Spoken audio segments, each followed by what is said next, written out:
Think and Grow Rich. Teaching, for the first time, the famous Andrew Carnegie formula for money making, based upon the 13 proven steps to riches. Organized through 25 years of research, in collaboration with more than 500 distinguished men of great wealth, who proved by their own achievements that this philosophy is practical. By Napoleon Hill, author of The Law of Success, Philosophy, 1938, published by the Royston Society, Meriden, Con. Electronic facsimile edition. Published 2000. With original foreword by Tony Seruga. Distributed by OpportunityInformer.com. While this ebook is optimized for viewing on screen, it may be printed out and assembled in booklet form. Because it is optimized for screen viewing, it has larger than normal type when printed. Copyright 1937 by Napoleon Hill. All rights reserved. Printings March 1937. May 1937. .5000 copies. August 1937. February 1938.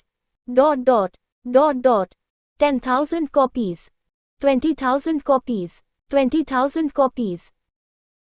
This book is an ebook reproduction of the complete and original 1937 version of Think and Grow Rich by Napoleon Hill, originally published by the Royston Society and now in the public domain.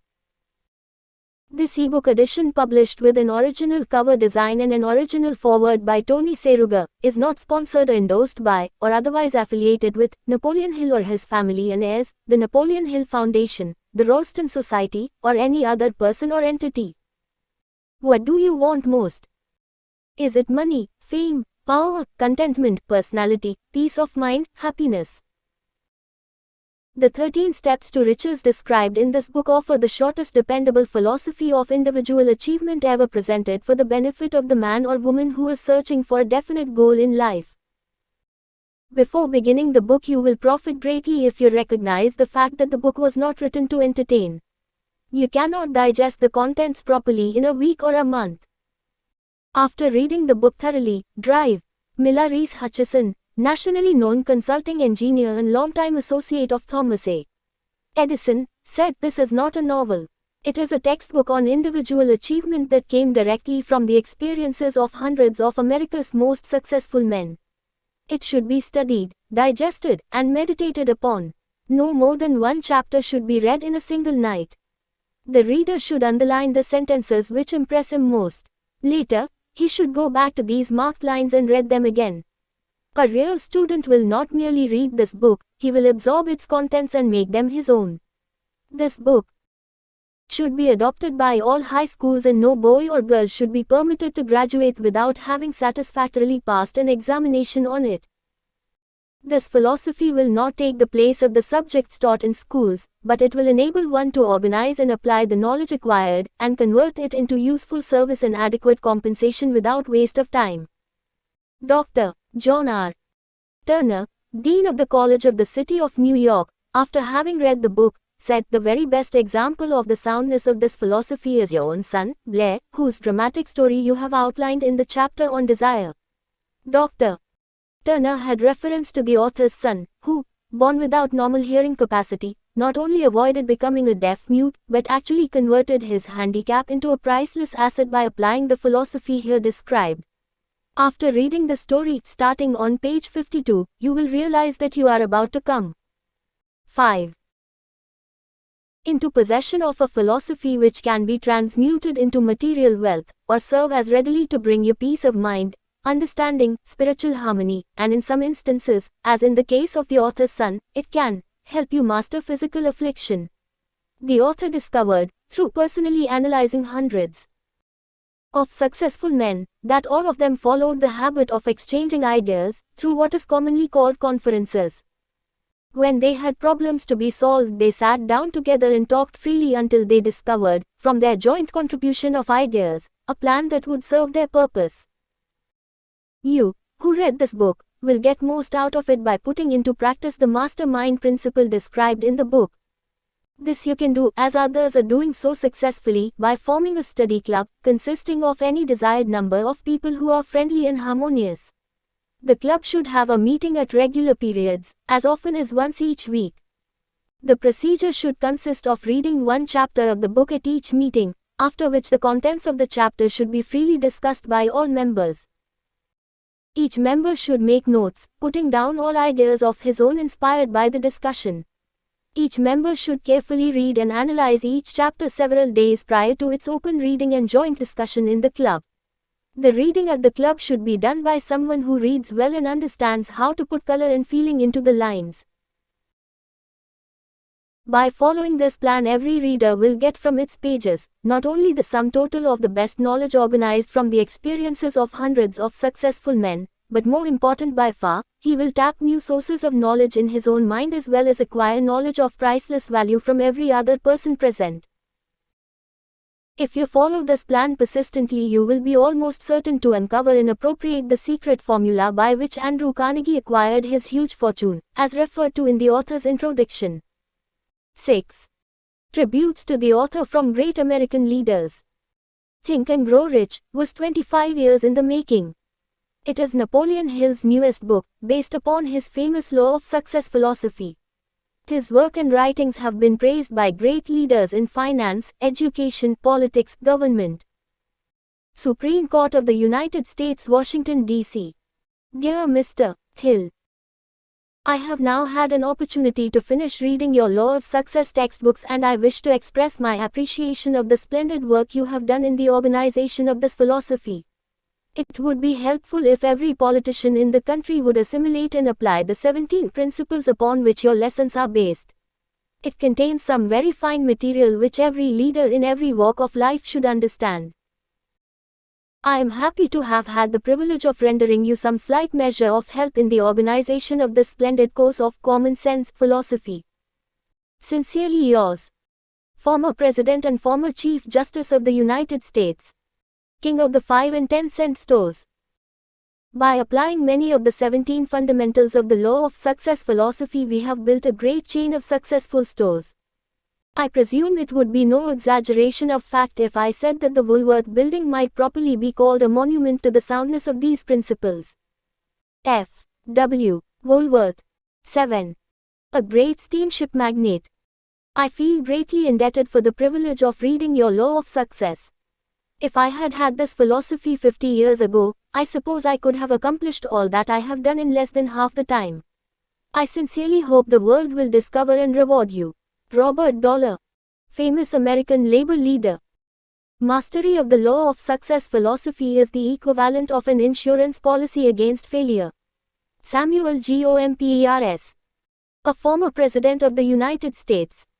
May I not congratulate you on your persistence? Any man who devotes that much time must of necessity make discoveries of great value to others. 1. I am deeply impressed by your interpretation of the mastermind principles which you have so clearly described. Woodrow Wilson, a merchant prince. I know that your 17 fundamentals of success are sound because I have been applying them in my business for more than 30 years. John Wanamaker, world's largest maker of cameras. I know that you are doing a world of good with your Law of Success. I would not care to set a monetary value on this training because it brings to the student qualities which cannot be measured by money alone. George Eastman. 8.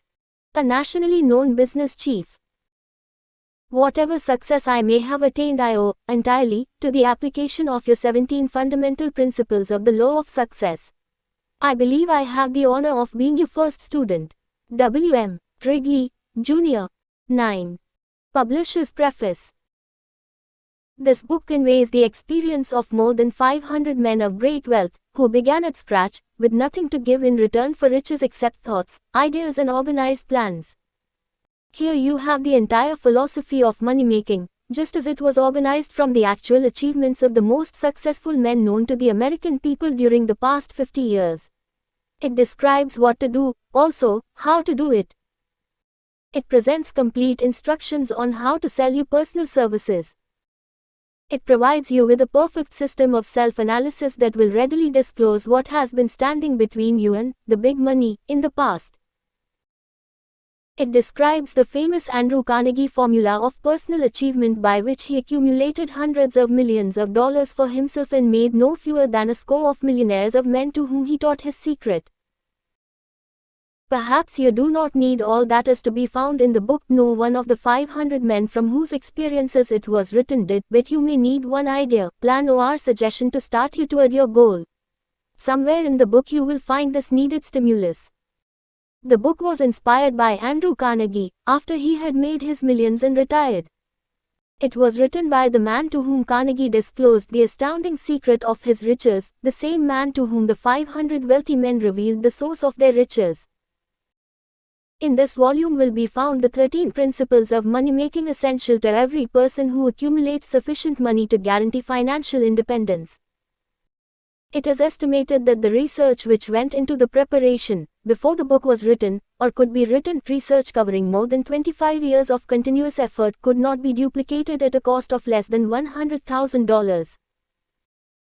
Moreover, the knowledge contained in the book never can be duplicated, at any cost, for the reason that more than half of the 500 men who supplied the information it brings have passed on.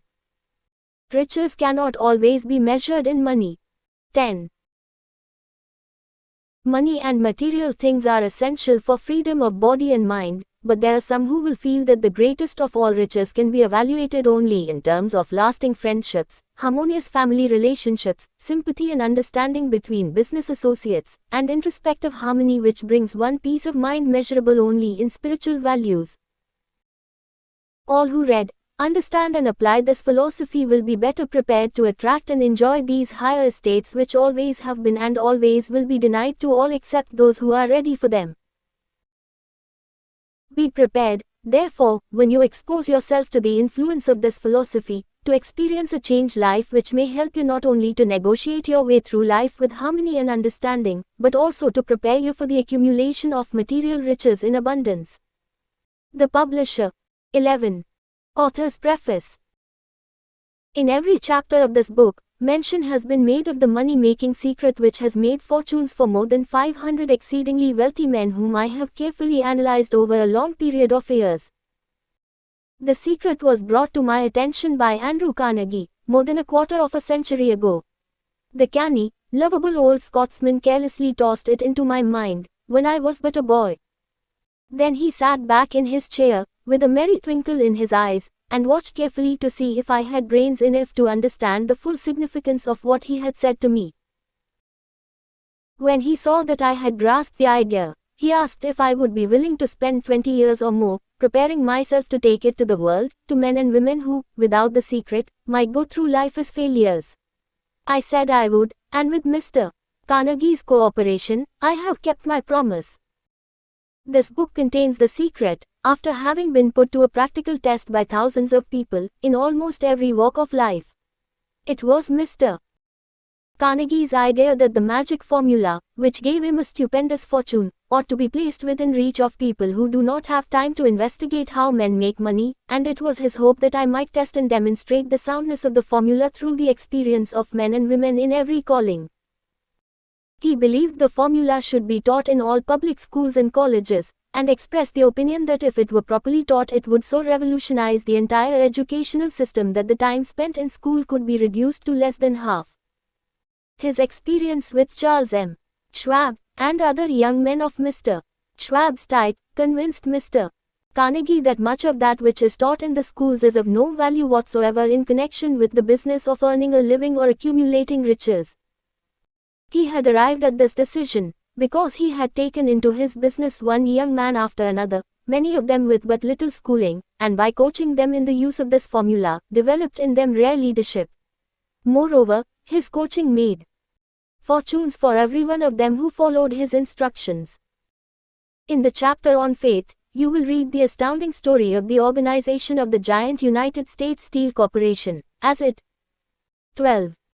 Was conceived and carried out by one of the young men through whom Mr. Carnegie proved that his formula will work for all who are ready for it. This single application of the secret, by that young man Charles M. Schwab, made him a huge fortune in both money and opportunity. Roughly speaking, this particular application of the formula was worth $600 million. These facts, and they are facts well known to almost everyone who knew Mr. Carnegie, give you a fair idea of what the reading of this book may bring to you, provided you know what it is that you want. Even before it had undergone 20 years of practical testing, the secret was passed on to more than 100,000 men and women who have used it for their personal benefit, as Mr. Carnegie planned that they should. Some have made fortunes with it.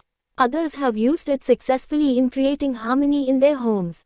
A clergyman used it so effectively that it brought him an income of upwards of $75,000 a year. Arthur Nash, a Cincinnati tailor, used his near-bankrupt business as a guinea pig on which to test the formula.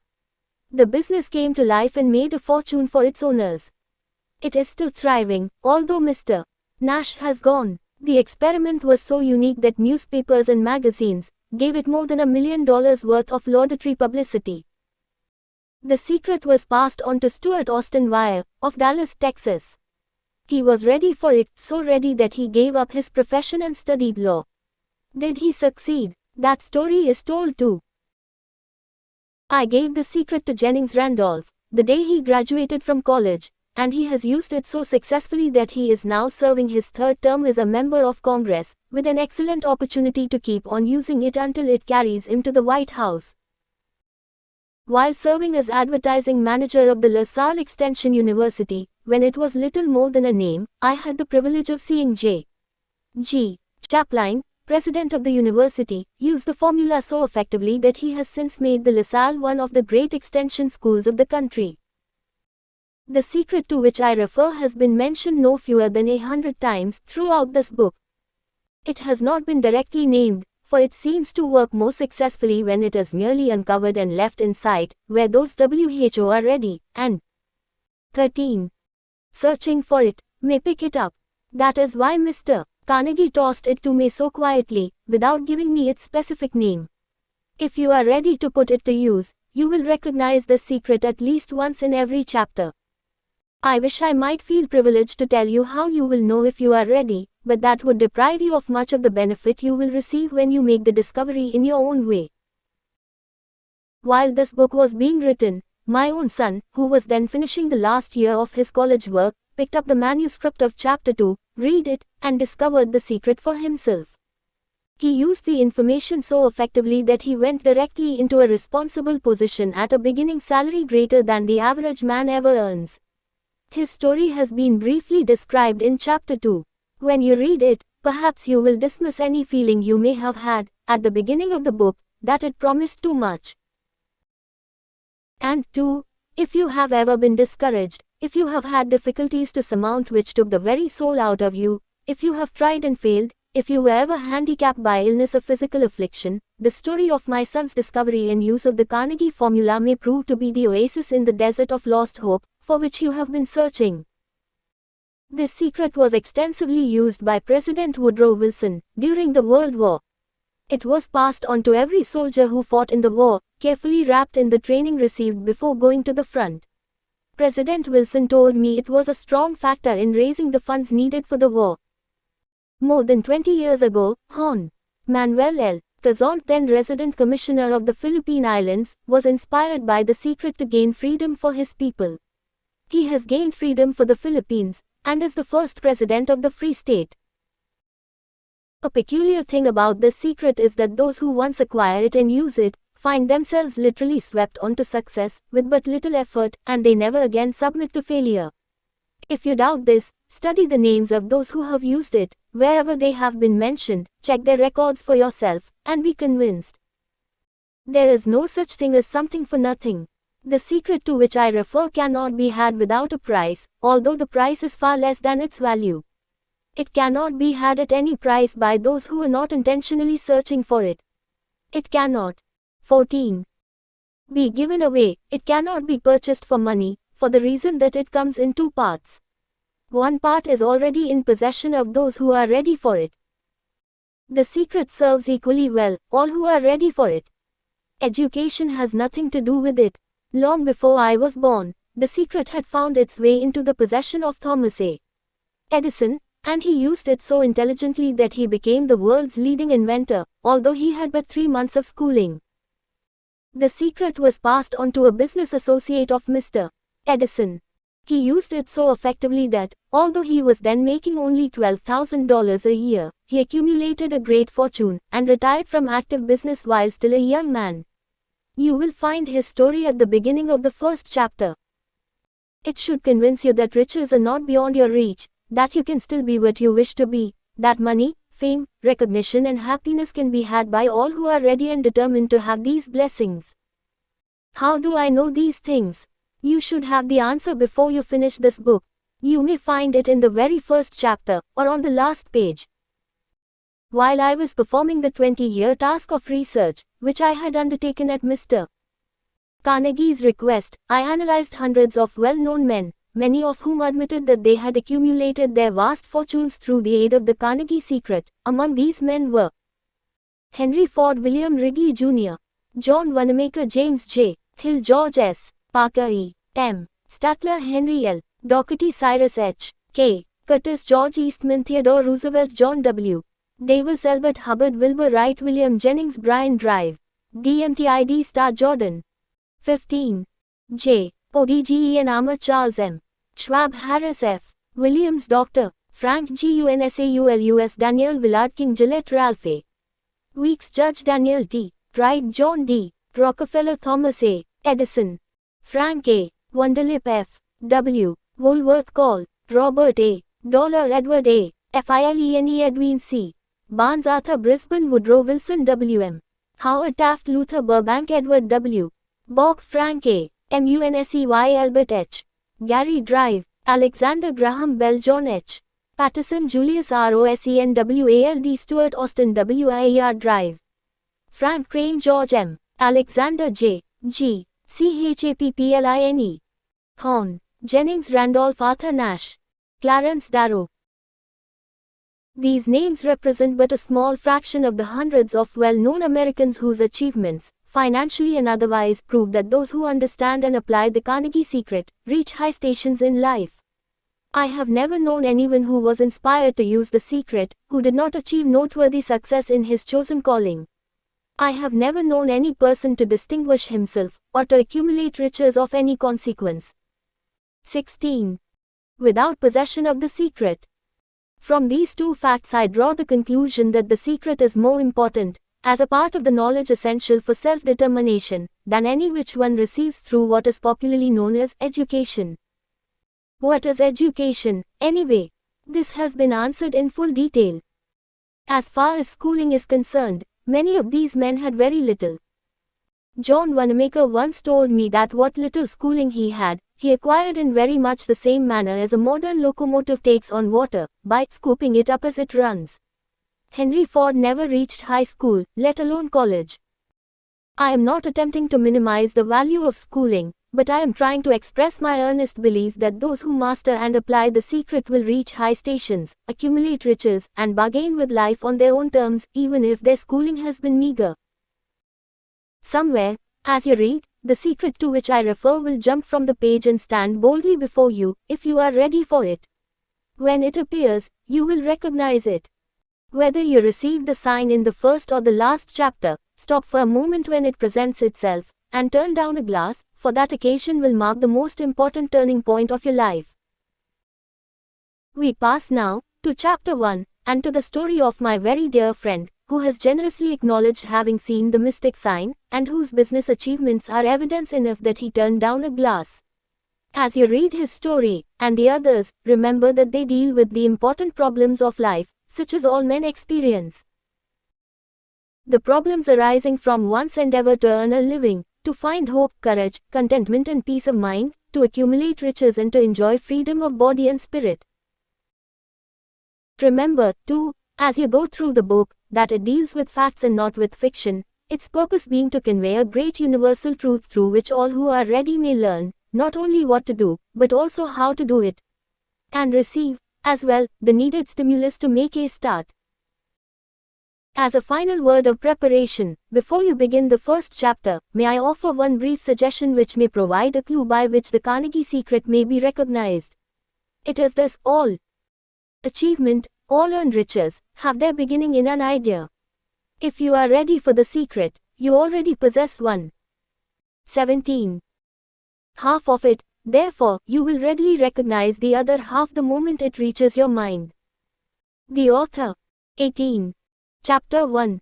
Introduction. The man WHO thought his way into partnership with Thomas A. Edison. Truly, thoughts are things, and powerful things at that, when they are mixed with definiteness of purpose, persistence, and a burning desire for their translation into riches, or other material objects. A little more than 30 years ago, Edwin C. Barnes discovered how true it is that men really do think and grow rich. His discovery did not come about at one sitting. It came little by little, beginning with a burning desire to become a business associate of the great Edison. One of the chief characteristics of Barnes' desire was that it was definite. He wanted to work with Edison, not for him. Observe carefully the description of how he went about translating his desire into reality, and you will have a better understanding of the 13 principles which lead to riches. When this desire, or impulse of thought, first flashed into his mind, he was in no position to act upon it. Two difficulties stood in his way. He did not know Mr. Edison, and he did not have enough money to pay his railroad fare to Orange, New Jersey. These difficulties were sufficient to have discouraged the majority of men from making any attempt to carry out the desire. But his was no ordinary desire. He was so determined to find a way to carry out his desire that he finally decided to travel by blind baggage rather than be defeated. To the uninitiated, this means that he went to East Orange on a freight train. He presented himself at Mr. Edison's laboratory and announced he had come to go into business with the inventor. In speaking of the first meeting between Barnes and Edison, years later, Mr.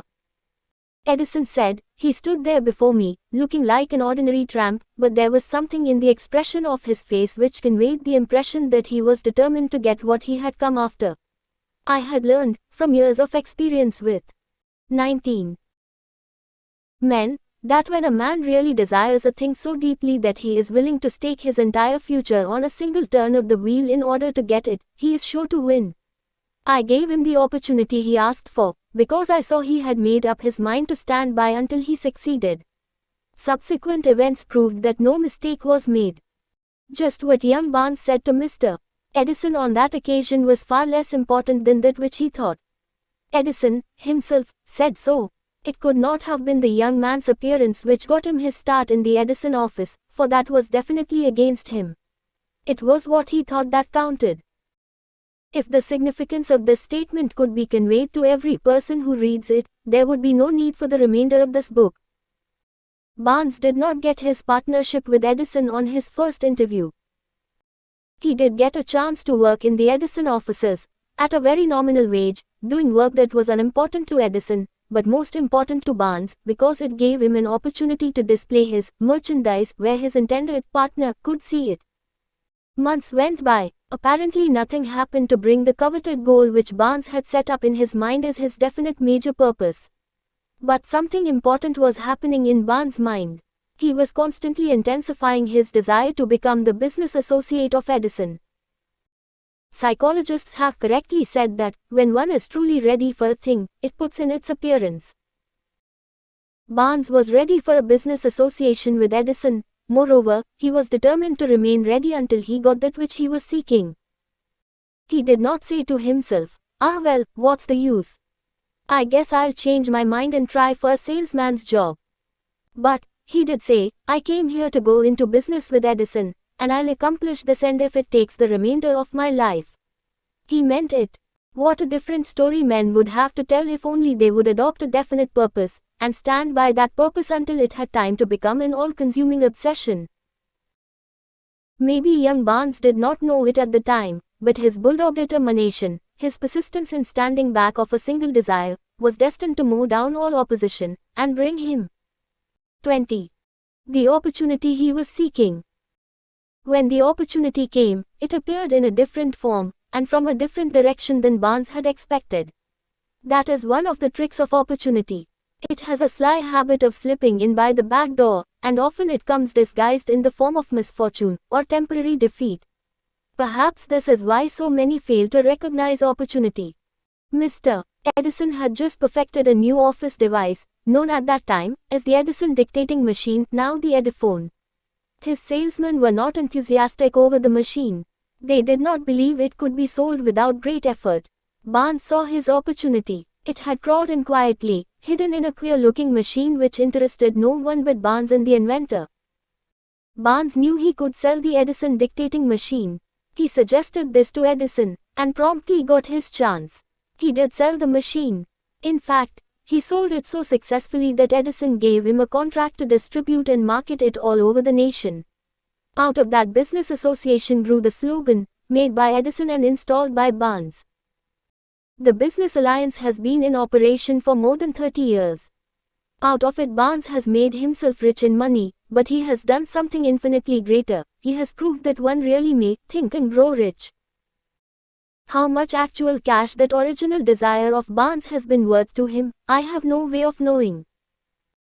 Perhaps it has brought him to a $3 million, but the amount, whatever it is, becomes insignificant when compared with the greater asset he acquired in the form of definite knowledge that an intangible impulse of thought can be transmuted into its physical counterpart by the application of known principles. Barnes literally thought himself into a partnership with the great Edison. He thought himself into a fortune. He had nothing to start with, except the capacity to know what he wanted, and the determination to stand by that desire until he realized it. He had no money to begin with. He had but little education. He had no influence. But he did have initiative, faith, and the will to win. With these intangible forces he made himself number one man with the greatest inventor who ever lived. Now, let us look at a different situation, and study a man who 21. Had plenty of tangible evidence of riches, but lost it, because he stopped 3 feet short of the goal he was seeking. 3 feet from gold. One of the most common causes of failure is the habit of quitting when one is overtaken by temporary defeat. Every person is guilty of this mistake at one time or another.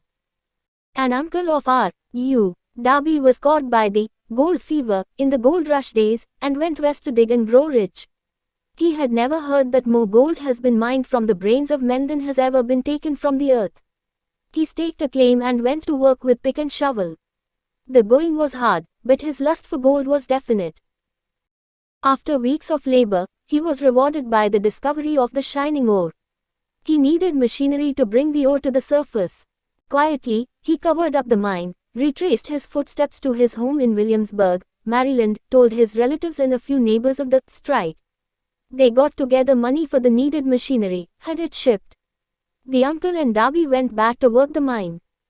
The first car of ore was mined, and shipped to a smelter. The returns proved they had one of the richest mines in Colorado. A few more cars of that ore would clear the debts. Then would come the big killing in profits.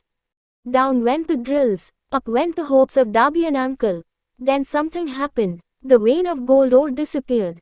They had come to the end of the rainbow, and the pot of gold was no longer there. They drilled on, desperately trying to pick up the vein again, all to no avail. Finally, they decided to quit. They sold the machinery to a junk man for a few $100s, and took the train back home.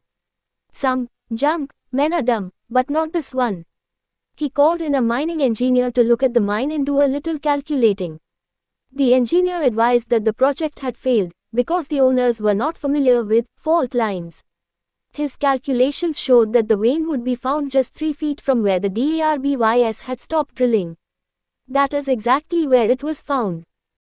The junk man took millions of dollars in ore from the mine, because he knew enough to seek expert counsel before giving up.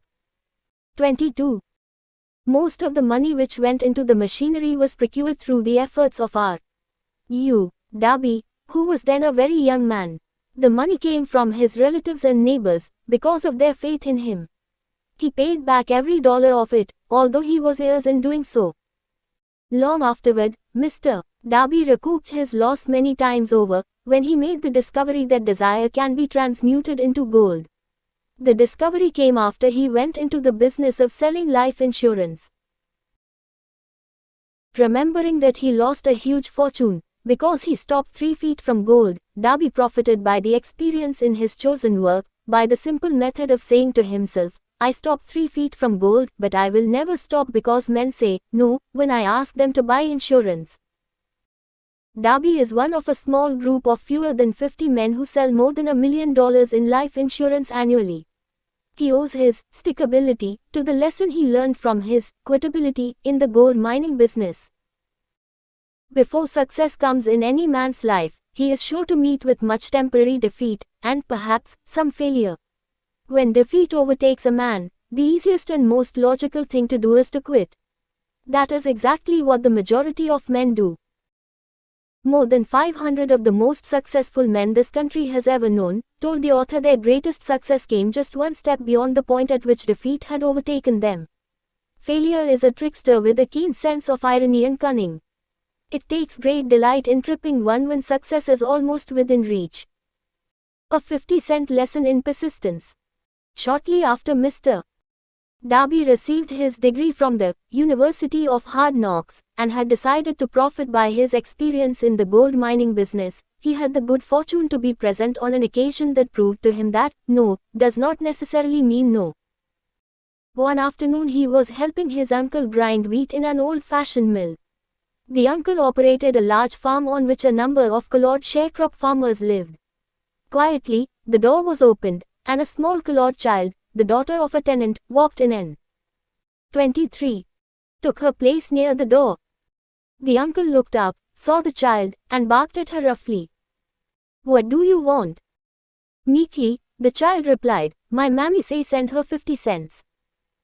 "I'll not do it," the uncle retorted, "now you run on home." "Yes sir," the child replied. But she did not move.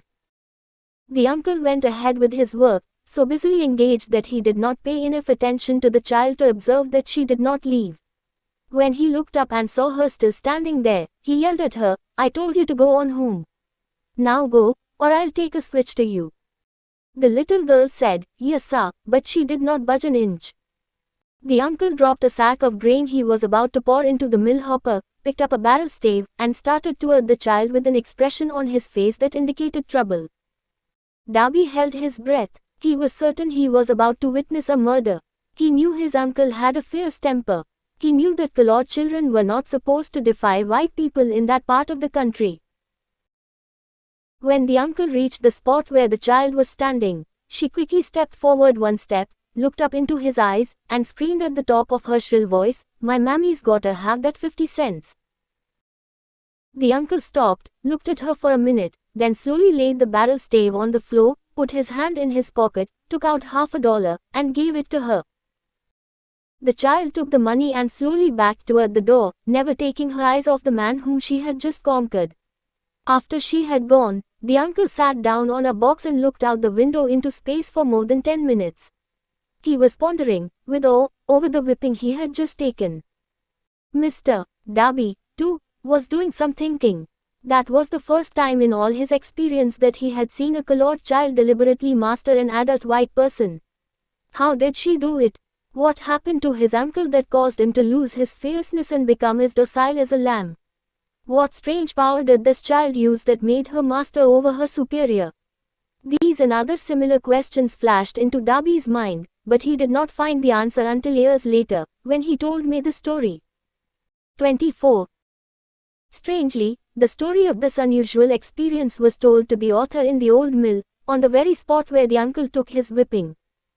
Strangely, too, I had devoted nearly a quarter of a century to the study of the power which enabled an ignorant, illiterate colored child to conquer an intelligent man. As we stood there in that musty old mill, Mr. Darby repeated the story of the unusual conquest, and finished by asking, "What can you make of it? What strange power did that child use, that so completely whipped my uncle?" The answer to his question will be found in the principles described in this book. The answer is full and complete. It contains details and instructions sufficient to enable anyone to understand and apply the same force which the little child accidentally stumbled upon. Keep your mind alert, and you will observe exactly what strange power came to the rescue of the child. You will catch a glimpse of this power in the next chapter. Somewhere in the book you will find an idea that will quicken your receptive powers, and place at your command, for your own benefit, this same irresistible power. The awareness of this power may come to you in the first chapter, or it may flash into your mind in some subsequent chapter. It may come in the form of a single idea, or it may come in the nature of a plan or a purpose. Again, it may cause you to go back into your past experiences of failure or defeat, and bring to the surface some lesson by which you can regain all that you lost through defeat. After I had described to Mr. Darby the power unwittingly used by the little colored child, he quickly retraced his 30 years of experience as a life insurance salesman, and frankly acknowledged that his success in that field was due, in no small degree, to the lesson he had learned from the child. Mr. Darby pointed out, every time a prospect tried to bow me out, without buying, I saw that child standing there in the old mill, her big eyes glaring in defiance, and I said to myself, I've got to make this sale. The better portion of all sales I have made, were made after people had said, no. He recalled, too, his mistake in having stopped only 3 feet from gold, but, he said, that experience was a blessing in disguise.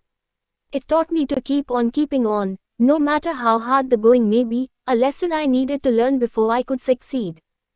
25. In anything. This story of Mr.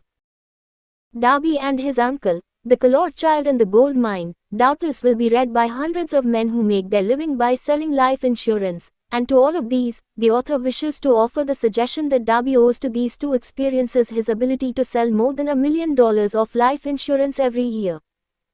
Life is strange and often imponderable. Both the successes and the failures have their roots in simple experiences. Mr. Darby's experiences were commonplace and simple enough, yet they held the answer to his destiny in life, therefore they were as important to him as life itself. He profited by these 2 dramatic experiences, because he analyzed them, and found the lesson they taught. But what of the man who has neither the time, nor the inclination to study failure in search of knowledge that may lead to success? Where, and how is he to learn the art of converting defeat into stepping stones to opportunity? In answer to these questions, this book was written. The answer called for a description of 13 principles, but remember, as you read, the answer you may be seeking, to the questions which have caused you to ponder over the strangeness of life, may be found in your own mind, through some idea, plan, or purpose which may spring into your mind as you read. One sound idea is all that one needs to achieve success. The principles described in this book contain the best, and the most practical of all that is known, concerning ways and means of creating useful ideas.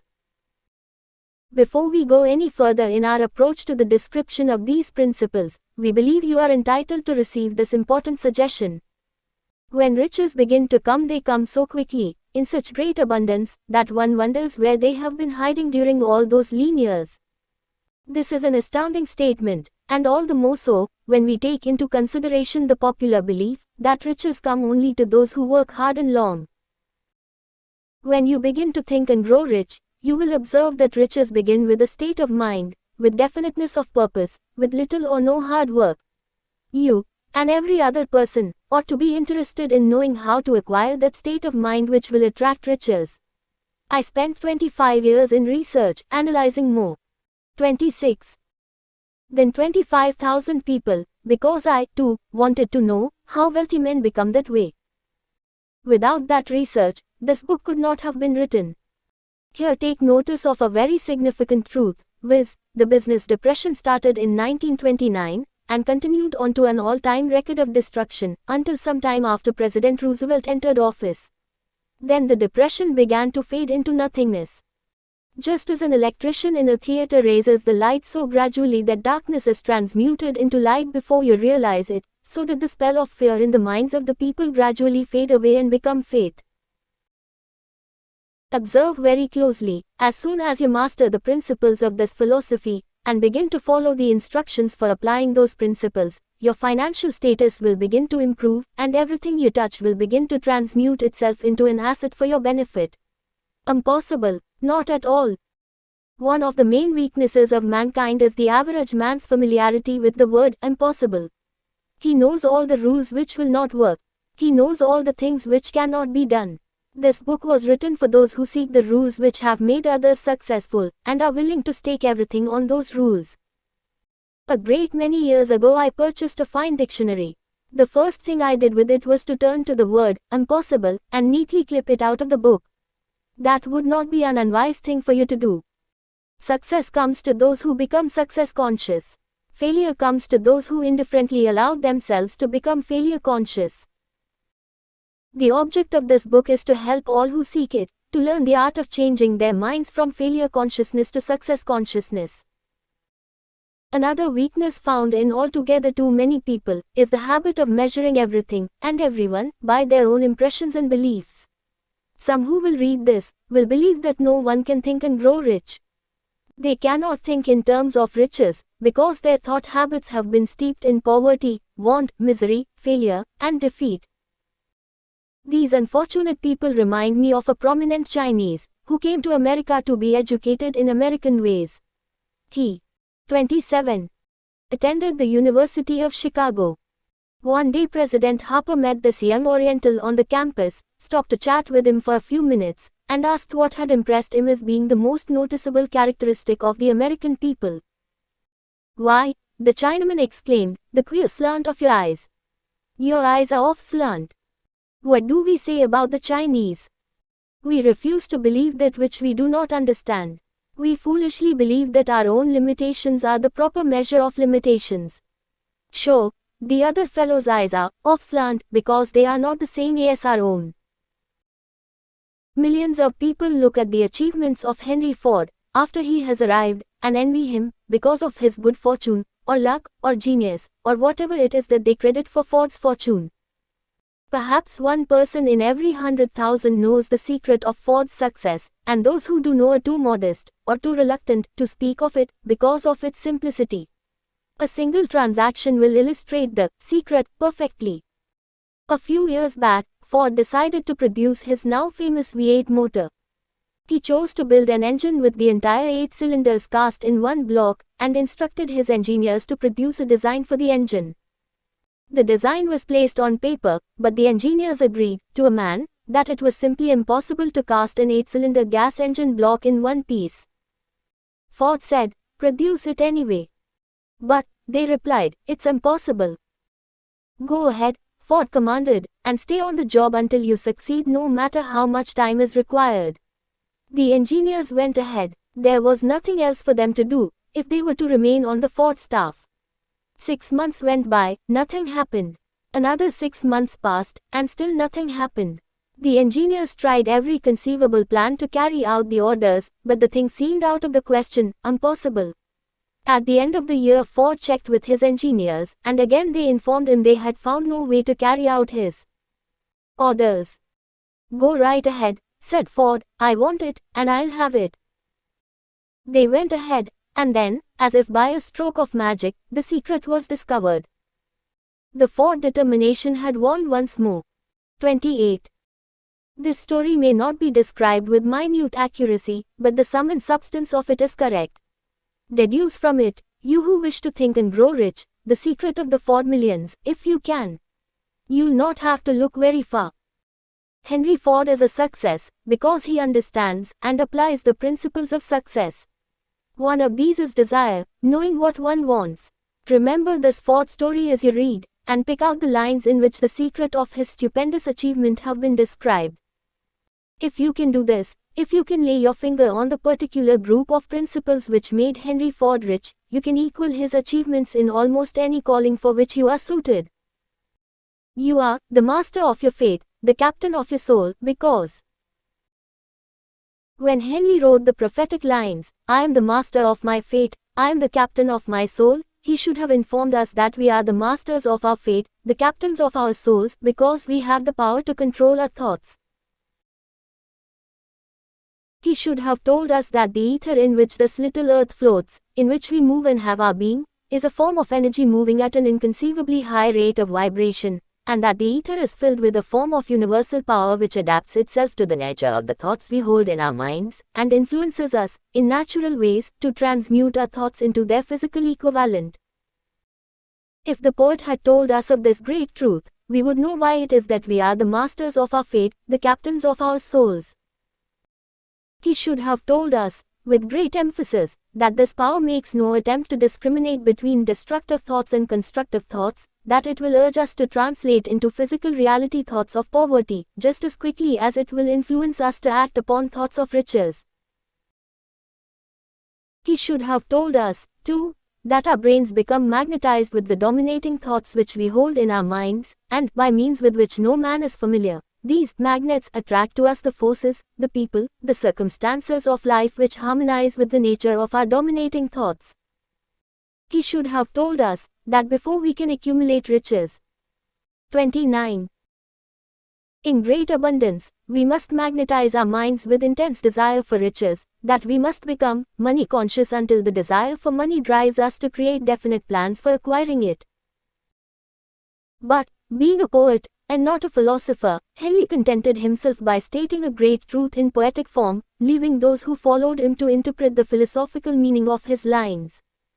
Little by little, the truth has unfolded itself, until it now appears certain that the principles described in this book hold the secret of mastery over our economic fate. We are now ready to examine the first of these principles. Maintain a spirit of open-mindedness, and remember as you read, they are the invention of no one man. The principles were gathered from the life experiences of more than 500 men who actually accumulated riches in huge amounts, men who began in poverty, with but little education, without influence. The principles work for these men. You can put them to work for your own enduring benefit. You will find it easy, not hard, to do. Before you read the next chapter, I want you to know that it conveys factual information which might easily change your entire financial destiny, as it has so definitely brought changes of stupendous proportions to two people described. I want you to know, also, that the relationship between these two men and myself is such that I could have taken no liberties with the facts, even if I had wished to do so. One of them has been my closest personal friend for almost 25 years, the other is my own son. The unusual success of these two men, success which they generously accredit to the principle described in the next chapter, more than justifies this personal reference as a means of emphasizing the far-flung power of this principle. Almost 15 years ago, I delivered the commencement address at Salem College, Salem, West Virginia. I emphasized the principle described in the next chapter, with so much intensity that one of the members of the graduating class definitely appropriated it, and made it a part of his own philosophy. The young man is now a member of Congress, and an important factor in the present administration. Just before this book went to the publisher, he wrote me a letter in which he so clearly stated his opinion of the principle outlined in the next chapter, that I have chosen to publish. 30. His letter is an introduction to that chapter. It gives you an idea of the rewards to come. My dear Napoleon, my service as a member of Congress having given me an insight into the problems of men and women, I am writing to offer a suggestion which may become helpful to thousands of worthy people. With apologies, I must state that the suggestion, if acted upon, will mean several years of labor and responsibility for you, but I am enheartened to make the suggestion, because I know your great love for rendering useful service. In 1922, you delivered the commencement address at Salem College, when I was a member of the graduating class. In that address, you planted in my mind an idea which has been responsible for the opportunity I now have to serve the people of my state, and will be responsible, in a very large measure, for whatever success I may have in the future. The suggestion I have in mind is that you put into a book the sum and substance of the address you delivered at Salem College, and in that way give the people of America an opportunity to profit by your many years of experience in association with the men who, by their greatness, have made America the richest nation on earth. I recall, as though it were yesterday, the marvelous description you gave of the method by which Henry Ford, with but little schooling, without a dollar, with no influential friends, rose to great heights. I made up my mind then, even before you had finished your speech, that I would make a place for myself, no matter how many difficulties I had to surmount. Thousands of young people will finish their schooling this year, and within the next few years. Every one of them will be seeking just such a message of practical encouragement as the one I received from you. They will want to know where to turn, what to do, to get started in life. You can tell them, because you have helped to solve the problems of so many, many people. If there is any possible way that you can afford to render so great a service, may I offer the suggestion that you include with every book one of your personal analysis charts in order that the purchaser of the book may have the benefit of a complete self. 31. Inventory, indicating, as you indicated to me years ago, exactly what is standing in the way of success.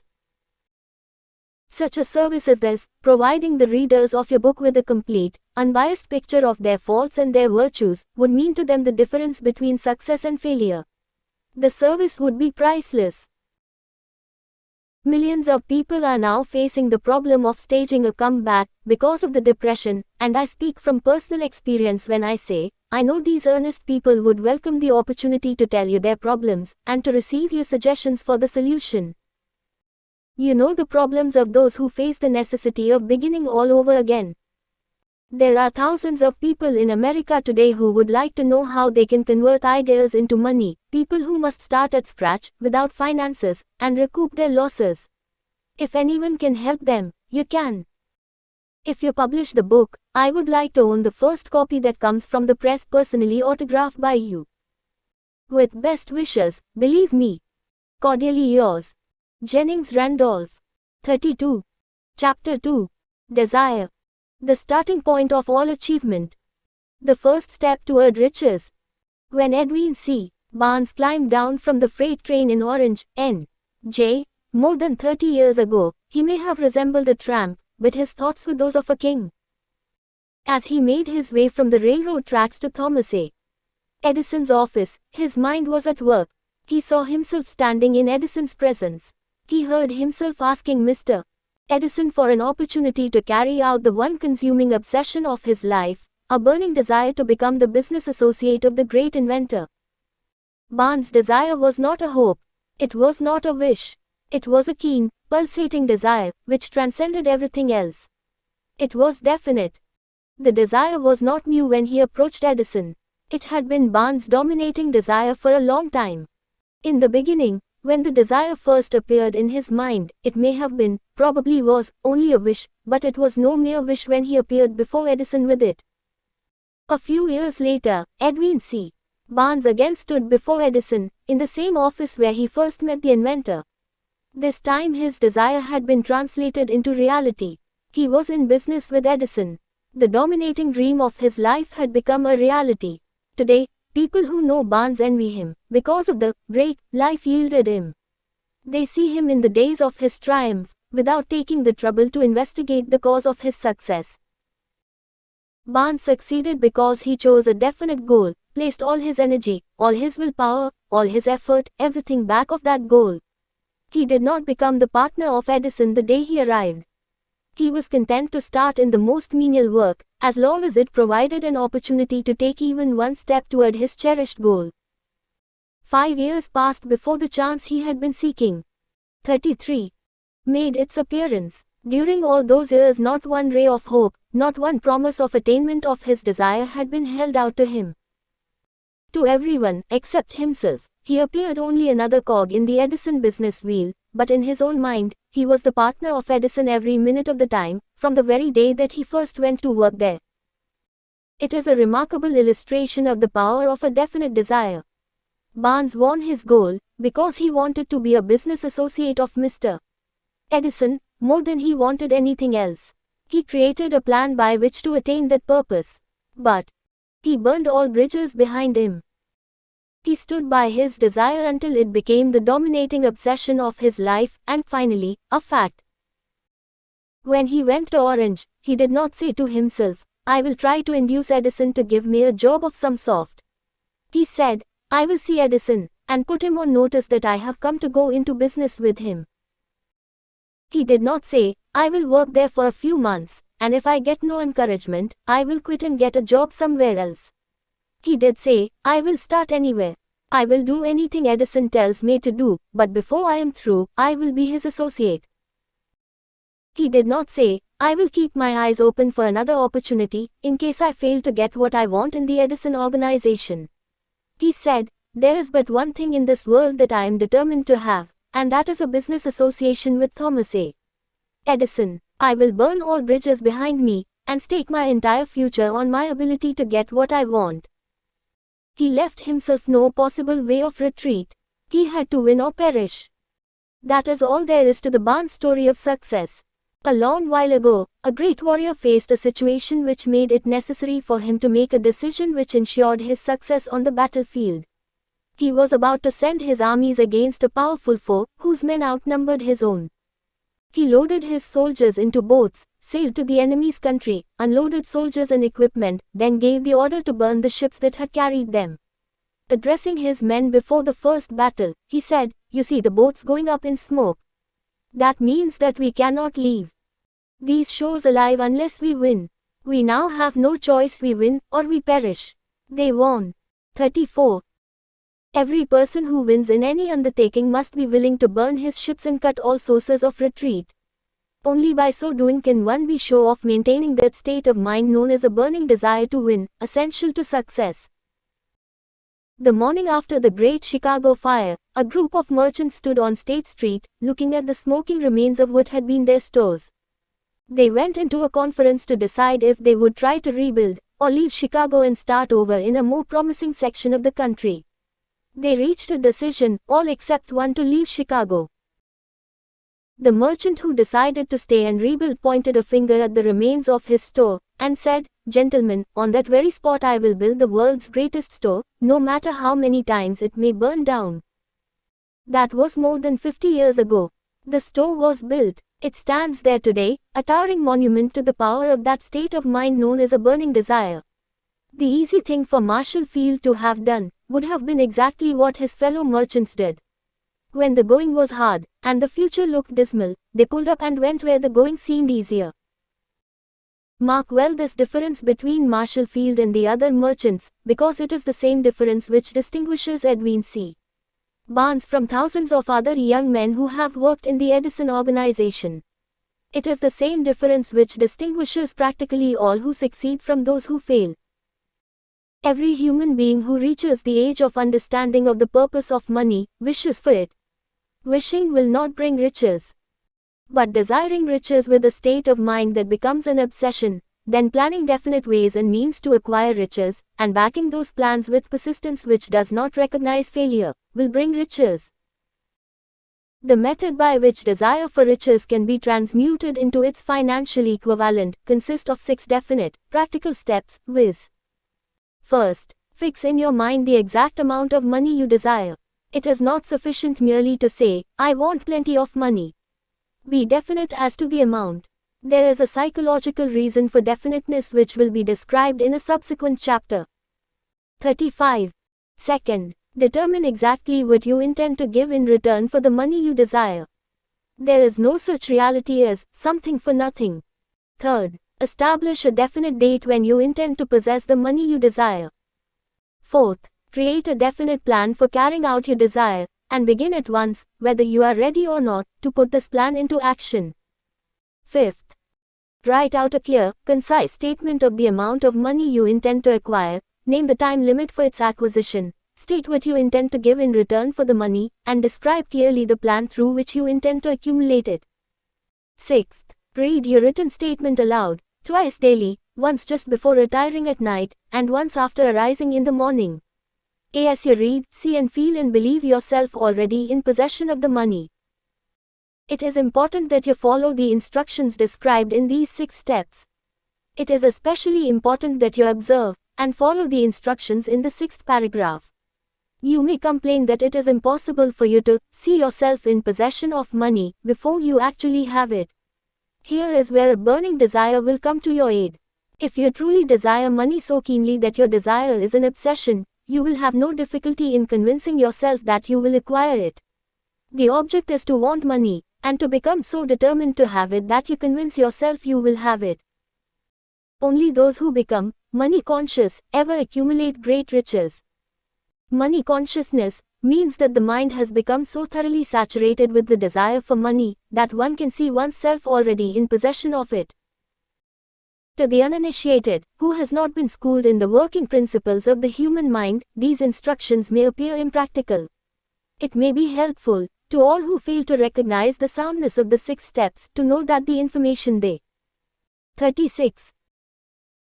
Convey was received from Andrew Carnegie, who began as an ordinary laborer in the steel mills, but managed, despite his humble beginning, to make these principles yield him a fortune of considerably more than $100 million. It may be of further help to know that the 6 steps here recommended were carefully scrutinized by the late Thomas A. Edison, who placed his stamp of approval upon them as being not only the steps essential for the accumulation of money, but necessary for the attainment of any definite goal. The steps call for no hard labor. They call for no sacrifice. They do not require one to become ridiculous or credulous. To apply them calls for no great amount of education. But the successful application of these 6 steps does call for sufficient imagination to enable one to see, and to understand, that accumulation of money cannot be left to chance, good fortune, and luck. One must realize that all who have accumulated great fortunes, first did a certain amount of dreaming, hoping, wishing, desiring, and planning before they acquired money.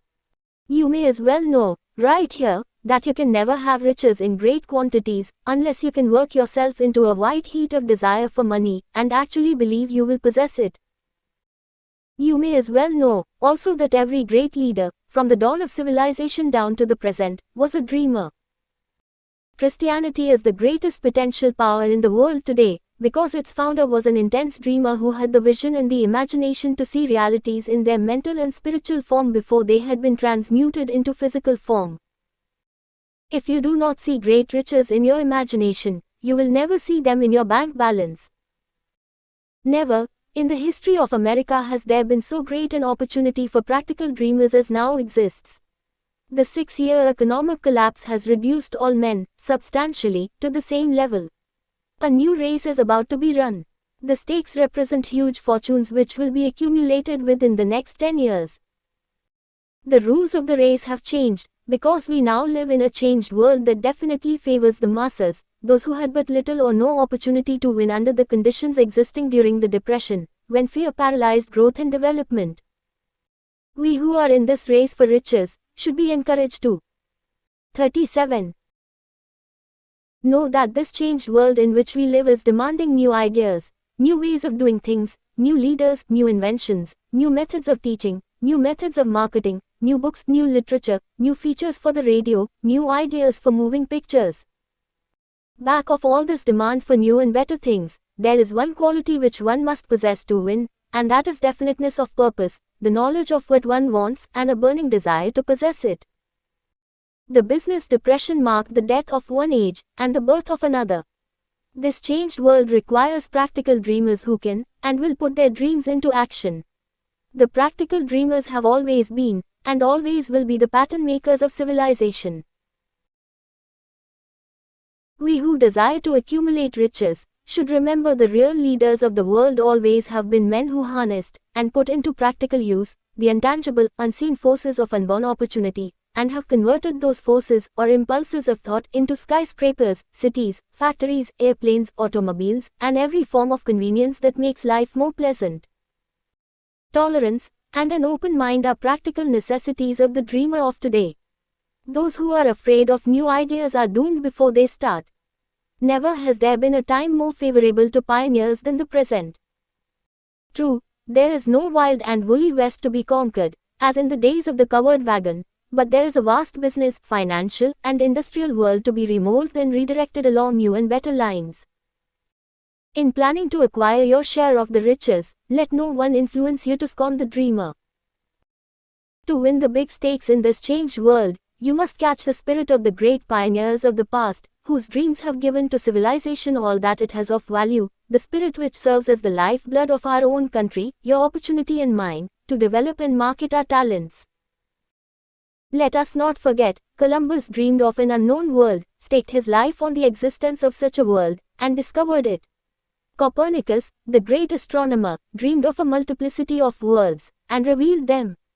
No one denounced him as impractical after he had triumphed. Instead, the world worshipped at his shrine, thus proving once more that success requires no apologies, failure permits no alibis. If the thing you wish to do is right, and you believe in it, go 38. Ahead and do it. Put your dream across, and never mind what they say if you meet with temporary defeat, for they, perhaps, do not know that every failure brings with it the seed of an equivalent success. Henry Ford, poor and uneducated, dreamed of a horseless carriage, went to work with what tools he possessed, without waiting for opportunity to favor him, and now evidence of his dream belts the entire earth. He has put more wheels into operation than any man who ever lived, because he was not afraid to back his dreams. Thomas Edison dreamed of a lamp that could be operated by electricity, began where he stood to put his dream into action, and despite more than 10,000 failures, he stood by that dream until he made it a physical reality. Practical dreamers do not quit. Whelan dreamed of a chain of cigar stores, transformed his dream into action, and now the United Cigar Stores occupy the best corners in America. Lincoln dreamed of freedom for the black slaves, put his dream into action, and barely missed living to see a united North and South translate his dream into reality. The Wright brothers dreamed of a machine that would fly through the air. Now one may see evidence all over the world that they dreamed soundly. Marconi dreamed of a system for harnessing the intangible forces of the ether. Evidence that he did not dream in vain may be found in every wireless and radio in the world. Moreover, Marconi's dream brought the humblest cabin and the most stately manor house side by side. It made the people of every nation on earth backdoor neighbors. It gave the President of the United States a medium by which he may talk to all the people of America at one time, and on short notice. It may interest you to know that Marconi's friends had him taken into custody and examined in a psychopathic hospital, when he announced he had discovered a principle through which he could send messages through the air, without the aid of wires, or other direct physical means of communication. The dreamers of today fare better. The world has become accustomed to new discoveries.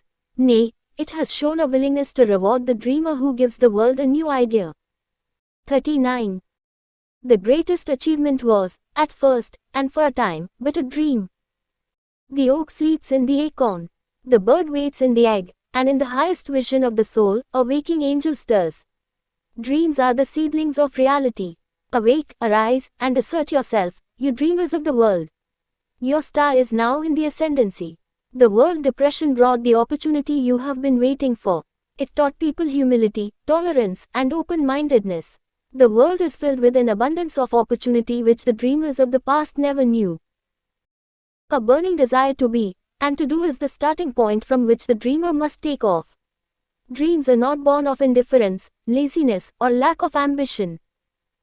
The world no longer scoffs at the dreamer, nor calls him impractical. If you think it does, take a trip to Tennessee, and witness what a dreamer president has done in the way of harnessing and using the great water power of America. A score of years ago, such a dream would have seemed like madness. You have been disappointed, you have undergone defeat during the Depression, you have felt the great heart within you crushed until it bled. Take courage, for these experiences have tempered the spiritual metal of which you are made. They are assets of incomparable value. Remember, too, that all who succeed in life get off to a bad start, and pass through many heartbreaking struggles before they arrive. The turning point in the lives of those who succeed usually comes at the moment of some crisis, through which they are introduced to their other selves.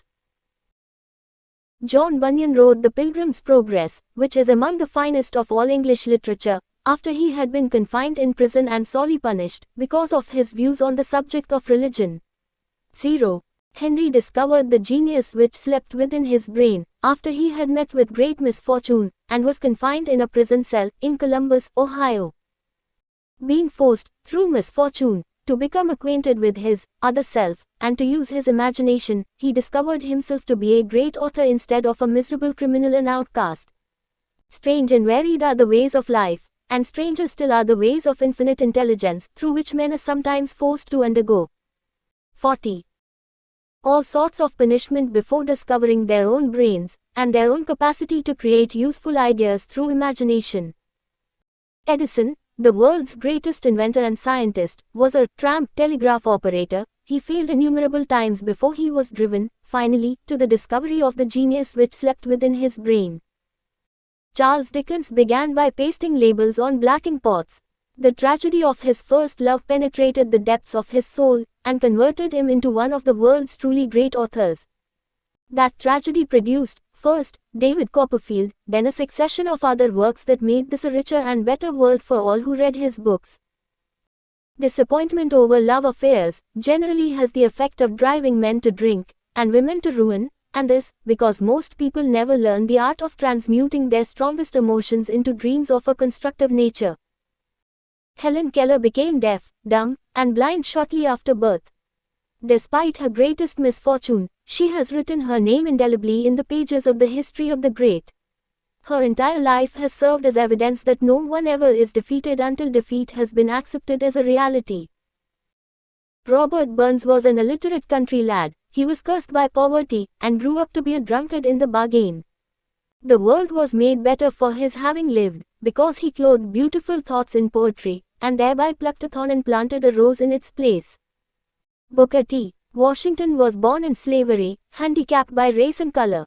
Because he was tolerant, had an open mind at all times, on all subjects, and was a dreamer, he left his impress for good on an entire race.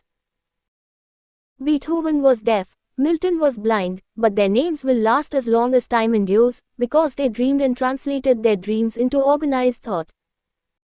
Before passing to the next chapter, kindle anew in your mind the fire of hope, faith, courage, and tolerance. If you have these states of mind, and a working knowledge of the principles described, all else that you need will come to you, when you are ready for it. Let Emerson state the thought in these words: every proverb, every book, every byword that belongs to thee for aid and comfort shall surely come home through open or winding passages. Every friend whom not thy fantastic will, but the great and tender. 41. Soul in thee craveth, shall love thee in his embrace. There is a difference between wishing for a thing and being ready to receive it. No one is ready for a thing, until he believes he can acquire it. The state of mind must be belief, not mere hope or wish. Open-mindedness is essential for belief. Closed minds do not inspire faith, courage, and belief. Remember, no more effort is required to aim high in life, to demand abundance and prosperity, than is required to accept misery and poverty. A great poet has correctly stated this universal truth through these lines. I bargained with life for a penny, and life would pay no more, however I begged at evening when I counted my scanty store. For life is a just employer, he gives you what you ask, but once you have set the wages, why, you must bear the task. I worked for a menial's hire, only to learn, dismayed, that any wage I had asked of life, life would have willingly paid. Desire outwits Mother Nature. As a fitting climax to this chapter, I wish to introduce one of the most unusual persons I have ever known. I first saw him 24 years ago, a few minutes after he was born. He came into the world without any physical sign of ears, and the doctor admitted, when pressed for an opinion, that the child might be deaf and mute for life. I challenged the doctor's opinion. I had the right to do so. I was the child's father. I, too, reached a decision, and rendered an opinion, but I expressed the opinion silently, in the secrecy of my own heart. I decided that my son would hear and speak. Nature could send me a child without ears, but nature could not induce me to accept the reality of the affliction. 42. In my own mind I knew that my son would hear and speak. How? I was sure there must be a way, and I knew I would find it. I thought of the words of the immortal Emerson: the whole course of things goes to teach us faith. We need only obey. There is guidance for each of us, and by lowly listening, we shall hear the right word. The right word, desire. More than anything else, I desired that my son should not be a deaf mute. From that desire I never receded, not for a second. Many years previously, I had written, our only limitations are those we set up in our own minds. For the first time, I wondered if that statement were true. Lying on the bed in front of me was a newly born child, without the natural equipment of hearing. Even though he might hear and speak, he was obviously disfigured for life. Surely, this was a limitation which the child had not set up in his own mind. What could I do about it? Somehow I would find a way to transplant into that child's mind my own burning desire for ways and means of conveying sound to his brain without the aid of ears. As soon as the child was old enough to cooperate, I would fill his mind so completely with a burning desire to hear, that nature would, by methods of her own, translate it into physical reality. All this thinking took place in my own mind, but I spoke of it to no one. Every day I renewed the pledge I had made to myself, not to accept a deaf mute for a son. As he grew older, and began to take notice of things around him, we observed that he had a slight degree of hearing. When he reached the age when children usually begin talking, he made no attempt to speak, but we could tell by his actions that he could hear certain sounds slightly. That was all I wanted to know. I was convinced that if he could hear, even slightly, he might develop still greater hearing capacity. Then something happened which gave me hope. It came from an entirely unexpected source. We bought a Victrola. When the child heard the music for the first time, he went into ecstasies and promptly appropriated the machine. He soon showed a preference for certain records, among them, It's a Long Way to Tipperary.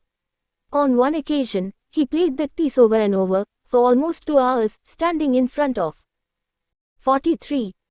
The Victrola, with his teeth clamped on the edge of the case. The significance of this self-formed habit of his did not become clear to us until years afterward, for we had never heard of the principle of bone conduction of sound at that time. Shortly after he appropriated the Victrola, I discovered that he could hear me quite clearly when I spoke with my lips touching his mastoid bone, or at the base of the brain. These discoveries placed in my possession the necessary media by which I began to translate into reality my burning desire to help my son develop hearing in speech. By that time he was making stabs at speaking certain words. The outlook was far from encouraging, but desire backed by faith knows no such word is impossible. Having determined that he could hear the sound of my voice plainly, I began immediately to transfer to his mind the desire to hear and speak. I soon discovered that the child enjoyed bedtime stories, so I went to work, creating stories designed to develop in him self-reliance, imagination, and a keen desire to hear and to be normal. There was one story in particular, which I emphasized by giving it some new and dramatic coloring each time it was told. It was designed to plant in his mind the thought that his affliction was not a liability, but an asset of great value.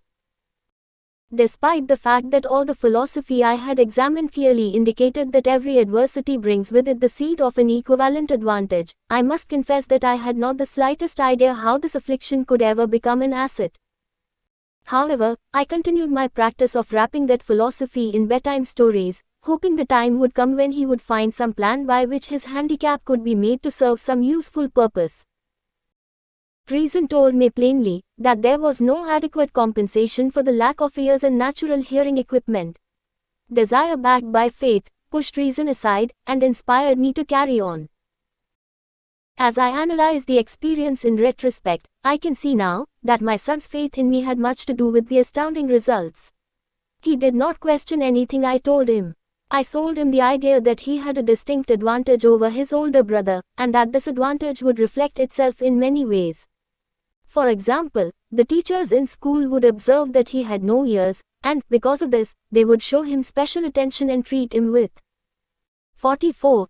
Extraordinary kindness. They always did. His mother saw to that, by visiting the teachers and arranging with them to give the child the extra attention necessary. I sold him the idea, too, that when he became old enough to sell newspapers, his older brother had already become a newspaper merchant, he would have a big advantage over his brother, for the reason that people would pay him extra money for his wares, because they could see that he was a bright, industrious boy, despite the fact he had no ears. We could notice that, gradually, the child's hearing was improving. Moreover, he had not the slightest tendency to be self-conscious, because of his affliction.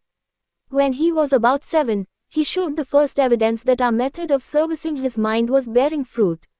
For several months he begged for the privilege of selling newspapers, but his mother would not give her consent. She was afraid that his deafness made it unsafe for him to go on the street alone. Finally, he took matters in his own hands.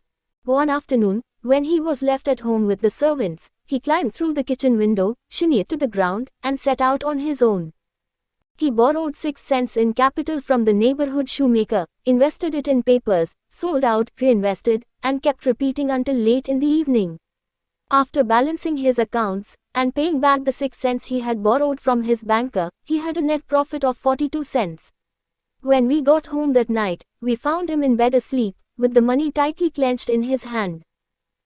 His mother opened his hand, removed the coins, and cried. Of all things, crying over her son's first victory seemed so inappropriate. My reaction was the reverse. I laughed heartily, for I knew that my endeavor to plant in the child's mind an attitude of faith in himself had been successful. His mother saw, in his first business venture, a little deaf boy who had gone out in the streets and risked his life to earn money. I saw a brave, ambitious, self-reliant little businessman whose stock in himself had been increased 100%, because he had gone into business on his own initiative, and had won. The transaction pleased me, because I knew that he had given evidence of a trait of resourcefulness that would go with him all through life. Later events proved this to be true. When his older brother wanted something, he would lie down on the floor, kick his feet in the air, cry for it, and get it.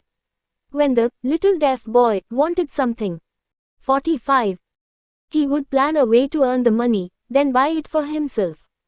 He still follows that plan. Truly, my own son has taught me that handicaps can be converted into stepping stones on which one may climb towards some worthy goal, unless they are accepted as obstacles, and used as alibis. The little deaf boy went through the grades, high school, and college without being able to hear his teachers, excepting when they shouted loudly, at close range. He did not go to a school for the deaf. We would not permit him to learn the sign language. We were determined that he should live a normal life, and associate with normal children, and we stood by that decision, although it cost us many heated debates with school officials. While he was in high school, he tried an electrical hearing aid, but it was of no value to him, due, we believed, to a condition that was disclosed when the child was 6, by Dr. J. Gordon Wilson, of Chicago, when he operated on one side of the boy's head, and discovered that there was no sign of natural hearing equipment. During his last week in college, 18 years after the operation, something happened which marked the most important turning point of his life. Through what seemed to be mere chance, he came into possession of another electrical hearing device, which was sent to him on trial. He was slow about testing it, due to his disappointment with a similar device. Finally he picked the instrument up, and more or less carelessly, placed it on his head, hooked up the battery, and lo! As if by a stroke of magic, his lifelong desire for normal hearing became a reality. For the first time in his life he heard practically as well as any person with normal hearing. God moves in mysterious ways, his wonders to perform. Overjoyed because of the changed world which had been brought to him through his hearing device, he rushed to the telephone, called his mother, and heard her voice perfectly. The next day he plainly heard the voices of his professors in class, for the first time in his life. Previously he could hear them only when they shouted, at short range. He heard the radio, he heard the talking pictures. For the first time in his life, he could converse freely with other people, without the necessity of their having to speak loudly. Truly, he had come into possession of a changed 46 world. We had refused to accept nature's error, and, by persistent desire, we had induced nature to correct that error, through the only practical means available. Desire had commenced to pay dividends, but the victory was not yet complete. The boy still had to find a definite and practical way to convert his handicap into an equivalent asset. Hardly realizing the significance of what had already been accomplished, but intoxicated with the joy of his newly discovered world of sound, he wrote a letter to the manufacturer of the hearing aid, enthusiastically describing his experience. Something in his letter, something, perhaps which was not written on the lines, but back of them, caused the company to invite him to New York. When we arrived, he was escorted through the factory, and while talking with the chief engineer, telling him about his changed world, a hunch, an idea, or an inspiration, call it what you wish, flashed into his mind. It was this impulsive thought which converted his affliction into an asset, destined to pay dividends in both money and happiness to thousands for all time to come. The sum and substance of that impulsive thought was this: it occurred to him that he might be of help to the millions of deafened people who go through life without the benefit of hearing devices, if he could find a way to tell them the story of his changed world. Then and there, he reached a decision to devote the remainder of his life to rendering useful service to the hard of hearing. For an entire month, he carried on an intensive research, during which he analyzed the entire marketing system of the manufacturer of the hearing device, and created ways and means of communicating with the hard of hearing all over the world for the purpose of sharing with them his newly discovered, changed world. When this was done, he put in writing a 2-year plan, based upon his findings. When he presented the plan to the company, he was instantly given a position, for the purpose of carrying out his ambition. Little did he dream, when he went to work, that he was destined to bring hope and practical relief to thousands of deafened people who, without his help, would have been doomed forever to deaf-mutism. Shortly after he became associated with the manufacturer of his hearing aid, he invited me to attend a class conducted by his company, for the purpose of teaching deaf-mutes to hear, and to 47. Speak. I had never heard of such a form of education. Therefore I visited the class, skeptical but hopeful that my time would not be entirely wasted. Here I saw a demonstration which gave me a greatly enlarged vision of what I had done to arouse and keep alive in my son's mind the desire for normal hearing. I saw deaf mutes actually being taught to hear and to speak, through application of the self-same principle I had used, more than 20 years previously, in saving my son from deaf-mutism. Thus, through some strange turn of the wheel of fate, my son, Blair, and I have been destined to aid in correcting deaf-mutism for those as yet unborn, because we are the only living human beings, as far as I know, who have established definitely the fact that deaf-mutism can be corrected to the extent of restoring to normal life those who suffer with this affliction. It has been done for one, it will be done for others. There is no doubt in my mind that Blair would have been a deaf-mute all his life, if his mother and I had not managed to shape his mind as we did. The doctor who attended at his birth told us, confidentially, the child might never hear or speak. A few weeks ago, Dr. Irving Voorhees, a noted specialist on such cases, examined Blair very thoroughly. He was astounded when he learned how well my son now hears and speaks, and said his examination indicated that theoretically, the boy should not be able to hear at all. But the lad does hear, despite the fact that X-ray pictures show there is no opening in the skull, whatsoever, from where his ears should be to the brain. When I planted in his mind the desire to hear and talk, and live as a normal person, there went with that impulse some strange influence which caused nature to become bridge builder, and span the gulf of silence between his brain and the outer world, by some means which the keenest medical specialists have not been able to interpret. It would be sacrilege for me to even conjecture as to how nature performed this miracle. It would be unforgivable if I neglected to tell the world as much as I know of the humble part one assumed in the strange experience. It is my duty, and a privilege to say I believe, and not without reason, that nothing is impossible to the person who backs desire with enduring faith. Verily, a burning desire has devious ways of transmuting itself into its physical equivalent. Blair desired normal hearing, now he has it. He was born with a handicap which might easily 48. Have sent one with a less defined desire to the street with a bundle of pencils in a tin cup. That handicap now promises to serve as the medium by which he will render useful service to many millions of hard of hearing, also, to give him useful employment at adequate financial compensation the remainder of his life. The little, white lies I planted in his mind when he was a child, by leading him to believe his affliction would become a great asset, which he could capitalize, has justified itself. Verily, there is nothing, right or wrong, which belief, plus burning desire, cannot make real. These qualities are free to everyone. In all my experience in dealing with men and women who had personal problems, I never handled a single case which more definitely demonstrates the power of desire. Authors sometimes make the mistake of writing of subjects of which they have but superficial, or very elementary knowledge. It has been my good fortune to have had the privilege of testing the soundness of the power of desire, through the affliction of my own son. Perhaps it was providential that the experience came as it did, for surely no one is better prepared than he, to serve as an example of what happens when desire is put to the test. If Mother Nature bends to the will of desire, is it logical that mere men can defeat a burning desire? Strange and imponderable is the power of the human mind. We do not understand the method by which it uses every circumstance, every individual, every physical thing within its reach, as a means of transmuting desire into its physical counterpart. perhaps science will uncover the secret. I planted in my son's mind the desire to hear and to speak as any normal person hears and speaks. That desire has now become a reality. I planted in his mind the desire to convert his greatest handicap into his greatest asset. That desire has been realized. The modus operandi by which this astounding result was achieved is not hard to describe. It consisted of 3 very definite facts. First, I mixed faith with the desire for normal hearing, which I passed on to my son. Second, I communicated my desire to him in every conceivable way available, through persistent, continuous effort, over a period of years. Third, he believed me. As this chapter was being completed, news came of the death of Mme. Schumann Heink. One short paragraph in the news dispatch gives the clue to this unusual woman's stupendous. 49. Success as a singer. I quote the paragraph, because the clue it contains is none other than desire. Early in her career, Mme.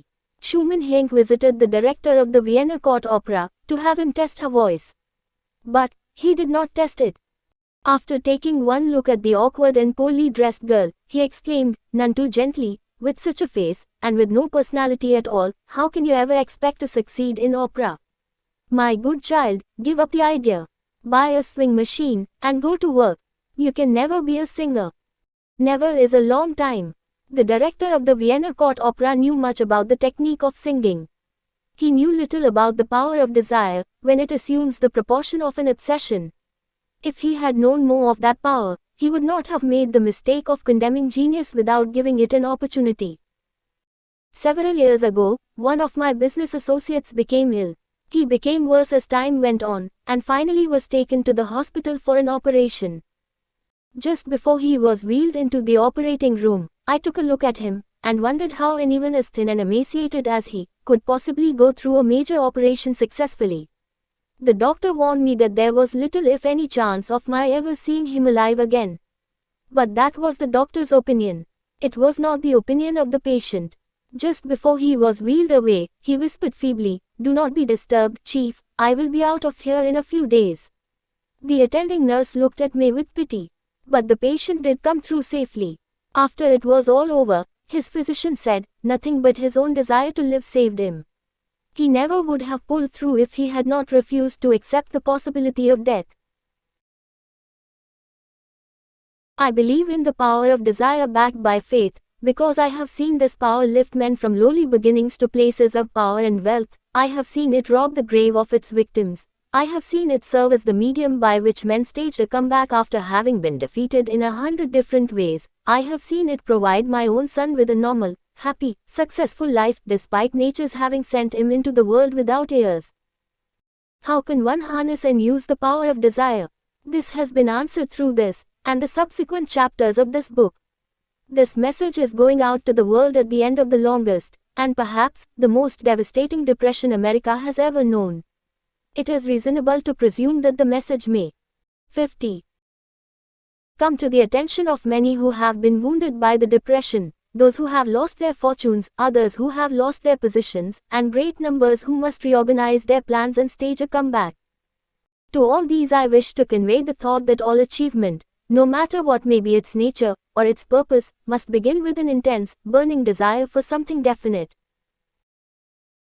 Through some strange and powerful principle of mental chemistry, which she has never divulged, nature wraps up in the impulse of strong desire, that something, which recognizes no such word as impossible, and accepts no such reality as failure. 51. Chapter 3. Faith. Visualization of, and belief in attainment of desire. The second step toward riches. Faith is the head chemist of the mind. When faith is blended with the vibration of thought, the subconscious mind instantly picks up the vibration, translates it into its spiritual equivalent, and transmits it to infinite intelligence, as in the case of prayer. The emotions of faith, love, and sex are the most powerful of all the major positive emotions.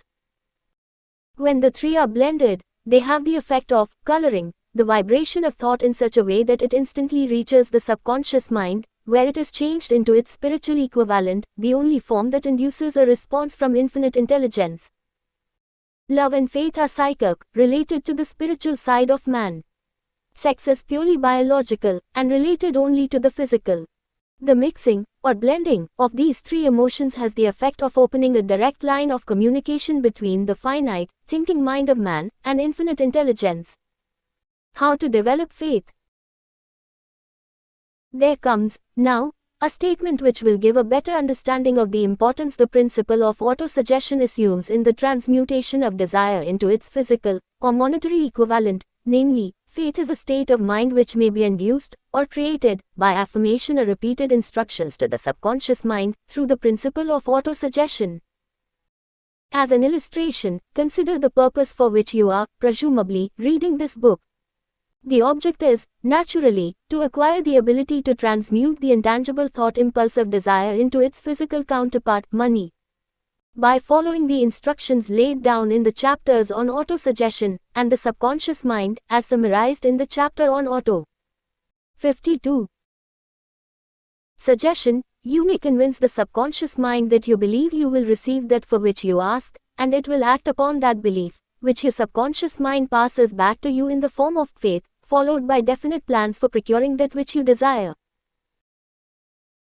The method by which one develops faith, where it does not already exist, is extremely difficult to describe, almost as difficult, in fact, as it would be to describe the color of red to a blind man who has never seen color, and has nothing with which to compare what you describe to him.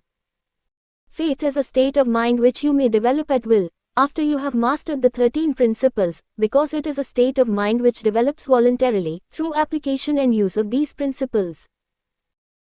Repetition of affirmation of orders to your subconscious mind. I-5 The only known method of voluntary development of the emotion of faith. Perhaps the meaning may be made clearer through the following explanation as to the way men sometimes become criminals. Stated in the words of a famous criminologist, when men first come into contact with crime, they abhor it. If they remain in contact with crime for a time, they become accustomed to it, and endure it. If they remain in contact with it long enough, they finally embrace it, and become influenced by it. This is the equivalent of saying that any impulse of thought which is repeatedly passed on to the subconscious mind is, finally, accepted and acted upon by the subconscious mind, which proceeds to translate that impulse into its physical equivalent, by the most practical procedure available. In connection with this, consider again the statement, all thoughts which have been emotionalized, given feeling, and mixed with faith, begin immediately to translate themselves into their physical equivalent or counterpart. The emotions, or the feeling portion of thoughts, are the factors which give thoughts vitality, life, and action. The emotions of faith, love, and sex, when mixed with any thought impulse, give it greater action than any of these emotions can do singly. Not only thought impulses which have been mixed with faith, but those which have been mixed with any of the positive emotions, or any of the negative emotions, may reach and influence the subconscious mind. 53. From this statement, you will understand that the subconscious mind will translate into its physical equivalent a thought impulse of a negative or destructive nature, just as readily as it will act upon thought impulses of a positive or constructive nature. This accounts for the strange phenomenon which so many millions of people experience, referred to as misfortune or bad luck. There are millions of people who believe themselves doomed to poverty and failure, because of some strange force over which they believe they have no control. They are the creators of their own misfortunes, because of this negative belief, which is picked up by the subconscious mind, and translated into its physical equivalent. This is an appropriate place at which to suggest again that you may benefit, by passing on to your subconscious mind, any desire which you wish translated into its physical, or monetary equivalent, in a state of expectancy or belief that the transmutation will actually take place. Your belief, or faith, is the element which determines the action of your subconscious mind. There is nothing to hinder you from deceiving your subconscious mind when giving it instructions through autosuggestion, as I deceived my son's subconscious mind.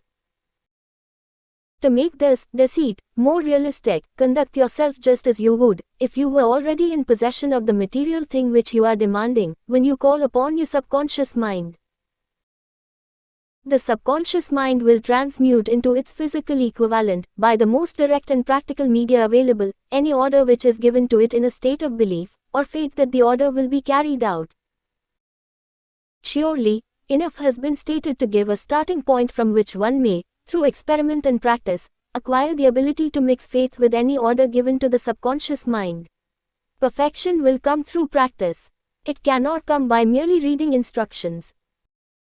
If it be true that one may become a criminal by association with crime, and this is a known fact, it is equally true that one may develop faith by voluntarily suggesting to the subconscious mind that one has faith. The mind comes, finally, to take on the nature of the influences which dominate it. Understand this truth. 54. And you will know why it is essential for you to encourage the positive emotions as dominating forces of your mind, and discourage and eliminate negative emotions. A mind dominated by positive emotions becomes a favorable abode for the state of mind known as faith. A mind so dominated may, at will, give the subconscious mind instructions, which it will accept and act upon immediately. Faith is a state of mind which may be induced by autosuggestion. All down the ages, the religionists have admonished struggling humanity to have faith in this, that, and the other dogma or creed, but they have failed to tell people how to have faith. They have not stated that faith is a state of mind, and that it may be induced by self-suggestion. In language which any normal human being can understand, we will describe all that is known about the principle through which faith may be developed, where it does not already exist. Have faith in yourself, faith in the infinite. Before we begin, you should be reminded again that faith is the eternal elixir, which gives life, power, and action to the impulse of thought. The foregoing sentence is worth reading a second time, and a third, and a fourth. It is worth reading aloud. Faith is the starting point of all accumulation of riches. Faith is the basis of all miracles, and all mysteries which cannot be analyzed by the rules of science. Faith is the only known antidote for failure. Faith is the element, the chemical, which, when mixed with prayer, gives one direct communication with infinite intelligence. Faith is the element which transforms the ordinary vibration of thought, created by the finite mind of man, into the spiritual equivalent. Faith is the only agency through which the cosmic force of infinite intelligence can be harnessed and used by man. Every one of the foregoing statements is capable of proof. The proof is simple and easily demonstrated. It is wrapped up in the principle of autosuggestion. Let us center our attention. 55. Therefore, upon the subject of self-suggestion, and find out what it is, and what it is capable of achieving. It is a well-known fact that one comes, finally, to believe whatever one repeats to oneself, whether the statement be true or false. If a man repeats a lie over and over, he will eventually accept the lie as truth. Moreover, he will believe it to be the truth. Every man is what he is, because of the dominating thoughts which he permits to occupy his mind. Thoughts which a man deliberately places in his own mind, and encourages with sympathy, and with which he mixes any one or more of the emotions, constitute the motivating forces, which direct and control his every movement, act, and deed. Comes, now, a very significant statement of truth. Thoughts which are mixed with any of the feelings of emotions, constitute a magnetic force which attracts, from the vibrations of the ether, other similar, or related thoughts. A thought thus magnetized with emotion may be compared to a seed which, when planted in fertile soil, germinates, grows, and multiplies itself over and over again, until that which was originally one small seed, becomes countless millions of seeds of the same brand. The ether is a great cosmic mass of eternal forces of vibration. It is made up of both destructive vibrations and constructive vibrations. It carries, at all times, vibrations of fear, poverty, disease, failure, misery, and vibrations of prosperity, health, success, and happiness, just as surely as it carries the sound of hundreds of orchestrations of music, and hundreds of human voices, all of which maintain their own individuality, and means of identification, through the medium of radio. From the great storehouse of the ether, the human mind is constantly attracting vibrations which harmonize with that which dominates the human mind. Any thought, idea, plan, or purpose which one holds in one's mind attracts, from the vibrations of the ether, a host of its relatives, adds these relatives to its own force, and grows until it becomes the dominating, motivating master of the individual in whose mind it has been housed. Now, let us go back to the starting point, and become informed as to how the original seed of an idea, plan, or purpose may be planted in the mind. The information is easily conveyed. Any idea, plan, or purpose may be placed in the mind through repetition of 56. Thought. This is why you are asked to write out a statement of your major purpose, or definite chief aim, commit it to memory, and repeat it, in audible words, day after day, until these vibrations of sound have reached your subconscious mind. We are what we are, because of the vibrations of thought which we pick up and register, through the stimuli of our daily environment. Resolve to throw off the influences of any unfortunate environment, and to build your own life to order. Taking inventory of mental assets and liabilities, you will discover that your greatest weakness is lack of self-confidence. This handicap can be surmounted, and timidity translated into courage, through the aid of the principle of autosuggestion. The application of this principle may be made through a simple arrangement of positive thought impulses stated in writing, memorized, and repeated, until they become a part of the working equipment of the subconscious faculty of your mind. Self-confidence formula. First, I know that I have the ability to achieve the object of my definite purpose in life, therefore, I demand of myself persistent, continuous action toward its attainment, and I here and now promise to render such action. Second, I realize the dominating thoughts of my mind will eventually reproduce themselves in outward, physical action, and gradually transform themselves into physical reality. Therefore, I will concentrate my thoughts for 30 minutes daily, upon the task of thinking of the person I intend to become, thereby creating in my mind a clear mental picture of that person.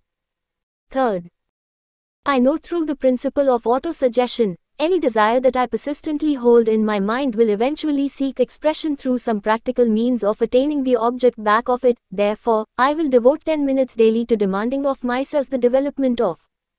Fourth, I have clearly written down a description of my 57. Definite chief aim in life, and I will never stop trying, until I shall have developed sufficient self-confidence for its attainment. Fifth, I fully realize that no wealth or position can long endure, unless built upon truth and justice. Therefore, I will engage in no transaction which does not benefit all whom it affects. I will succeed by attracting to myself the forces I wish to use, and the cooperation of other people.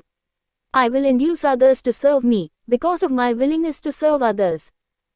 I will eliminate hatred, envy, jealousy, selfishness, and cynicism, by developing love for all humanity, because I know that a negative attitude toward others can never bring me success. I will cause others to believe in me, because I will believe in them, and in myself. I will sign my name to this formula, commit it to memory, and repeat it aloud once a day, with full faith that it will gradually influence my thoughts and actions so that I will become a self-reliant and successful person. Back of this formula is a law of nature which no man has yet been able to explain. It has baffled the scientists of all ages. The psychologists have named this law autosuggestion and let it go at that. The name by which one calls this law is of little importance. The important fact about it is, it works for the glory and success of mankind, if it is used constructively. On the other hand, if used destructively, it will destroy just as readily. In this statement may be found a very significant truth, namely, that those who go down in defeat, and end their lives in poverty, misery, and distress do so because of negative application of the principle of autosuggestion. The cause may be found in the fact that all impulses of thought have a tendency to clothe themselves in their physical equivalent. The subconscious mind, the chemical laboratory in which all thought impulses are combined and made ready for translation into physical reality, makes no distinction between constructive and destructive thought impulses. It works with the material we feed it, through all thought impulses. The subconscious mind will translate into reality a thought driven by fear just as readily as it will translate into reality a thought driven by courage, or faith. 58. The pages of medical history are rich with illustrations of cases of suggestive suicide. A man may commit suicide through negative suggestion, just as effectively as by any other means. In a Midwestern city, A man by the name of Joseph Grant, a bank official, borrowed a large sum of the bank's money without the consent of the directors. He lost the money through gambling. One afternoon, the bank examiner came and began to check the accounts. Grant left the bank, took a room in a local hotel, and when they found him, 3 days later, he was lying in bed, wailing and moaning, repeating over and over these words, "My God, this will kill me. I cannot stand the disgrace." In a short time he was dead. The doctors pronounced the case one of mental suicide. Just as electricity will turn the wheels of industry, and render useful service if used constructively, or snuff out life if wrongly used, so will the law of autosuggestion lead you to peace and prosperity, or down into the valley of misery, failure, and death, according to your degree of understanding and application of it. If you fill your mind with fear, doubt and unbelief in your ability to connect with, and use the forces of infinite intelligence, the law of autosuggestion will take the spirit of unbelief and use it as a pattern by which your subconscious mind will translate it into its physical equivalent. This statement is as true as the statement that 2 and 2 are 4. Like the wind which carries one ship east and another west, the law of autosuggestion will lift you up or pull you down, according to the way you set your sails of thought. The law of autosuggestion, through which any person may rise to altitudes of achievement which stagger the imagination, is well described in the following verse.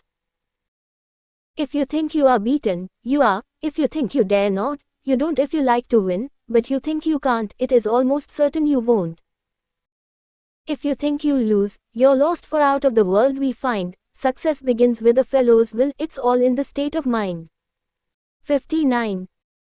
If you think you are outclassed, you are. You've got to think high to rise, you've got to be sure of yourself before you can ever win a prize. Life's battles don't always go to the stronger or faster man, but soon or late the man who wins is the man who thinks he can. Observe the words which have been emphasized, and you will catch the deep meaning which the poet had in mind. Somewhere in your makeup, perhaps in the cells of your brain, there lies sleeping the seed of achievement which, if aroused and put into action, would carry you to heights such as you may never have hoped to attain. Just as a master musician may cause the most beautiful strains of music to pour forth from the strings of a violin, so may you arouse the genius which lies asleep in your brain, and cause it to drive you upward to whatever goal you may wish to achieve. Abraham Lincoln was a failure at everything he tried, until he was well past the age of 40. He was a Mr. Nobody from nowhere, until a great experience came into his life, aroused the sleeping genius within his heart and brain, and gave the world one of its really great men. That experience was mixed with the emotions of sorrow and love. It came to him through Annie Rutledge, the only woman whom he ever truly loved.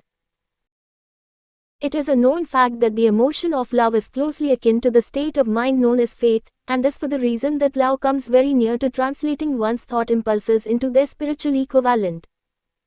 During his work of research, the author discovered, from the analysis of the life, work and achievements of hundreds of men of outstanding accomplishment, that there was the influence of a woman's love back of nearly every one of them.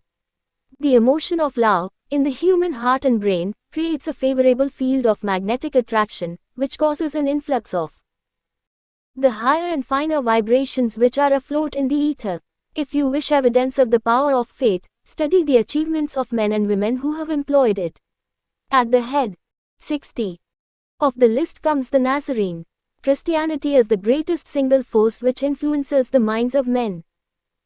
The basis of Christianity is faith, no matter how many people may have perverted or misinterpreted the meaning of this great force, and no matter how many dogmas and creeds have been created in its name, which do not reflect its tenets. The sum and substance of the teachings and the achievements of Christ, which may have been interpreted as miracles, were nothing more nor less than faith. If there are any such phenomena as miracles, they are produced only through the state of mind known as faith. Some teachers of religion, and many who call themselves Christians, neither understand nor practice faith. Let us consider the power of faith, as it is now being demonstrated by a man who is well known to all of civilization, Mahatma Gandhi of India. In this man the world has one of the most astounding examples known to civilization of the possibilities of faith. Gandhi wields more potential power than any man living at this time, and this, despite the fact that he has none of the orthodox tools of power, such as money, battleships, soldiers, and materials of warfare. Gandhi has no money, he has no home, he does not own a suit of clothes, but he does have power. How does he come by that power? He created it out of his understanding of the principle of faith, and through his ability to transplant that faith into the minds of 200 million people. Gandhi has accomplished, through the influence of faith, that which the strongest military power on earth could not, and never will accomplish through soldiers and military equipment. He has accomplished the astounding feat of influencing 200 million minds to coalesce and move in unison, as a single mind.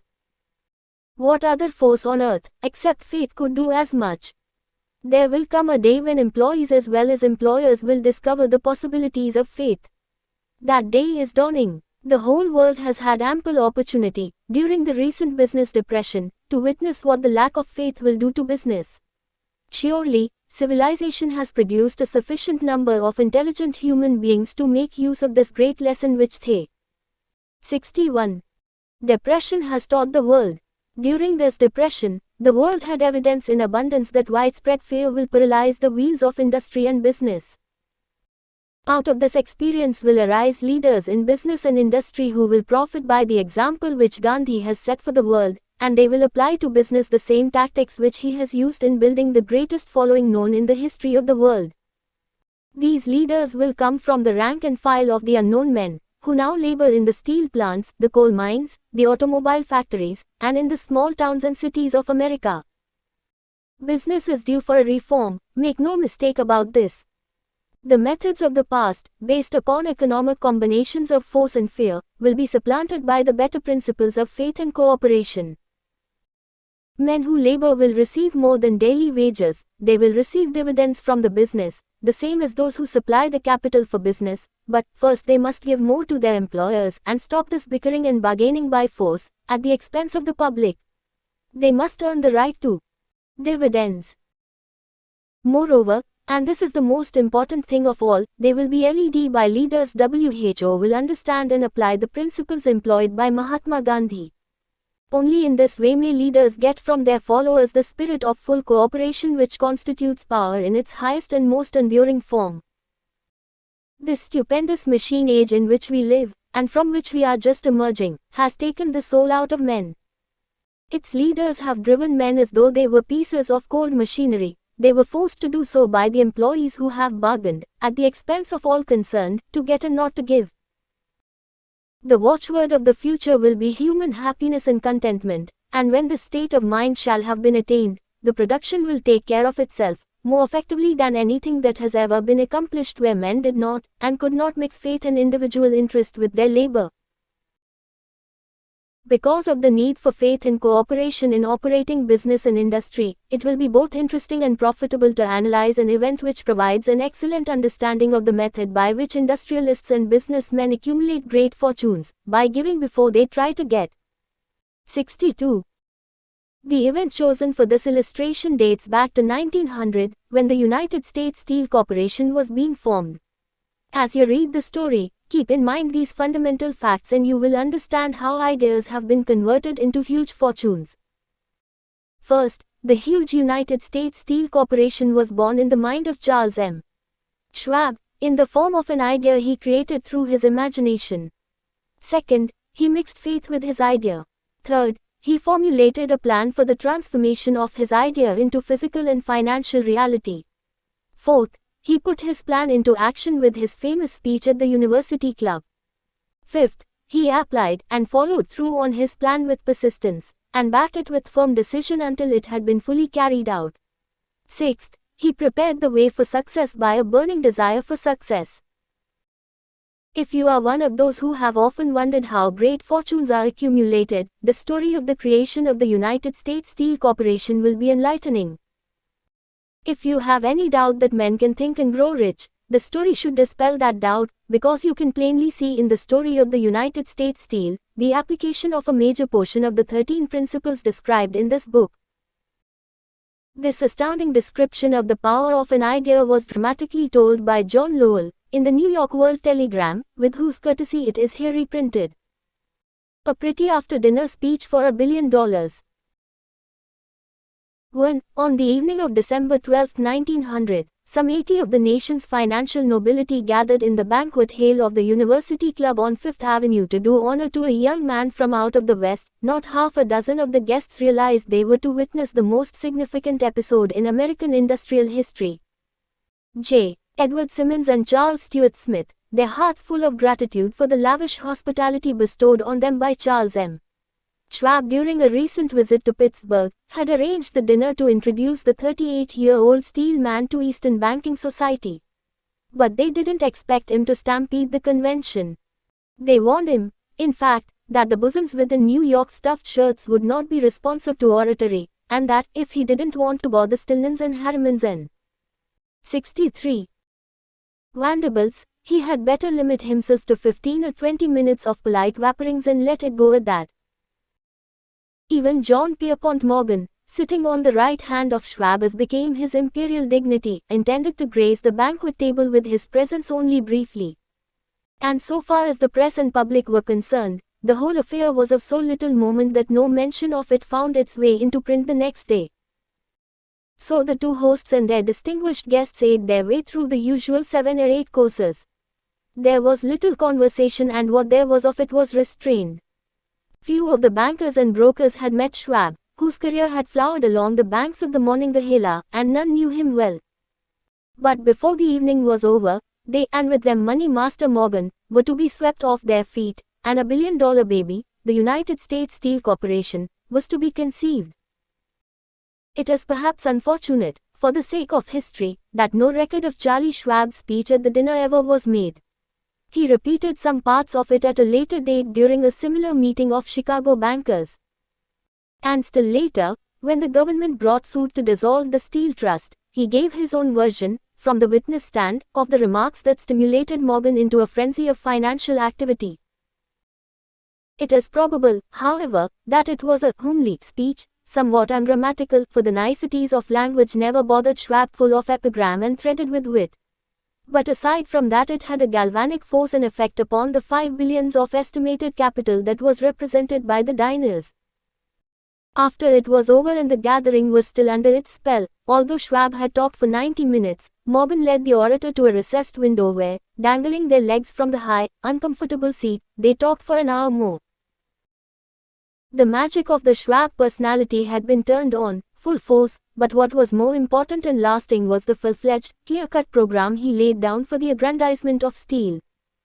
Many other men had tried to interest Morgan in slapping together a steel trust after the pattern of the biscuit, wire and hoop, sugar, rubber, whiskey, oil or chewing gum combinations. John W. Gates, the gambler, had urged it, but Morgan distrusted him. The Moore boys, Bill and Jim, Chicago stock jobbers who had glued together a match trust and a cracker corporation, had urged it and 64 failed. Albert H. Gary, the sanctimonious country lawyer, wanted to foster it, but he wasn't big enough to be impressive.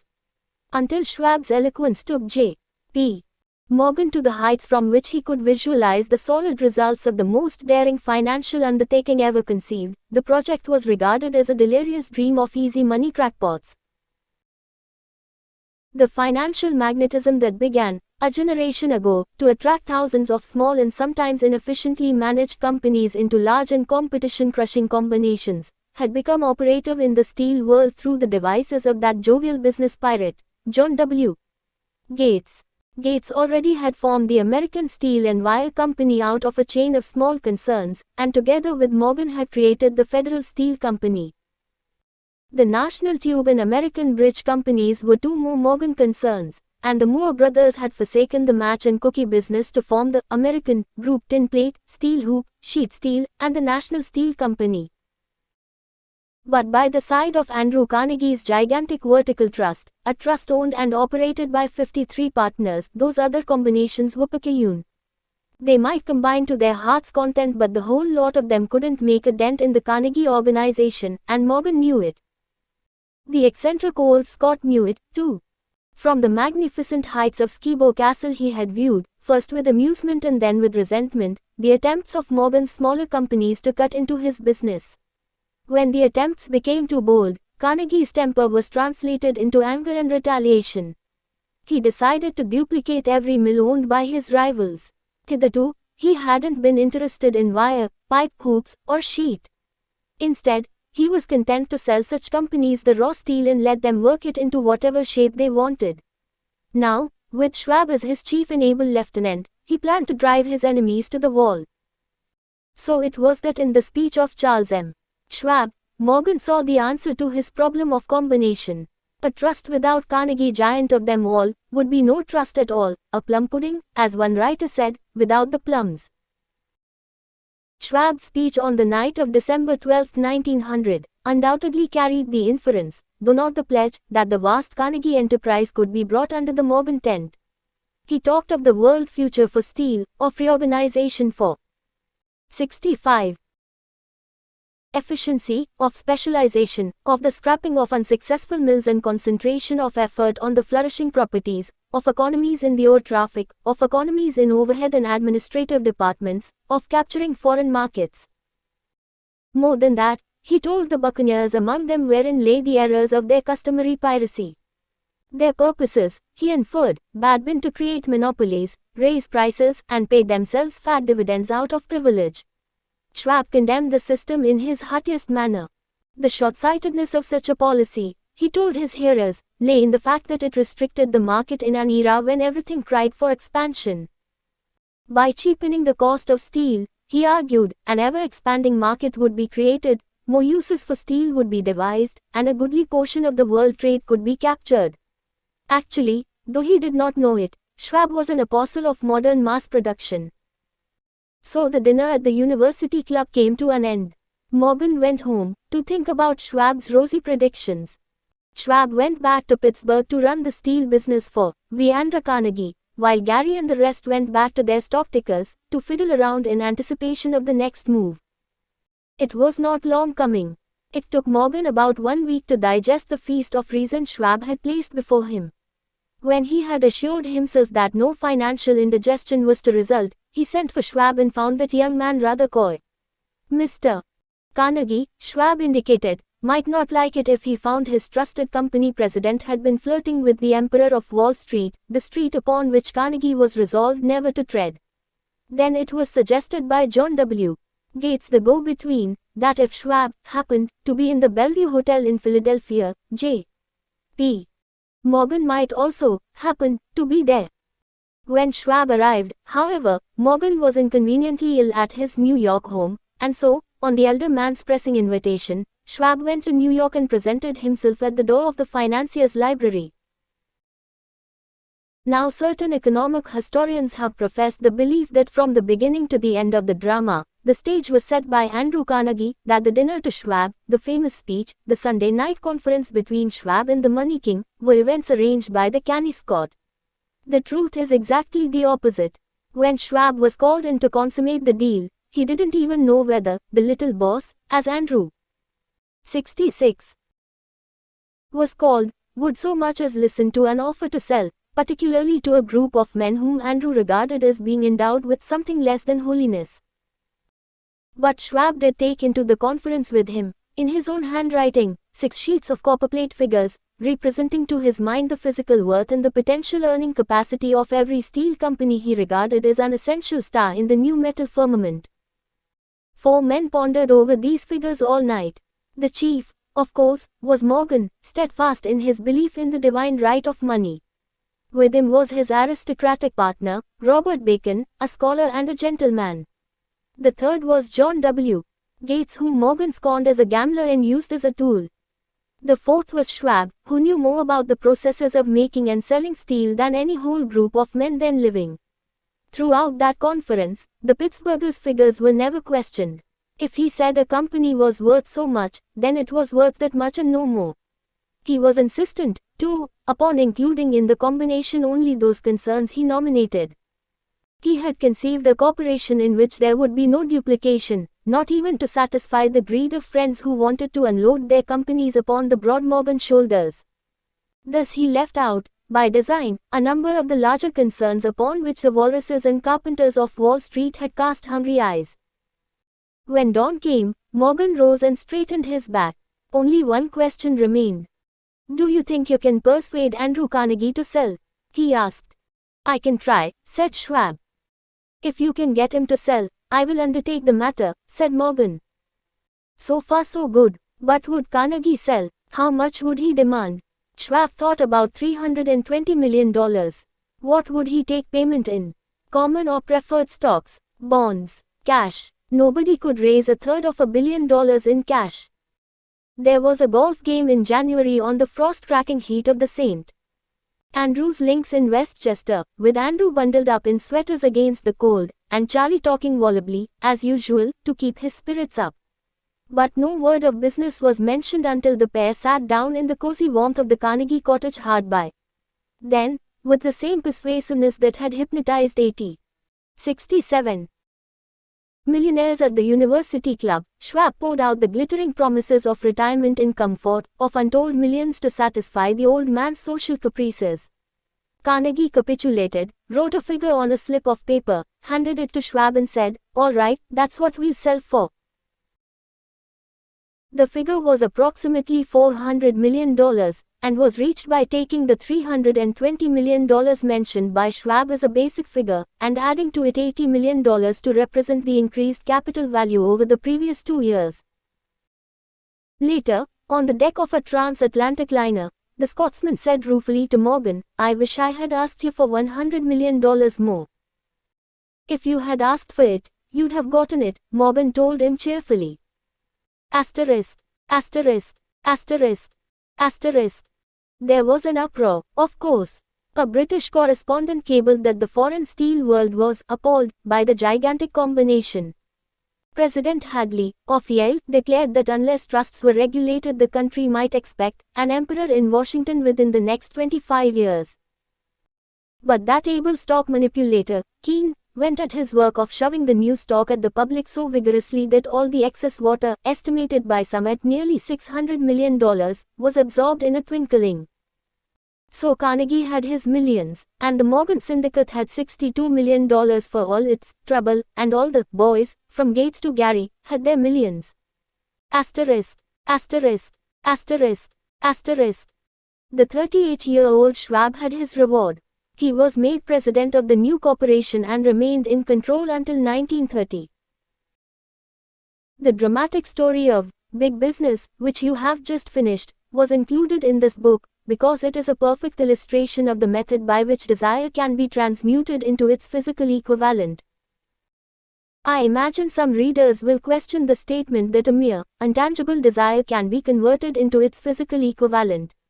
Doubtless some will say, "You cannot convert nothing into something." The answer is in the story of United States. 68. Steel. That giant organization was created in the mind of one man. The plan by which the organization was provided with the steel mills that gave it financial stability was created in the mind of the same man. His faith, his desire, his imagination, his persistence were the real ingredients that went into United States Steel. The steel mills and mechanical equipment acquired by the corporation, after it had been brought into legal existence, were incidental, but careful analysis will disclose the fact that the appraised value of the properties acquired by the corporation increased in value by an estimated $600 million, by the mere transaction which consolidated them under one management. In other words, Charles M. Schwab's idea, plus the faith with which he conveyed it to the minds of J.P. Morgan and the others, was marketed for a profit of approximately $600 million. Not an insignificant sum for a single idea. What happened to some of the men who took their share of the millions of dollars of profit made by this transaction, is a matter with which we are not now concerned. The important feature of the astounding achievement is that it serves as unquestionable evidence of the soundness of the philosophy described in this book, because this philosophy was the warp and the woof of the entire transaction. Moreover, the practicability of the philosophy has been established by the fact that the United States Steel Corporation prospered, and became one of the richest and most powerful corporations in America, employing thousands of people, developing new uses for steel, and opening new markets, thus proving that the $600 million in profit which the Schwab idea produced was earned. Riches begin in the form of thought. The amount is limited only by the person in whose mind the thought is put into motion. Faith removes limitations. Remember this when you are ready to bargain with life for whatever it is that you ask as your price for having passed this way. Remember, also, that the man who created the United States Steel Corporation was practically unknown at the time. He was merely Andrew Carnegie's man Friday until he gave birth to his famous idea. After that he quickly rose to a position of power, fame, and riches. 69. There are no limitations to the mind except those we acknowledge. Both poverty and riches are the offspring of thought. 70. Chapter 4. The medium for influencing the subconscious mind. The third step toward riches. Autosuggestion is a term which applies to all one's suggestions and all self-administered stimuli which reach one's mind through the five senses. Stated in another way, autosuggestion is self-suggestion. It is the agency of communication between that part of the mind where conscious thought takes place, and that which serves as the seat of action for the subconscious mind. Through the dominating thoughts which one permits to remain in the conscious mind, whether these thoughts be negative or positive, is immaterial. The principle of autosuggestion voluntarily reaches the subconscious mind and influences it with these thoughts. No thought, whether it be negative or positive, can enter the subconscious mind without the aid of the principle of autosuggestion, with the exception of thoughts picked up from the ether. Stated differently, all sense impressions which are perceived through the five senses are stopped by the conscious thinking mind, and may be either passed on to the subconscious mind, or rejected, at will. The conscious faculty serves, therefore, as an outer guard to the approach of the subconscious. Nature has so built man that he has absolute control over the material which reaches his subconscious mind, through his five senses, although this is not meant to be construed as a statement that man always exercises this control. In the great majority of instances, he does not exercise it, which explains why so many people go through life in poverty. Recall what has been said about the subconscious mind resembling a fertile garden spot, in which weeds will grow in abundance, if the seeds of more desirable crops are not sown. 71. Therein, autosuggestion is the agency of control through which an individual may voluntarily feed his subconscious mind on thoughts of a creative nature, or, by neglect, permit thoughts of a destructive nature to find their way into this rich garden of the mind. You were instructed, in the last of the 6 steps described in the chapter on desire, to read aloud twice daily the written statement of your desire for money, and to see and feel yourself already in possession of the money. By following these instructions, you communicate the object of your desire directly to your subconscious mind in a spirit of absolute faith. Through repetition of this procedure, you voluntarily create thought habits which are favorable to your efforts to transmute desire into its monetary equivalent. Go back to these 6 steps described in Chapter 2, and read them again, very carefully, before you proceed further. Then, when you come to it, read very carefully the 4 instructions for the organization of your mastermind group, described in the chapter on organized planning. By comparing these 2 sets of instructions with that which has been stated on autosuggestion, you, of course, will see that the instructions involve the application of the principle of autosuggestion. Remember, therefore, when reading aloud the statement of your desire through which you are endeavoring to develop a money consciousness, that the mere reading of the words is of no consequence unless you mix emotion or feeling with your words. If you repeat 1,000,000 times the famous Emil Cow formula, day by day, in every way, I am getting better and better, without mixing emotion and faith with your words, you will experience no desirable results. Your subconscious mind recognizes and acts upon only thoughts which have been well mixed with emotion or feeling. This is a fact of such importance as to warrant repetition in practically every chapter, because the lack of understanding of this is the main reason the majority of people who try to apply the principle of autosuggestion get no desirable results. Plain, unemotional words do not influence the subconscious mind. You will get no appreciable results until you learn to reach your subconscious mind with thoughts, or spoken words which have been well emotionalized with belief. 72. Do not become discouraged, if you cannot control and direct your emotions the first time you try to do so. Remember, there is no such possibility as something for nothing. Ability to reach and influence your subconscious mind has its price, and you must pay that price.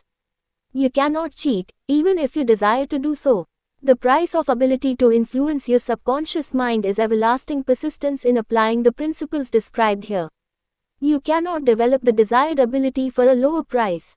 You, and you alone, must decide whether or not the reward for which you are striving, the money consciousness, is worth the price you must pay for it in effort.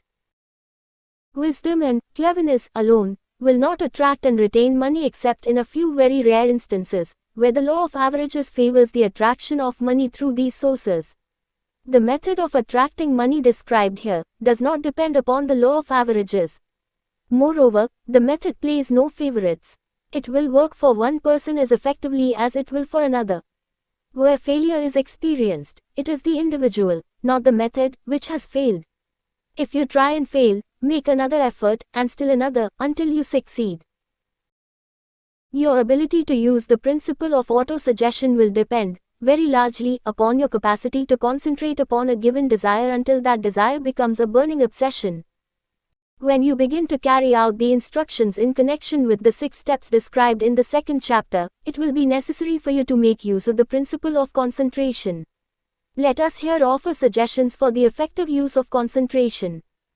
When you begin to carry out the first of the 6 steps, which instructs you to fix in your own mind the exact amount of money you desire, hold your thoughts on that amount of money by concentration, or fixation of attention, with your eyes closed, until you can actually see the physical appearance of the money. Do this at least once each day.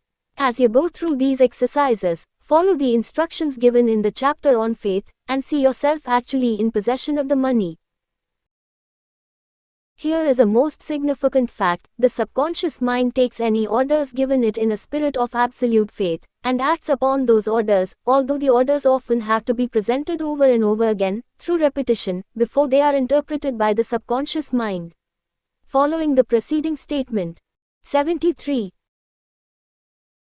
Consider the possibility of playing a perfectly legitimate trick on your subconscious mind, by making it believe, because you believe it, that you must have the amount of money you are visualizing, that this money is already awaiting your claim, that the subconscious mind must hand over to you practical plans for acquiring the money which is yours. Hand over the thought suggested in the preceding paragraph to your imagination, and see what your imagination can, or will do, to create practical plans for the accumulation of money through transmutation of your desire. Do not wait for a definite plan, through which you intend to exchange services or merchandise in return for the money you are visualizing, but begin at once to see yourself in possession of the money, demanding and expecting meanwhile, that your subconscious mind will hand over the plan, or plans you need. Be on the alert for these plans, and when they appear, put them into action immediately. When the plans appear, they will probably flash into your mind through the 6th sense, in the form of an inspiration. This inspiration may be considered a direct telegram or message from infinite intelligence. Treat it with respect, and act upon it as soon as you receive it. Failure to do this will be fatal to your success. In the 4th of the 6 steps, you were instructed to create a definite plan for carrying out your desire, and begin at once to put this plan into action. You should follow this instruction in the manner described in the preceding paragraph. Do not trust to your reason when creating your plan for accumulating money through the transmutation of desire. Your reason is faulty. Moreover, your reasoning faculty may be lazy, and if you depend entirely upon it to serve you, it may disappoint you. When visualizing the money you intend to accumulate, with closed eyes see yourself rendering the service, or delivering the merchandise you intend to give in return for this money. This is important. Summary of instructions. The fact that you are reading this book is an indication that you earnestly seek knowledge. It is also an indication that you are a student of the subject. If you are only a student, there is a chance. 74. That you may learn much that you did not know, but you will learn only by assuming an attitude of humility. If you choose to follow some of the instructions but neglect, or refuse to follow others, you will fail. To get satisfactory results, you must follow all instructions in a spirit of faith. The instructions given in connection with the 6 steps in the second chapter will now be summarized and blended with the principles covered by this chapter, as follows. First, go into some quiet spot, preferably in bed at night where you will not be disturbed or interrupted. Close your eyes and repeat aloud, so you may hear your own words, the written statement of the amount of money you intend to accumulate, the time limit for its accumulation, and a description of the service or merchandise you intend to give in return for the money. As you carry out these instructions, see yourself already in possession of the money. For example, suppose that you intend to accumulate $50,000 by the 1st of January, 5 years hence, that you intend to give personal services in return for the money, in the capacity of a salesman. Your written statement of your purpose should be similar to the following. By the first day of January, 19, I will have in my possession $50,000, which will come to me in various amounts from time to time during the interim. In return for this money I will give the most efficient service of which I am capable, rendering the fullest possible quantity, and the best possible quality of service in the capacity of salesman of describe the service or merchandise you intend to sell. I believe that I will have this money in my possession. My faith is so strong that I can now see this money before my eyes. I can touch it with my hands. It is now awaiting transfer to me at the time, and in the proportion that I deliver the service I intend to render in return for it. I am awaiting a plan by which to accumulate this money, and I will follow that plan when it is received. Second, repeat this program night and morning until you can see, in your imagination, the money you intend to 75. Accumulate. Third, place a written copy of your statement where you can see it night and morning, and read it just before retiring, and upon arising until it has been memorized. Remember, as you carry out these instructions, that you are applying the principle of autosuggestion, for the purpose of giving orders to your subconscious mind. Remember, also, that your subconscious mind will act only upon instructions which are emotionalized, and handed over to it with feeling. Faith is the strongest, and most productive of the emotions. Follow the instructions given in the chapter on faith. These instructions may, at first, seem abstract. Do not let this disturb you. Follow the instructions, no matter how abstract or impractical they may, at first, appear to be. The time will soon come, if you do as you have been instructed, in spirit as well as in act, when a whole new universe of power will unfold to you. Skepticism, in connection with all new ideas, is characteristic of all human beings. But if you follow the instructions outlined, your skepticism will soon be replaced by belief, and this, in turn, will soon become crystallized into absolute faith. Then you will have arrived at the point where you may truly say, I am the master of my fate, I am the captain of my soul. Many philosophers have made the statement that man is the master of his own earthly destiny, but most of them have failed to say why he is the master. The reason that man may be the master of his own earthly status, and especially his financial status, is thoroughly explained in this chapter. Man may become the master of himself, and of his environment, because he has the power to influence his own subconscious mind, and through it, gain the cooperation of infinite intelligence. You are now reading the chapter which represents the keystone to the arch of this philosophy. The instructions contained in this chapter must be understood and applied with persistence, if you succeed in transmuting desire into money.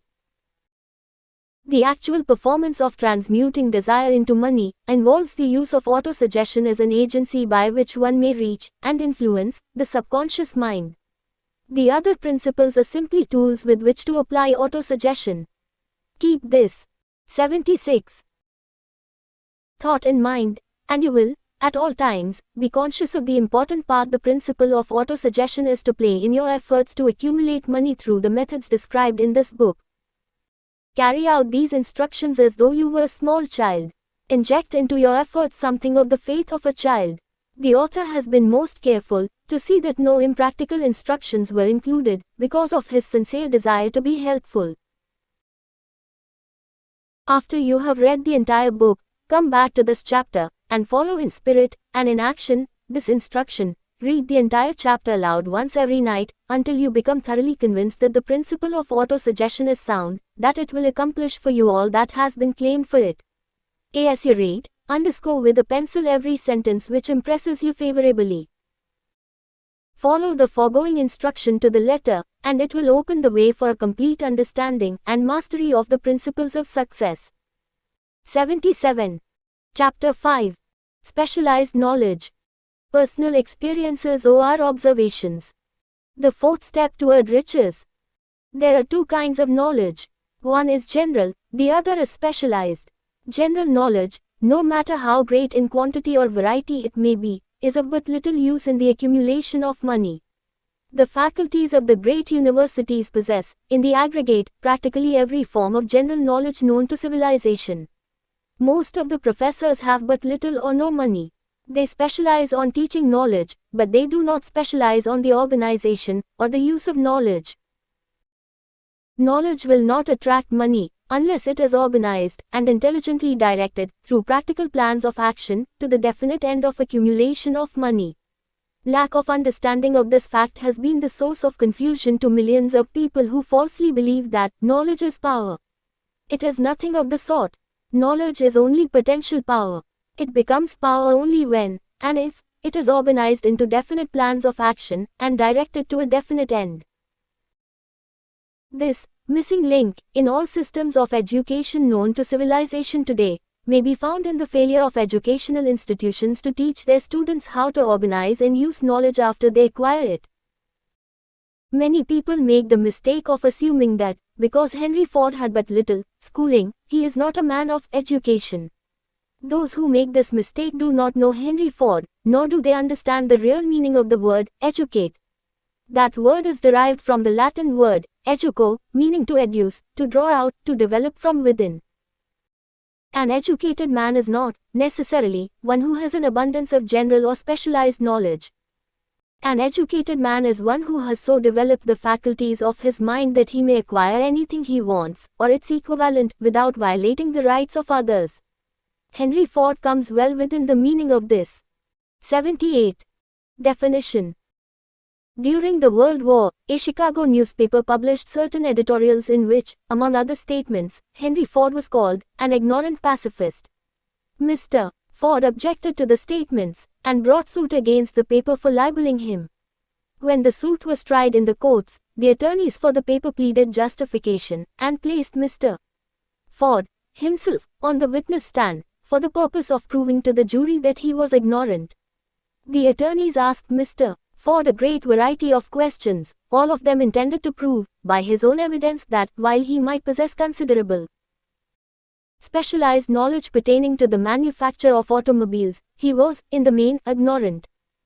Mr. Ford was plied with such questions as the following: who was Benedict Arnold? And, how many soldiers did the British send over to America to put down the rebellion of 1776? In answer to the last question, Mr. Ford replied, I do not know the exact number of soldiers the British sent over, but I have heard that it was a considerably larger number than ever went back. Finally, Mr. Ford became tired of this line of questioning, and in reply to a particularly offensive question, he leaned over, pointed his finger at the lawyer who had asked the question, and said, if I should really want to answer the foolish question you have just asked, or any of the other questions you have been asking me, let me remind you that I have a row of electric push buttons on my desk, and by pushing the right button, I can summon to my aid men who can answer any question I desire to ask concerning the business to which I am devoting most of my efforts. Now, will you kindly tell me, why I should clutter up my mind with general knowledge, for the purpose of being able to answer questions, when I have men around me who can supply any knowledge I require? There certainly was good logic to that reply. That answer floored the lawyer. Every person in the courtroom realized it was the answer, not of an ignorant man, but of a man of education. Any man is educated who knows where to get knowledge when he needs it, and how to organize that knowledge into definite plans of action. Through the assistance of his mastermind group, Henry Ford had at his command all the specialized knowledge he needed to enable him to become one of the wealthiest men in America. It was not essential that he have this knowledge in his own mind.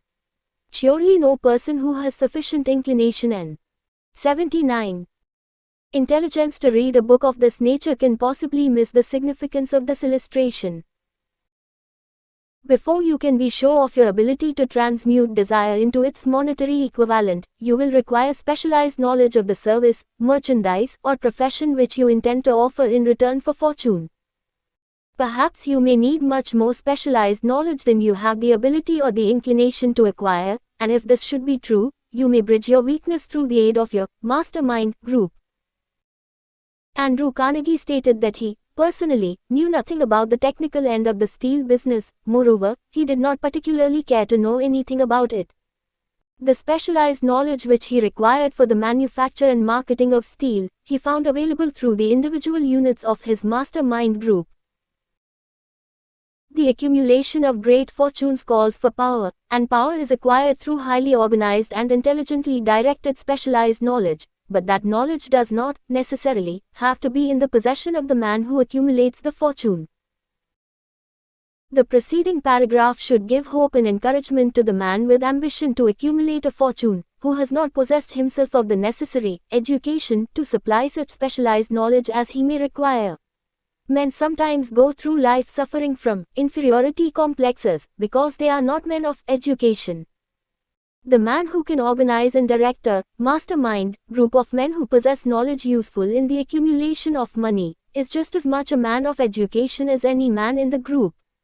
Remember this, if you suffer from a feeling of inferiority because your schooling has been limited. Thomas A. Edison had only 3 months of schooling during his entire life. He did not lack education, neither did he die poor. Henry Ford had less than a 6th grade schooling, but he has managed to do pretty well by himself financially.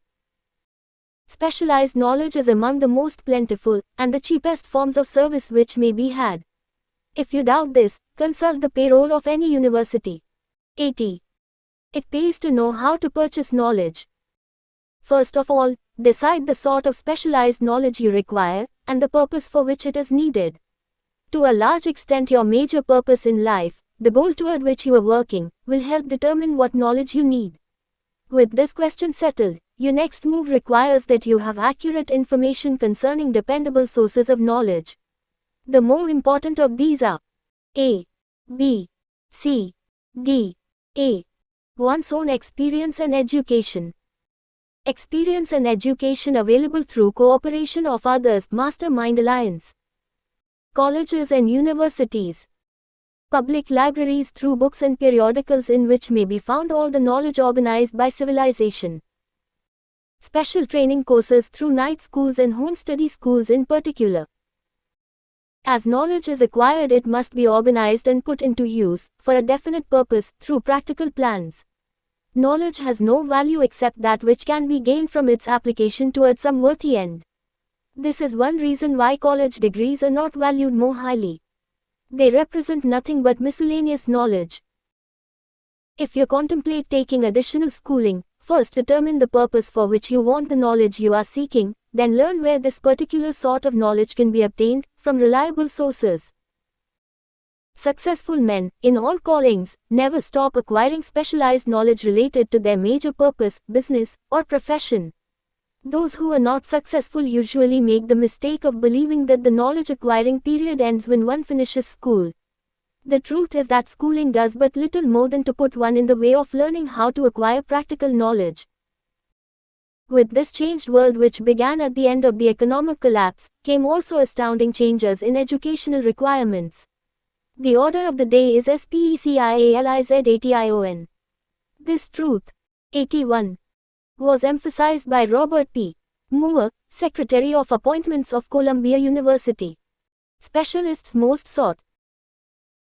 Particularly sought after by employing companies are candidates who have specialized in some field, business school graduates with training in accounting and statistics, engineers of all varieties, journalists, architects, chemists, and also outstanding leaders and activity men of the senior class. The man who has been active on the campus, whose personality is such that he gets along with all kinds of people and who has done an adequate job with his studies has a most decided edge over the strictly academic student. Some of these, because of their all-around qualifications, have received several offers of positions, a few of them as many as 6. In departing from the conception that the straighter student was invariably the one to get the choice of the better jobs, Mr. Moore said that most companies look not only to academic records but to activity records and personalities of the students. One of the largest industrial companies, the leader in its field, in writing to Mr. Moore concerning prospective seniors at the college, said, "We are interested primarily in finding men who can make exceptional progress in management work. For this reason we emphasize qualities of character, intelligence and personality far more than specific educational background." Apprenticeship proposed. Proposing a system of apprenticing students in offices, stores and industrial occupations during the summer vacation, Mr. Moore asserts that after the first 2 or 3 years of college, every student should be asked to choose a definite future course and to call a halt if he has been merely pleasantly drifting without purpose through an unspecialized academic curriculum. Colleges and universities must face the practical consideration that all professions and occupations now demand specialists, he said, urging that educational institutions accept more direct responsibility for vocational guidance. One of the 82 most reliable and practical sources of knowledge available to those who need specialized schooling is the night schools operated in most large cities.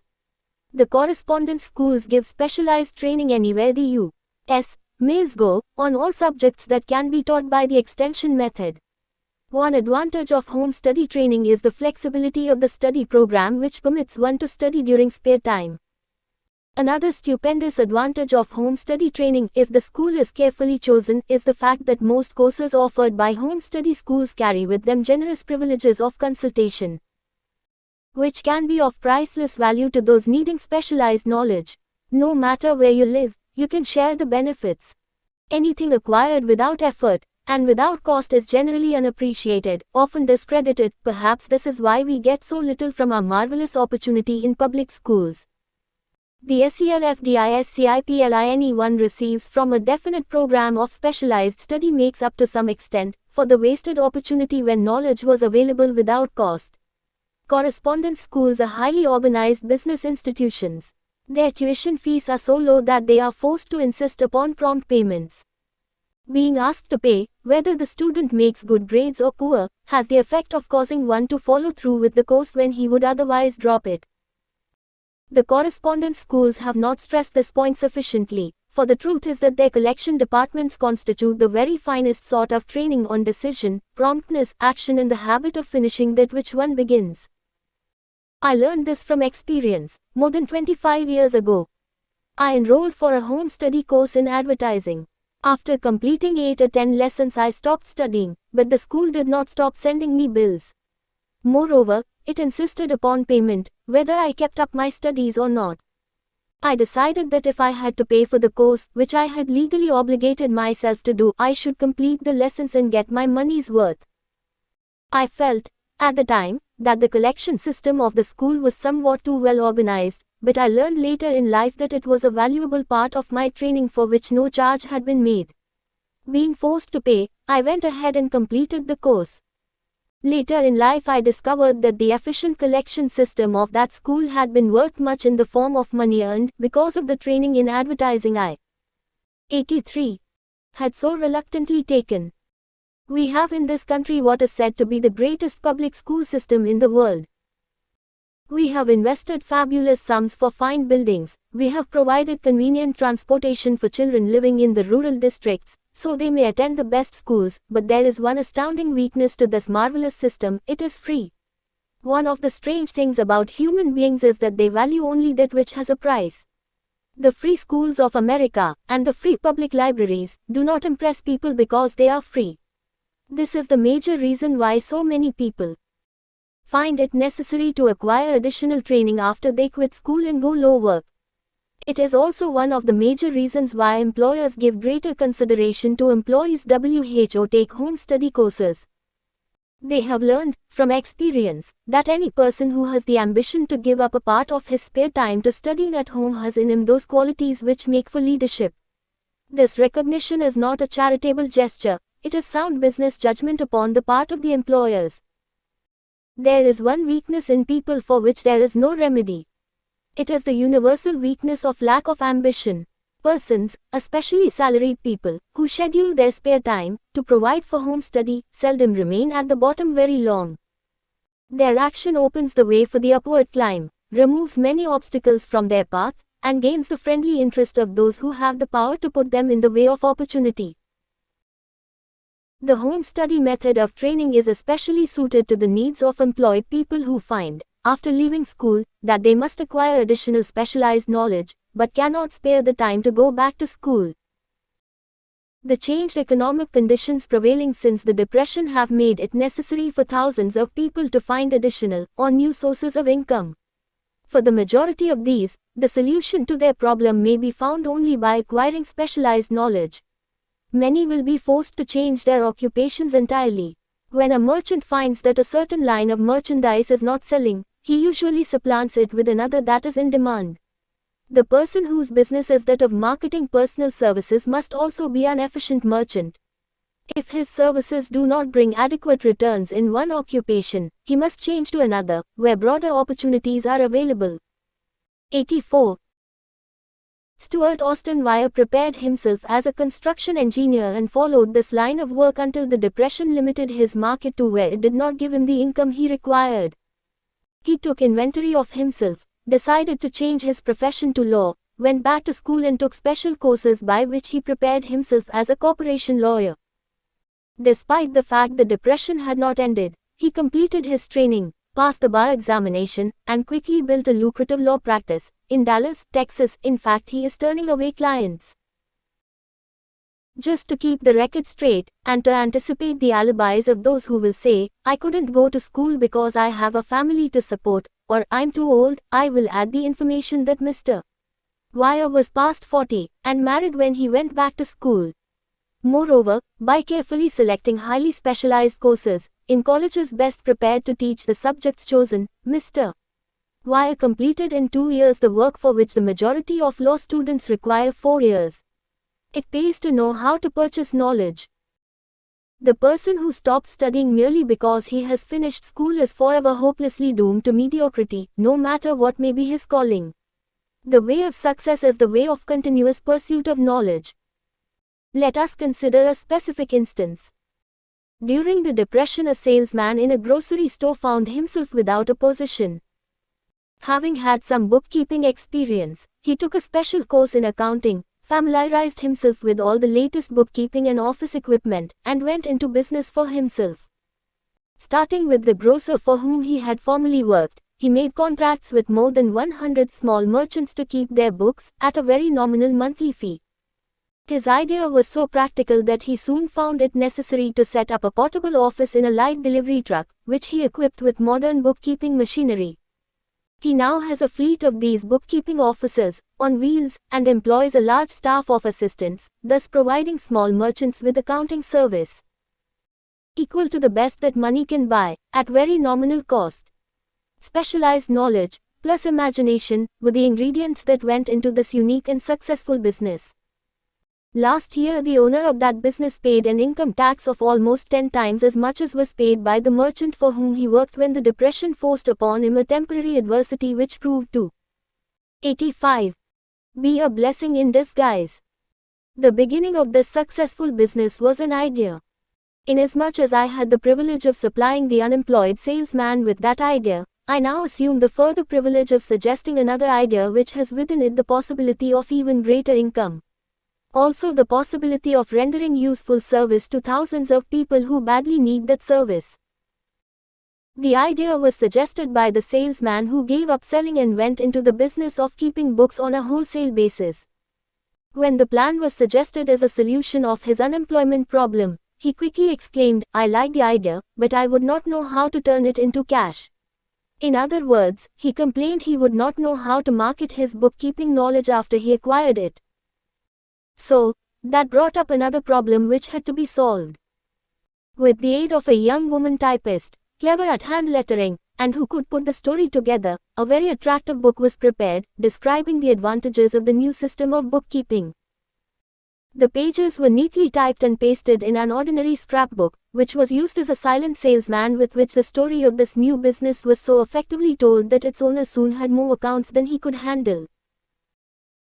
There are thousands of people, all over the country, who need the services of a merchandising specialist capable of preparing an attractive brief for use in marketing personal services.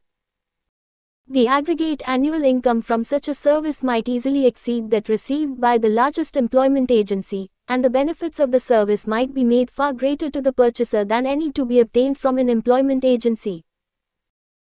The idea here described was born of necessity, to bridge an emergency which had to be covered, but it did not stop by merely serving one person. The woman who created the idea has a keen imagination. She saw in her newly born brainchild the making of a new profession, one that is destined to render valuable service to thousands of people who need practical guidance in marketing personal services. Spurred to action by the instantaneous success of her first, prepared plan to market personal services, this energetic woman turned next to the solution of a similar problem for her son who had just finished college, but had been totally 86.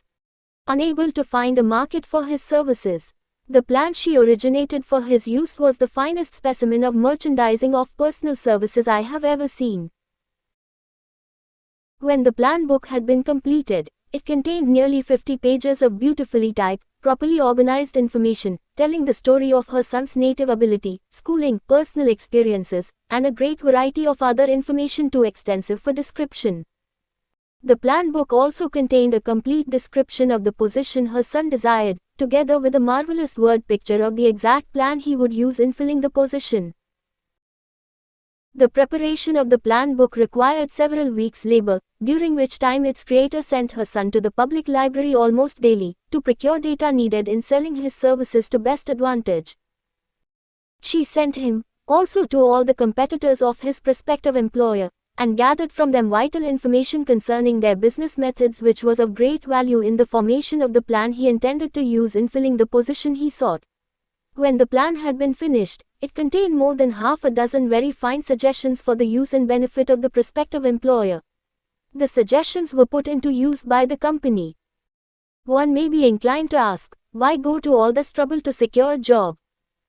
The answer is straight to the point. Also it is dramatic, because it deals with a subject which assumes the proportion of a tragedy with millions of men and women whose sole source of income is personal services. The answer is, doing a thing well never is trouble. The plan prepared by this woman for the benefit of her son, helped him get the job for which he applied, at the first interview, at a salary fixed by himself. Moreover, and this, too, is important, the position did not require the young man to start at the bottom. He began as a junior executive, at an executive's salary. Why go to all this trouble, do you ask?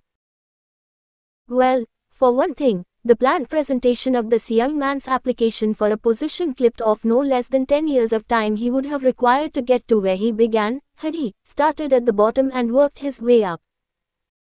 This idea of starting at the bottom and working one's way up may appear to be sound, but the major objection to it is this too. 87. Many of those who begin at the bottom never manage to lift their heads high enough to be seen by opportunity, so they remain at the bottom. It should be remembered, also, that the outlook from the bottom is not so very bright or encouraging. It has a tendency to kill off ambition. We call it getting into a rut, which means that we accept our fate because we form the habit of daily routine, a habit that finally becomes so strong we cease to try to throw it off. And that is another reason why it pays to start 1 or 2 steps above the bottom. By so doing one forms the habit of looking around, of observing how others get ahead, of seeing opportunity, and of embracing it without hesitation. Dan Halpin is a splendid example of what I mean. During his college days, he was manager of the famous 1930 National Championship Notre Dame football team, when it was under the direction of the late Nut Rockne. Perhaps he was inspired by the great football coach to aim high, and not mistake temporary defeat for failure, just as Andrew Carnegie, the great industrial leader, inspired his young business lieutenants to set high goals for themselves. At any rate, young Halpin finished college at a mighty unfavorable time, when the Depression had made jobs scarce, so, After a fling at investment banking and motion pictures, he took the first opening with a potential future he could find, selling electrical hearing aids on a commission basis. Anyone could start in that sort of job, and Halpin knew it, but it was enough to open the door of opportunity to him. For almost 2 years, he continued in a job not to his liking, and he would never have risen above that job if he had not done something about his dissatisfaction. He aimed, first, at the job of assistant sales manager of his company, and got the job. That one step upward placed him high enough above the crowd to enable him to see still greater opportunity. Also, it placed him where opportunity could see him. He made such a fine record selling hearing aids, that A.M. Andrews, chairman of the board of the Dictograph Products Company, a business competitor of the company for which Halpin worked, wanted to know something about that man Dan Halpin who was taking big sales away from the long-established Dictograph Company. He sent for Halpin. When the interview was over, Halpin was the new sales manager, in charge of the Acousticon division. 88. Then, to test young Halpin's mettle, Mr. Andrews went away to Florida for 3 months, leaving him to sink or swim in his new job. He did not sink. Nut Rockin' spirit of, all the world loves a winner, and has no time for a loser inspired him to put so much into his job that he was recently elected vice president of the company, and general manager of the Acousticon and Silent Radio division, a job which most men would be proud to earn through 10 years of loyal effort. Halpin turned the trick in little more than 6 months. It is difficult to say whether Mr. Andrews or Mr. Halpin is more deserving of eulogy, for the reason that both showed evidence of having an abundance of that very rare quality known as imagination. Mr. Andrews deserves credit for seeing, in young Halpin, a go-getter of the highest order. Halpin deserves credit for refusing to compromise with life by accepting and keeping a job he did not want, and that is one of the major points I am trying to emphasize through this entire philosophy, that we rise to high positions or remain at the bottom because of conditions we can control if we desire to control them. I am also trying to emphasize another point, namely, that both success and failure are largely the results of habit. I have not the slightest doubt that Dan Halpin's close association with the greatest football coach America ever knew, planted in his mind the same brand of desire to excel which made the Notre Dame football team world famous.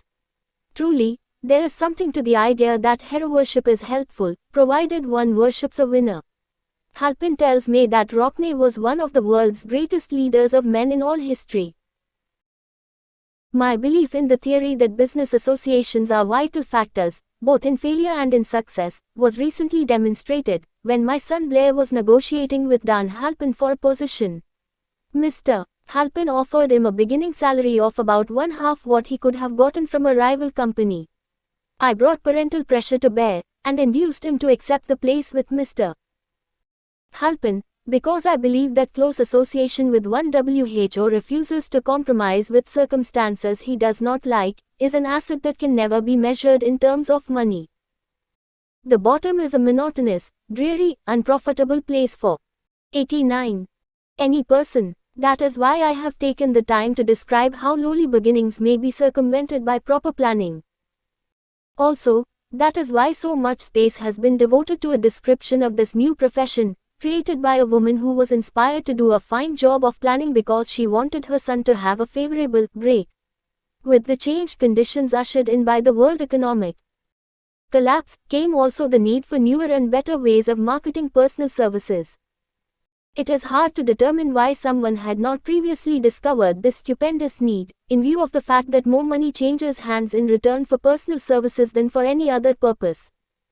The sum paid out monthly, to people who work for wages and salaries, is so huge that it runs into hundreds of millions, and the annual distribution amounts to billions. Perhaps some will find, in the idea here briefly described, the nucleus of the riches they desire. Ideas with much less merit have been the seedlings from which great fortunes have grown. Woolworth's 5 and 10 cent store idea, for example, had far less merit, but it piled up a fortune for its creator. Those seeing opportunity lurking in this suggestion will find valuable aid in the chapter on organized planning. Incidentally, an efficient merchandiser of personal services would find a growing demand for his services wherever there are men and women who seek better markets for their services. By applying the mastermind principle, a few people with suitable talent could form an alliance and have a paying business very quickly. One would need to be a fair writer, with a flair for advertising and selling, one handy at typing and hand lettering, and one should be a first-class business getter who would let the world know about the service.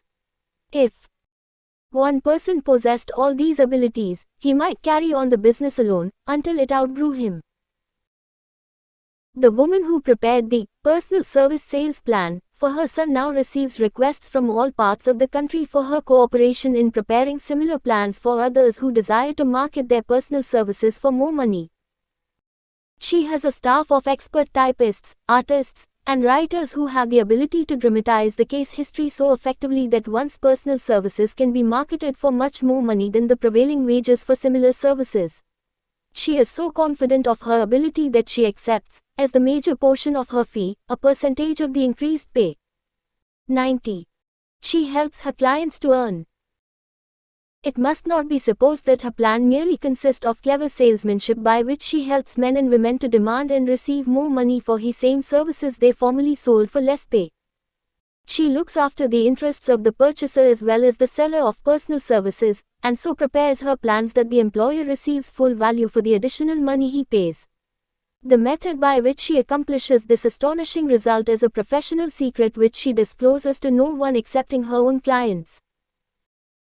If you have the imagination, and seek a more profitable outlet for your personal services, the suggestion may be the stimulus for which you have been searching. The idea is capable of yielding an income far greater than that of the average doctor, lawyer, or engineer whose education required several years in college. The idea is saleable to those seeking new positions, in practically all positions calling for managerial or executive ability, and those desiring rearrangement of incomes in their present positions. There is no fixed price for sound ideas. Back of all ideas is specialized knowledge. Unfortunately, for those who do not find riches in abundance, specialized knowledge is more abundant and more easily acquired than ideas. Because of this very truth, there is a universal demand and an ever-increasing opportunity for the person capable of helping men and women to sell their personal services advantageously. Capability means imagination, the one quality needed to combine specialized knowledge with ideas, in the form of organized plans designed to yield riches. If you have imagination, this chapter may present you with an idea sufficient to serve as the beginning of the riches you desire. Remember, the idea is the main thing. Specialized knowledge may be found just around the corner, any corner. 91. Chapter 6. Imagination. The workshop of the mind. The fifth step toward riches. The imagination is literally the workshop wherein are fashioned all plans created by man. The impulse, the desire, is given shape, form, and action through the aid of the imaginative faculty of the mind. It has been said that man can create anything which he can imagine. Of all the ages of civilization, this is the most favorable for the development of the imagination, because it is an age of rapid change. On every hand one may contact stimuli which develop the imagination. Through the aid of his imaginative faculty, man has discovered and harnessed more of nature's forces during the past 50 years than during the entire history of the human race previous to that time. He has conquered the air so completely that the birds are a poor match for him in flying. He has harnessed the ether and made it serve as a means of instantaneous communication with any part of the world. He has analyzed and weighed the sun at a distance of millions of miles, and has determined, through the aid of imagination, the elements of which it consists. He has discovered that his own brain is both a broadcasting and a receiving station for the vibration of thought, and he is beginning now to learn how to make practical use of this discovery. He has increased the speed of locomotion, until he may now travel at a speed of more than 300 miles an hour.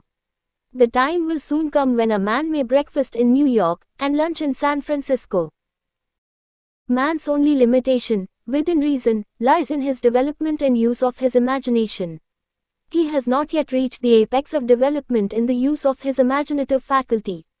He has merely discovered that he has an imagination, and has commenced to use it in a very elementary way. 92. Two forms of imagination. The imaginative faculty functions in two forms. One is known as synthetic imagination, and the other as creative imagination. Synthetic imagination. Through this faculty, one may arrange old concepts, ideas, or plans into new combinations. This faculty creates nothing. It merely works with the material of experience, education, and observation with which it is fed. It is the faculty used most by the inventor, with the exception of the who draws upon the creative imagination, when he cannot solve his problem through synthetic imagination. Creative imagination. Through the faculty of creative imagination, the finite mind of man has direct communication with infinite intelligence. It is the faculty through which hunches and inspirations are received. It is by this faculty that all basic or new ideas are handed over to man. It is through this faculty that thought vibrations from the minds of others are received. It is through this faculty that one individual may tune in or communicate with the subconscious minds of other men. The creative imagination works automatically, in the manner described in subsequent pages. This faculty functions only when the conscious mind is vibrating at an exceedingly rapid rate, as for example, when the conscious mind is stimulated through the emotion of a strong desire. The creative faculty becomes more alert, more receptive to vibrations from the sources mentioned, in proportion to its development through use. This statement is significant. Ponder over it before passing on. Keep in mind as you follow these principles, that the entire story of how one may convert desire into money cannot be told in one statement. The story will be complete only when one has mastered, assimilated, and begun to make use of all the principles. The great leaders of business, industry, finance, and the great artists, musicians, poets, and writers became great because they developed the faculty of creative imagination. Both the synthetic and creative faculties of imagination become more alert with use, just as any muscle or organ of the body develops through use. 93. Desire is only a thought, an impulse. It is nebulous and ephemeral. It is abstract, and of no value, until it has been transformed into its physical counterpart. While the synthetic imagination is the one which will be used most frequently, in the process of transforming the impulse of desire into money, you must keep in mind the fact that you may face circumstances and situations which demand use of the creative imagination as well. Your imaginative faculty may have become weak through inaction. It can be revived and made alert through use. This faculty does not die, though it may become quiescent through lack of use. Center your attention, for the time being, on the development of the synthetic imagination, because this is the faculty which you will use more often in the process of converting desire into money.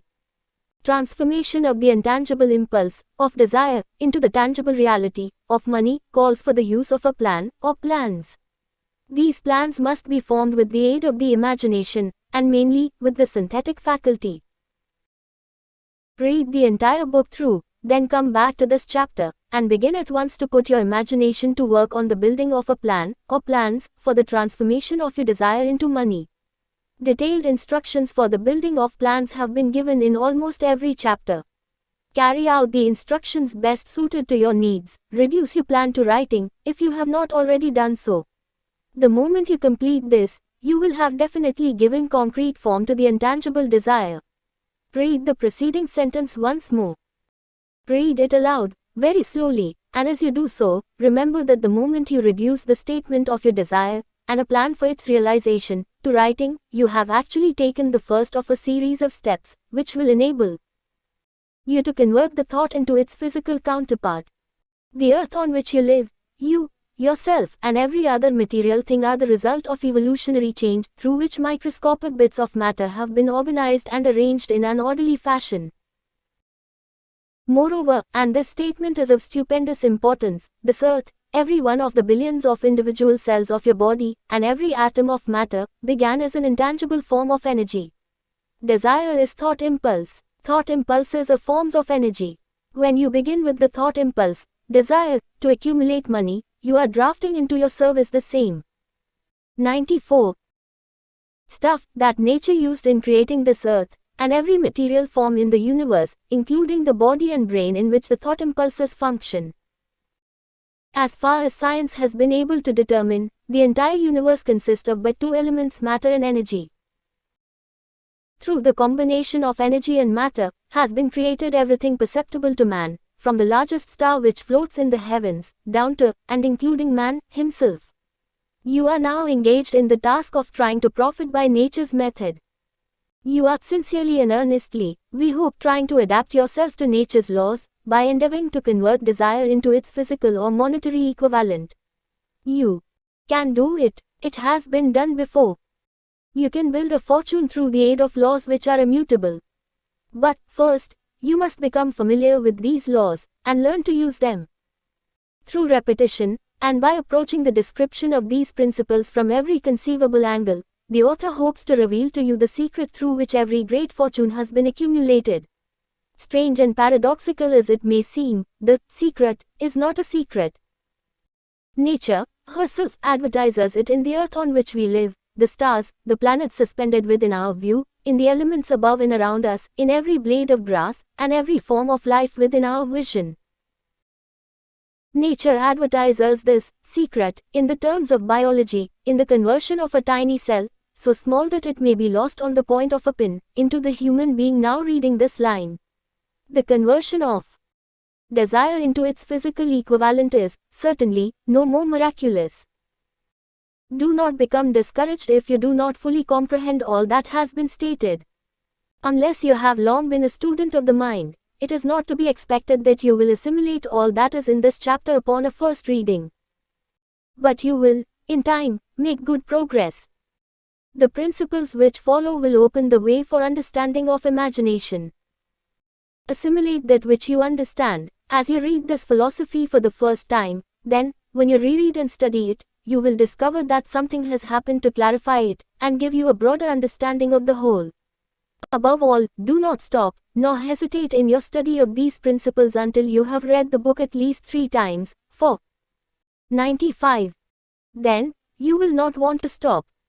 How to make practical use of imagination. Ideas are the beginning points of all fortunes. Ideas are products of the imagination.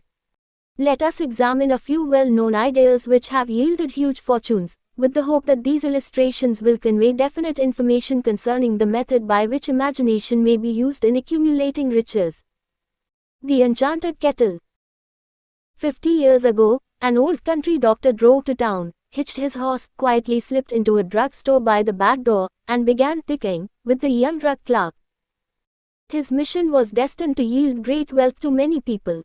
It was destined to bring to the South the most far-flung benefits since the Civil War. For more than an hour, behind the prescription counter, the old doctor and the clerk talked in low tones. Then the doctor left. He went out to the buggy and brought back a large, old-fashioned kettle, a big wooden paddle used for stirring the contents of the kettle, and deposited them in the back of the store. The clerk inspected the kettle, reached into his inside pocket, took out a roll of bills, and handed it over to the doctor. The roll contained exactly $500, the clerk's entire savings. The doctor handed over a small slip of paper on which was written a secret formula. The words on that small slip of paper were worth a king's ransom. But not to the doctor. Those magic words were needed to start the kettle to boiling, but neither the doctor nor the young clerk knew what fabulous fortunes were destined to flow from that kettle. The old doctor was glad to sell the outfit for $500. The money would pay off his debts, and give him freedom of mind. The clerk was taking a big chance by staking his entire life savings on a mere scrap of paper and an old kettle. He never dreamed his investment would start a kettle to overflowing with gold that would surpass the miraculous performance of Aladdin's lamp. What the clerk really purchased was an idea. The old kettle. 96. And the wooden paddle, and the secret message on a slip of paper were incidental. The strange performance of that kettle began to take place after the new owner mixed with the secret instructions an ingredient of which the doctor knew nothing. Read this story carefully, give your imagination a test. See if you can discover what it was that the young man added to the secret message, which caused the kettle to overflow with gold. Remember, as you read, that this is not a story from Arabian Nights. Here you have a story of facts, stranger than fiction, facts which began in the form of an idea. Let us take a look at the vast fortunes of gold this idea has produced. It has paid, and still pays huge fortunes to men and women all over the world, who distribute the contents of the kettle to millions of people. The old kettle is now one of the world's largest consumers of sugar, thus providing jobs of a permanent nature to thousands of men and women engaged in growing sugarcane and in refining and marketing sugar. The old kettle consumes, annually, millions of glass bottles, providing jobs to huge numbers of glass workers. The old kettle gives employment to an army of clerks, stenographers, copywriters, and advertising experts throughout the nation. It has brought fame and fortune to scores of artists who have created magnificent pictures describing the product. The old kettle has converted a small southern city into the business capital of the South, where it now benefits, directly or indirectly, every business and practically every resident of the city. The influence of this idea now benefits every civilized country in the world, pouring out a continuous stream of gold to all who touch it. Gold from the kettle built and maintains one of the most prominent colleges of the South, where thousands of young people receive the training essential for success. The old kettle has done other marvelous things. All through the World Depression, when factories, banks and business houses were folding up and quitting by the thousands, the owner of this enchanted kettle went marching on, giving continuous employment to an army of men and women all over the world, and paying out extra portions of gold to those who, long ago, had faith in the idea. If the product of that old brass kettle could talk, it would tell. 97. Thrilling tales of romance in every language. Romances of love, romances of business, romances of professional men and women who are daily being stimulated by it. The author is sure of at least one such romance, for he was a part of it, and it all began not far from the very spot on which the drug clerk purchased the old kettle. It was here that the author met his wife, and it was she who first told him of the enchanted kettle. It was the product of that kettle they were drinking when he asked her to accept him, for better or worse. Now that you know the content of the enchanted kettle is a world-famous drink, it is fitting that the author confess that the home city of the drink supplied him with a wife, also that the drink itself provides him with stimulation of thought without intoxication, and thereby it serves to give the refreshment of mind which an author must have to do his best work. Whoever you are, wherever you may live, whatever occupation you may be engaged in, just remember in the future, every time you see the words, Coca-Cola, that its vast empire of wealth and influence grew out of a single idea, and that the mysterious ingredient the drug clerk, Asa Candela, mixed with the secret formula was imagination. Stop and think of that, for a moment. Remember, also, that the 13 steps to riches, described in this book, were the media through which the influence of Coca-Cola has been extended to every city, town, village, and crossroads of the world, and that any idea you may create, as heartfelt and meritorious as Coca-Cola, has the possibility of duplicating the stupendous record of this worldwide thirst killer. Truly, thoughts are things, and their scope of operation is the world itself. What I would do if I had $1 million. This story proves the truth of that old saying, where there's a will, there's a way. It was told to me by that beloved educator and clergyman, the late Frank W. Gonzalez, who began his preaching career in the Stockyards region of South Chicago. While Gonzalez was going through college, he observed many defects in our educational system, defects which he believed he could correct if he were the head of a college. His deepest desire, 98, was to become the directing head of an educational institution in which young men and women would be taught to learn by doing. He made up his mind to organize a new college in which he could carry out his ideas, without being handicapped by orthodox methods of education. He needed $1 million to put the project across. Where was he to lay his hands on so large a sum of money? That was the question that absorbed most of this ambitious young preacher's thought. But he couldn't seem to make any progress. Every night he took the thought to bed with him. He got up with it in the morning. He took it with him everywhere he went. He turned it over and over in his mind until it became a consuming obsession with him. $1 million is a lot of money. He recognized that fact, but he also recognized the truth that the only limitation is that which one sets up in one's own mind. Being a philosopher as well as a preacher, Gonzalez recognized, as do all who succeed in life, that definiteness of purpose is the starting point from which one must begin. He recognized, too, That definiteness of purpose takes on animation, life, and power when backed by a burning desire to translate that purpose into its material equivalent. He knew all these great truths, yet he did not know where or how to lay his hands on $1 million. The natural procedure would have been to give up and quit, by saying, well, my idea is a good one, but I cannot do anything with it, because I never can procure the necessary $1 million. That is exactly what the majority of people would have said, but it is not what drive. Gonzalez said, what he said, and what he did are so important that I now introduce him, and let him speak for himself. One Saturday afternoon I sat in my room thinking of ways and means of raising the money to carry out my plans. For nearly 2 years, I had been thinking, but I had done nothing but think. The time had come for action. I made up my mind, then and there, that I would get the necessary $1 million within a week. How? I was not concerned about that. The main thing of importance was the decision to get the money within a specified time, and I want to tell you that the moment I reached a definite decision to get the money within a specified time, a strange feeling of assurance came over me, such as 99. I had never before experienced. Something inside me seemed to say, why didn't you reach that decision a long time ago? The money was waiting for you all the time. Things began to happen in a hurry. I called the newspapers and announced I would preach a sermon the following morning, entitled, What I Would Do If I Had $1 Million.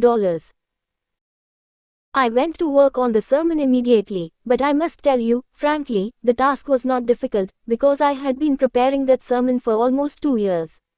The spirit back of it was a part of me. Long before midnight I had finished writing the sermon. I went to bed and slept with a feeling of confidence, for I could see myself already in possession of the $1 million. Next morning I arose early, went into the bathroom, read the sermon, then knelt on my knees and asked that my sermon might come to the attention of someone who would supply the needed money. While I was praying I again had that feeling of assurance that the money would be forthcoming. In my excitement, I walked out without my sermon, and did not discover the oversight until I was in my pulpit and about ready to begin delivering it. It was too late to go back for my notes, and what a blessing that I couldn't go back.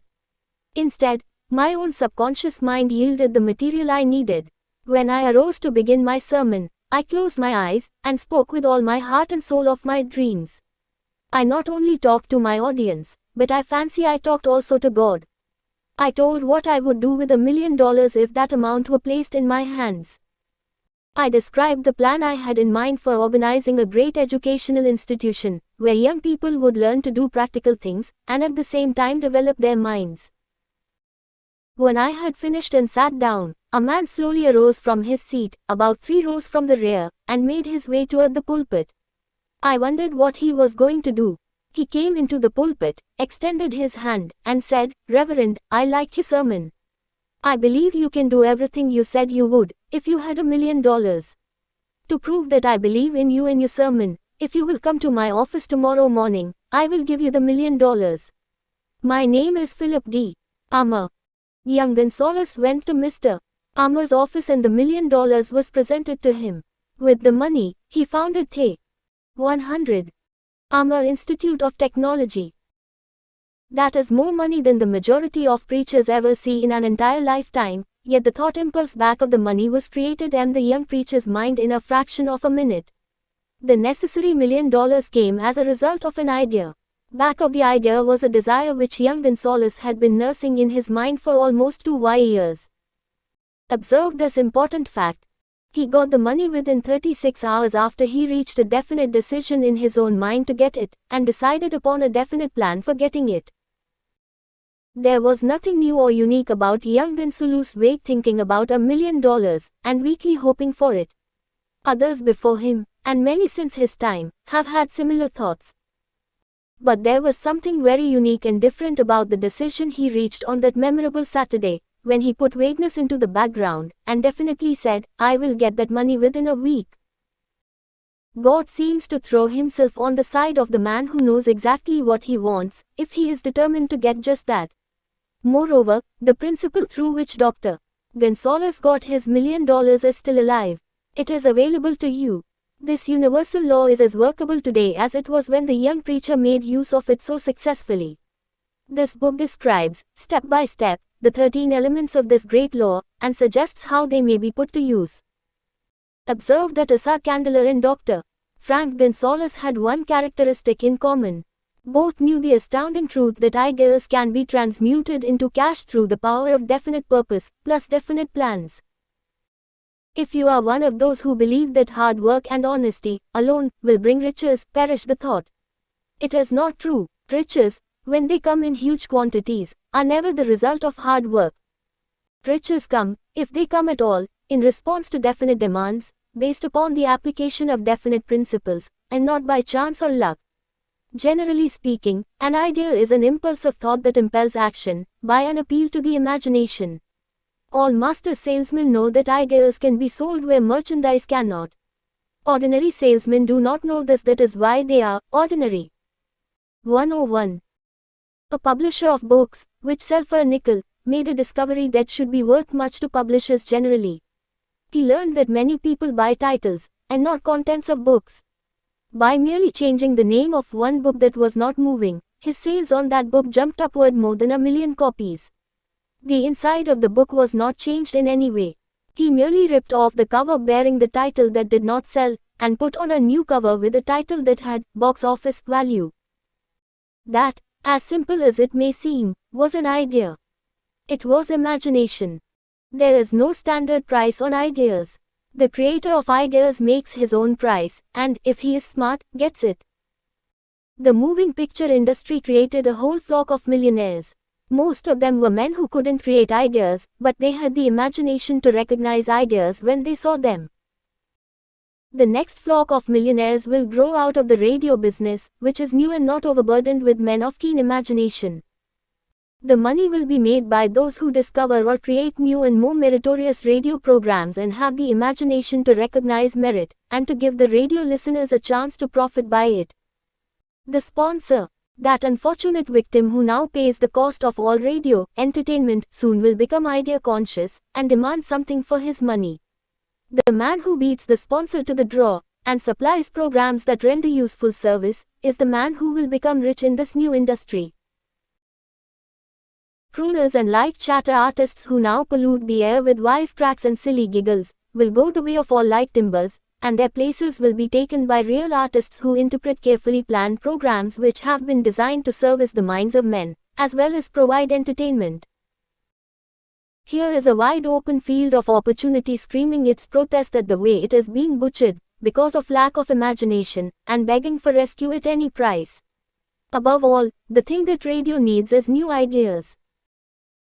If this new field of opportunity intrigues you, perhaps you might profit by the suggestion that the successful radio programs of the future will give more attention to creating buyer audiences and less attention to listener audiences.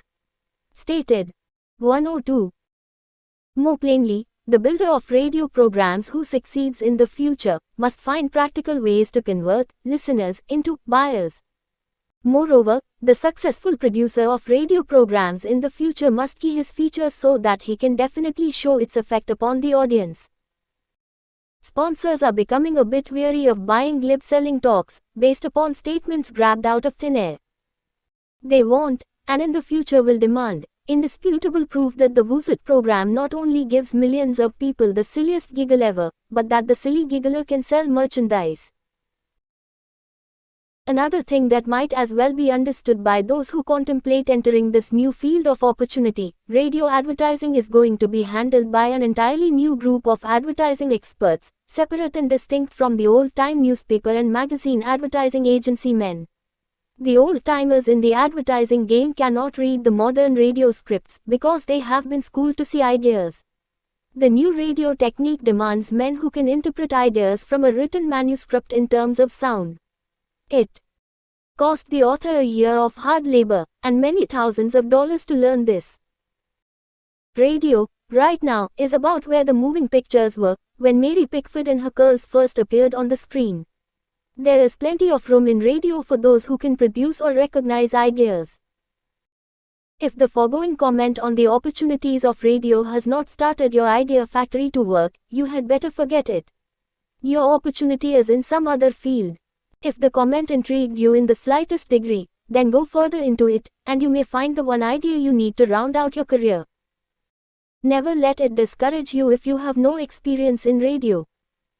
Andrew Carnegie knew very little about making steel. I have Carnegie's own word for this, but he made practical use of two of the principles described in this book, and made the steel business yield him a fortune.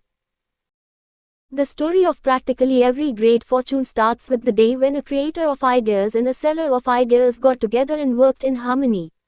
Carnegie surrounded himself with men who could do all that he could not do. Men who created ideas, and men who put ideas into operation, and made himself and the others fabulously rich. 103. Millions of people go through life hoping for favorable breaks. Perhaps a favorable break can get one an opportunity, but the safest plan is not to depend upon luck. It was a favorable break that gave me the biggest opportunity of my life, but 25 years of determined effort had to be devoted to that opportunity before it became an asset. The break consisted of my good fortune in meeting and gaining the cooperation of Andrew Carnegie. On that occasion, Carnegie planted in my mind the idea of organizing the principles of achievement into a philosophy of success. Thousands of people have profited by the discoveries made in the 25 years of research, and several fortunes have been accumulated through the application of the philosophy. The beginning was simple. It was an idea which anyone might have developed. The favorable break came through Carnegie, but what about the determination, definiteness of purpose, and the desire to attain the goal, and the persistent effort of 25 years? It was no ordinary desire that survived disappointment, discouragement, temporary defeat, criticism, and the constant reminding of waste of time. It was a burning desire, an obsession. When the idea was first planted in my mind by Mr. Carnegie, it was coaxed, nursed, and enticed to remain alive. Gradually, the idea became a giant under its own power, and it coaxed, nursed, and drove me. Ideas are like that. First you give life and action and guidance to ideas, then they take on power of their own and sweep aside all opposition. Ideas are intangible forces, but they have more power than the physical brains that give birth to them. They have the power to live on, after the brain that creates them has returned to dust. For example, take the power of Christianity. That began with a simple idea, born in the brain of Christ. Its chief tenet was, do unto others as you would have others do unto you. Christ has gone back to the source from whence he came, but his idea goes marching on. Someday, it may grow up, and come into its own, then it will have fulfilled Christ's deepest desire. The idea has been developing only 2000 years. Give it time. 104. Success requires no explanations. Failure permits no alibis. 105. Chapter 7. Organized Planning. The CRYSTALLIZATION of desire into action. The sixth step toward riches.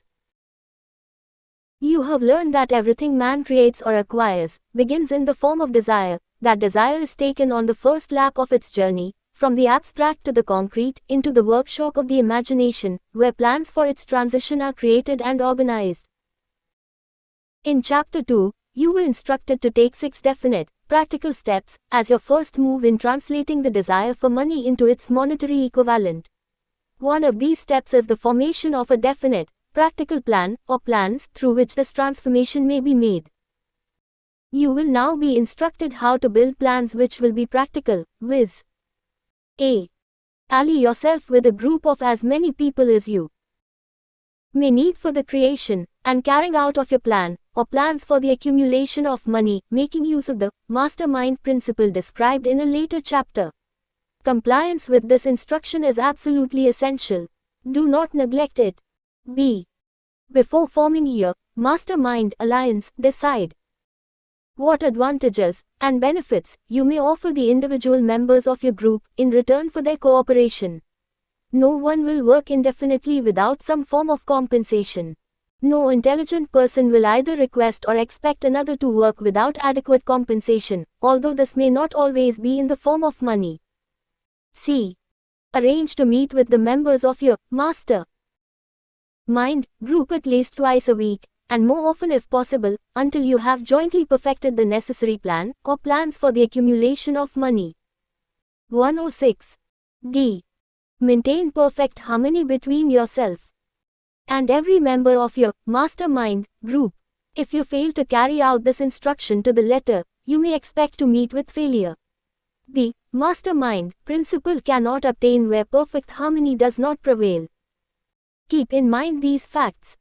First, you are engaged in an undertaking of major importance to you. To be sure of success, you must have plans which are faultless. Second, you must have the advantage of the experience, education, native ability and imagination of other minds. This is in harmony with the methods followed by every person who has accumulated a great fortune.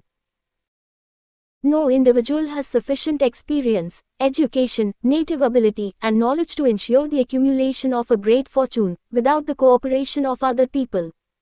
Every plan you adopt, in your endeavor to accumulate wealth, should be the joint creation of yourself and every other member of your mastermind group. You may originate your own plans, either in whole or in part, but see that those plans are checked and approved by the members of your mastermind alliance.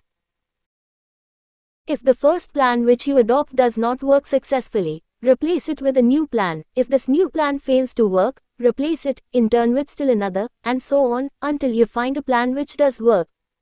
Right here is the point at which the majority of men meet with failure, because of their lack of persistence in creating new plans to take the place of those which fail. The most intelligent man living cannot succeed in accumulating money, nor in any other undertaking, without plans which are practical and workable. Just keep this fact in mind, and remember when your plans fail, that temporary defeat is not permanent failure. It may only mean that your plans have not been sound. Build other plans. Start all over again.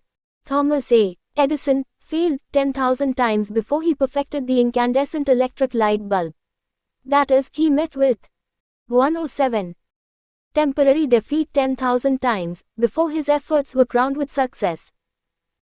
Temporary defeat should mean only one thing, the certain knowledge that there is something wrong with your plan. Millions of men go through life in misery and poverty, because they lack a sound plan through which to accumulate a fortune. Henry Ford accumulated a fortune, not because of his superior mind, but because he adopted and followed a plan which proved to be sound. 1,000 men could be pointed out, each with a better education than Ford's, yet each of whom lives in poverty, because he does not possess the right plan for the accumulation of money. Your achievement can be no greater than your plans are sound. That may seem to be an axiomatic statement, but it is true. Samuel Insull lost his fortune of over $100 million. The Insull fortune was built on plans which were sound. The business depression forced Mr. Insull to change his plans, and the change brought temporary defeat, because his new plans were not sound. Mr. Insull is now an old man. He may, consequently, accept failure instead of temporary defeat, but if his experience turns out to be failure, it will be for the reason that he lacks the fire of persistence to rebuild his plans. No man is ever whipped until he quits in his own mind. This fact will be repeated many times, because it is so easy to take the count at the first sign of defeat. James J.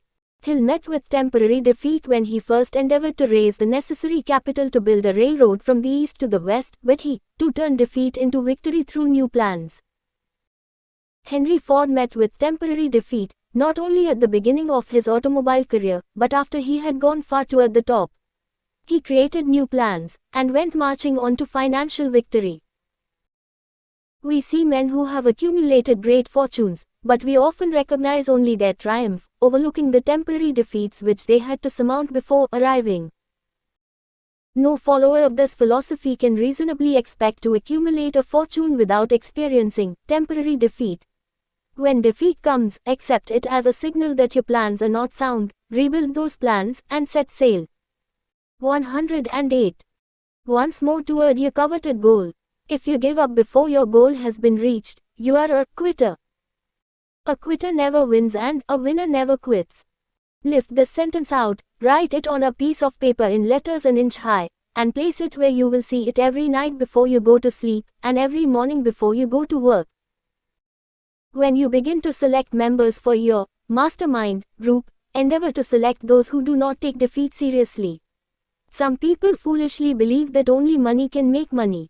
This is not true. Desire, transmuted into its monetary equivalent, through the principles laid down here, is the agency through which money is made. Money, of itself, is nothing but inert matter. It cannot move, think, or talk, but it can, hear, when a man who desires it, calls it to come. Planning the sale of services. The remainder of this chapter has been given over to a description of ways and means of marketing personal services. The information here conveyed will be of practical help to any person having any form of personal services to market, but it will be of priceless benefit to those who aspire to leadership in their chosen occupations. Intelligent planning is essential for success in any undertaking designed to accumulate riches. Here will be found detailed instructions to those who must begin the accumulation of riches by selling personal services. It should be encouraging to know that practically all the great fortunes began in the form of compensation for personal services, or from the sale of ideas. What else, except ideas and personal services, would one not possessed of property have to give in return for riches? Broadly speaking, there are two types of people in the world. One type is known as leaders, and the other as followers. Decide at the outset whether you intend to become a leader in your chosen calling, or remain a follower. The difference in compensation is vast. The follower cannot reasonably expect the compensation to which a leader is entitled, although many followers make the mistake of expecting such pay. It is no disgrace to be a follower. On the other hand, it is no 109 credit to remain a follower. Most great leaders began in the capacity of followers. They became great leaders because they were intelligent followers. With few exceptions, the man who cannot follow a leader intelligently cannot become an efficient leader. The man who can follow a leader most efficiently is usually the man who develops into leadership most rapidly. An intelligent follower has many advantages, among them the opportunity to acquire knowledge from his leader. The major attributes of leadership. The following are important factors of leadership.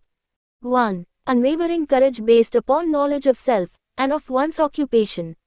No follower wishes to be dominated by a leader who lacks self-confidence and courage.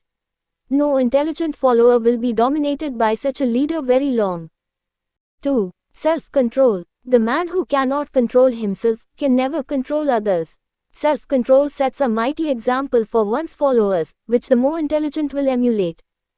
3. A keen sense of justice.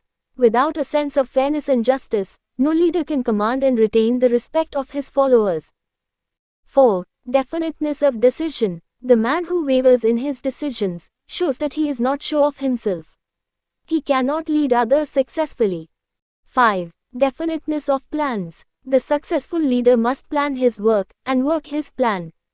A leader who moves by guesswork, without practical, definite plans, is comparable to a ship without a rudder.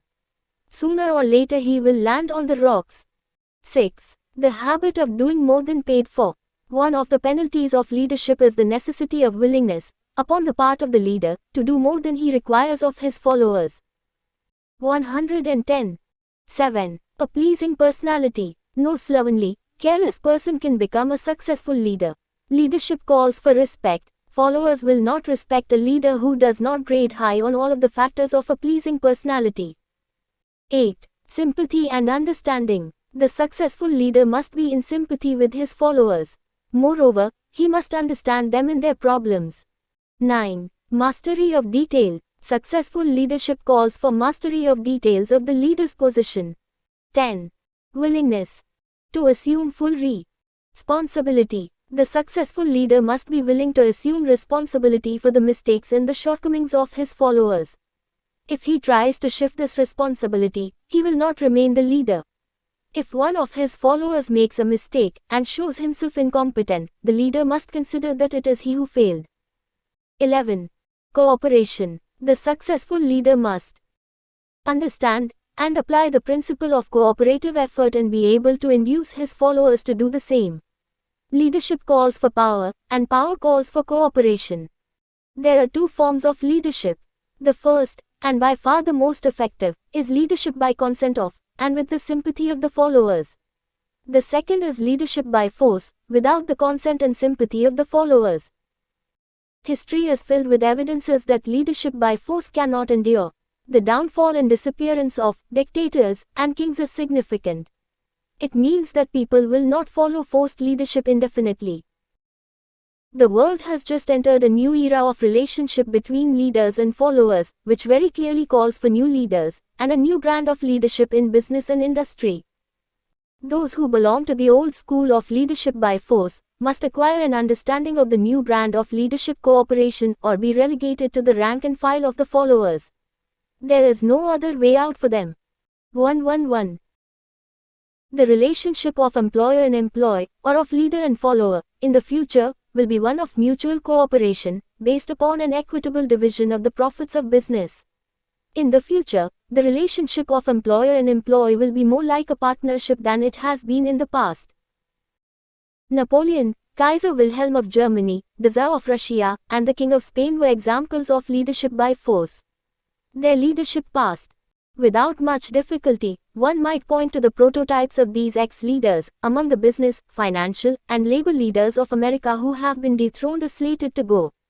Leadership by consent of the followers is the only brand which can endure. Men may follow the forced leadership temporarily, but they will not do so willingly. The new brand of leadership will embrace the 11 factors of leadership, described in this chapter, as well as some other factors. The man who makes these the basis of his leadership, will find abundant opportunity to lead in any walk of life. The depression was prolonged, largely, because the world lacked leadership of the new brand. At the end of the depression, the demand for leaders who are competent to apply the new methods of leadership has greatly exceeded the supply.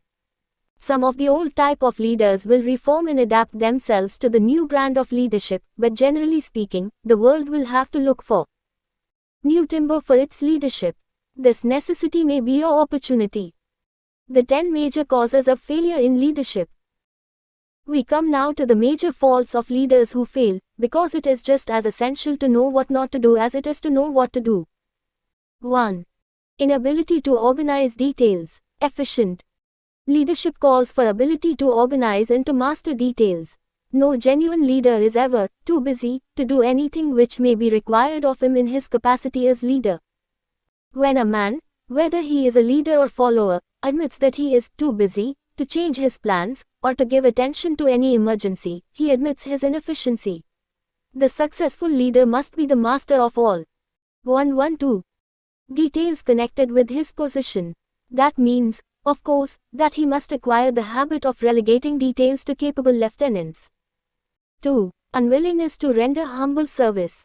Truly great leaders are willing, when occasion demands, to perform any sort of labor which they would ask another to perform.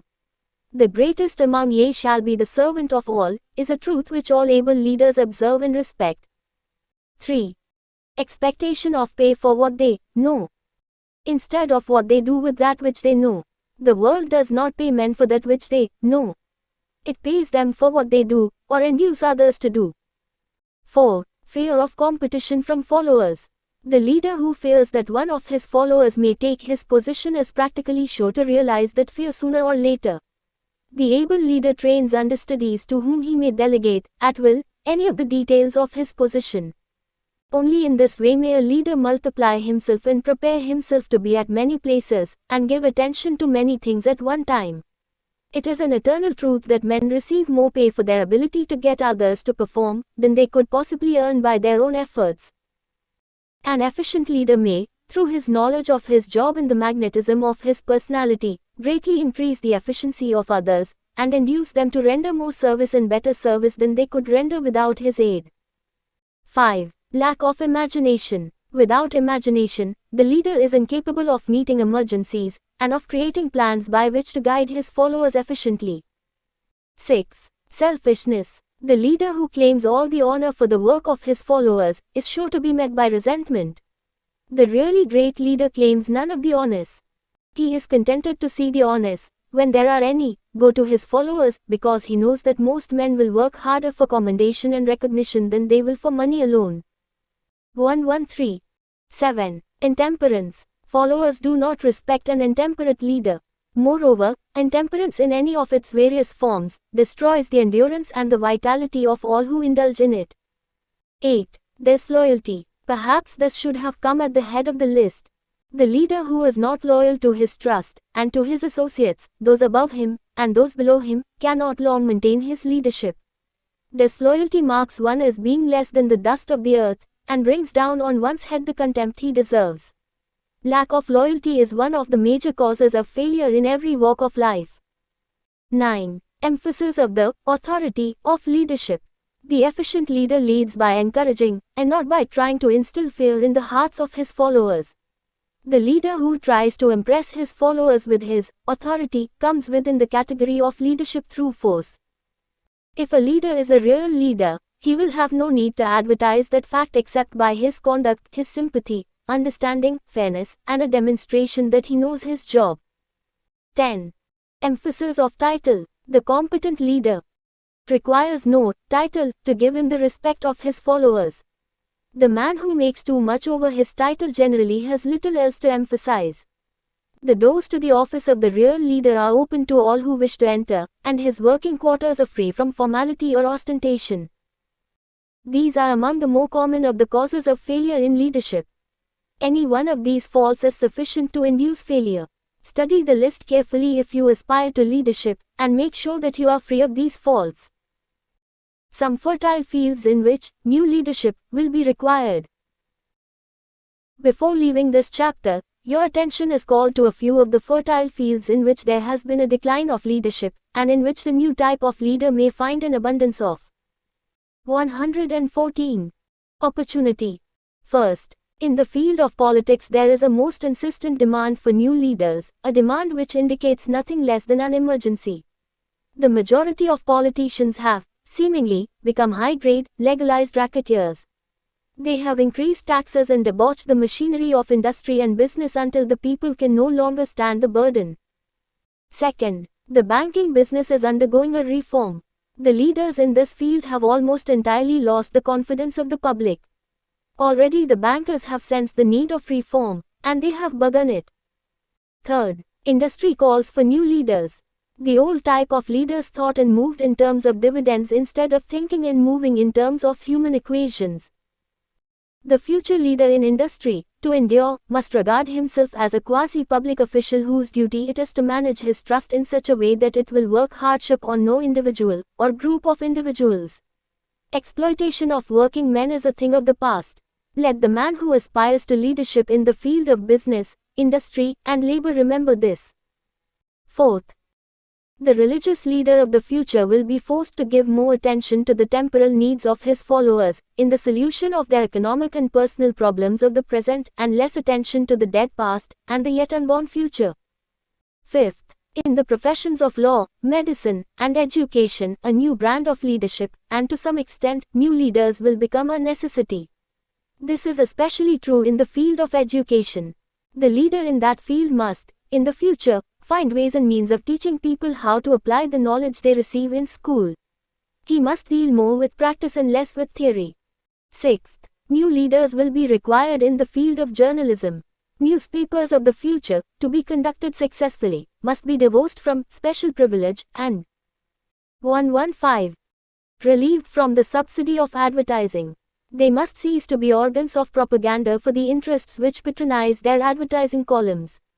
The type of newspaper which publishes scandal and lewd pictures will eventually go the way of all forces which debauch the human mind. These are but a few of the fields in which opportunities for new leaders and a new brand of leadership are now available. The world is undergoing a rapid change. This means that the media through which the changes in human habits are promoted must be adapted to the changes. The media here described are the ones which, more than any others, determine the trend of civilization. When and how to apply for a position. The information described here is the net result of many years of experience during which thousands of men and women were helped to market their services effectively. It can, therefore, be relied upon as sound and practical. Media through which services may be marketed. Experience has proved that the following media offer the most direct and effective methods of bringing the buyer and seller of personal services together. 1. Employment bureaus. Care must be taken to select only reputable bureaus, the management of which can show adequate records of achievement of satisfactory results. There are comparatively few such bureaus. 2. Advertising in newspapers, trade journals, magazines, and radio. Classified advertising may usually be relied upon to produce satisfactory results in the case of those who apply for clerical or ordinary salaried positions. Display advertising is more desirable in the case of those who seek executive connections. The copy to appear in the section of the paper which is most apt to come to the attention of the class of employer being sought. The copy should be prepared by an expert who understands how to 116. Inject sufficient selling qualities to produce replies. 3. Personal letters of application, directed to particular firms or individuals most apt to need such services as are being offered. Letters should be neatly typed, always, and signed by hand. With the letter, should be sent a complete, brief, or outline of the applicant's qualifications. Both the letter of application and the brief of experience or qualifications should be prepared by an expert. See instructions as to information to be supplied. 4. Application through personal acquaintances. When possible, the applicant should endeavor to approach prospective employers through some mutual acquaintance. This method of approach is particularly advantageous in the case of those who seek executive connections and do not wish to appear to be peddling themselves. 5. Application in person. In some instances, it may be more effective if the applicant offers personally his services to prospective employers, in which event a complete written statement of qualifications for the position should be presented, for the reason that prospective employers often wish to discuss with associates one's record. Information to be supplied in a WRITFEN brief. This brief should be prepared as carefully as a lawyer would prepare the brief of a case to be tried in court. Unless the applicant is experienced in the preparation of such briefs, an expert should be consulted, and his services enlisted for this purpose. Successful merchants employ men and women who understand the art and the psychology of advertising to present the merits of their merchandise. One who has personal services for sale should do the same. The following information should appear in the brief. 1. Education. State briefly, but definitely, what schooling you have had, and in what subjects you specialized in school, giving the reasons for that specialization. 117. 2. Experience. If you have had experience in connection with positions similar to the one you seek, describe it fully, state names and addresses of former employers. Be sure to bring out clearly any special experience you may have had which would equip you to fill the position you seek. 3. References.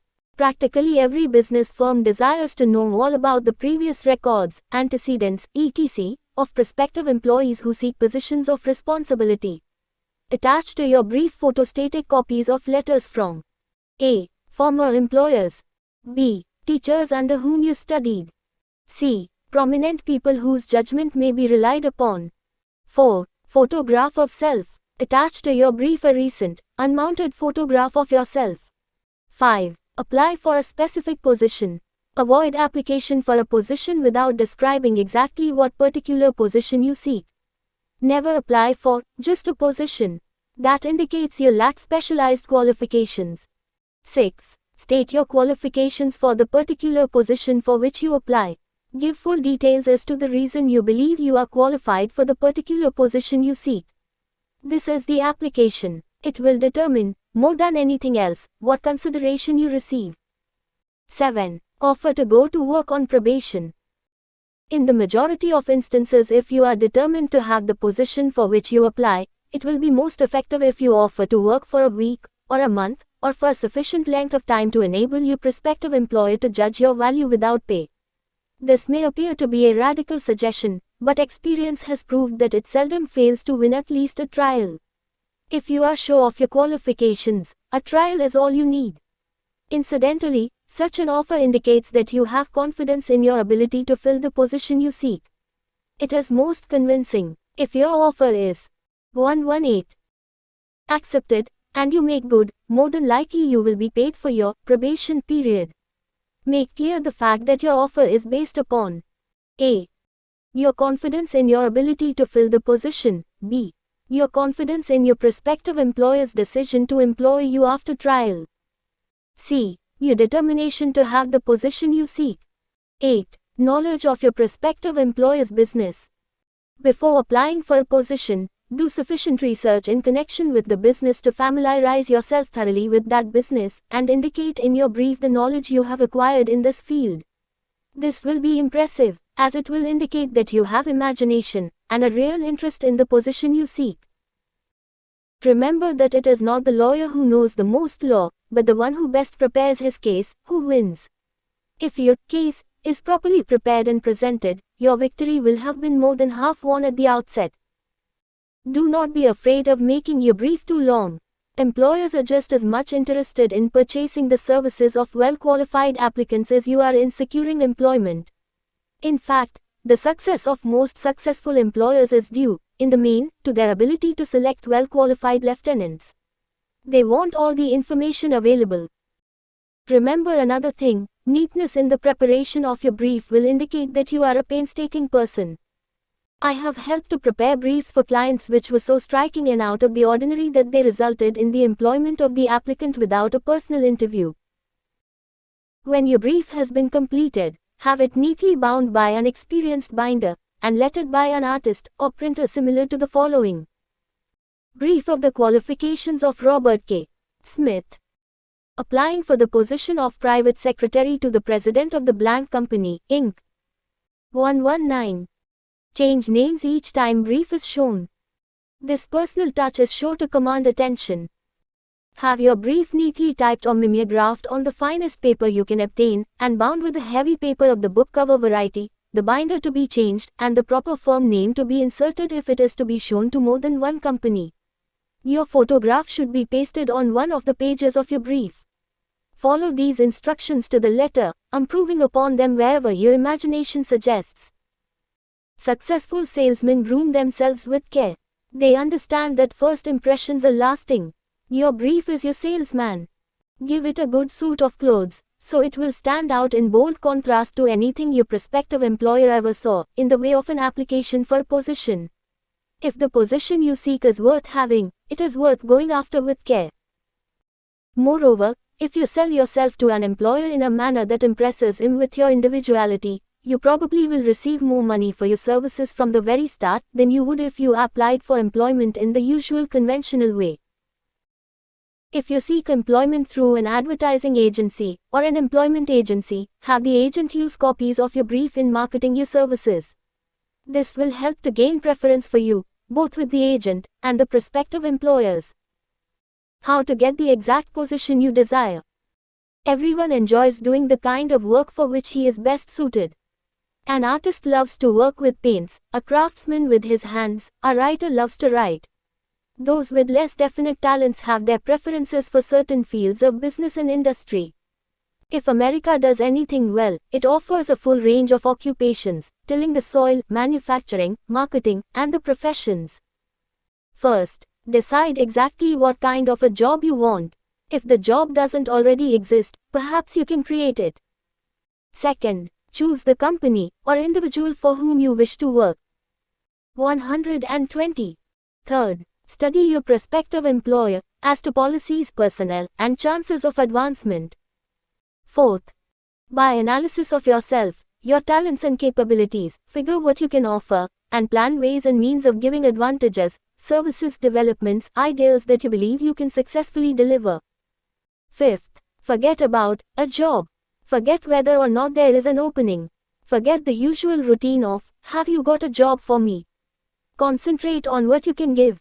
Sixth, once you have your plan in mind, arrange with an experienced writer to put it on paper in neat form and in full detail. Seventh, present it to the proper person with authority and he will do the rest. Every company is looking for men who can give something of value, whether it be ideas, services, or connections. Every company has room for the man who has a definite plan of action which is to the advantage of that company. This line of procedure may take a few days or weeks of extra time, but the difference in income, in advancement, and in gaining recognition will save years of hard work at small pay. It has many advantages, the main one being that it will often save from 1 to 5 years of time in reaching a chosen goal. Every person who starts, or gets in, halfway up the ladder, does so by deliberate and careful planning, excepting, of course, the boss son. The new way of marketing services. jobs, are now partnerships. Men and women who market their services to best advantage in the future must recognize the stupendous change which has taken place in connection with the relationship between employer and employee. In the future, the golden rule, and not the rule of gold, 1-to-1, will be the dominating factor in the marketing of merchandise as well as personal services.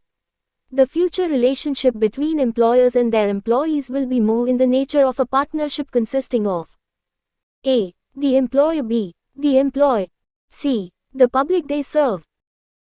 This new way of marketing personal services is called new for many reasons. First, both the employer and the employee of the future will be considered as fellow employees whose business it will be to serve the public efficiently.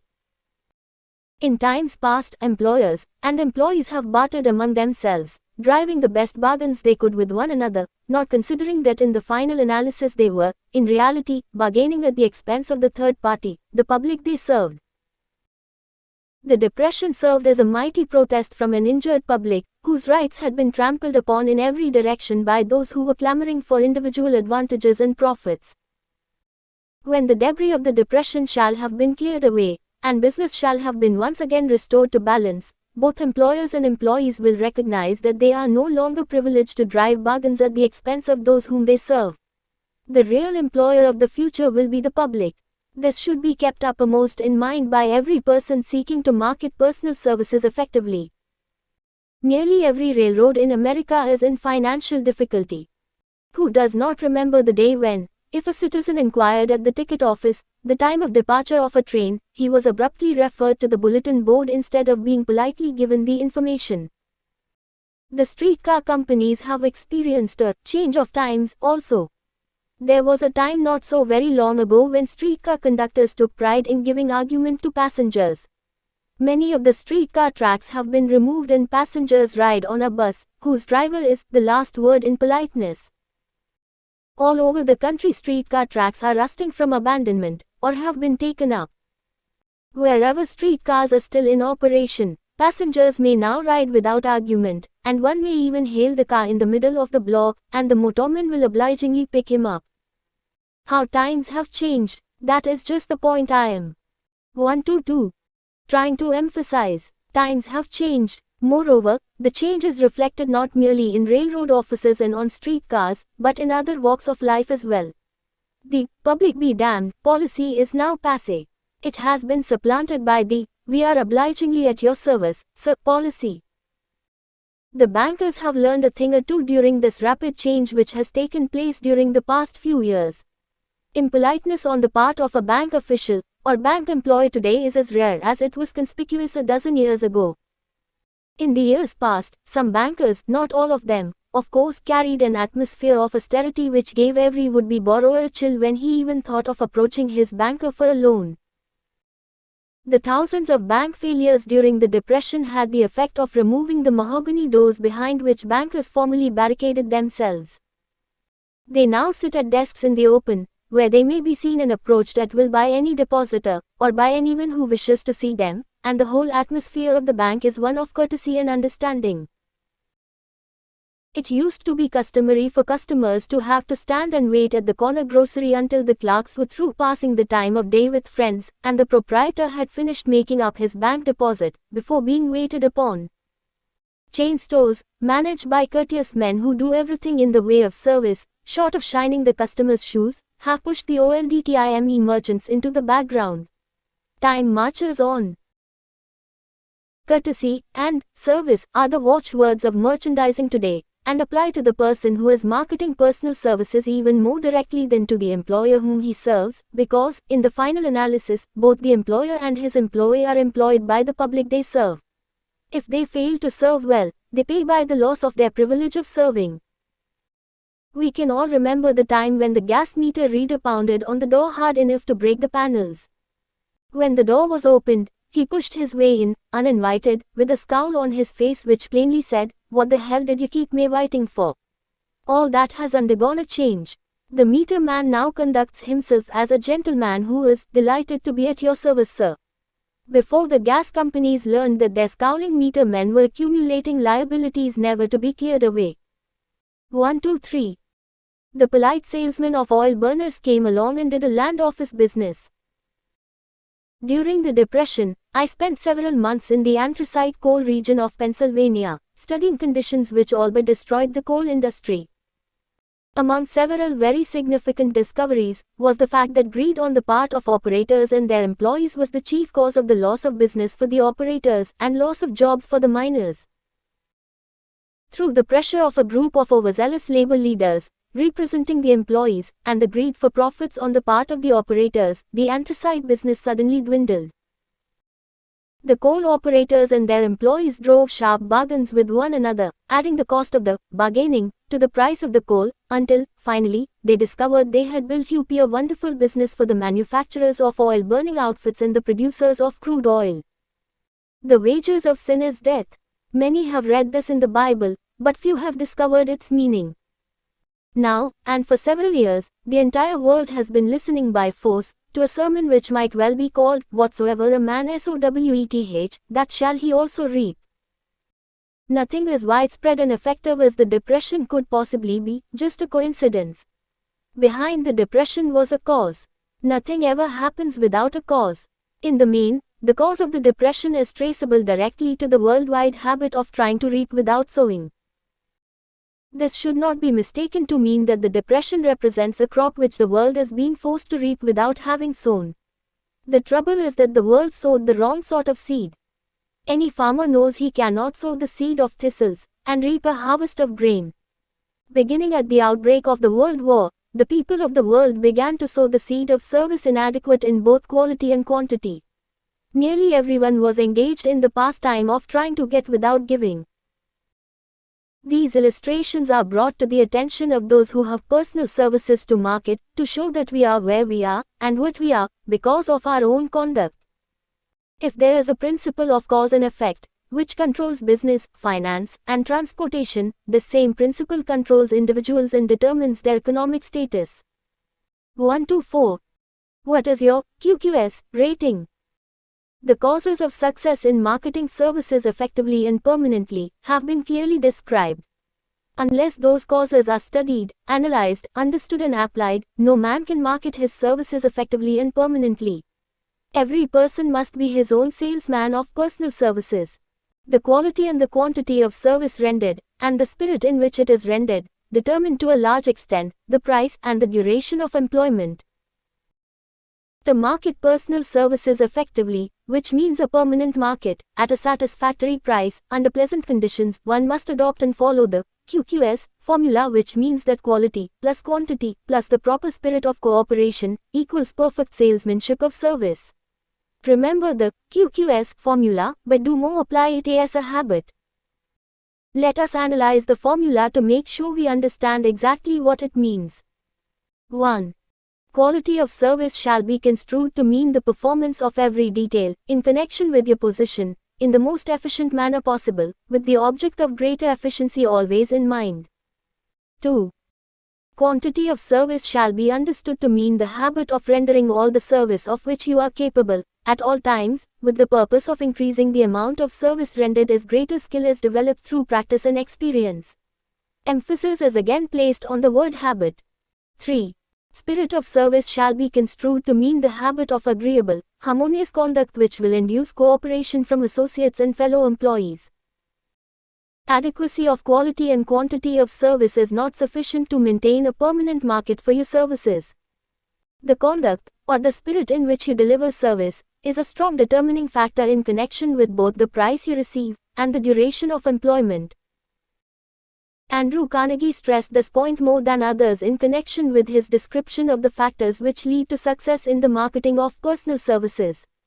He emphasized again, and 1 to 5. Again, the necessity for harmonious conduct. He stressed the fact that he would not retain any man, no matter how great a quantity or how efficient the quality of his work, unless he worked in a spirit of harmony. Mr. Carnegie insisted upon men being agreeable. To prove that he placed a high value upon this quality, he permitted many men who conformed to his standards to become very wealthy. Those who did not conform had to make room for others. The importance of a pleasing personality has been stressed, because it is a factor which enables one to render service in the proper spirit. If one has a personality which pleases, and renders service in a spirit of harmony, these assets often make up for deficiencies in both the quality and the quantity of service one renders. Nothing, however, can be successfully substituted for pleasing conduct. The capital value of your services. The person whose income is derived entirely from the sale of personal services is no less a merchant than the man who sells commodities, and it might well be added, such a person is subject to exactly the same rules of conduct as the merchant who sells merchandise. This has been emphasized, because the majority of people who live by the sale of personal services make the mistake of considering themselves free from the rules of conduct and the responsibilities attached to those who are engaged in marketing commodities.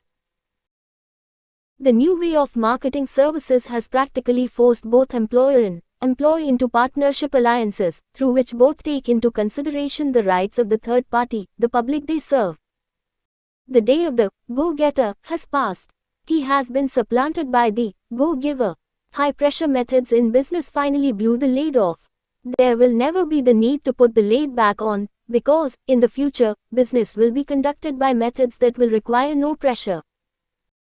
The actual capital value of your brains may be determined by the amount of income you can produce by marketing your services. A fair estimate of the capital value of your services may be 126. Made by multiplying your annual income by 16 and 2/3, as it is reasonable to estimate that your annual income represents 6% of your capital value. Money rents for 6% per annum. Money is worth no more than brains. It is often worth much less. Competent brains, if effectively marketed, represent a much more desirable form of capital than that which is required to conduct a business dealing in commodities, because brains are a form of capital which cannot be permanently depreciated through depressions, nor can this form of capital be stolen or spent. Moreover, the money which is essential for the conduct of business is as worthless as a sand dune, until it has been mixed with efficient brains. The 30 major causes of failure. How many of these are holding you back? Life's greatest tragedy consists of men and women who earnestly try and fail. The tragedy lies in the overwhelmingly large majority of people who fail, as compared to the few who succeed. I have had the privilege of analyzing several thousand men and women, 98% of whom were classed as failures. There is something radically wrong with a civilization and a system of education which permit 98% of the people to go through life as failures. But I did not write this book for the purpose of moralizing on the rights and wrongs of the world. That would require a book 100 times the size of this one. My analysis work proved that there are 30 major reasons for failure, and 13 major principles through which people accumulate fortunes. In this chapter, a description of the 30 major causes of failure will be given. As you go over the list, check yourself by it, point by point, for the purpose of discovering how many of these causes of failure stand between you and success. 1. Unfavorable hereditary background. There is but little, if anything, which can be done for people who are born with a deficiency in brain power. This philosophy offers but one method of bridging this weakness through the aid of the mastermind. Observe with profit, however, that this is the only one of the 30 causes of failure which may not be easily corrected by any individual. 127. 2. Lack of a well-defined purpose in life. There is no hope of success for the person who does not have a central purpose, or definite goal at which to aim. 98 out of every 100 of those whom I have analyzed, had no such aim. Perhaps this was they. 3. Lack of ambition to aim above mediocrity. We offer no hope for the person who is so indifferent as not to want to get ahead in life, and who is not willing to pay the price. 4. Insufficient education. This is a handicap which may be overcome with comparative ease. Experience has proven that the best educated people are often those who are known as self-made or self-educated. It takes more than a college degree to make one a person of education. Any person who is educated is one who has learned to get whatever he wants in life without violating the rights of others. Education consists, not so much of knowledge, but of knowledge effectively and persistently applied. Men are paid, not merely for what they know, but more particularly for what they do with that which they know. 5. Lack of self-discipline. Discipline comes through self-control.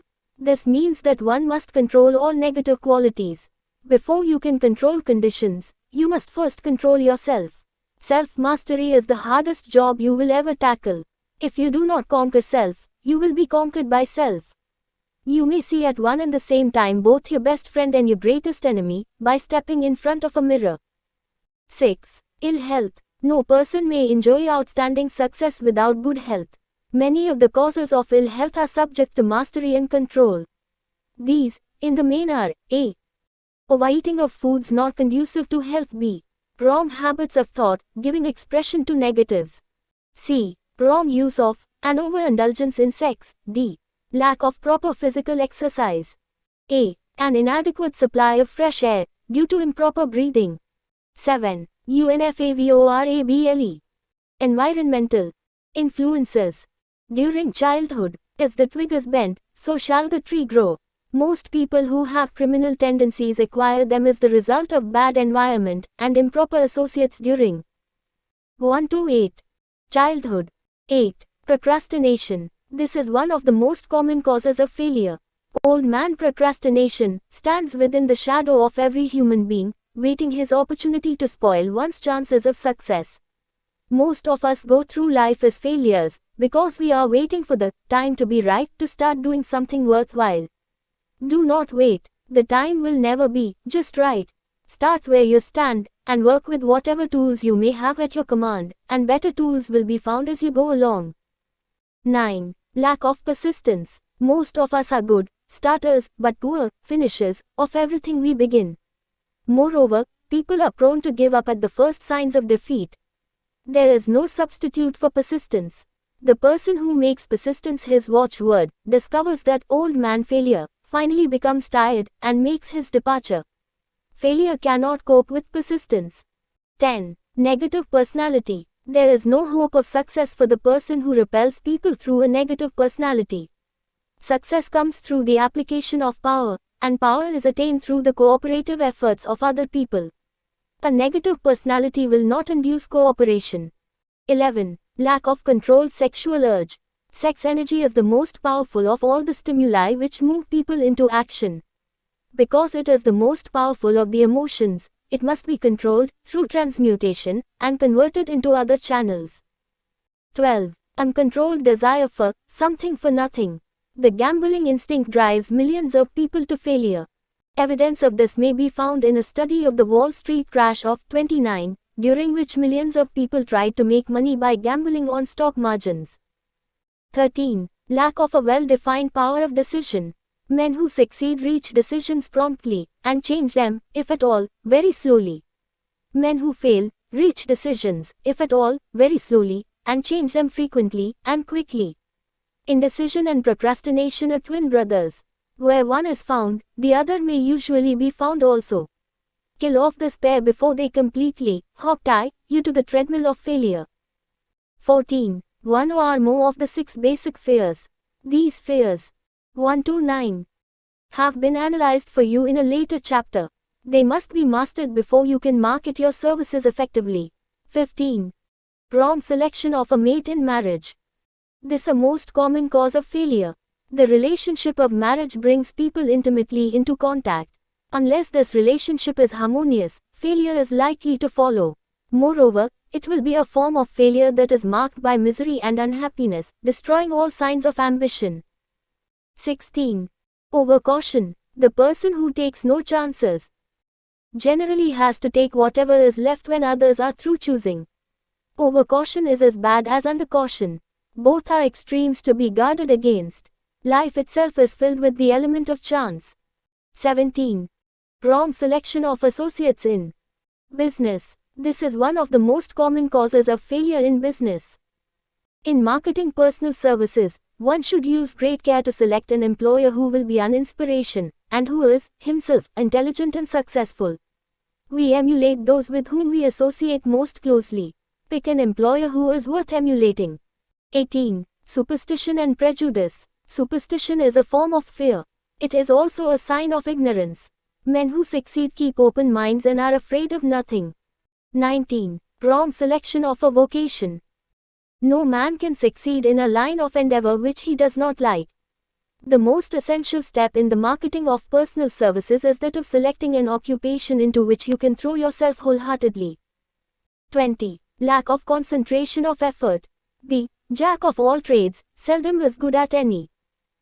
Concentrate all of your efforts on one definite chief aim. 21. The habit of indiscriminate spending. The spendthrift cannot succeed, mainly because he stands eternally in fear of poverty. Form the habit of systematic saving by putting aside a definite percentage of your income.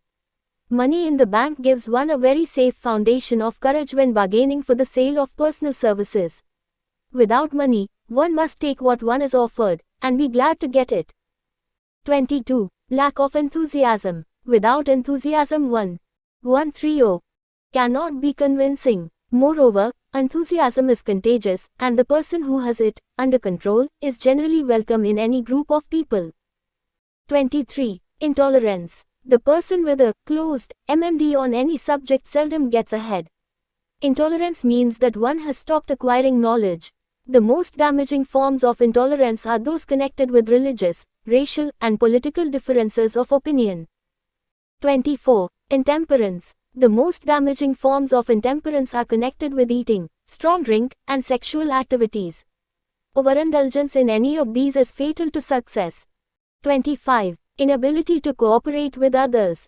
More people lose their positions in their big opportunities in life because of this fault than for all other reasons combined. It is a fault which no well-informed businessman or leader will tolerate.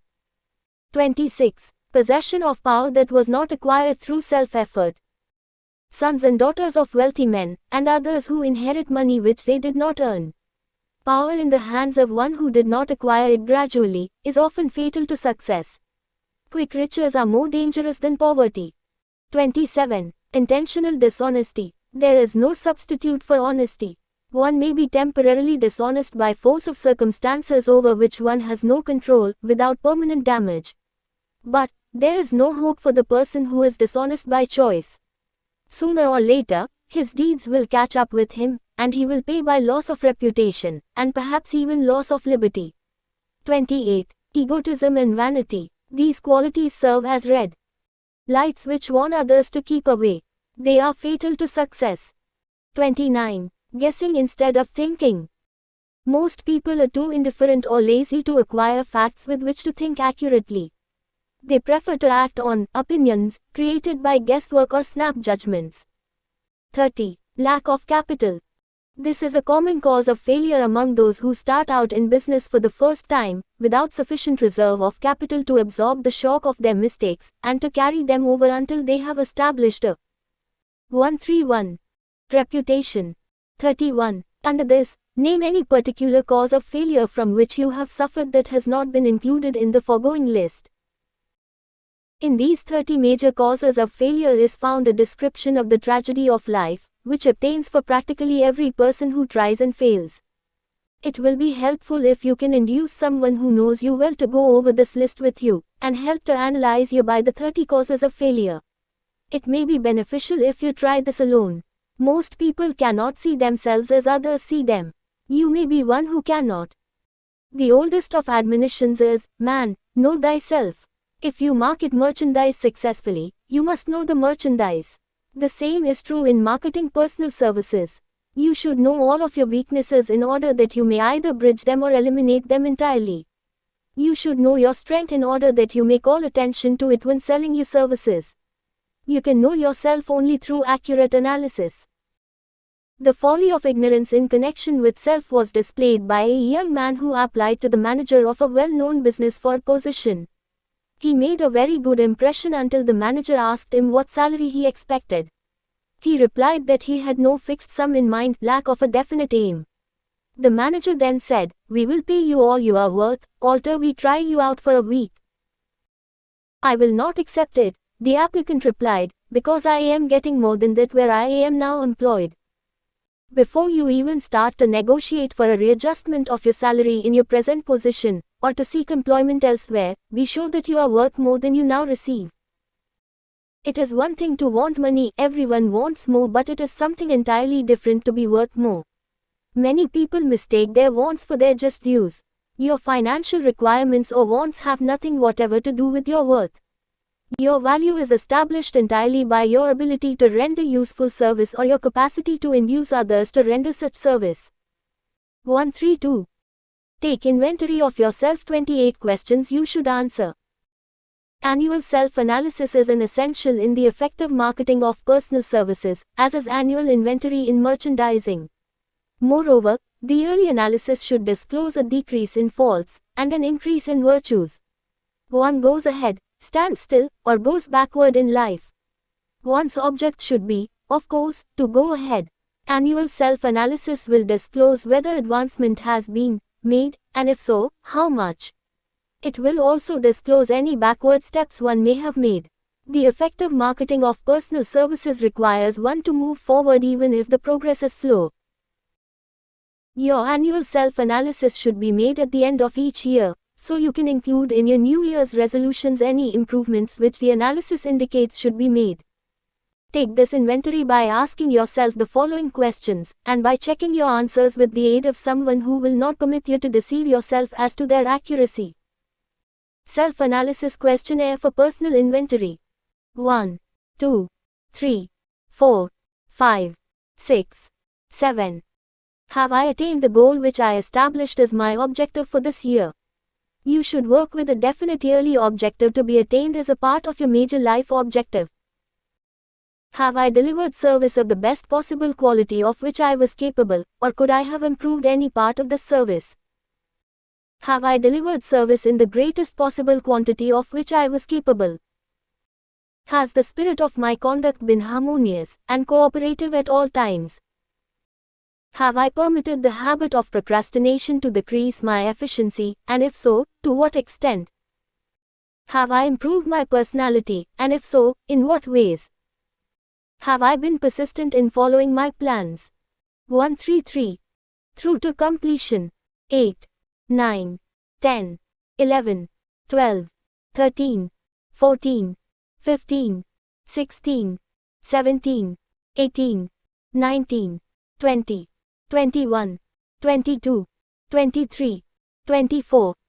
Have I reached decisions promptly and definitely on all occasions? Have I permitted any one or more of the 6 basic fears to decrease my efficiency? Have I been either overcautious or undercautious? Has my relationship with my associates in work been pleasant or unpleasant? If it has been unpleasant, has the fault been partly or wholly mine?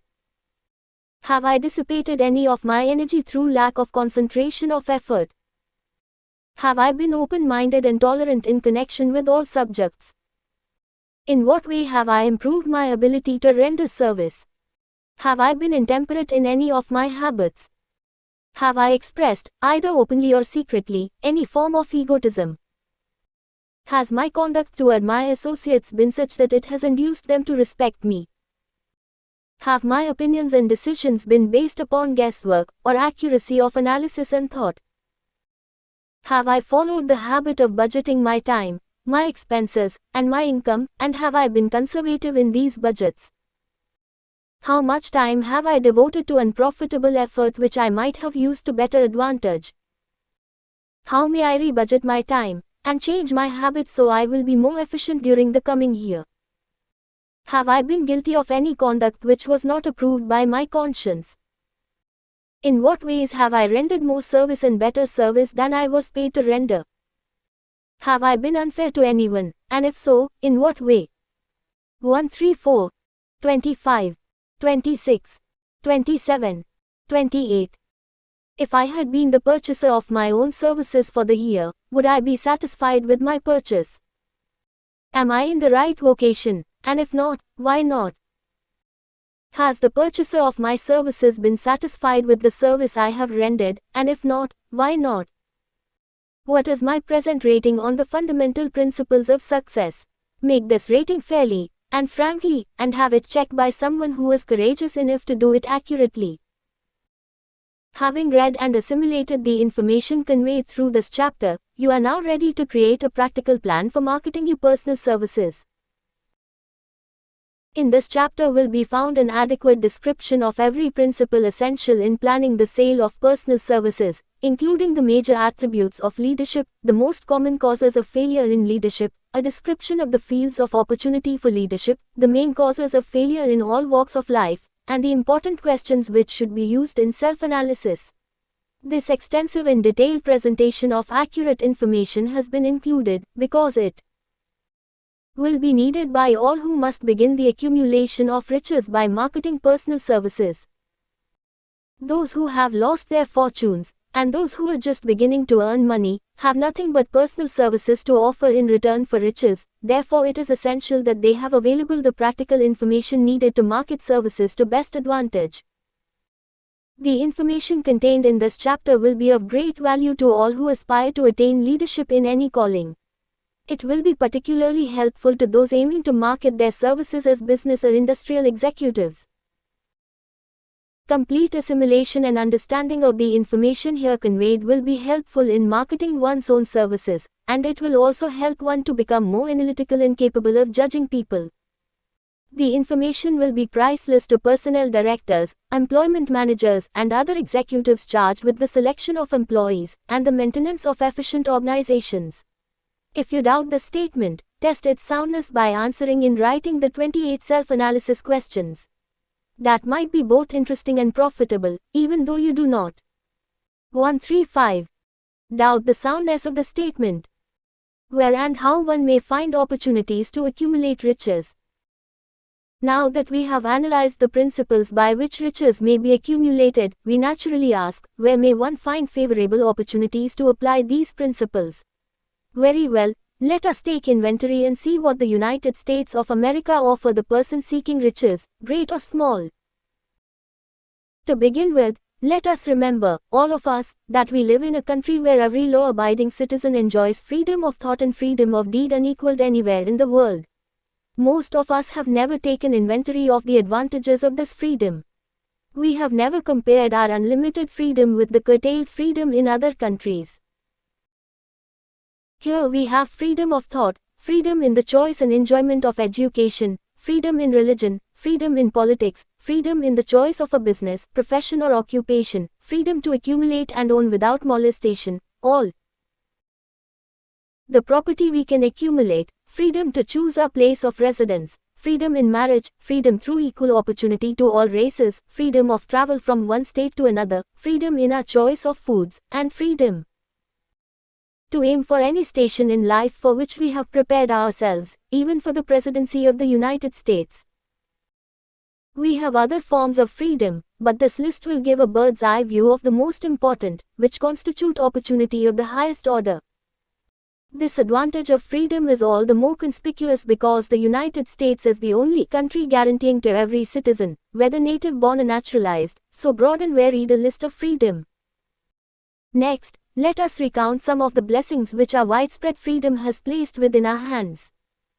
Take the average American family for example, meaning, the family of average income, and some of the benefits available to every member of the family, in this land of opportunity and plenty.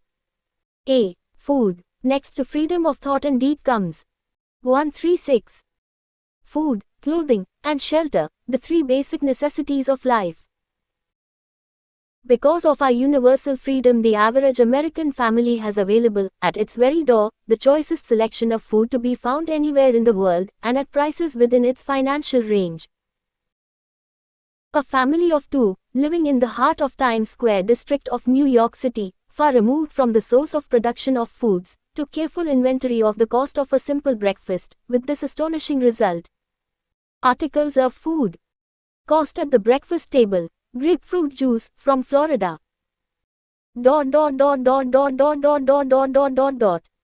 O2. Tripled wheat breakfast food, Kansas farm. O2. Teak from China. O2. Bananas from South America. O2 a half. Toasted bread from Kansas farm. O1. Fresh country eggs from Utah. 0.07. Sugar from Cuba, or Utah. 0.00 a half. Butter and cream from New England. 0.03. Grand. Total, 0.20. It is not very difficult to obtain food in a country where two people can have breakfast consisting of all they want or need for a dime apiece. Observe that this simple breakfast was gathered, by some strange form of magic, from China, South America, Utah, Kansas and the New England states, and delivered on the breakfast table, ready for consumption, in the very heart of the most crowded city in America, at a cost well within the means of the most humble laborer. The cost included all federal, state and city taxes. Here is a fact the politicians did not mention when they were crying out to the voters to throw their opponents out of office because the people were being taxed to death. B. Shelter. This family lives in a comfortable apartment, heated by steam, lighted with electricity, with gas for cooking, all for $65 a month.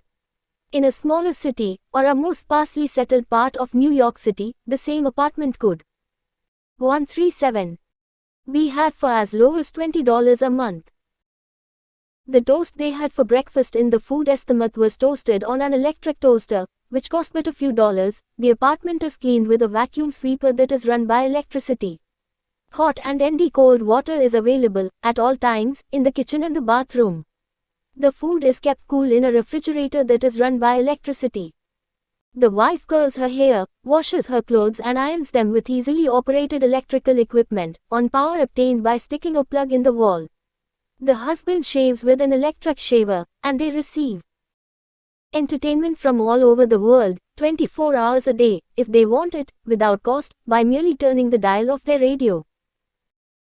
There are other conveniences in this apartment, but the foregoing list will give a fair idea of some of the concrete evidences of the freedom we, of America, enjoy. And this is neither political nor economic propaganda. C. Clothing. Anywhere in the United States, hey. Women of average clothing requirements can dress very comfortably and neatly for less than $200 a year, and the average man can dress for the same, or less. Only the three basic necessities of food, clothing, and shelter have been mentioned. The average American citizen has other privileges and advantages available in return for modest effort, not exceeding 8 hours per day of labor. Among these is the privilege of automobile transportation, with which one can go and come at will, at very small cost. The average American has security of property rights not found in any other country in the world. He can place his surplus money in a bank with the assurance that his government will protect it, and make good to him if the bank fails. If an American citizen wants to travel from one state to another, he needs no passport, no one's permission. He may go when he pleases, and return at will. Moreover, he may travel by train, private automobile, bus, airplane, or ship, as his pocketbook permits. In Germany, Russia, Italy, and most of the other European and Oriental countries, the people cannot travel with so much freedom, and at so little cost. 138. The miracle that has provided these blessings. We often hear politicians proclaiming the freedom of America when they solicit votes, but seldom do they take the time or devote sufficient effort to the analysis of the source or nature of this freedom. Having no axe to grind, no grudge to express, no ulterior motives to be carried out, I have the privilege of going into a frank analysis of that mysterious, abstract, greatly misunderstood something, which gives to every citizen of America more blessings, more opportunities to accumulate wealth, more freedom of every nature, than may be found in any other country. I have the right to analyze the source and nature of this unseen power, because I know, and have known for more than a quarter of a century, many of the men who organized that power, and many who are now responsible for its maintenance. The name of this mysterious benefactor of mankind is capital. Capital consists not alone of money, but more particularly of highly organized, intelligent groups of men who plan ways and means of using money efficiently for the good of the public, and profitably to themselves. These groups consist of scientists, educators, chemists, inventors, business analysts, publicity men, transportation experts, accountants, lawyers, doctors, and both men and women who have highly specialized knowledge in all fields of industry and business. They pioneer, experiment, and blaze trails in new fields of endeavor. They support colleges, hospitals, public schools, build good roads, publish newspapers, pay most of the cost of government, and take care of the multitudinous detail essential to human progress. Stated briefly, The capitalists are the brains of civilization, because they supply the entire fabric of which all education, enlightenment and human progress consist. Money, without brains, always is dangerous. Properly used, it is the most important essential of civilization. The simple breakfast here described could not have been delivered to the New York family at a dime each, or at any other price, if organized capital had not provided the machinery, the ships, the railroads, and the huge armies of trained men to operate them. 139. Some slight idea of the importance of organized capital may be had by trying to imagine yourself burdened with the responsibility of collecting, without the aid of capital, and delivering to the New York City family, the simple breakfast described. To supply the tea, you would have to make a trip to China or India, both a very long way from America. Unless you are an excellent swimmer, you would become rather tired before making the round trip. Then, too, another problem would confront you. What would you use for money, even if you had the physical endurance to swim the ocean? To supply the sugar, you would have to take another long swim to Cuba, or a long walk to the sugar beet section of Utah. But even then, you might come back without the sugar, because organized effort and money are necessary to produce sugar, to say nothing of what is required to refine, transport, and deliver it to the breakfast table anywhere in the United States. The eggs, you could deliver easily enough from the barn yards near New York City, but you would have a very long walk to Florida in return, before you could serve the 2 glasses of grapefruit juice. You would have another long walk, to Kansas, or one of the other wheat-growing states, when you went after the 4 slices of wheat bread. The rippled wheat biscuits would have to be omitted from the menu, because they would not be available except through the labor of a trained organization of men and suitable machinery, all of which call for capital.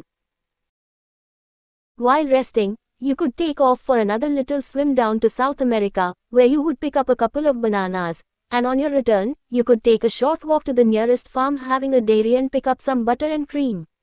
Then your New York City family would be ready to sit down and enjoy breakfast, and you could collect your 2 dimes for your labor. Seems absurd, doesn't it? Well, the procedure described would be the only possible way these simple items of food could be delivered to the heart of New York City, if we had no capitalistic system. The sum of money required for the building and maintenance of the railroads and steamships used in the delivery of that simple breakfast is so huge that it staggers one's imagination. It runs into 140 hundreds of millions of dollars, not to mention the armies of trained employees required to man the ships and trains. But, transportation is only a part of the requirements of modern civilization in capitalistic America. Before there can be anything to haul, something must be grown from the ground, or manufactured and prepared for market. This calls for more millions of dollars for equipment, machinery, boxing, marketing, and for the wages of millions of men and women. Steamships and railroads do not spring up from the earth and function automatically. They come in response to the call of civilization, through the labor and ingenuity and organizing ability of men who have imagination, faith, enthusiasm, decision, persistence. These men are known as capitalists. They are motivated by the desire to build, construct, achieve, render useful service, earn profits and accumulate riches. And, because they render service without which there would be no civilization, they put themselves in the way of great riches. Just to keep the record simple and understandable, I will add that these capitalists are the self-same men of whom most of us have heard soapbox orators speak. They are the same men to whom radicals, racketeers, dishonest politicians and grafting labor leaders refer as the predatory interests, or Wall Street. I am not attempting to present a brief for or against any group of men or any system of economics.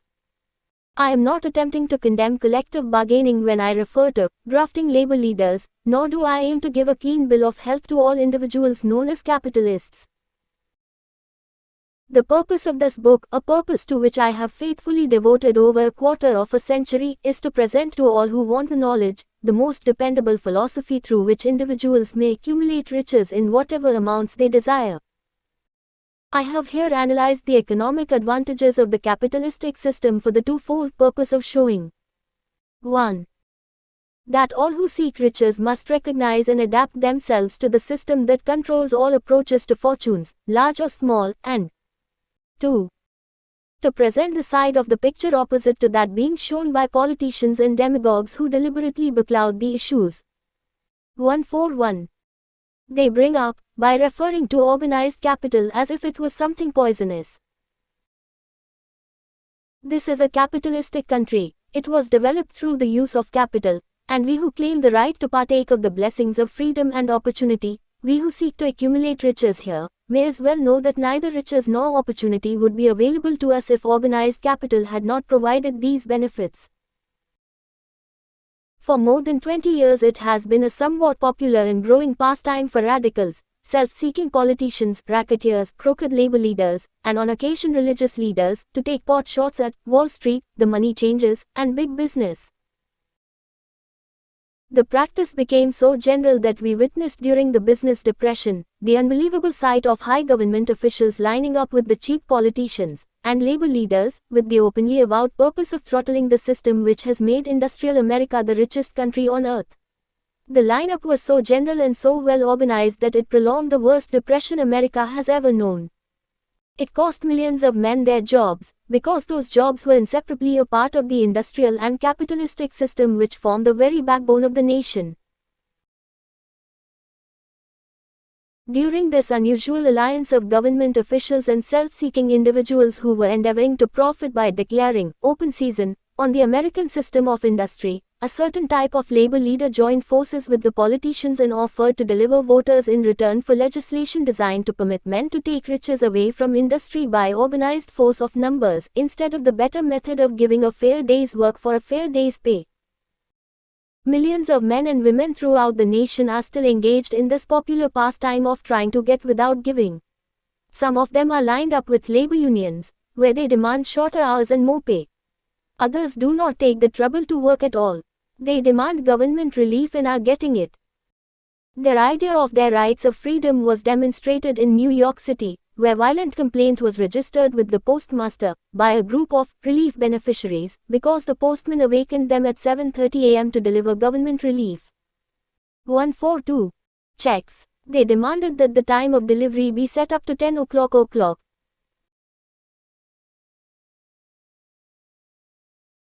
If you are one of those who believe that riches can be accumulated by the mere act of men who organize themselves into groups and demand more pay for less service, if you are one of those who demand government relief without early morning disturbance when the money is delivered to you, if you are one of those who believe in trading their votes to politicians in return for the passing of laws which permit the raiding of the public treasury, you may rest securely on your belief, with certain knowledge that no one will disturb you, because this is a free country where every man may think as he pleases, where nearly everybody can live with but little effort, where many may live well without doing any work whatsoever.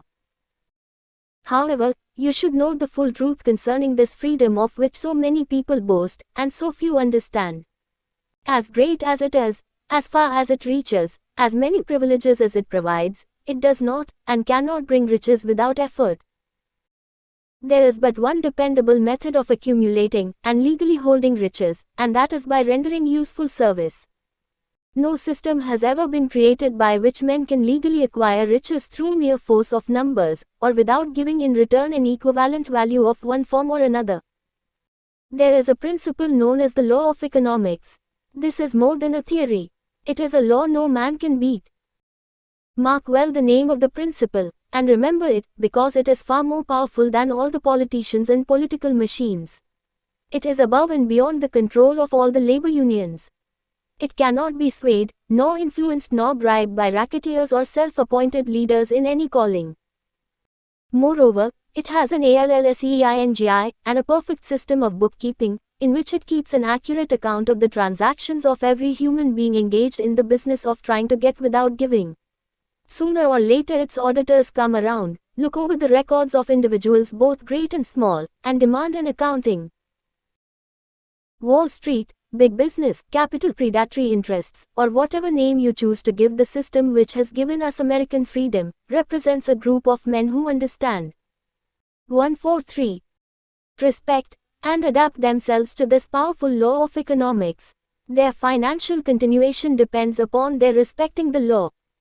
Most people living in America like this country, its capitalistic system and all. I must confess I know of no better country, where one may find greater opportunities to accumulate riches. Judging by their acts and deeds, there are some in this country who do not like it. That, of course, is their privilege. If they do not like this country, its capitalistic system, its boundless opportunities, they have the privilege of clearing out. Always there are other countries, such as Germany, Russia, and Italy, where one may try one's hand at enjoying freedom and accumulating riches providing one is not too particular.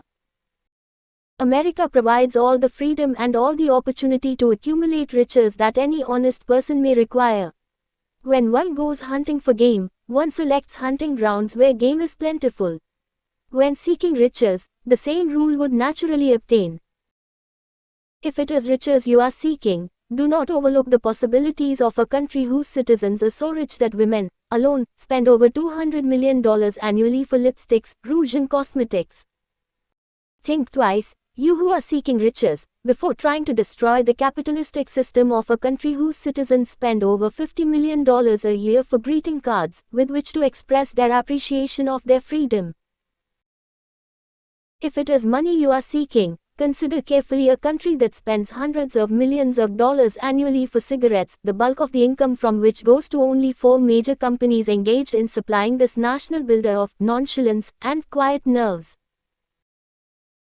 By all means give plenty of consideration to a country whose people spend annually more than $15 million for the privilege of seeing moving pictures, and toss in a few additional millions for liquor, narcotics, and other less potent soft drinks and giggle waters.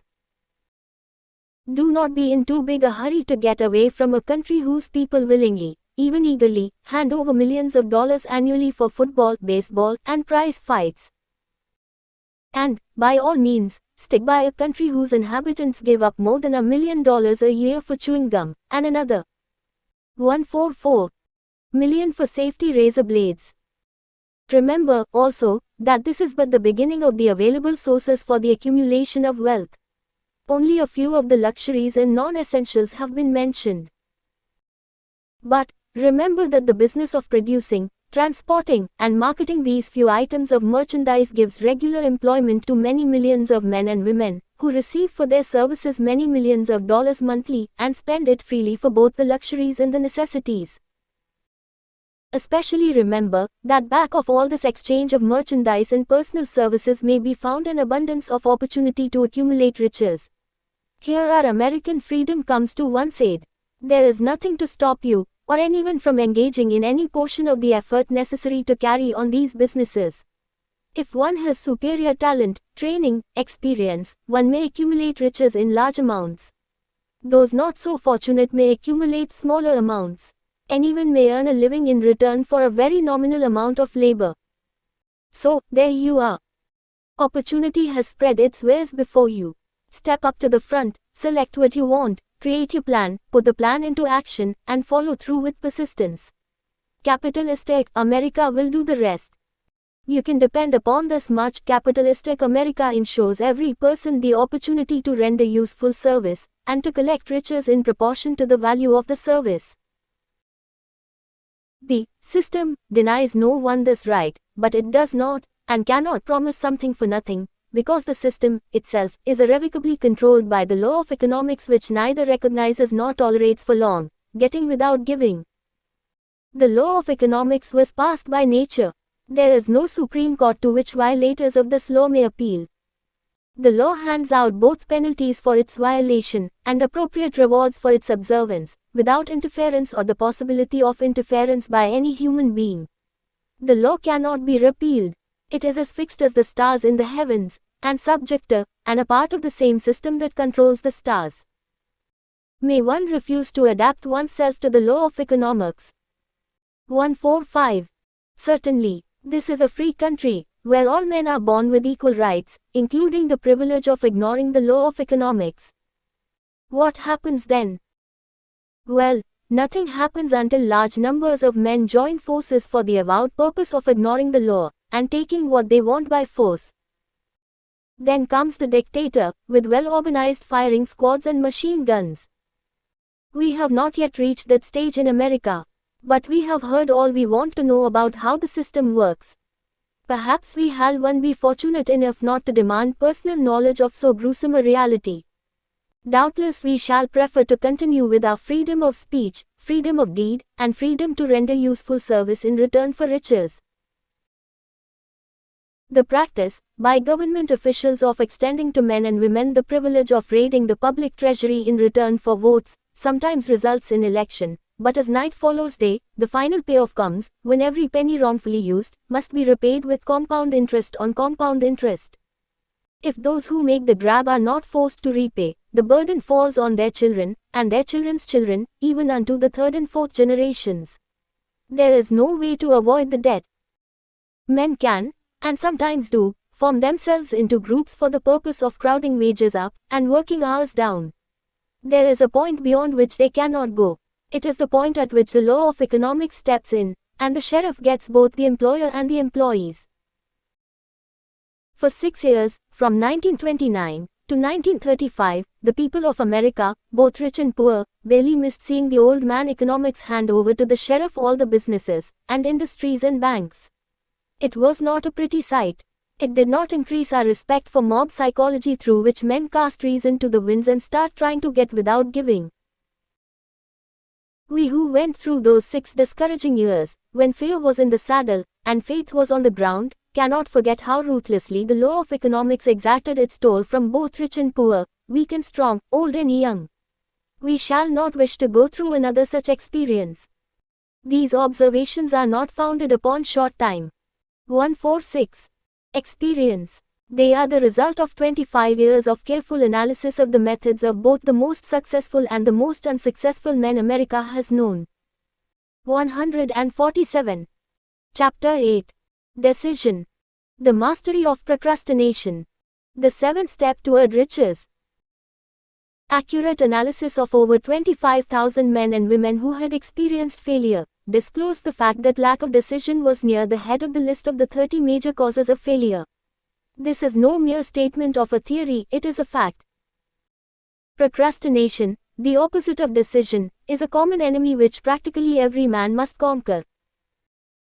You will have an opportunity to test your capacity to reach quick and definite decisions when you finish reading this book, and are ready to begin putting into action the principles which it describes.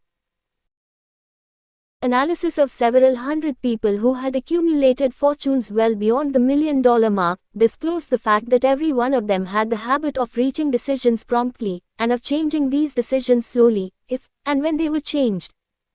People who fail to accumulate money, without exception, have the habit of reaching decisions, if at all, very slowly, and of changing these decisions quickly and often. One of Henry Ford's most outstanding qualities is his habit of reaching decisions quickly and definitely, and changing them slowly. This quality is so pronounced in Mr. Ford, that it has given him the reputation of being obstinate. It was this quality which prompted Mr. Ford to continue to manufacture his famous Model T, the world's ugliest car, when all of his advisors, and many of the purchasers of the car, were urging him to change it. Perhaps, Mr. Ford delayed too long in making the change, but the other side of the story is that Mr.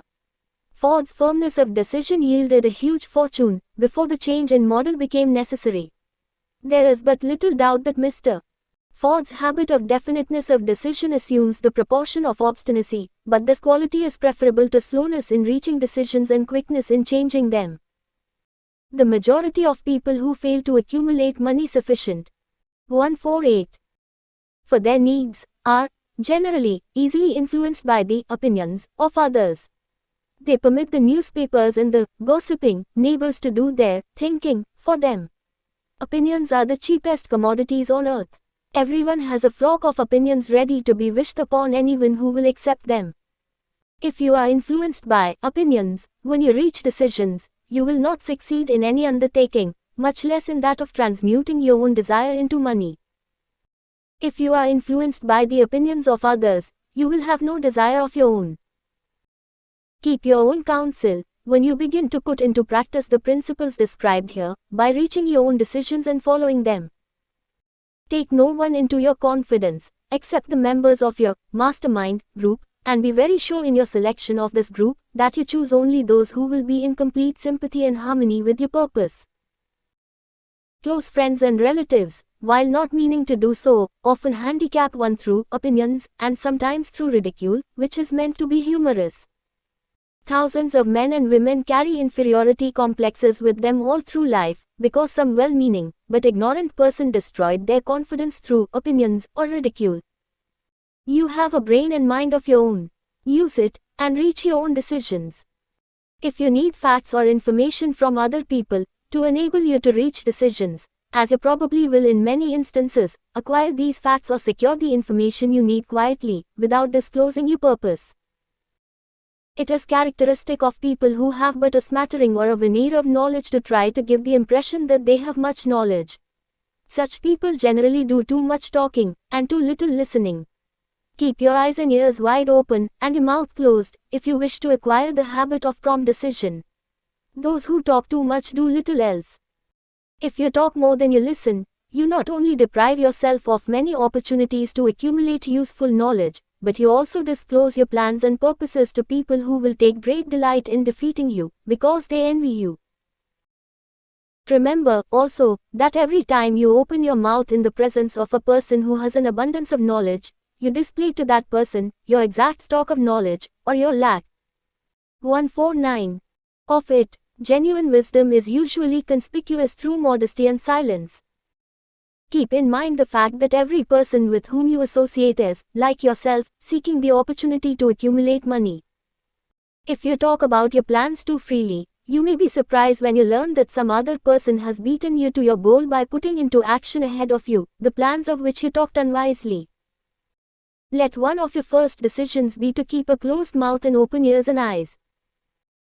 As a reminder to yourself to follow this advice, it will be helpful if you copy the following epigram in large letters and place it where you will see it daily. Tell the world what you intend to do, but first show it. This is the equivalent of saying that deeds, and not words, are what count most. Freedom or death on a decision. The value of decisions depends upon the courage required to render them. The great decisions, which served as the foundation of civilization, were reached by assuming great risks, which often meant the possibility of death. Lincoln's decision to issue his famous Proclamation of Emancipation, which gave freedom to the colored people of America, was rendered with full understanding that his act would turn thousands of friends and political supporters against him. He knew, too, that the carrying out of that proclamation would mean death to thousands of men on the battlefield. In the end, it cost Lincoln his life. That required courage. Socrates' decision to drink the cup of poison, rather than compromise in his personal belief, was a decision of courage. It turned time ahead 1,000 years, and gave to people then unborn, the right to freedom of thought and of speech. The decision of Gen. Robert E. Lee, when he came to the parting of the way with the Union, and took up the cause of the South, was a decision of courage, for he well knew that it might cost him his own life, that it would surely cost the lives of others. But, the greatest decision of all time, as far as any American 150 citizen is concerned, was reached in Philadelphia, July 4, 1776, when 56 men signed their names to a document, which they well knew would bring freedom to all Americans, or leave every one of the 56 hanging from a gallows. You have heard of this famous document, but you may not have drawn from it the great lesson in personal achievement it so plainly taught. We all remember the date of this momentous decision, but few of us realize what courage that decision required. We remember our history, as it was taught, we remember dates, and the names of the men who fought, we remember Valley Forge, and Yorktown, we remember George Washington, and Lord Cornwallis. But we know little of the real forces back of these names, dates, and places. We know still less of that intangible power, which ensured us freedom.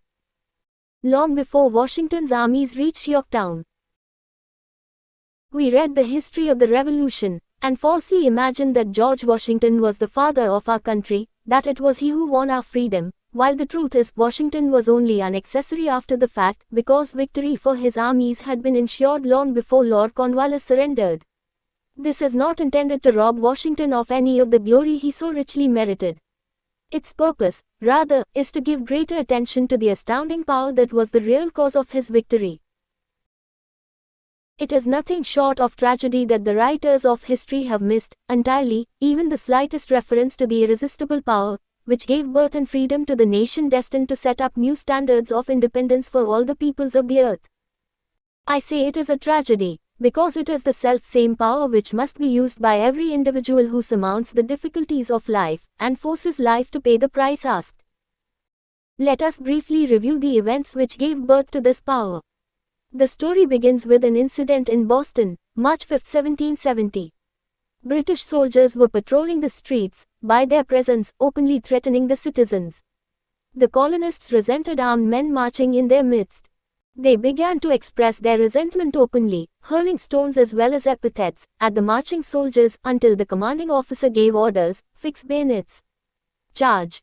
The battle was on. It resulted in the death and injury of many.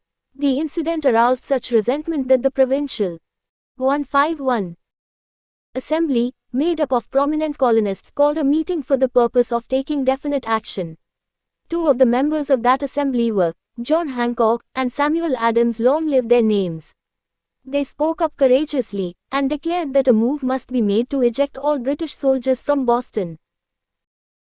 Remember this: a decision, in the minds of two men, might properly be called the beginning of the freedom which we, of the United States, now enjoy. Remember, too, that the decision of these two men called for faith and courage because it was dangerous. Before the assembly adjourned, Samuel Adams was appointed to call on the governor of the province, Hutchinson, and demand the withdrawal of the British troops. The request was granted. The troops were removed from Boston, but the incident was not closed. It had caused a situation destined to change the entire trend of civilization. Strange, is it not, how the great changes, such as the American Revolution and the World War, often have their beginnings in circumstances which seem unimportant. It is interesting, also, to observe that these important changes usually begin in the form of a definite decision in the minds of a relatively small number of people. Few of us know the history of our country well enough to realize that John Hancock, Samuel Adams, and Richard Henry Lee, of the province of Virginia, were the real fathers of our country. Richard Henry Lee became an important factor in this story by reason of the fact that he and Samuel Adams communicated frequently by correspondence, sharing freely their fears and their hopes concerning the welfare of the people of their provinces. From this practice, Adams conceived the idea that a mutual exchange of letters between the 13 colonies might help to bring about the coordination of efforts so badly needed in connection with the solution of their problems. 2 years after the clash with the soldiers in Boston, March 72, Adams presented this idea to the Assembly, in the form of a motion that a correspondence committee be established among the colonies, with definitely appointed correspondents in each colony, for the purpose of friendly cooperation for the betterment of the colonies of British America. Mark well this incident. It was the beginning of the organization of the far-flung power destined to give freedom to 152 you and to me. The mastermind had already been organized. It consisted of Adams, Lee, and Hancock.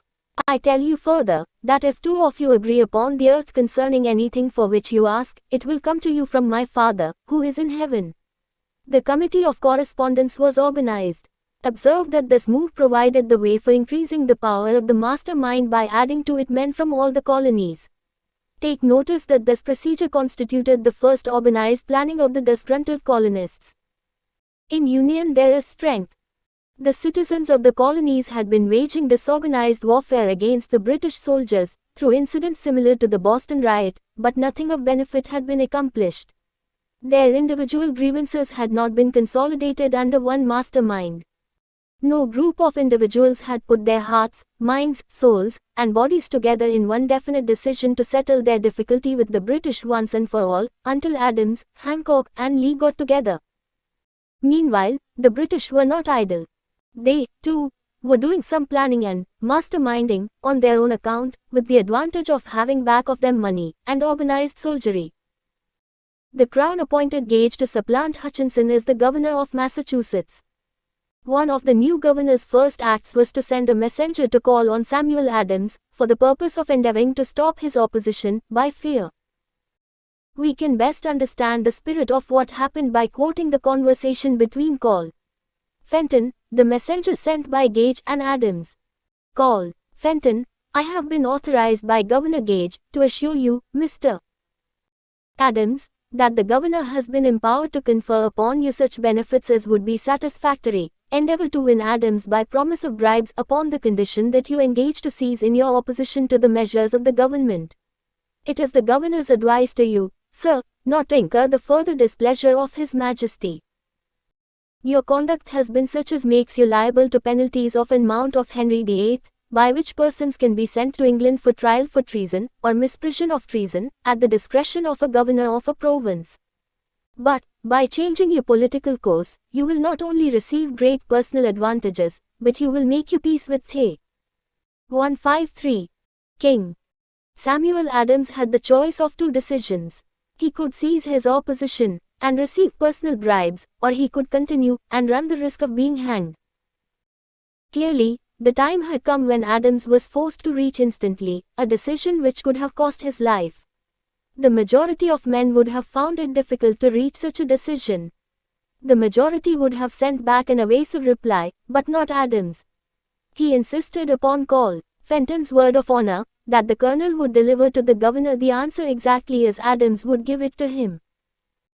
Adams' answer, then you may tell Governor Gage that I trust I have long since made my peace with the King of Kings. No personal consideration shall induce me to abandon the righteous cause of my country. And, tell Governor Gage it is the advice of Samuel Adams to him, no longer to insult the feelings of an exasperated people.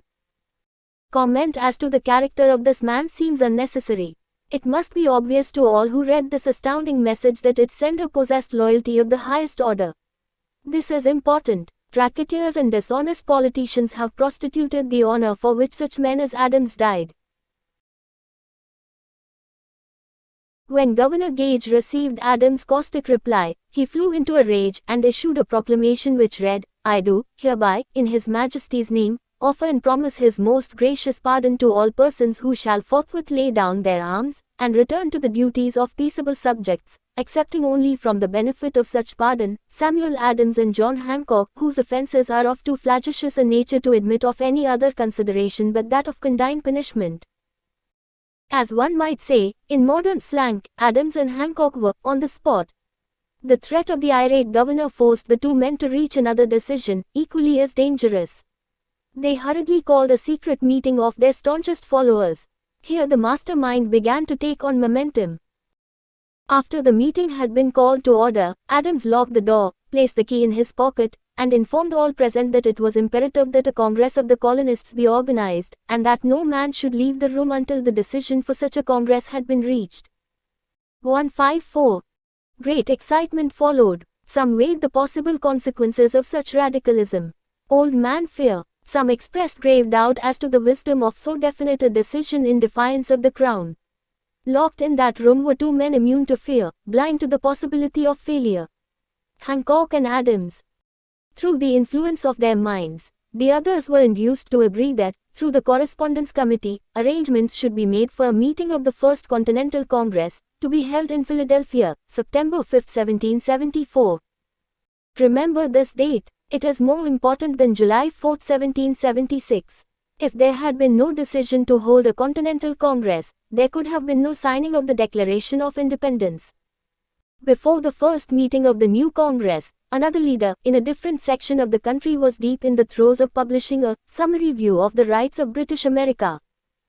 He was Thomas Jefferson, of the province of Virginia, whose relationship to Lord Dunmore, representative of the Crown in Virginia, was as strained as that of Hancock and Adams with their governor.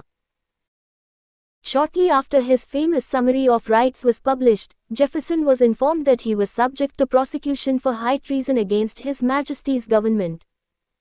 Inspired by the threat, one of Jefferson's colleagues, Patrick Henry, boldly spoke his mind, concluding his remarks with a sentence which shall remain forever a classic: if this be treason, then make the most of it. It was such men as these who, without power, without authority, without military strength, without money, sat in solemn consideration of the destiny of the colonies, beginning at the opening of the First Continental Congress, and continuing at intervals for 2 years, until on June 7, 1776, Richard Henry Lee arose, addressed the chair, and to the startled assembly made this motion: Gentlemen, I make the motion that these united colonies are, and of right ought to be free and independent states, that they be absolved from all allegiance to the British Crown, and that all political connection between them in the state of Great Britain is, and ought to be totally dissolved. Lee's astounding motion was discussed fervently, and at such length that he began to lose patience. Finally, after days of argument, he again took the floor, and declared, in a clear, firm 155 voice, Mr. President, we have discussed this issue for days. It is the only course for us to follow. Why, then sir, do we longer delay? Why still deliberate? Let this happy day give birth to an American republic. Let her arise, not to devastate and to conquer, but to re-establish the reign of peace, and of law. The eyes of Europe are fixed upon us. She demands of us a living example of freedom, that may exhibit a contrast, in the felicity of the citizen, to the ever-increasing tyranny. Before his motion was finally voted upon, Lee was called back to Virginia, because of serious family illness, but before leaving, he placed his cause in the hands of his friend, Thomas Jefferson, who promised to fight until favorable action was taken. Shortly thereafter, the President of the Congress, Hancock, appointed Jefferson as chairman of a committee to draw up a Declaration of Independence. Long and hard the committee labored, on a document which would mean, when accepted by the Congress, that every man who signed it, would be signing his own death warrant, should the colonies lose in the fight with Great Britain, which was sure to follow. The document was drawn, and on June 28, the original draft was read before the Congress. For several days it was discussed, altered, and made ready.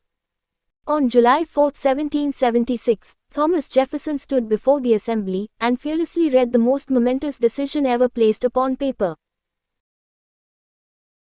When in the course of human events it is necessary for one people to dissolve the political bands which have connected them with another, and to assume, among the powers of the earth, the separate and equal station to which the laws of nature, and of nature's God entitle them, a decent respect to the opinions of mankind requires that they should declare the causes which impel them to the separation. When Jefferson finished, the document was voted upon, accepted, and signed by the 56 men, every one staking his own life upon his decision to write his name. By that decision came into existence a nation destined to bring to mankind forever the privilege of making decisions. By decisions made in a similar spirit of faith, and only by such decisions, can men solve their personal problems, and win for themselves high estates of material and spiritual wealth. Let us not 156 forget this. Analyze the events which led to the Declaration of Independence, and be convinced that this nation, which now holds a position of commanding respect and power among all nations of the world, was born of a decision created by a mastermind, consisting of 56 men. Note well, the fact that it was their decision which ensured the success of Washington's armies, because the spirit of that decision was in the heart of every soldier who fought with him, and served as a spiritual power which recognizes no such thing as failure. Note, also, with great personal benefit, that the power which gave this nation its freedom, is the self-same power that must be used by every individual who becomes self-determining. This power is made up of the principles described in this book. It will not be difficult to detect, in the story of the Declaration of Independence, at least 6 of these principles: desire, decision, faith, persistence, the mastermind, and organized planning. Throughout this philosophy will be found the suggestion that thought, backed by strong desire, has a tendency to transmute itself into its physical equivalent. Before passing on, I wish to leave with you the suggestion that one may find in the story, and in the story of the organization of the United States Steel Corporation, a perfect description of the method by which thought makes this astounding transformation. In your search for the secret of the method, do not look for a miracle, because you will not find it. You will find only the eternal laws of nature. These laws are available to every person who has the faith and the courage to use them.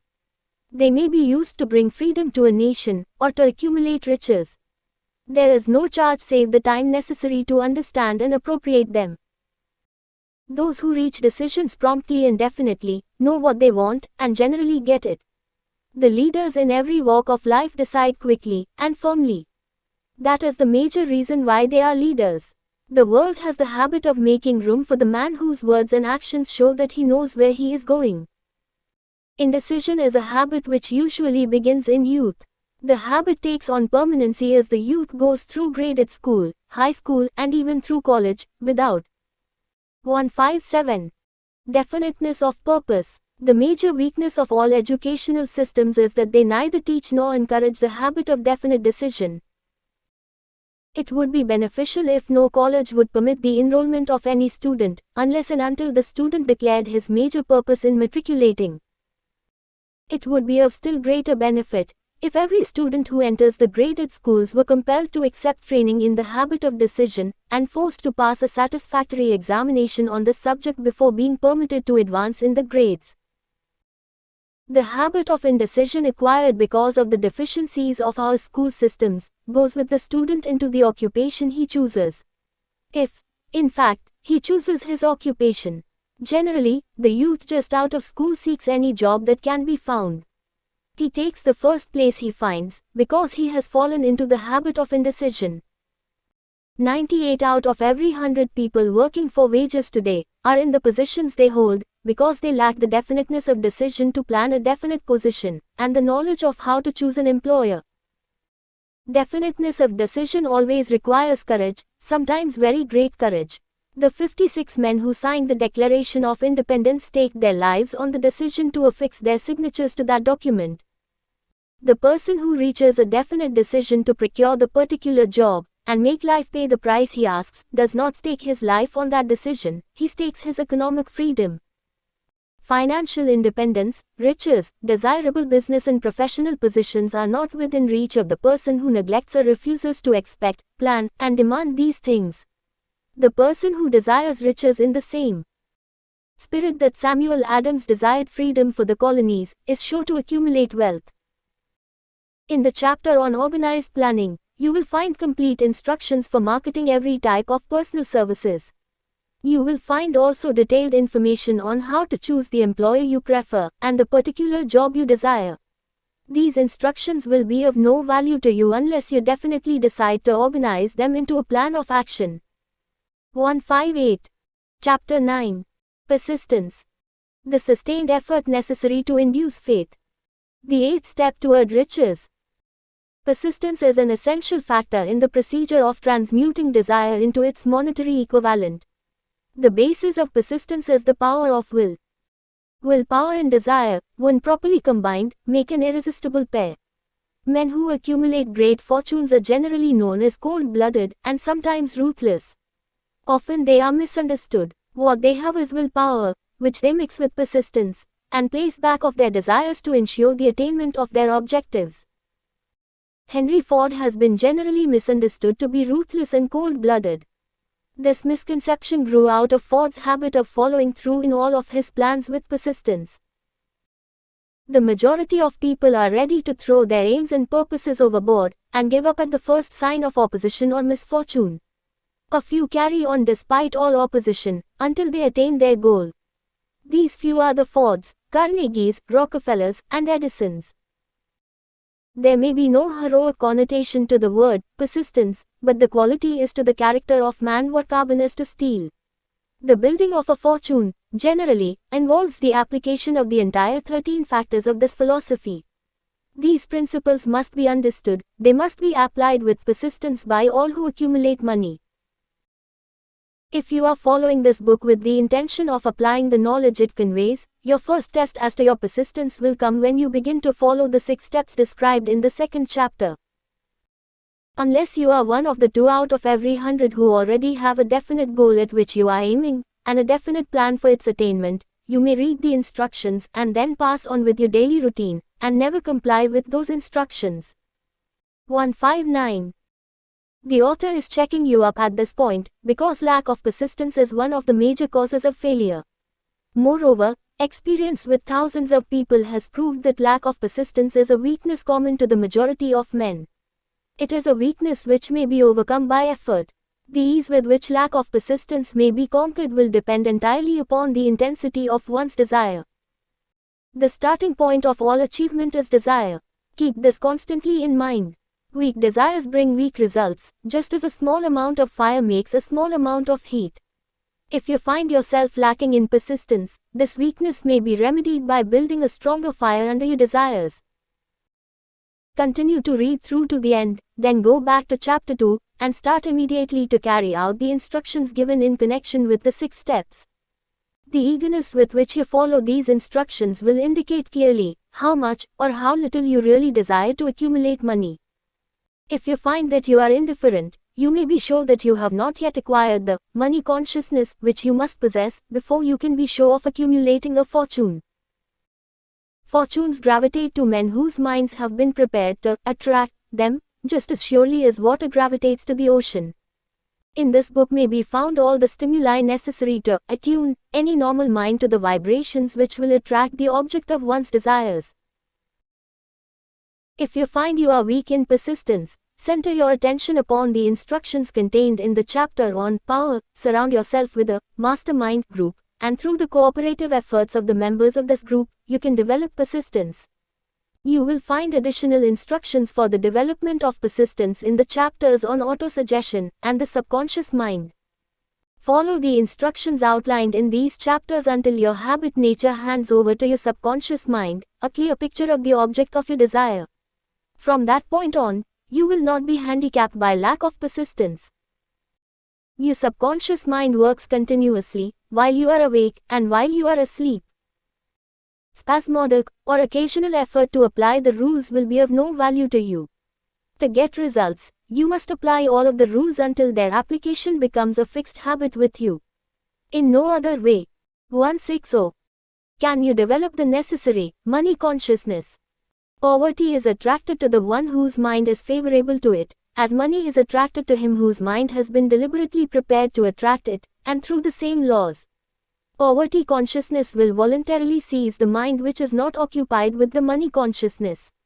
A poverty consciousness develops without conscious application of habits favorable to it. The money consciousness must be created to order, unless one is born with such a consciousness. Catch the full significance of the statements in the preceding paragraph, and you will understand the importance of persistence in the accumulation of a fortune. Without persistence, you will be defeated, even before you start. With persistence you will win. If you have ever experienced a nightmare, you will realize the value of persistence. You are lying in bed, half awake, with a feeling that you are about to smother. You are unable to turn over, or to move a muscle. You realize that you must begin to regain control over your muscles. Through persistent effort of willpower, you finally manage to move the fingers of one hand. By continuing to move your fingers, you extend your control to the muscles of one arm until you can lift it. Then you gain control of the other arm in the same manner. You finally gain control over the muscles of one leg, and then extend it to the other leg. Then, with one supreme effort of will, you regain complete control over your muscular system, and snap out of your nightmare. The trick has been turned step by step. You may find it necessary to snap out of your mental inertia through a similar procedure, moving slowly at first, then increasing your speed, until you gain complete control over your will. Be persistent no matter how slowly you may, at first, have to move. With persistence will come success. If you select your mastermind group with care, you will have in it at least one person who will aid you in the development of persistence. Some men who have accumulated great fortunes did so because of necessity. They developed the habit of persistence because they were so closely driven by circumstances that they had to become persistent. There is no substitute for persistence. It cannot be supplanted by any other quality. Remember this, and it will hearten. 161.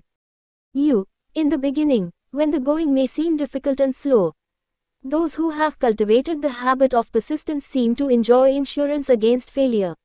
No matter how many times they are defeated, they finally arrive up toward the top of the ladder. Sometimes it appears that there is a hidden guide whose duty is to test men through all sorts of discouraging experiences. Those who pick themselves up after defeat and keep on trying, arrive, and the world cries, "Bravo! I knew you could do it." The hidden guide lets no one enjoy great achievement without passing the persistence test. Those who can't take it, simply do not make the grade. Those who can take it, are bountifully rewarded for their persistence. They receive as their compensation, whatever goal they are pursuing. That is not all. They receive something infinitely more important than material compensation, the knowledge that every failure brings with it the seed of an equivalent advantage. There are exceptions to this rule. A few people know from experience the soundness of persistence. They are the ones who have not accepted defeat as being anything more than temporary. They are the ones whose desires are so persistently applied that defeat is finally changed into victory. We who stand on the sidelines of life see the overwhelmingly large number who go down in defeat, never to rise again. We see the few who take the punishment of defeat as unurged a greater effort. These, fortunately, never learn to accept life's reverse gear. But what we do not see, what most of us never suspect of existing, is the silent but irresistible power which comes to the rescue of those who fight on in the face of discouragement. If we speak of this power at all, we call it persistence, and let it go at that. One thing we all know, if one does not possess persistence, one does not achieve noteworthy success in any calling. As these lines are being written, I look up from my work, and see before me, less than a block away, the great mysterious Broadway, the graveyard of dead hopes, and the front porch of opportunity. From all over the world people have come to Broadway, seeking fame, fortune, power, love, or whatever it is that human beings call success. Once in a great while someone steps out from the long procession of seekers, and the world hears that another person has mastered Broadway. But Broadway is not easily nor quickly conquered. She acknowledges talent, recognizes genius. 162. Pays off in money, only after one has refused to quit. Then we know he has discovered the secret of how to conquer Broadway. The secret is always inseparably attached to one word, persistence. The secret is told in the struggle of Fannie Hurst, whose persistence conquered the Great White Way. She came to New York in 1915, to convert writing into riches. The conversion did not come quickly, but it came. For 4 years Miss Hurst learned about the sidewalks of New York from first-hand experience. She spent her days laboring, and her nights hoping. When hope grew dim, she did not say, "All right Broadway, you win." She said, "Very well, Broadway, you may whip some, but not me. I'm going to force you to give up." One publisher, the Saturday Evening Post, sent her 36 rejection slips before she broke the ice and got a story across. The average writer, like the average in other walks of life, would have given up the job when the first rejection slip came. She pounded the pavements for 4 years to the tune of the publishers, no, because she was determined to win. Then came the payoff. The spell had been broken, the unseen guide had tested Fannie Hurst, and she could take it. From that time on publishers made a beaten path to her door. Money came so fast she hardly had time to count it. Then the moving picture men discovered her, and money came not in small change, but in floods. The moving picture rights to her latest novel, Great Laughter, brought $100,000, said to be the highest price ever paid for a story before publication. Her royalties from the sale of the book probably will run much more. Briefly, you have a description of what persistence is capable of achieving. Fannie Hurst is no exception. Wherever men and women accumulate great riches, you may be sure they first acquired persistence. Broadway will give any beggar a cup of coffee and a sandwich, but it demands persistence of those who go after the big stakes. Kate Smith will say, "Amen," when she reads this. For years she sang, without money, and without price before any microphone she could reach. Broadway said to her, "Come and get it, if you can take it." She did take it until one happy day Broadway got tired and said, "Oh, what's the use? You don't know when you're whipped, so name your price, and go to work in earnest." Miss Smith named her price. 163. It was plenty, away up in figures so high that 1 week's salary is far more than most people make in a whole year. Verily it pays to be persistent. And here is an encouraging statement which carries with it a suggestion of great significance. Thousands of singers WHOXL Kate Smith are walking up and down Broadway looking for a break without success. Countless others have come and gone, many of them sang well enough, but they failed to make the grade because they lacked the courage to keep on keeping on, until Broadway became tired of turning them away. Persistence is a state of mind, therefore it can be cultivated. Like all states of mind, Persistence is based upon definite causes, among them these. A. Definiteness of purpose. Knowing what one wants is the first and, perhaps, the most important step toward the development of persistence. A strong motive forces one to surmount many difficulties. B. Desire. It is comparatively easy to acquire and to maintain persistence in pursuing the object of intense desire. C. Self-reliance. Belief in one's ability to carry out a plan encourages one to follow the plan through with persistence. Self-reliance can be developed through the principle described in the chapter on autosuggestion. D. Definiteness of plans. Organized plans, even though they may be weak and entirely impractical, encourage persistence. A. Accurate knowledge. Knowing that one's plans are sound, based upon experience or observation, encourages persistence. Guessing, instead of knowing, destroys persistence. F.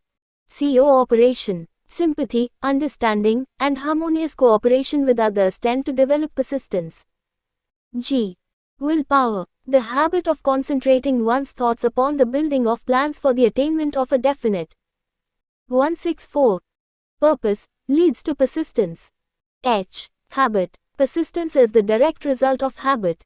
The mind absorbs and becomes a part of the daily experiences upon which it feeds. Fear, the worst of all enemies, can be effectively cured by forced repetition of CWT 8 of courage. Everyone who has seen active service in war knows this. Before leaving the subject of persistence, take inventory of yourself, and determine in what particular, if any, you are lacking in this essential quality. Measure yourself courageously, point by point, and see how many of the 8 factors of persistence you lack. The analysis may lead to discoveries that will give you a new grip on yourself. Symptoms of lack of persistence.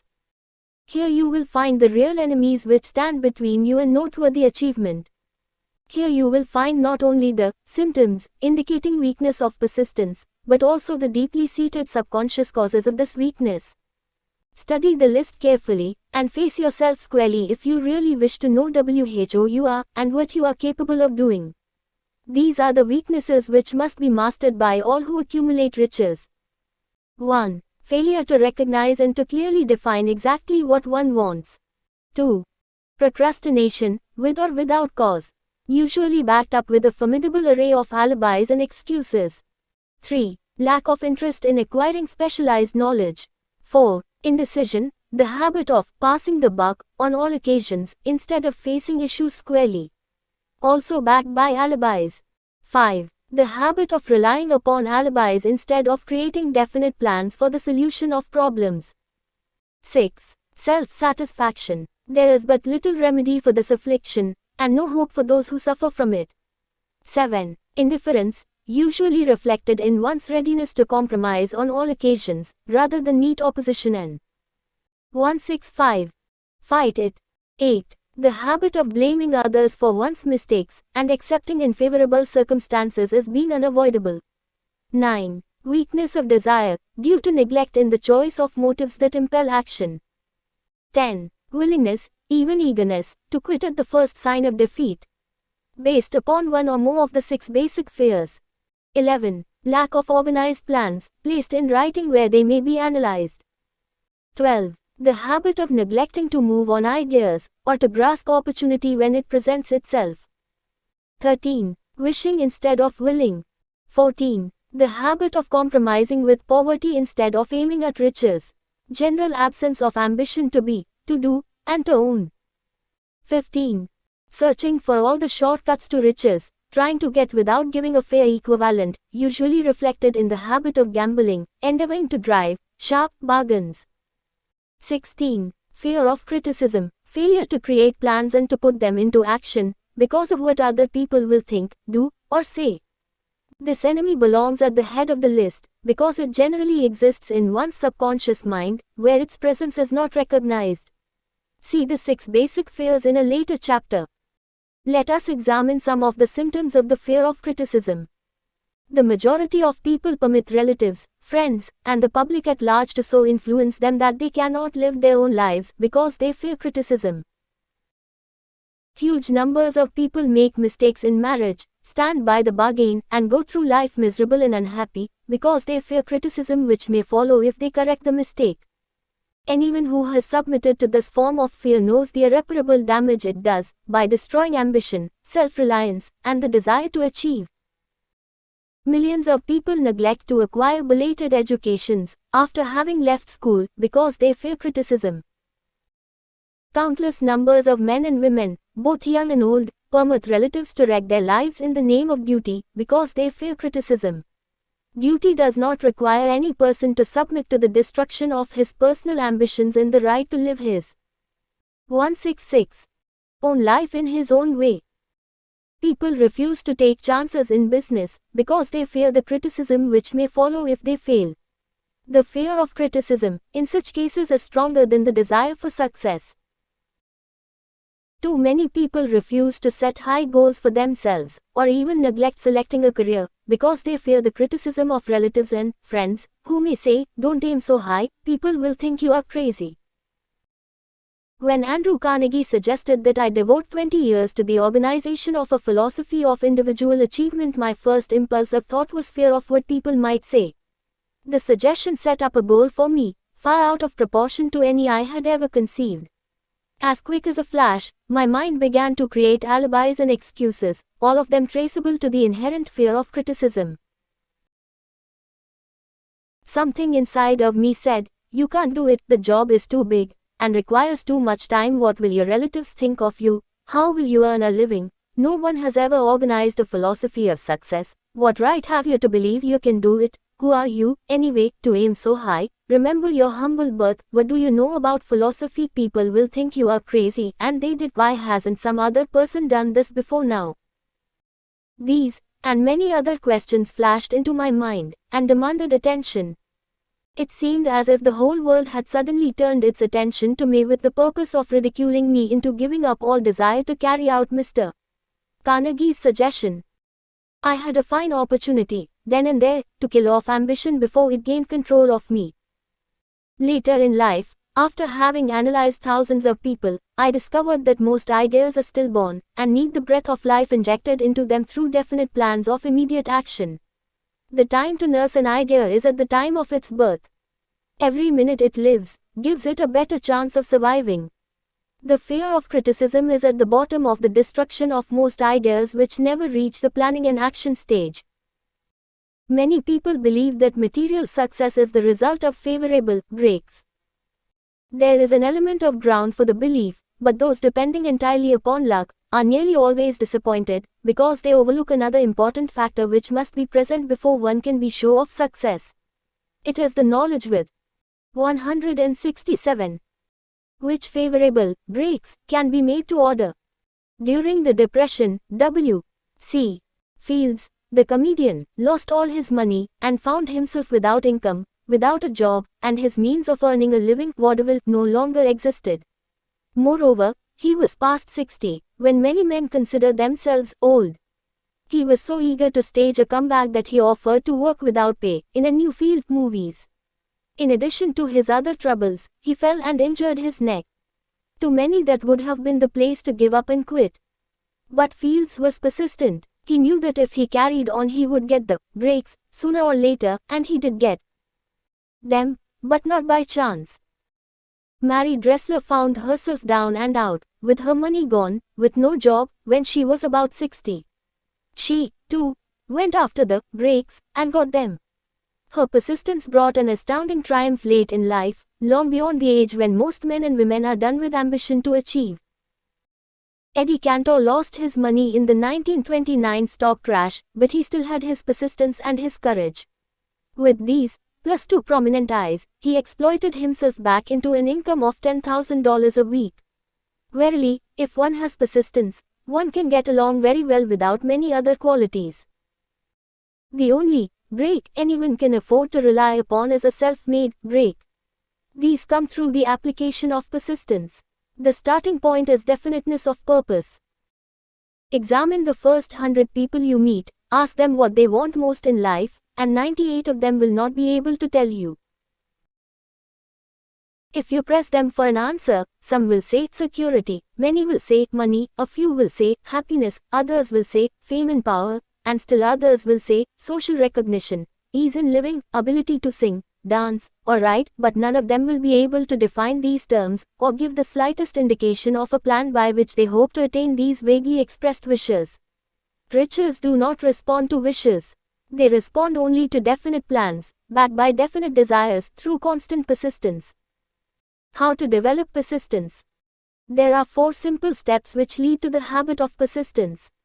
They call for no great amount of intelligence, no 168 particular amount of education, and but little time or effort. The necessary steps are: 1. A definite purpose backed by burning desire for its fulfillment. 2. A definite plan, expressed in continuous action. 3. A mind closed tightly against all negative and discouraging influences, including negative suggestions of relatives, friends and acquaintances. 4. A friendly alliance with one or more persons. WHO will encourage one to follow through with both plan and purpose. These 4 steps are essential for success in all walks of life. The entire purpose of the 13 principles of this philosophy is to enable one to take these 4 steps as a matter of habit. These are the steps by which one may control one's economic destiny. They are the steps that lead to freedom and independence of thought. They are the steps that lead to riches, in small or great quantities. They lead the way to power, fame, and worldly recognition. They are the 4 steps which guarantee favorable breaks. They are the steps that convert dreams into physical realities. They lead, also, to the mastery of fear, discouragement, indifference. There is a magnificent reward for all who learn to take these 4 steps. It is the privilege of writing one's own ticket, and of making life yield whatever price is asked. I have no way of knowing the facts, but I venture to conjecture that Mrs. Wallace Simpson's great love for a man was not accidental, nor the result of favorable breaks alone. There was a burning desire, and careful searching at every step of the way. Her first duty was to love. What is the greatest thing on earth? The master called it love, not man-made rules, criticism, bitterness, slander, or political marriages, but love. She knew what she wanted, not after she met the Prince of 169 Wales, but long before that. Twice when she had failed to find it, she had the courage to continue her search. To thine own self be true, and it must follow, as the night the day, thou canst not then be false to any man. Her rise from obscurity was of the slow, progressive, persistent order, but it was sure. She triumphed over unbelievably long odds, and, no matter who you are, or what you may think of Wallace Simpson, or the king who gave up his crown for her love, she is an astounding example of applied persistence, an instructor on the rules of self-determination, from whom the entire world might profitably take lessons. When you think of Wallace Simpson, think of one who knew what she wanted, and shook the greatest empire on earth to get it. Women who complain that this is a man's world, that women do not have an equal chance to win, owe it to themselves to study carefully the life of this unusual woman, who, at an age which most women consider old, captured the affections of the most desirable bachelor in the entire world. And what of King Edward? What lesson may we learn from his part in the world's greatest drama of recent times? Did he pay too high a price for the affections of the woman of his choice? Surely no one but he can give the correct answer. The rest of us can only conjecture. This much we know: the king came into the world without his own consent. He was born to great riches, without requesting them. He was persistently sought in marriage. Politicians and statesmen throughout Europe tossed dowagers and princesses at his feet. Because he was the firstborn of his parents, he inherited a crown, which he did not seek, and perhaps did not desire. For more than 40 years he was not a free agent, could not live his life in his own way, had but little privacy, and finally assumed duties inflicted upon him when he ascended the throne. Some will say, with all these blessings, King Edward should have found peace of mind, contentment, and joy of living. The truth is that back of all the privileges of a crown, all the money, the fame, and the power inherited by King Edward, there was an emptiness which could be filled only by love. His greatest desire was for love. Long before he met Wallace Simpson, he doubtless felt this great universal emotion tugging at the strings of his heart, beating upon the door of his soul, and crying out for expression. 170. And when he met a kindred spirit, crying out for the same holy privilege of expression. He recognized it, and without fear or apology, opened his heart and bade it enter. All the scandalmongers in the world cannot destroy the beauty of this international drama, through which two people found love, and had the courage to face open criticism, renounce all else to give it holy expression. King Edward's decision to give up the crown of the world's most powerful empire, for the privilege of going the remainder of the way through life with the woman of his choice, was a decision that required courage. The decision also had a price, but who has the right to say the price was too great? Surely not he who said, "He among you who is without sin, let him cast the first stone." As a suggestion to any evil-minded person who chooses to find fault with the Duke of Windsor, because his desire was for love, and for openly declaring his love for Wallis Simpson, and giving up his throne for her, let it be remembered that the open declaration was not essential. He could have followed the custom of clandestine liaison which has prevailed in Europe for centuries, without giving up either his throne, or the woman of his choice, and there would have been no complaint from either church or laity. But this unusual man was built of sterner stuff. His love was clean, it was deep and sincere. It represented the one thing which, above all else, he truly desired. Therefore, he took what he wanted, and paid the price demanded. If Europe had been blessed with more rulers with the human heart and the traits of honesty of ex-King Edward, for the past century, that unfortunate hemisphere now seething with greed, hate, lust, political connivance, and threats of war, would have a different and a better story to tell. A story in which love and not hate would rule. In the words of Stuart Austin Weir, we raise our cup and drink this toast to ex-King Edward and Wallis Simpson. Blessed is the man who has come to know that our muted thoughts are our sweetest thoughts.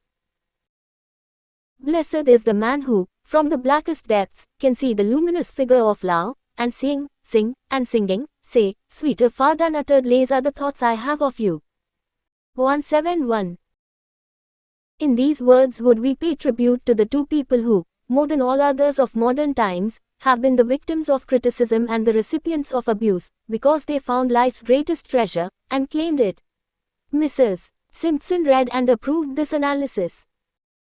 Most of the world will applaud the Duke of Windsor and Wallis Simpson, because of their persistence in searching until they found life's greatest reward. All of us can profit by following their example in our own search for that which we demand of life. What mystical power gives to men of persistence the capacity to master difficulties? Does the quality of persistence set up in one's mind some form of spiritual, mental or chemical activity which gives one access to supernatural forces? Does infinite intelligence throw itself on the side of the person who still fights on, after the battle has been lost, with the whole world on the opposing side? These and many other similar questions have arisen in my mind as I have observed men like Henry Ford, who started at scratch, and built an industrial empire of huge proportions, with little else in the way of a beginning but persistence. Or Thomas A. Edison, who, with less than 3 months of schooling, became the world's leading inventor and converted persistence into the talking machine, the moving picture machine, and the incandescent light, to say nothing of 100 other useful inventions. I had the happy privilege of analyzing both Mr. Edison and Mr.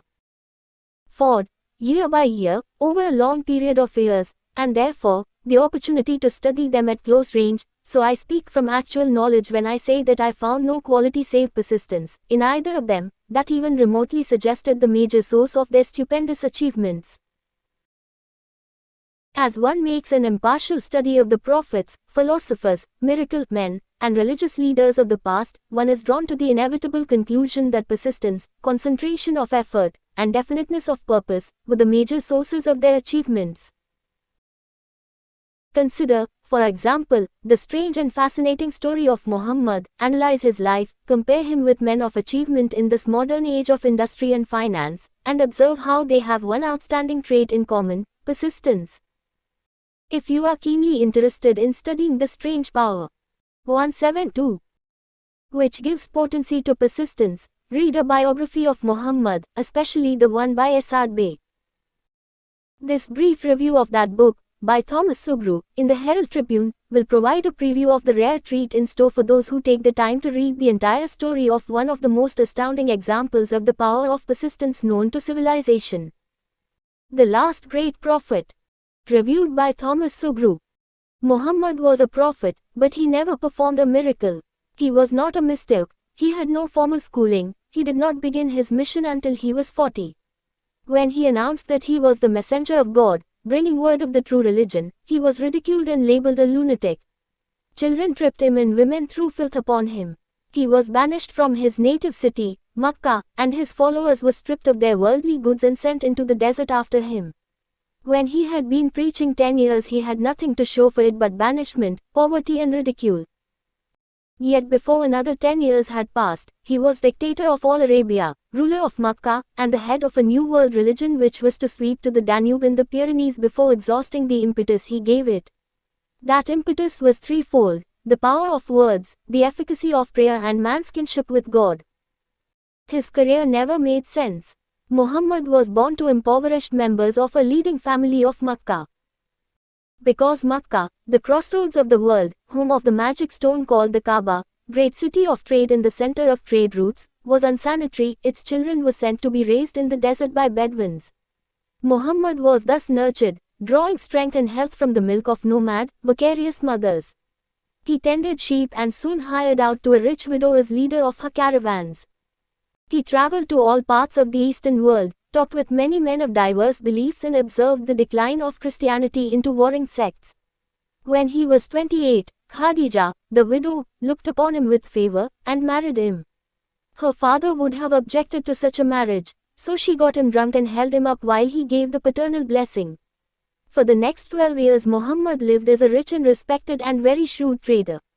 Then he took 173 to wandering in the desert, and one day he returned with the first verse of the Quran and told Khadija that the archangel Gabriel had appeared to him and said that he was to be the messenger of God.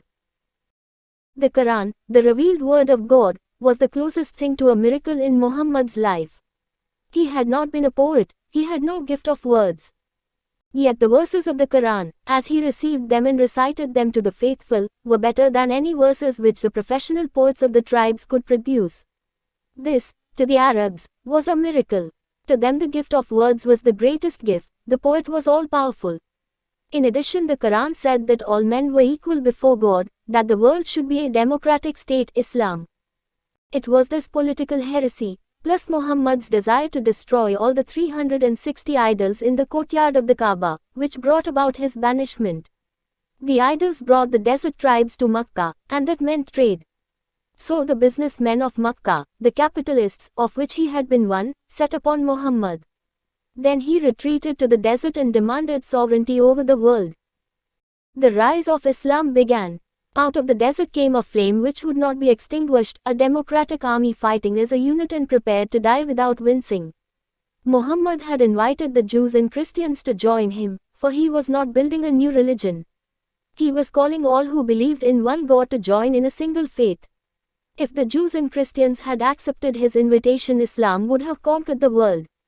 They didn't. They would not even accept Muhammad's innovation of humane warfare. When the armies of the Prophet entered Jerusalem, not a single person was killed because of his faith. When the Crusaders entered the city, centuries later, not a Muslim man, woman, or child was spared. But the Christians did accept one Muslim idea, the place of learning, the university. 174. Chapter 10. Power of the Mastermind. The driving force. The ninth step toward riches.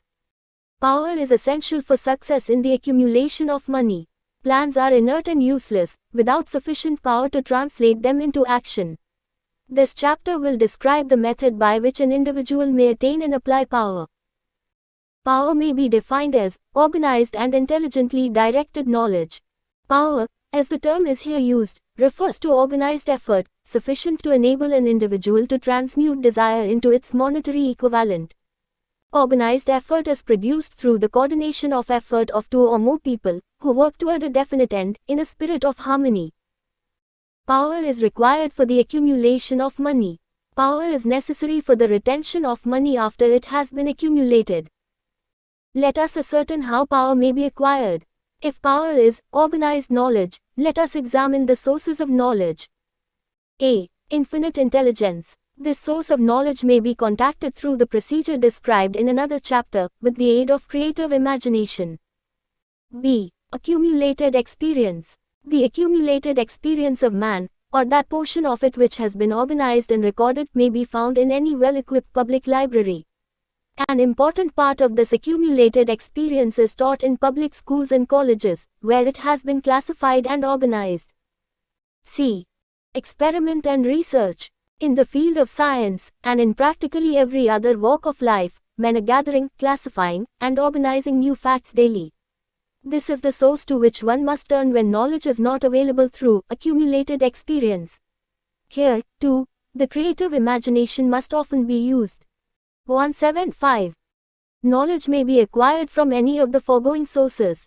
It may be converted into power by organizing it into definite plans and by expressing those plans in terms of action. Examination of the three major sources of knowledge will readily disclose the difficulty an individual would have, if he depended upon his efforts alone, in assembling knowledge and expressing it through definite plans in terms of action. If his plans are comprehensive, and if they contemplate large proportions, he must, generally, induce others to cooperate with him, before he can inject into them the necessary element of power. Gaining power through the mastermind. The mastermind may be defined as coordination of knowledge and effort, in a spirit of harmony, between two or more people, for the attainment of a definite purpose. No individual may have great power without availing himself of the mastermind. In a preceding chapter, instructions were given for the creation of plans for the purpose of translating desire into its monetary equivalent. If you carry out these instructions with persistence and intelligence, and use discrimination in the selection of your mastermind group, your objective will have been halfway reached, even before you begin to recognize it. So you may better understand the intangible potentialities of power available to you, through a properly chosen mastermind group. We will here explain the two characteristics of the mastermind principle, one of which is economic in nature, and the other psychic. The economic feature is obvious. Economic advantages may be created by any person who surrounds himself with the advice, counsel, and personal cooperation of a group of men who are willing to lend him wholehearted aid, in a spirit of perfect harmony. This form of cooperative alliance has been the basis of nearly every great fortune. Your understanding of this great truth may definitely determine your financial status. The psychic phase of the mastermind principle is much more abstract, much more difficult to comprehend, because it has reference to the spiritual forces with which the human race, as a whole, is not well acquainted. You may catch a significant suggestion from this statement: no two minds ever come together without, thereby, creating a third, invisible, intangible force which 176. May be likened to a third mind. Keep in mind the fact that there are only two known elements in the whole universe, energy and matter. It is a well-known fact that matter may be broken down into units of molecules, atoms, and electrons. There are units of matter which may be isolated, separated, and analyzed. Likewise, there are units of energy. The human mind is a form of energy, a part of it being spiritual in nature. When the minds of two people are coordinated in a spirit of harmony, the spiritual units of energy of each mind form an affinity, which constitutes the psychic phase of the mastermind. The mastermind principle, or rather the economic feature of it, was first called to my attention by Andrew Carnegie, over 25 years ago. Discovery of this principle was responsible for the choice of my life's work. Mr. Carnegie's mastermind group consisted of a staff of approximately 50 men, with whom he surrounded himself, for the definite purpose of manufacturing and marketing steel. He attributed his entire fortune to the power he accumulated through this mastermind. Analyze the record of any man who has accumulated a great fortune, and many of those who have accumulated modest fortunes, and you will find that they have either consciously or unconsciously employed the mastermind principle. Great power can be accumulated through no other principle. Energy is nature's universal set of building blocks, out of which she constructs every material thing in the universe, including man and every form of animal and vegetable life. Through a process which only nature completely understands, she translates energy into matter. Nature's building blocks are available to man, in the energy involved in thinking. Man's brain may be compared to an electric battery. It absorbs energy from the ether, which permeates every atom of matter and fills the entire universe. It is a well-known fact that a group of electric batteries will provide more energy than a single battery. It is also a well-known fact that an individual battery will provide energy in proportion to the number and capacity of the cells it contains. 177. The brain functions in a similar fashion. This accounts for the fact that some brains are more efficient than others, and leads to the significant statement, a group of brains coordinated or connected in a spirit of harmony will provide more thought energy than a single brain, just as a group of electric batteries will provide more energy than a single battery. Through this metaphor, it becomes immediately obvious that the mastermind principle holds the secret of the power wielded by men who surround themselves with other men of brains. There follows, now, another statement which will lead still nearer to an understanding of the psychic phase of the mastermind principle. When a group of individual brains are coordinated and function in harmony, the increased energy created through that alliance becomes available to every individual brain in the group. It is a well-known fact that Henry Ford began his business career under the handicap of poverty, illiteracy, and ignorance. It is an equally well-known fact that, within the inconceivably short period of 10 years, Mr. Ford mastered these three handicaps, and that within 25 years he made himself one of the richest men in America. Connect with this fact, the additional knowledge that Mr. Ford's most rapid strides became noticeable, from the time he became a personal friend of Thomas A. Edison, and you will begin to understand what the influence of one mind upon another can accomplish. Go a step farther, and consider the fact that Mr. Ford's most outstanding achievements began from the time that he formed the acquaintances of Harvey Firestone, John Burroughs, and Luther Burbank, each a man of great brain capacity, and you will have further evidence that power may be produced through friendly alliance of minds. There is little if any doubt that Henry Ford is one of the best informed men in the business and industrial world. The question of his wealth needs no discussion. Analyze Mr. Ford's intimate personal friends, some of whom have already been mentioned, and you will be prepared to understand the following statement: men take on the nature and the habits and the power of thought of those with whom they associate in a spirit of sympathy and harmony. Henry Ford whipped poverty, illiteracy, and ignorance by allying himself with great minds, whose vibrations of thought he absorbed into his own mind. Through his association with Edison, 178, Burbank, Burroughs, and Firestone, Mr. Ford added to his own brain power, the sum and substance of the intelligence, experience, knowledge, and spiritual forces of these four men. Moreover, he appropriated and made use of the mastermind principle through the methods of procedure described in this book. This principle is available to you. We have already mentioned Mahatma Gandhi. Perhaps the majority of those who have heard of Gandhi look upon him as merely an eccentric little man, who goes around without formal wearing apparel, and makes trouble for the British government. In reality, Gandhi is not eccentric, but he is the most powerful man now living. Estimated by the number of his followers and their faith in their leader. Moreover, he is probably the most powerful man who has ever lived. His power is passive, but it is real. Let us study the method by which he attained his stupendous power. It may be explained in a few words. He came by power through inducing over 200 million people to coordinate, with mind and body, in a spirit of harmony, for a definite purpose.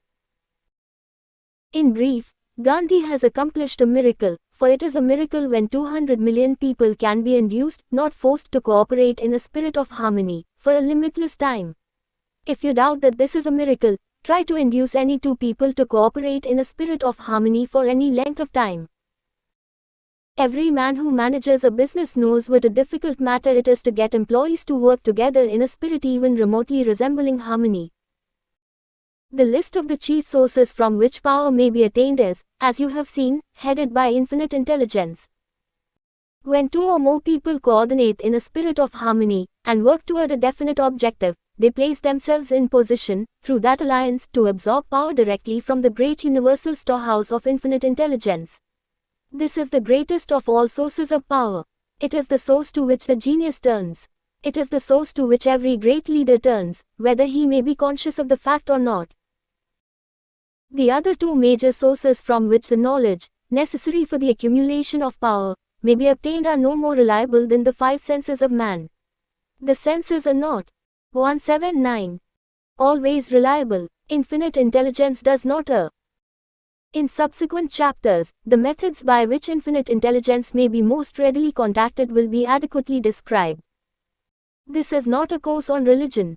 No fundamental principle described in this book should be interpreted as being intended to interfere either directly or indirectly with any man's religious habits.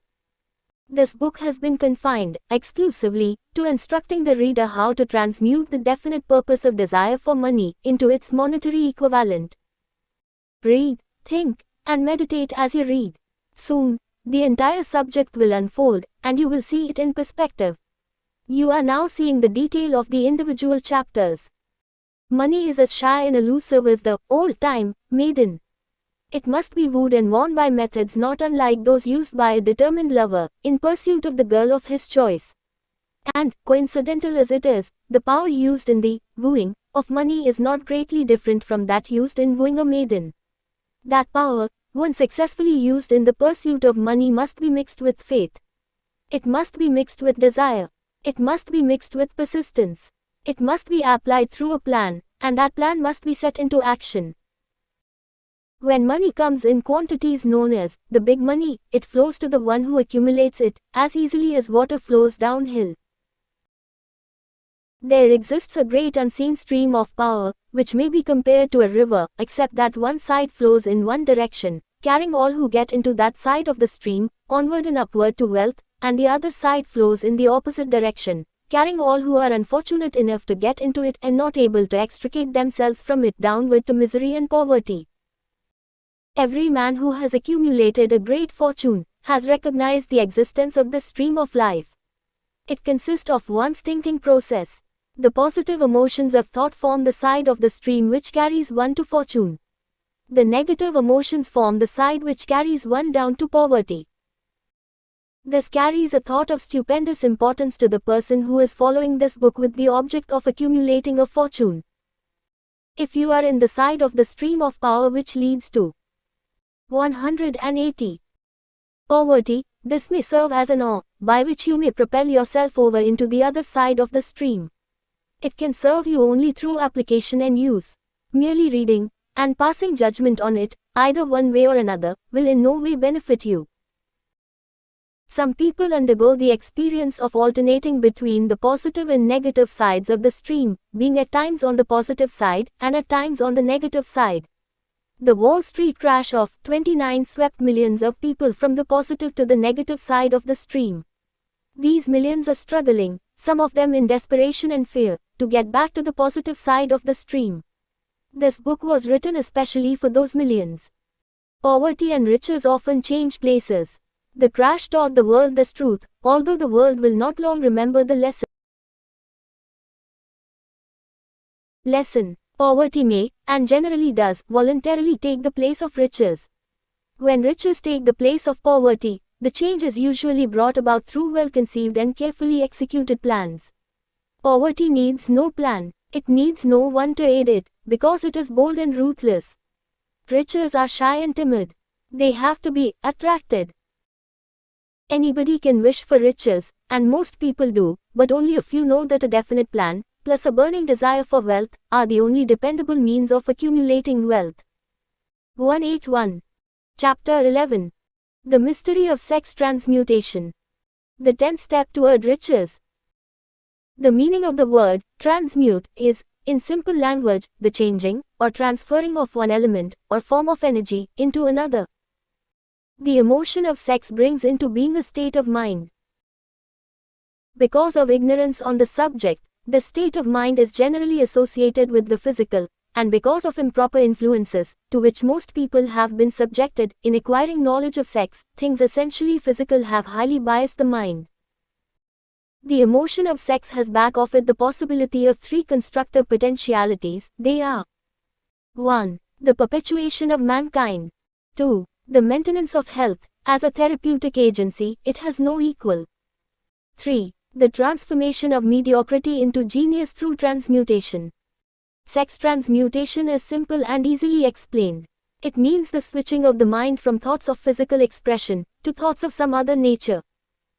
Sex desire is the most powerful of human desires. When driven by this desire, men develop keenness of imagination, courage, willpower, persistence, and creative ability unknown to them at other times.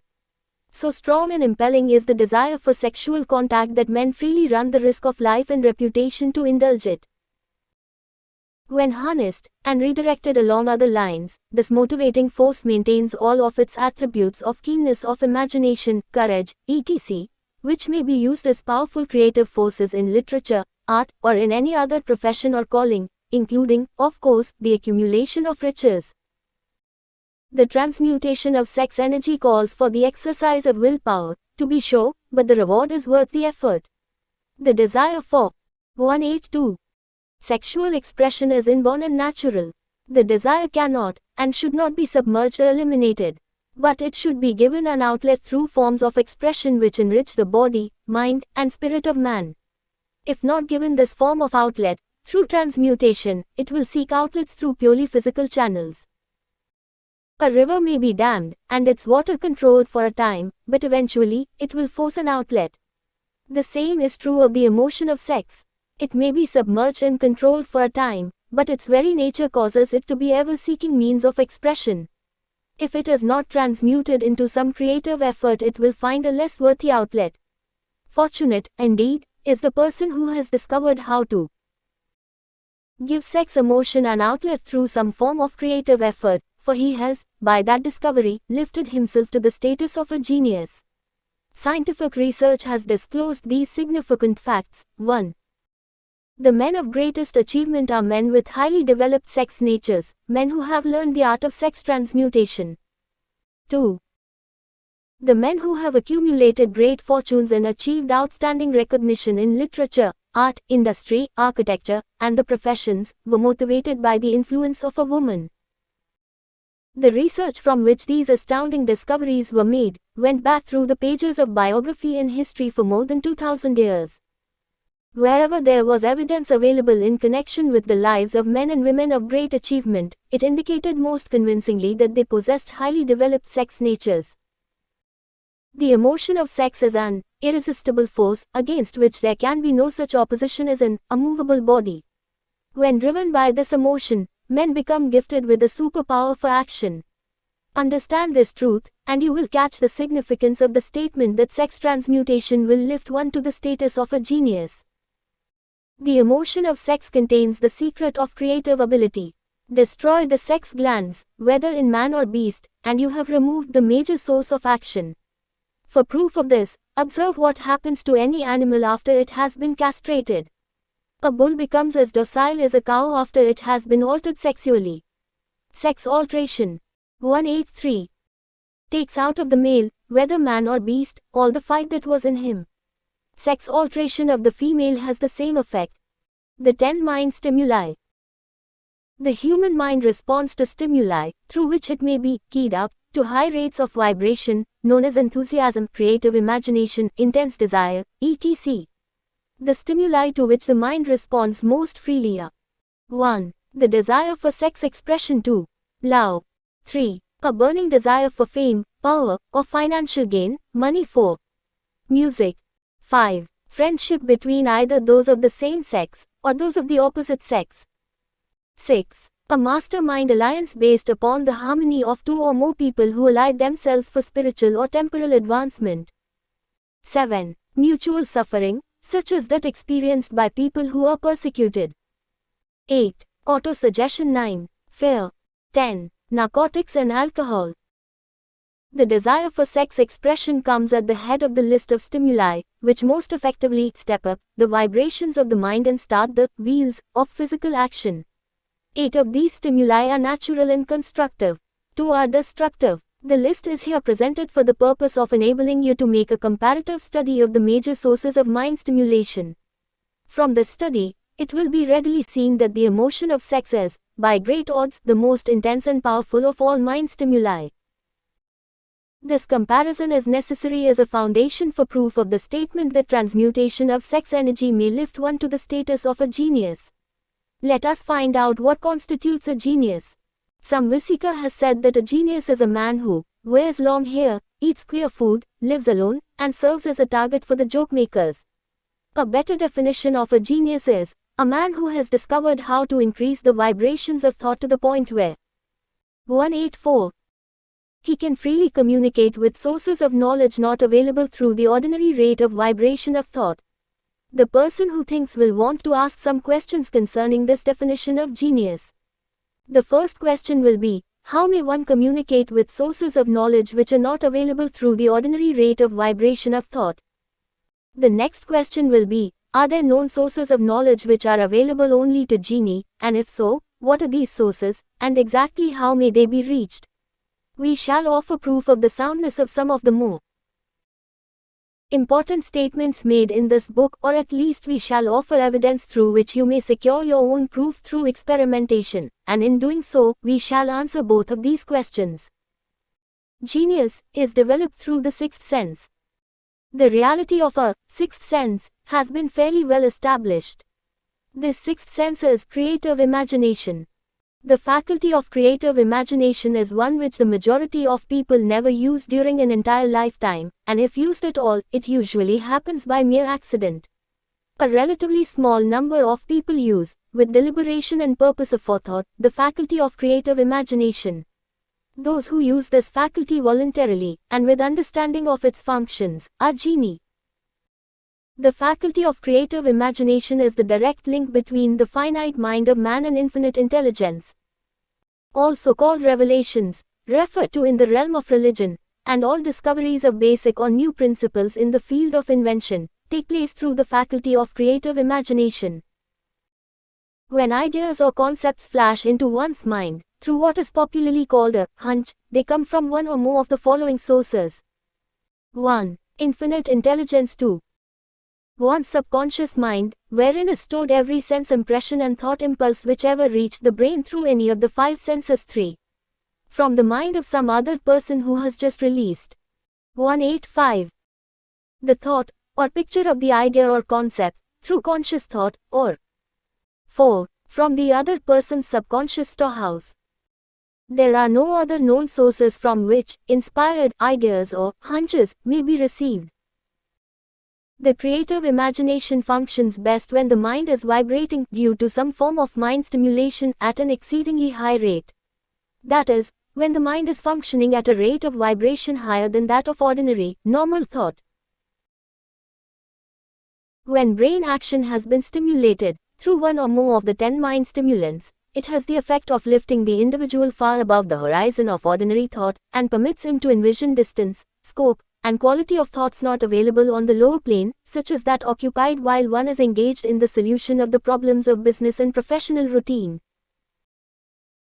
When lifted to this higher level of thought, through any form of mind stimulation, an individual occupies relatively the same position as one who has ascended in an airplane to a height from which he may see over and beyond the horizon line which limits his vision, while on the ground. Moreover, while on this higher level of thought, the individual is not hampered or bound by any of the stimuli which circumscribe and limit his vision while wrestling with the problems of gaining the three basic necessities of food, clothing, and shelter. He is in a world of thought in which the ordinary, workaday thoughts have been as effectively removed as are the hills and valleys and other limitations of physical vision, when he rises in an airplane. While on this exalted plane of thought, the creative faculty of the mind is given freedom for action. The way has been cleared for the sixth sense to function, it becomes receptive to ideas which could not reach the individual under any other circumstances.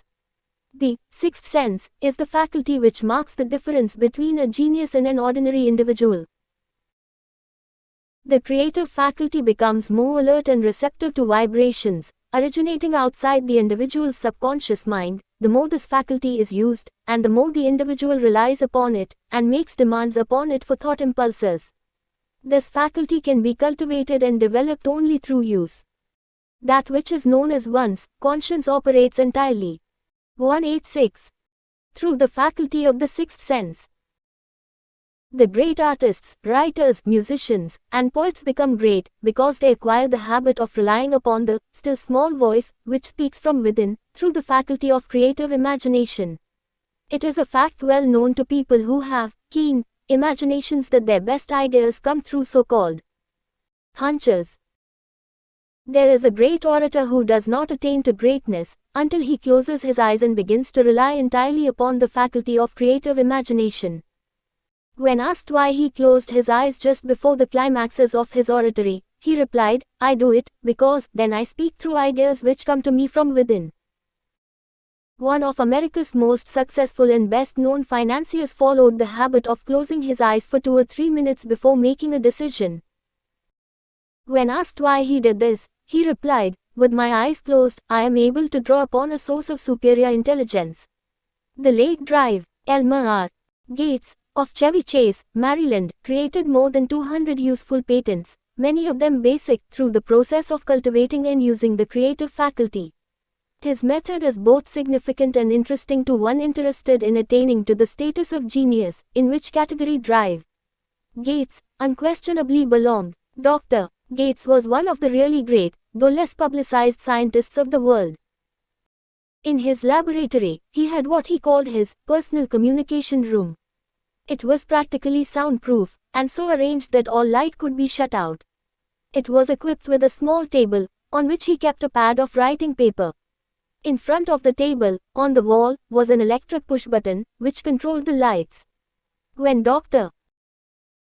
Gates desired to draw upon the forces available to him through his creative imagination, he would go into this room, seat himself at the table, shut off the lights, and concentrate upon the known factors of the invention on which he was working, remaining in that position until ideas began to flash into his mind in connection with the unknown factors of the invention. On one occasion, ideas came through so fast that he was forced to write for almost 3 hours. When the thoughts stopped flowing, and he examined his notes, he found they contained a minute description of principles which bade not a parallel among the known data of the scientific world. 187. Moreover, the answer to his problem was intelligently presented in those notes. In this manner Drive Gates completed over 200 patents, which had been begun, but not completed, by half-baked brains. Evidence of the truth of this statement is in the United States Patent Office. Dr. Gates earned his living by sitting for ideas for individuals and corporations. Some of the largest corporations in America paid him substantial fees, by the hour, for sitting for ideas. The reasoning faculty is often faulty, because it is largely guided by one's accumulated experience. Not all knowledge, which one accumulates through experience, is accurate. Ideas received through the creative faculty are much more reliable, for the reason that they come from sources more reliable than any which are available to the reasoning faculty of the mind. The major difference between the genius and the ordinary, crank inventor, may be found in the fact that the genius works through his faculty of creative imagination, while the crank knows nothing of this faculty. The scientific inventor, such as Mr. Edison and Dr. Gates, makes use of both the synthetic and the creative faculties of imagination. For example, the scientific inventor, or genius, begins an invention by organizing and combining the known ideas, or principles accumulated through experience, through the synthetic faculty, the reasoning faculty. If he finds this accumulated knowledge to be insufficient for the completion of his invention, he then draws upon the sources of knowledge available to him through his creative faculty. The method by which he does this varies with the individual, but this is the sum and substance of his procedure. 1. He stimulates his mind so that it vibrates on a higher than average plane, using one or more of the 10 mind stimulants or some other stimulant of his choice. 2. He concentrates upon the known factors, the finished part of his invention, and creates in his mind a perfect picture of unknown factors, the unfinished part of his invention. He holds this picture in mind until it has been taken over by the subconscious mind, then relaxes by clearing his mind of all thought, and waits for his answer to flash into his mind. Sometimes the results are both definite and immediate. At 188. Other times, the results are negative, depending upon the state of development of the sixth sense, or creative faculty. Mr. Edison tried out more than 10,000 different combinations of ideas through the synthetic faculty of his imagination before he tuned in through the creative faculty and got the answer which perfected the incandescent light. His experience was similar when he produced the talking machine. There is plenty of reliable evidence that the faculty of creative imagination exists.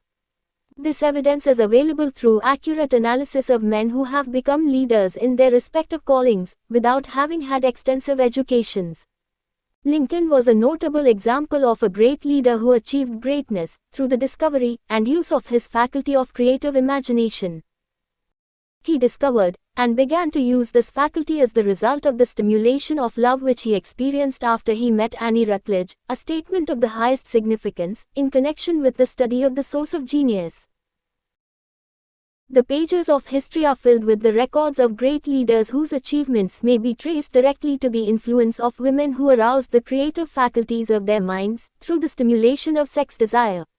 Napoleon Bonaparte was one of these. When inspired by his first wife, Josephine, he was irresistible and invincible. When his better judgment or reasoning faculty prompted him to put Josephine aside, he began to decline. His defeat and Saint Helena were not far distant. If good taste would permit, we might easily mention scores of men, well known to the American people, who climbed to great heights of achievement under the stimulating influence of their wives, only to drop back to destruction after money and power went to their heads, and they put aside the old wife for a new one. Napoleon was not the only man to discover that sex influence, from the right source, is more powerful than any substitute of expediency, which may be created by mere reason. The human mind responds to stimulation. Among the greatest and most powerful of these stimuli is the urge of sex. When harnessed and transmuted, this driving force is capable of lifting men into that higher sphere of thought which enables them to master the sources of worry and petty annoyance which beset their pathway on the lower plane. Unfortunately, only the genii have made the discovery. Others, 189, have accepted the experience of sex urge, without discovering one of its major potentialities, a fact which accounts for the great number of others, as compared to the limited number of genii. For the purpose of refreshing the memory, in connection with the facts available from the biographies of certain men, we here present the names of a few men of outstanding achievement, each of whom was known to have been of a highly sexed nature. The genius which was theirs, undoubtedly found its source of power in transmuted sex energy. George Washington, Napoleon Bonaparte, William Shakespeare, Abraham Lincoln, Ralph Waldo Emerson, Robert Burns, Thomas Jefferson, Albert Hubbard, Albert H. Gary, Oscar Wilde, Woodrow Wilson, John H. Patterson, Andrew Jackson, Enrico Caruso. Your own knowledge of biography will enable you to add to this list. Find, if you can, a single man, in all history of civilization, who achieved outstanding success in any calling, who was not driven by a well-developed sex nature. If you do not wish to rely upon biographies of men not now living, take inventory of those whom you know to be men of great achievement, and see if you can find one among them who is not highly sexed. Sex energy is the creative energy of all genii. There never has been, and never will be a great leader, builder, or artist lacking in this driving force of sex. Surely no one will misunderstand these statements to mean that all who are highly sexed are genii. Man attains to the status of a genius only when, and if, he stimulates his mind so that it draws upon the forces available, through the creative faculty of the 190. Imagination. Chief among the stimuli with which this stepping up of the vibrations may be produced is sex energy. The mere possession of this energy is not sufficient to produce a genius. The energy must be transmuted from desire for physical contact into some other form of desire and action, before it will lift one to the status of a genius. Far from becoming genii, because of great sex desires, the majority of men lower themselves, through misunderstanding and misuse of this great force, to the status of the lower animals. Why men seldom succeed before 40. I discovered, from the analysis of over 25,000 people, that men who succeed in an outstanding way, seldom do so before the age of 40, and more often they do not strike their real pace until they are well beyond the age of 50. This fact was so astounding that it prompted me to go into the study of its cause most carefully, carrying the investigation over a period of more than 12 years.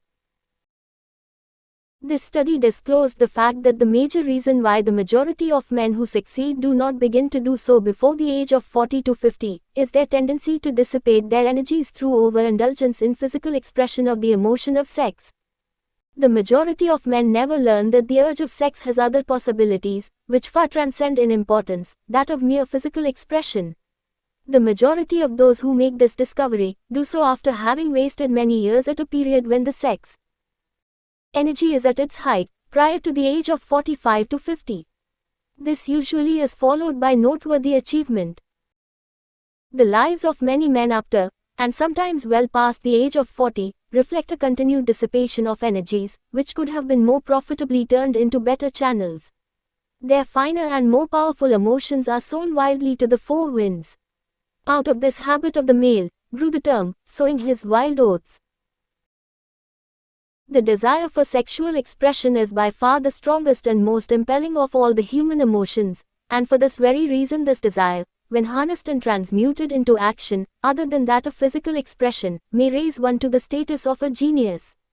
One of America's most able businessmen frankly admitted that his attractive secretary was responsible for most of the plans he created. He admitted that her presence lifted him to heights of 191. Creative imagination, such as he could experience under no other stimulus. One of the most successful men in America owes most of his success to the influence of a very charming young woman, who has served as his source of inspiration for more than 12 years. Everyone knows the man to whom this reference is made, but not everyone knows the real source of his achievements. History is not lacking in examples of men who attained to the status of genie, as the result of the use of artificial mind stimulants in the form of alcohol and narcotics. Edgar Allan Poe wrote The Raven, while under the influence of liquor, dreaming dreams that mortal never dared to dream before. James Whitcomb Riley did his best writing while under the influence of alcohol. Perhaps it was thus he saw the ordered intermingling of the real in the dream, the mill above the river, and the mist above the stream. Robert Burns wrote best when intoxicated, for auld lang syne, my dear, we'll take a cup of kindness yet, for auld lang syne. But let it be remembered that many such men have destroyed themselves in the end. Nature has prepared her own potions with which men may safely stimulate their minds so they vibrate on a plane that enables them to tune into fine and rare thoughts which come from no man knows where. No satisfactory substitute for nature's stimulants has ever been found. It is a fact well known to psychologists that there is a very close relationship between sex desires and spiritual urges, a fact which accounts for the peculiar behavior of people who participate in the orgies known as religious revivals common among the primitive types. The world is ruled, and the destiny of civilization is established, by the human emotions. People are influenced in their actions, not by reason so much as by feelings. The creative faculty of the mind is set into action entirely by emotions, and not by cold reason. The most powerful of all human emotions is that of sex. There are other mind stimulants, some of which have been listed, but no one of them, nor all of them combined, can equal the driving power of sex. A mind stimulant is any influence which will either temporarily, or permanently, increase the vibrations of thought. The 10 major stimulants, described, are those most commonly resorted to. Through these sources one may commune with finite intelligence, or enter, at will, the storehouse of the subconscious. 192. Mind, either one's own, or that of another person, a procedure. Which is all there is of genius. A teacher, who has trained and directed the efforts of more than 30,000 salespeople, made the astounding discovery that highly sexed men are the most efficient salesmen. The explanation is that the factor of personality known as personal magnetism is nothing more nor less than sex energy. Highly sexed people always have a plentiful supply of magnetism. Through cultivation and understanding, this vital force may be drawn upon and used to great advantage in the relationships between people. This energy may be communicated to others through the following media. 1. The handshake. The touch of the hand indicates, instantly, the presence of magnetism, or the lack of it. 2. The tone of voice. Magnetism, or sex energy, is the factor with which the voice may be colored, or made musical and charming. 3. Posture and carriage of the body. highly sexed people move briskly, and with grace and ease. 4. The vibrations of thought. Highly sexed people mix the emotion of sex with their thoughts, or may do so at will, and in that way, may influence those around them. 5. Body adornment. People who are highly sexed are usually very careful about their personal appearance. They usually select clothing of a style becoming to their personality, physique, complexion, etc. When employing salesmen, the more capable sales manager looks for the quality of personal magnetism is the first requirement of a salesman. People who lack sex energy will never become enthusiastic nor inspire others with enthusiasm, and enthusiasm is one of the most important requisites in salesmanship, no matter what one is selling. The public speaker, orator, preacher, lawyer, or salesman who is lacking in sex energy is a flop, as far as being able to influence others is concerned. Couple with this the fact that most people can be influenced only through an appeal to their emotions, and you will understand the importance of sex energy as a part of the salesman's native ability. Master salesmen attain the status of mastery in selling, because they, either consciously or unconsciously, transmute the energy of sex into sales enthusiasm. In 193. This statement may be found a very practical suggestion as to the actual meaning of sex transmutation.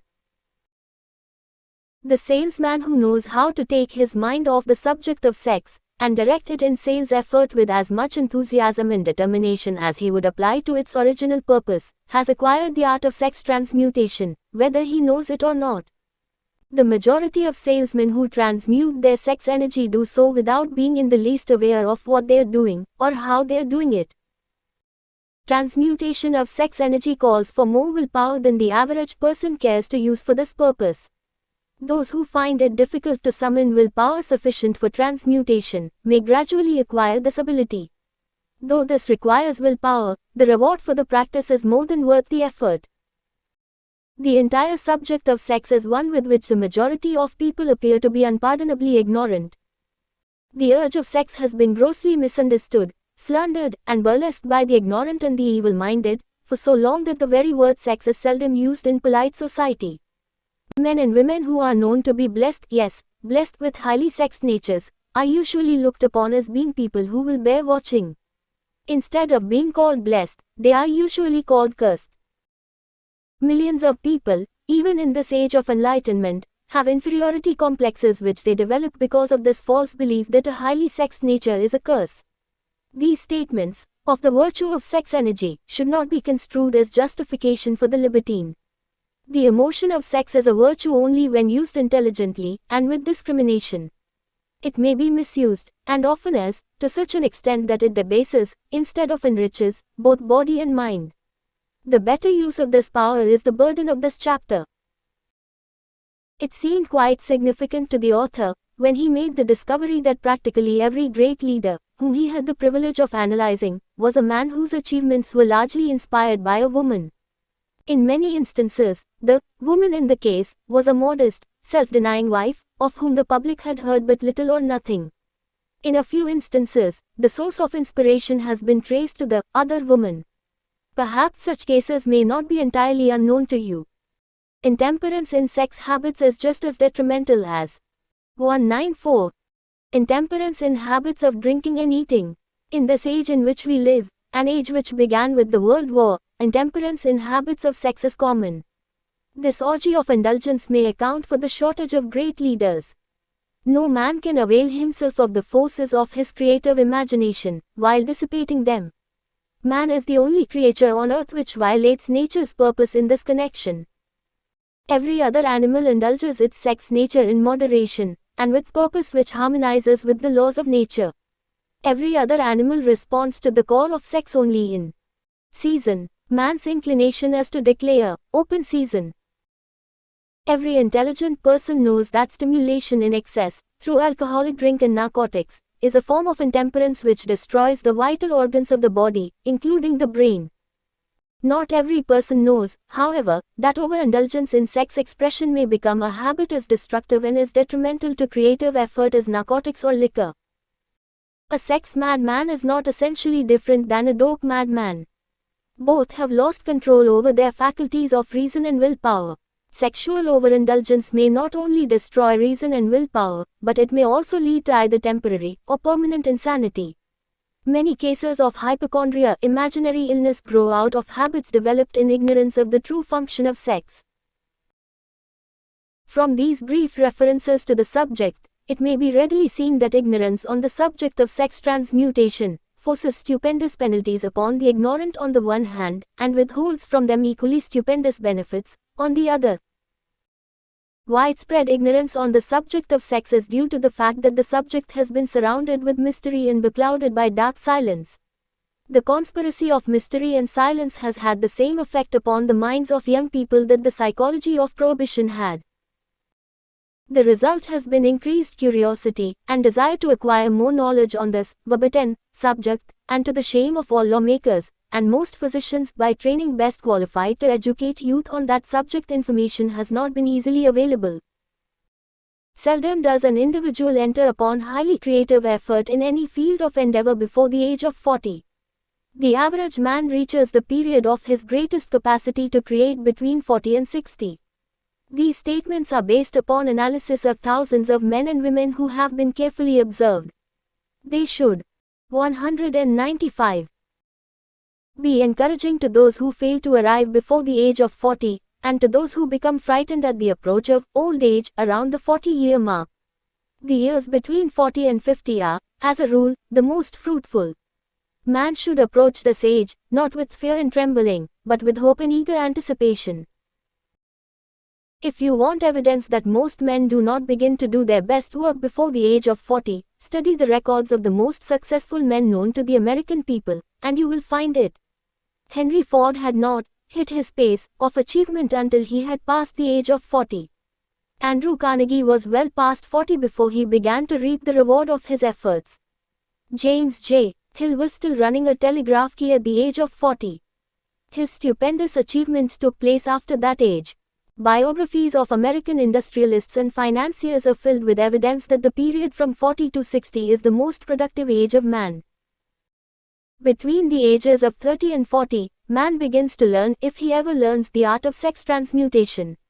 This discovery is generally accidental, and more often than otherwise, the man who makes it is totally unconscious of his discovery. He may observe that his powers of achievement have increased around the age of 35 to 40, but in most cases, he is not familiar with the cause of this change, that nature begins to harmonize the emotions of love and sex in the individual between the ages of 30 and 40, so that he may draw upon these great forces and apply them jointly as stimuli to action. Sex, alone, is a mighty urge to action, but its forces are like a cyclone, they are often uncontrollable. When the emotion of love begins to mix itself with the emotion of sex, the result is calmness of purpose, poise, accuracy of judgment, and balance. What person, who has attained to the age of 40, is so unfortunate as to be unable to analyze these statements, and to corroborate them by his own experience? When driven by his desire to please a woman, based solely upon the emotion of sex, a man may be, and usually is, capable of great achievement, but his actions may be disorganized, distorted, and totally destructive.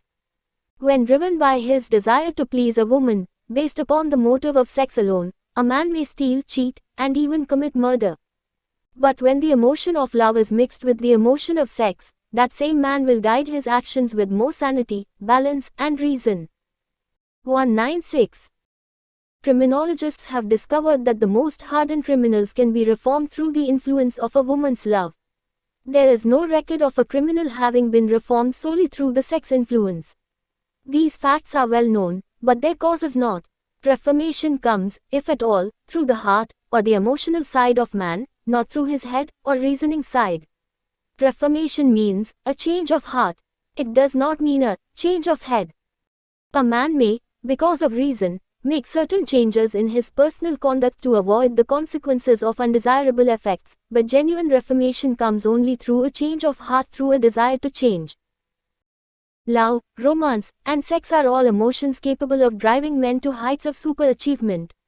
Love is the emotion which serves as a safety valve, and ensures balance, poise, and constructive effort. When combined, these three emotions may lift one to an altitude of a genius. There are genii, however, who know but little of the emotion of love. Most of them may be found engaged in some form of action which is destructive, or at least, not based upon justice and fairness toward others. If good taste would permit, a dozen genii could be named in the field of industry and finance, who ride ruthlessly over the rights of their fellow men. They seem totally lacking in conscience. The reader can easily supply his own list of such men. The emotions are states of mind. Nature has provided man with a chemistry of the mind, which operates in a manner similar to the principles of chemistry of matter. It is a well-known fact that, through the aid of chemistry of matter, a chemist may create a deadly poison by mixing certain elements, none of which are in themselves harmful in the right proportions. The emotions may, likewise, be combined so as to create a deadly poison. The emotions of sex and jealousy, when mixed, may turn a person into an insane beast. The presence of any one or more of the destructive emotions in the human mind, through the chemistry of the mind, sets up a poison which may destroy one's sense of justice and fairness. In extreme cases, the presence of any combination of these emotions in the mind may destroy one's reason.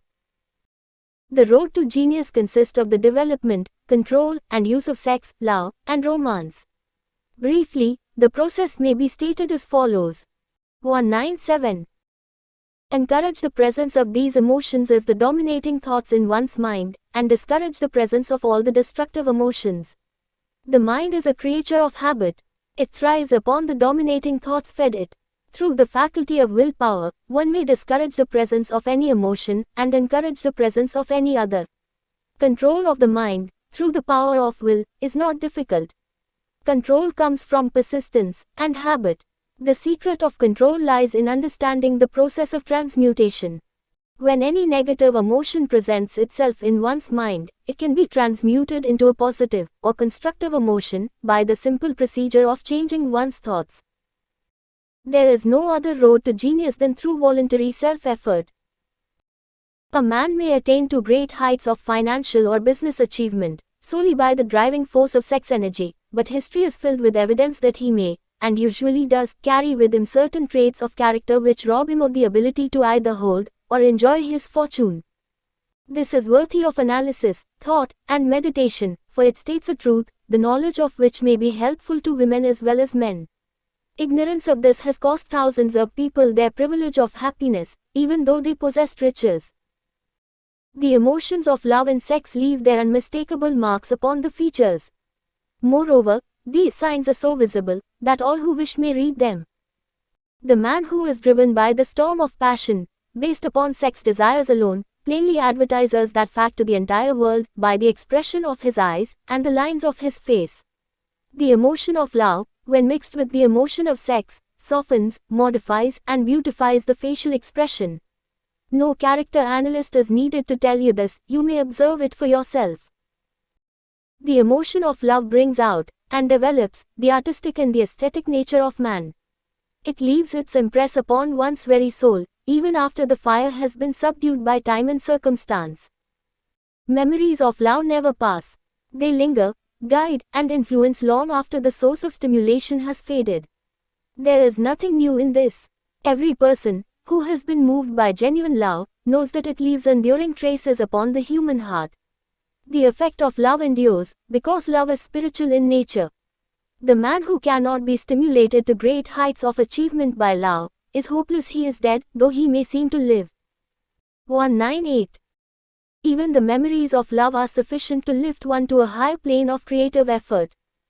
The major force of love may spend itself and pass away, like a fire which has burned itself out, but it leaves behind indelible marks as evidence that it passed that way. Its departure often prepares the human heart for a still greater love. Go back into your yesterdays, at times, and bathe your mind in the beautiful memories of past love. It will soften the influence of the present worries and annoyances. It will give you a source of escape from the unpleasant realities of life, and maybe, who knows, your mind will yield to you, during this temporary retreat into the world of fantasy, ideas, or plans which may change the entire financial or spiritual status of your life. If you believe yourself unfortunate, because you have loved and lost, perish the thought. One who has loved truly, can never lose entirely. Love is whimsical and temperamental. Its nature is ephemeral and transitory. It comes when it pleases, and goes away without warning. Accept and enjoy it while it remains, but spend no time worrying about its departure. Worry will never bring it back. Dismiss, also, the thought that love never comes but once. Love may come and go, times without number, but there are no two love experiences which affect one in just the same way. There may be, and there usually is, one love experience which leaves a deeper imprint on the heart than all the others, but all love experiences are beneficial, except to the person who becomes resentful and cynical when love makes its departure. There should be no disappointment over love, and there would be none if people understood the difference between the emotions of love and sex. The major difference is that love is spiritual, while sex is biological. No experience, which touches the human heart with a spiritual force, can possibly be harmful except through ignorance or jealousy. Love is, without question, life's greatest experience. It brings one into communion with infinite intelligence. When mixed with the emotions of romance and sex, it may lead one far up the ladder of creative effort. The emotions of love, sex, and romance are sides of the eternal triangle of achievement-building genius. Nature creates genie through no other force. Love is an emotion with many sides, shades, and colors. The love which one feels for parents or children is quite different from that which one feels for one's sweetheart. The one is mixed with the 199 emotion of sex, while the other is not. The love which one feels in true friendship is not the same as that felt for one's sweetheart, parents, or children, but it, too, is a form of love. Then, there is the emotion of love for things inanimate, such as the love of nature's handiwork. But the most intense and burning of all these various kinds of love is that experienced in the blending of the emotions of love and sex. Marriages, not blessed with the eternal affinity of love, properly balanced and proportioned with sex, cannot be happy ones and seldom endure. Love alone will not bring happiness in marriage, nor will sex alone. When these two beautiful emotions are blended, marriage may bring about a state of mind closest to the spiritual that one may ever know on this earthly plane. When the emotion of romance is added to those of love and sex, the obstructions between the finite mind of man and infinite intelligence are removed. Then a genius has been born. What a different story is this than those usually associated with the emotion of sex.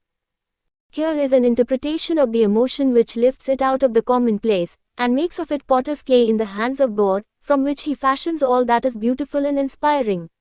It is an interpretation which would, when properly understood, bring harmony out of the chaos which exists in too many marriages.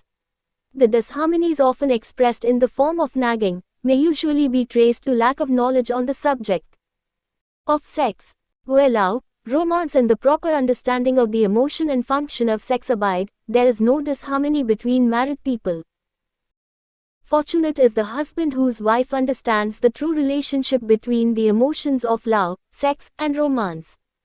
When motivated by this holy triumvirate, no form of labor is burdensome, because even the most lowly form of effort takes on the nature of a labor of love. It is a very old saying that a man's wife may either make him or break him, but the reason is not always understood. The making and breaking is the result of the wife's understanding or lack of understanding of the emotions of love, sex, and romance. Despite the fact that men are polygamous, by the very nature of their biological inheritance, it is true that no woman has as great an 200 influence on a man as his wife, unless he is married to a woman totally unsuited to his nature. If a woman permits her husband to lose interest in her, and become more interested in other women, it is usually because of her ignorance, or indifference toward the subjects of sex, love, and romance. This statement presupposes, of course, that genuine love once existed between a man and his wife. The facts are equally applicable to a man who permits his wife's interest in him to die. Married people often bicker over a multitude of trivialities. If these are analyzed accurately, the real cause of the trouble will often be found to be indifference or ignorance on these subjects. Man's greatest motivating force is his desire to please woman. The hunter who excelled during prehistoric days, before the dawn of civilization, did so because of his desire to appear great in the eyes of woman. Man's nature has not changed in this respect. The hunter of today brings home no skins of wild animals, but he indicates his desire for her favor by supplying fine clothes, motor cars, and wealth. Man has the same desire to please woman that he had before the dawn of civilization. The only thing that has changed is his method of pleasing. Men who accumulate large fortunes and attain to great heights of power and fame do so mainly to satisfy their desire to please women. Take women out of their lives, and great wealth would be useless to most men. It is this inherent desire of man to please woman, which gives woman the power to make or break a man. The woman who understands man's nature and tactfully caters to it, need have no fear of competition from other women. Men may be giants, with indomitable willpower when dealing with other men, but they are easily managed by the women of their choice. Most men will not admit that they are easily influenced by the women they prefer, because it is in the nature of the male to want to be recognized as the stronger of the species. Moreover, the intelligent woman recognizes this manly trait, and very wisely makes no issue of it. Some men know that they are being influenced by the women of their choice, their wives, sweethearts, mothers or sisters, but they tactfully refrain from rebelling against the influence because they are intelligent enough to know that no man is happy or complete without the modifying influence of the right woman. The man who does not recognize this important 201 truth deprives himself of the power which has done more to help men achieve success than all other forces combined. 202. Chapter 12. The subconscious mind. The connecting link. The 11th step toward riches. The subconscious mind consists of a field of consciousness, in which every impulse of thought that reaches the objective mind through any of the 5 senses, is classified and recorded, and from which thoughts may be recalled or withdrawn as letters may be taken from a filing cabinet. It receives and files sense impressions or thoughts, regardless of their nature. You may voluntarily plant in your subconscious mind any plan, thought, or purpose which you desire to translate into its physical or monetary equivalent. The subconscious acts first on the dominating desires which have been mixed with emotional feeling, such as faith. Consider this in connection with the instructions given in the chapter on desire, for taking the 6 steps there outlined, and the instructions given in the chapter on the building and execution of plans, and you will understand the importance of the thought conveyed. The subconscious mind works day and night. Through a method of procedure, unknown to man, the subconscious mind draws upon the forces of infinite intelligence for the power with which it voluntarily transmutes one's desires into their physical equivalent, making use always of the most practical media by which this end may be accomplished. You cannot entirely control your subconscious mind, but you can voluntarily hand over to it any plan, desire, or purpose which you wish transformed into concrete form. Read, again, instructions for using the subconscious mind, in the chapter on autosuggestion. There is plenty of evidence to support the belief that the subconscious mind is the connecting link between the finite mind of man and infinite intelligence. It is the intermediary through which one may draw upon the forces of infinite intelligence at will. It, alone, contains the secret process by which mental impulses are 203. Modified and changed into their spiritual equivalent. It, alone, is the medium through which prayer may be transmitted to the source capable of answering prayer. The possibilities of creative effort connected with the subconscious mind are stupendous and imponderable. They inspire one with awe. I never approach the discussion of the subconscious mind without a feeling of littleness and inferiority due, perhaps, to the fact that man's entire stock of knowledge on this subject is so pitifully limited. The very fact that the subconscious mind is the medium of communication between the thinking mind of man and infinite intelligence is, of itself, a thought which almost paralyzes one's reason. After you have accepted, as a reality, the existence of the subconscious mind, and understand its possibilities, as a medium for transmuting your desires into their physical or monetary equivalent, you will comprehend the full significance of the instructions given in the chapter on desire. You will also understand why you have been repeatedly admonished to make your desires clear, and to reduce them to writing. You will also understand the necessity of persistence in carrying out instructions. The 13 principles are the stimuli with which you acquire the ability to reach, and to influence your subconscious mind. Do not become discouraged if you cannot do this upon the first attempt. Remember that the subconscious mind may be voluntarily directed only through habit, under the directions given in the chapter on faith. You have not yet had time to master faith. Be patient, be persistent. A good many statements in the chapters on faith and autosuggestion will be repeated here, for the benefit of your subconscious mind. Remember, your subconscious mind functions voluntarily, whether you make any effort to influence it or not. This, naturally, suggests to you that thoughts of fear and poverty, and all negative thoughts serve as stimuli to your subconscious mind, unless you master these impulses and give it more desirable food upon which it may feed. The subconscious mind will not remain idle. If you fail to plant desires in your subconscious mind, it will feed upon the thoughts which reach it as the result of your neglect. We have already 204 explained that thought impulses, both negative and positive, are reaching the subconscious mind continuously, from the 4 sources which were mentioned in the chapter on sex transmutation. For the present, it is sufficient if you remember that you are living daily, in the midst of all manner of thought impulses which are reaching your subconscious mind, without your knowledge. Some of these impulses are negative, some are positive. You are now engaged in trying to help shut all the flow of negative impulses, and to aid in voluntarily influencing your subconscious mind, through positive impulses of desire. When you achieve this, you will possess the key which unlocks the door to your subconscious mind. Moreover, you will control that door so completely, that no undesirable thought may influence your subconscious mind. Everything which man creates, begins in the form of a thought impulse. Man can create nothing which he does not first conceive in thought. Through the aid of the imagination, thought impulses may be assembled into plans. The imagination, when under control, may be used for the creation of plans or purposes that lead to success in one's chosen occupation. All thought impulses, intended for transmutation into their physical equivalent, voluntarily planted in the subconscious mind, must pass through the imagination, and be mixed with faith. The mixing of faith with a plan, or purpose, intended for submission to the subconscious mind, may be done only through the imagination. From these statements, you will readily observe that voluntary use of the subconscious mind calls for coordination and application of all the principles. Ella Wheeler Wilcox gave evidence of her understanding of the power of the subconscious mind when she wrote, "You never can tell what a thought will do in bringing you hate or love.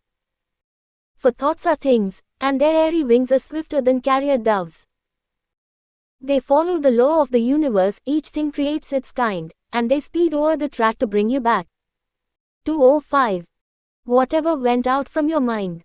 Mrs. Wilcox understood the truth, that thoughts which go out from one's mind, also embed themselves deeply in one's subconscious mind, where they serve as a magnet, pattern, or blueprint by which the subconscious mind is influenced while translating them into their physical equivalent. Thoughts are truly things, for the reason that every material thing begins in the form of thought energy. The subconscious mind is more susceptible to influence by impulses of thought mixed with feeling or emotion than by those originating solely in the reasoning portion of the mind. In fact, there is much evidence to support the theory that only emotionalized thoughts have any action influence upon the subconscious mind. It is a well-known fact that emotion or feeling rules the majority of people. If it is true that the subconscious mind responds more quickly to, and is influenced more readily by thought impulses which are well mixed with emotion, it is essential to become familiar with the more important of the emotions. There are 7 major positive emotions, and 7 major negative emotions. The negatives voluntarily inject themselves into the thought impulses, which ensure passage into the subconscious mind. The positives must be injected, through the principle of autosuggestion, into the thought impulses which an individual wishes to pass on to his subconscious mind. Instructions have been given in the chapter on autosuggestion. These emotions, or feeling impulses, may be likened to yeast in a loaf of bread, because they constitute the action element, which transforms thought impulses from the passive to the active state. Thus may one understand why thought impulses, which have been well mixed with emotion, are acted upon more readily than thought impulses originating in cold reason.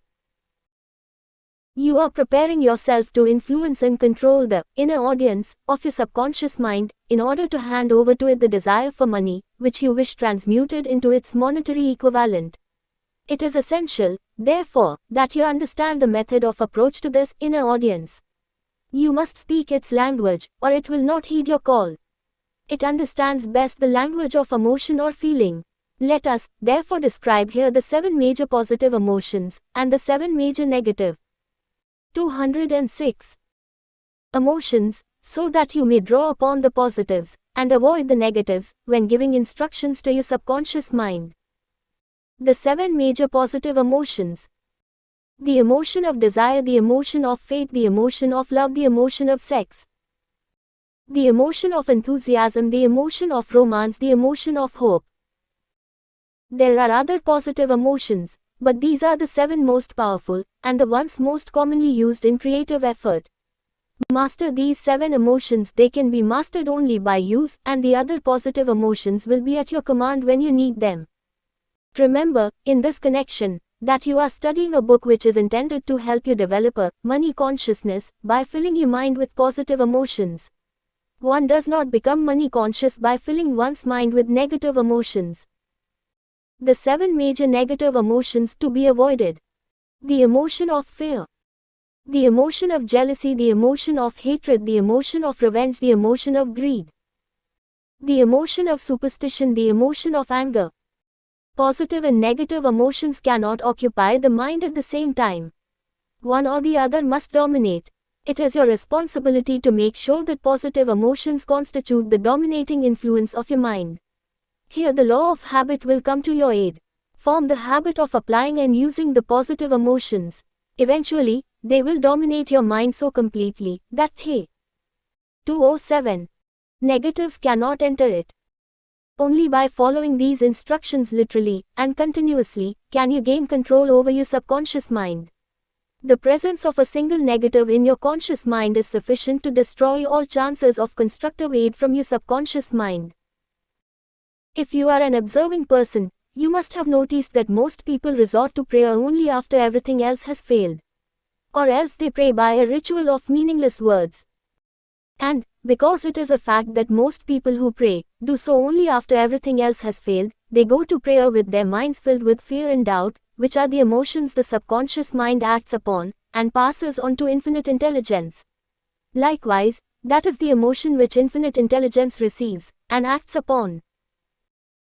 If you pray for a thing, but have fear as you pray, that you may not receive it, or that your prayer will not be acted upon by infinite intelligence, your prayer will have been in vain. Prayer does, sometimes, result in the realization of that for which one prays.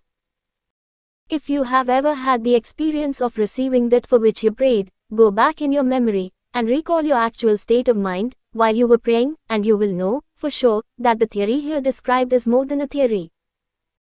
The time will come when the schools and educational institutions of the country will teach the science of prayer. Moreover, then prayer may be, and will be reduced to a science. When that time comes, it will come as soon as mankind is ready for it, and demands it. No one will approach the universal mind in a state of fear, for the very good reason that there will be no such emotion as fear. Ignorance, superstition, and false teaching will have disappeared, and man will have attained his true status as a child of infinite intelligence. A few have already attained this blessing. If you believe this prophecy is far-fetched, take a look at the human race in retrospect. Less than 100 years ago, men believed the lightning to be evidence of the wrath of God, and feared it. Now, thanks to the power of faith, men have harnessed the lightning and made it turn the wheels of industry.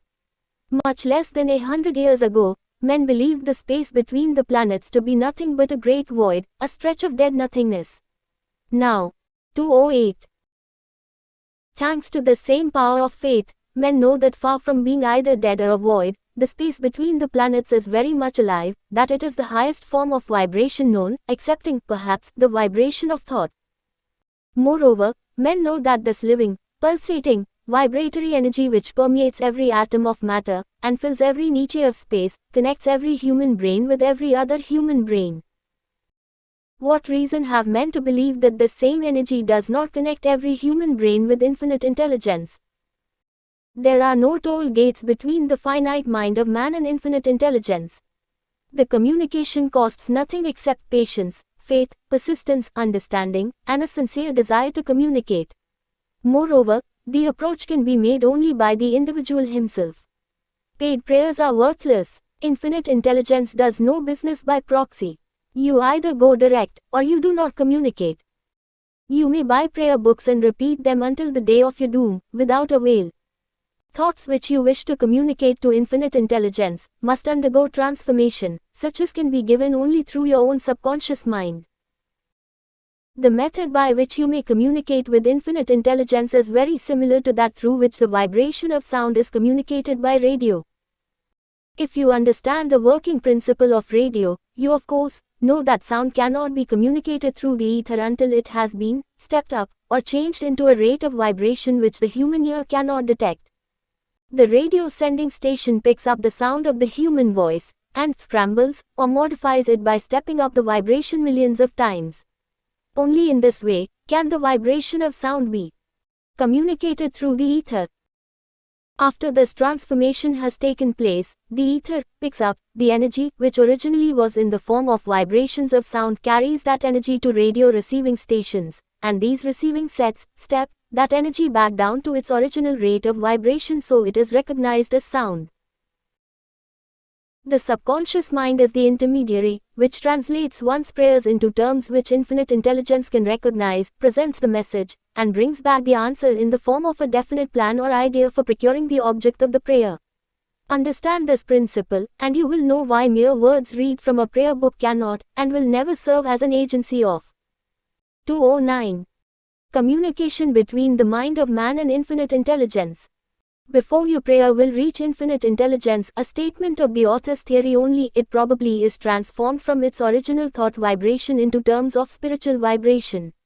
Faith is the only known agency which will give your thoughts a spiritual nature. Faith and fear make poor bedfellows. Where one is found, the other cannot exist. 210. Chapter 13. The Brain. A broadcasting and receiving station for thought. The 12th step toward riches. More than 20 years ago, the author, working in conjunction with the late Drive. Alexander Graham Bell, and Dr. Elmer R. Gates, observed that every human brain is both a broadcasting and receiving station for the vibration of thought. Through the medium of the ether, in a fashion similar to that employed by the radio broadcasting principle, every human brain is capable of picking up vibrations of thought which are being released by other brains. In connection with the statement in the preceding paragraph, compare and consider the description of the creative imagination, as outlined in the chapter on imagination. The creative imagination is the receiving set of the brain, which receives thoughts released by the brains of others. It is the agency of communication between one's conscious or reasoning mind and the four sources from which one may receive thought stimuli. When stimulated or stepped up to a high rate of vibration, the mind becomes more receptive to the vibration of thought which reaches it through the ether from outside sources. This stepping up process takes place through the positive emotions or the negative emotions. Through the emotions, the vibrations of thought may be increased. Vibrations of an exceedingly high rate are the only vibrations picked up and carried by the ether from one brain to another. Thought is energy traveling at an exceedingly high rate of vibration. Thought, which has been modified or stepped up by any of the major emotions, vibrates at a much higher rate than ordinary thought, and it is this type of thought which passes from one brain to another through the broadcasting machinery of the human brain. The emotion of sex stands at the head of the list of human emotions, as far as intensity and driving force are concerned. The 211 brain, which has been stimulated by the emotion of sex, vibrates at a much more rapid rate than it does when that emotion is quiescent or absent. The result of sex transmutation is the increase of the rate of vibration of thoughts to such a pitch that the creative imagination becomes highly receptive to ideas, which it picks up from the ether. On the other hand, when the brain is vibrating at a rapid rate, it not only attracts thoughts and ideas released by other brains through the medium of the ether, but it gives to one's own thoughts that feeling, which is essential before those thoughts will be picked up and acted upon by one's subconscious mind. Thus, you will see that the broadcasting principle is the factor through which you mix feeling or emotion with your thoughts and pass them on to your subconscious mind.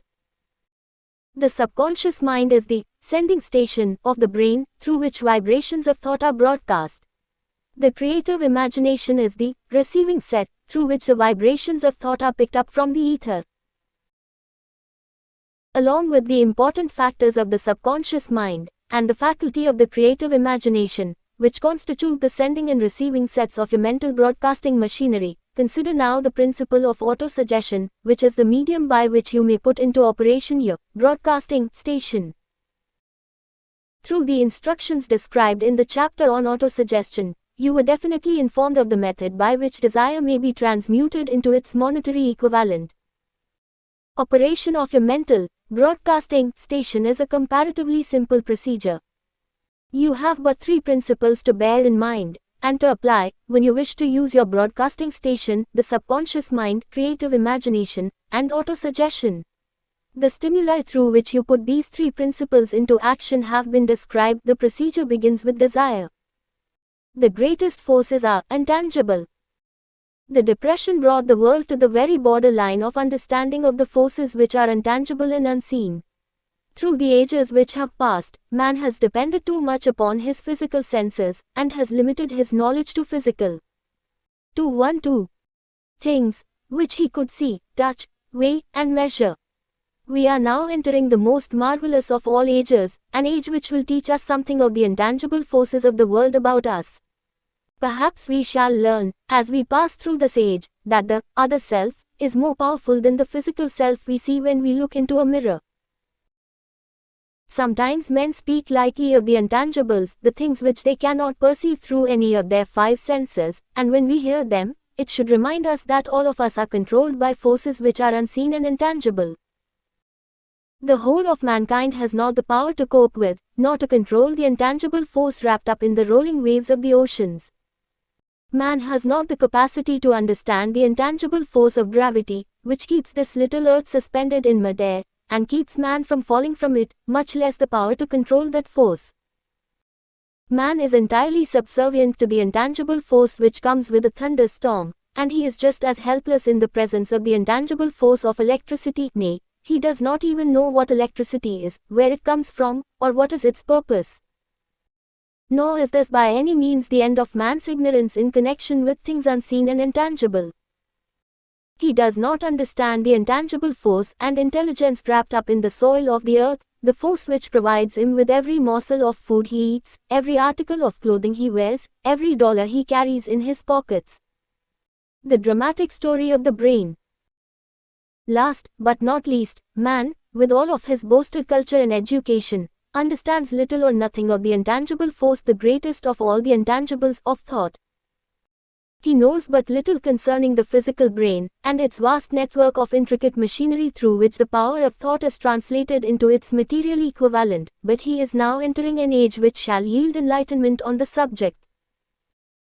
Already men of science have begun to turn their attention to the study of this stupendous thing called a brain, and, while they are still in the kindergarten stage of their studies, they have uncovered enough knowledge to know that the central switchboard of the human brain, the number of lines which 213 connect the brain cells one with another, equal the figure 1, followed by 15 million ciphers. The figure is so stupendous, said Dr. C. Judson Herrick, of the University of Chicago, that astronomical figures dealing with hundreds of millions of light-years become insignificant by comparison.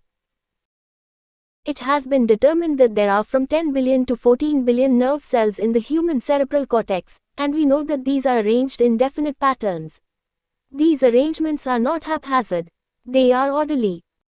Recently developed methods of electrophysiology draw off action currents from very precisely located cells, or fibers with microelectrodes, amplify them with radio tubes, and record potential differences to a millionth of a volt.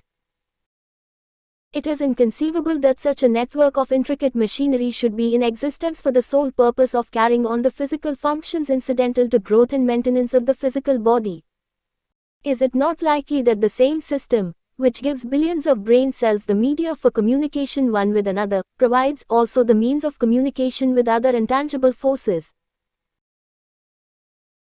After this book had been written, just before the manuscript went to the publisher, there appeared in the New York Times an editorial showing that at least one great university and one intelligent investigator in the field of mental phenomena are carrying on an organized research through which conclusions have been reached that parallel many of those described in the following chapter.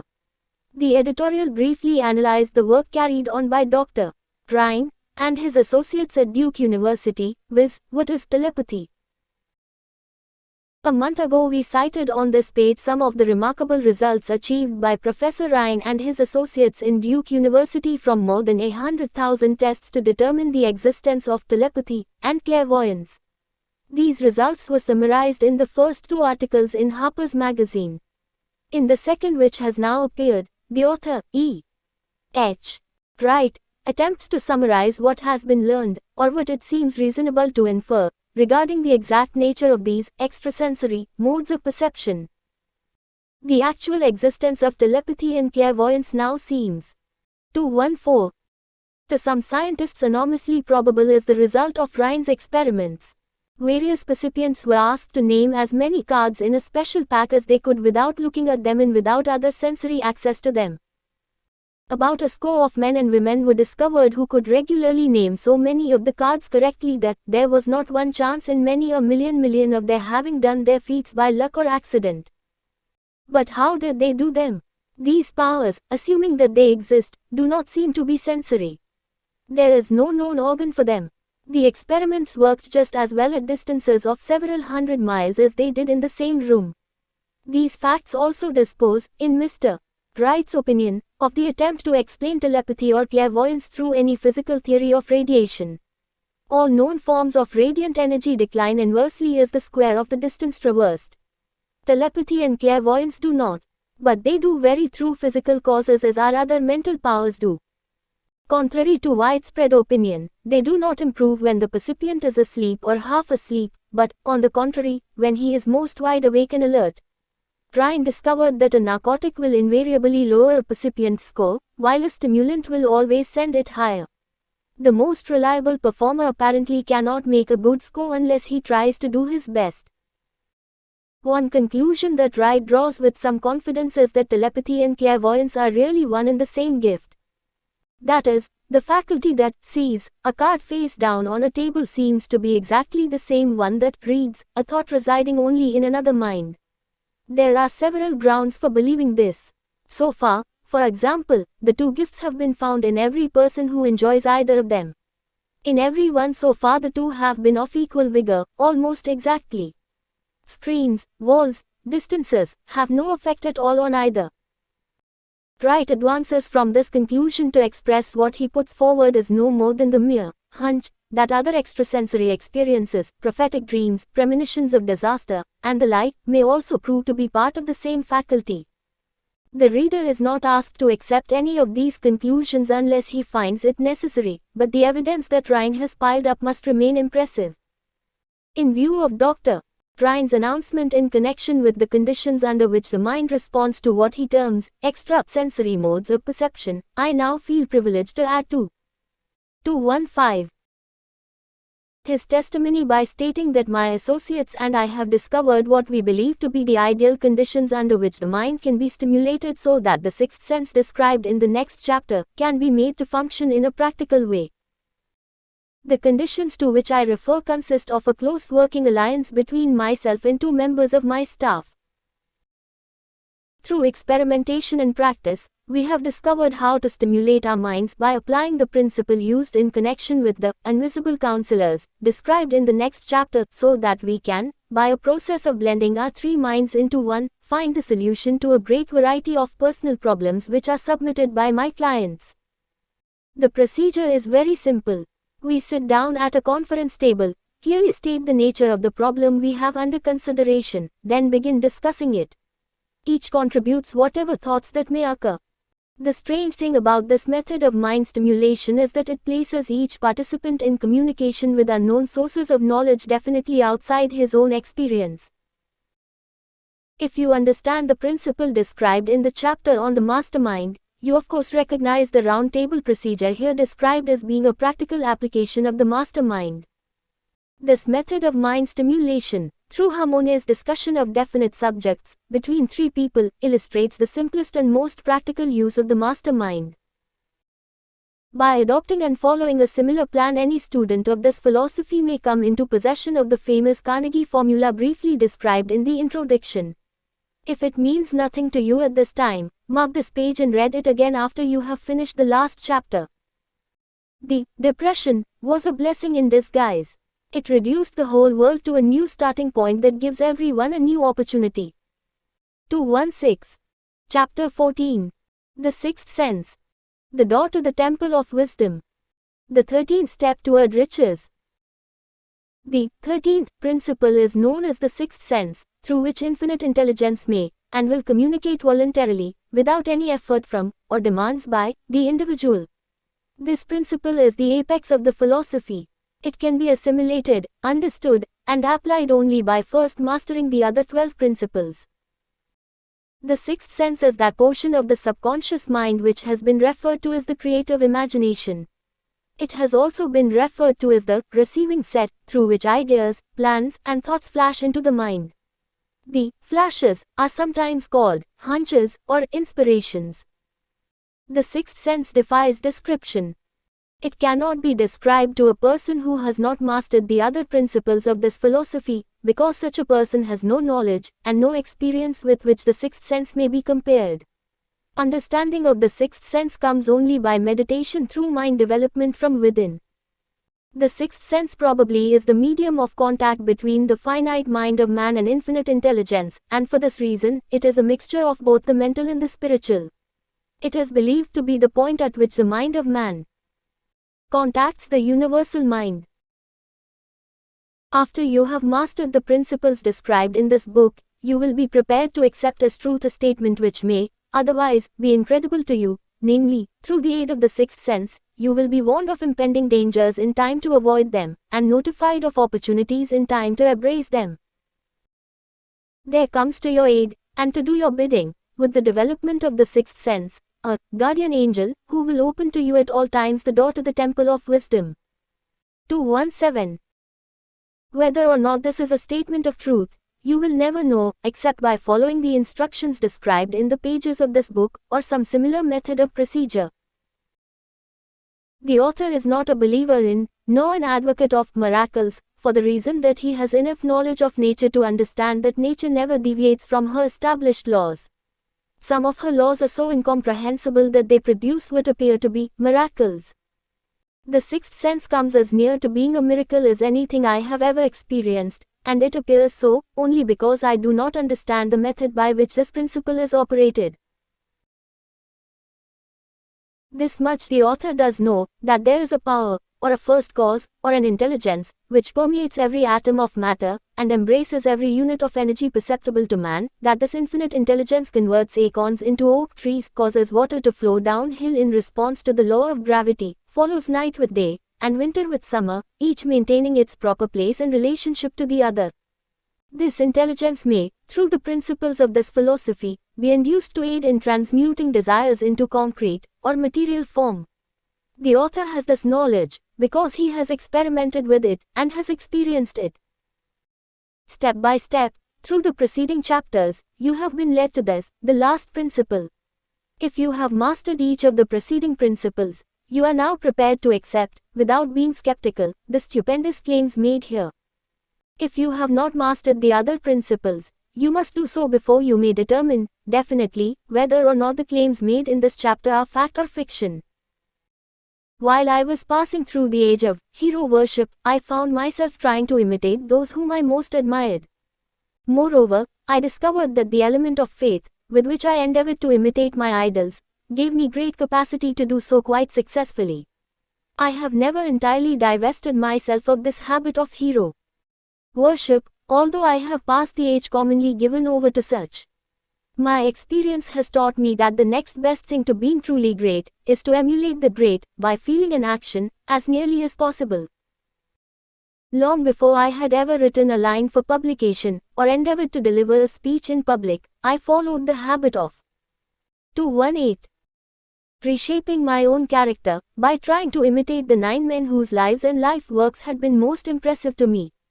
These 9 men were Emerson, Paine, Edison, Darwin, Lincoln, Burbank, Napoleon, Ford, and Carnegie. Every night, over a long period of years, I held an imaginary council meeting with this group whom I called my invisible counselors. The procedure was this.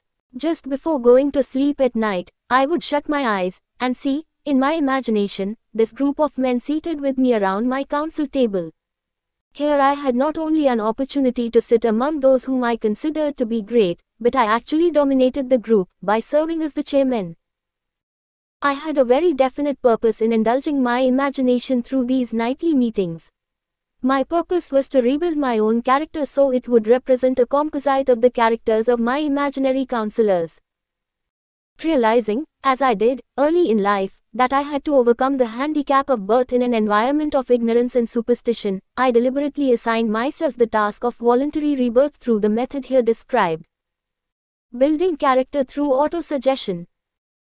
Being an earnest student of psychology, I knew, of course, that all men have become what they are, because of their dominating thoughts and desires. I knew that every deeply seated desire has the effect of causing one to seek outward expression through which that desire may be transmuted into reality. I knew that self-suggestion is a powerful factor in building character, that it is, in fact, the sole principle through which character is built. With this knowledge of the principles of mind operation, I was fairly well armed with the equipment needed in rebuilding my character. In these imaginary council meetings I called on my cabinet members for the knowledge I wished each to contribute, addressing myself to each member in audible words, as follows. Mr. Emerson, I desire to acquire from you the marvelous understanding of nature which distinguished your life.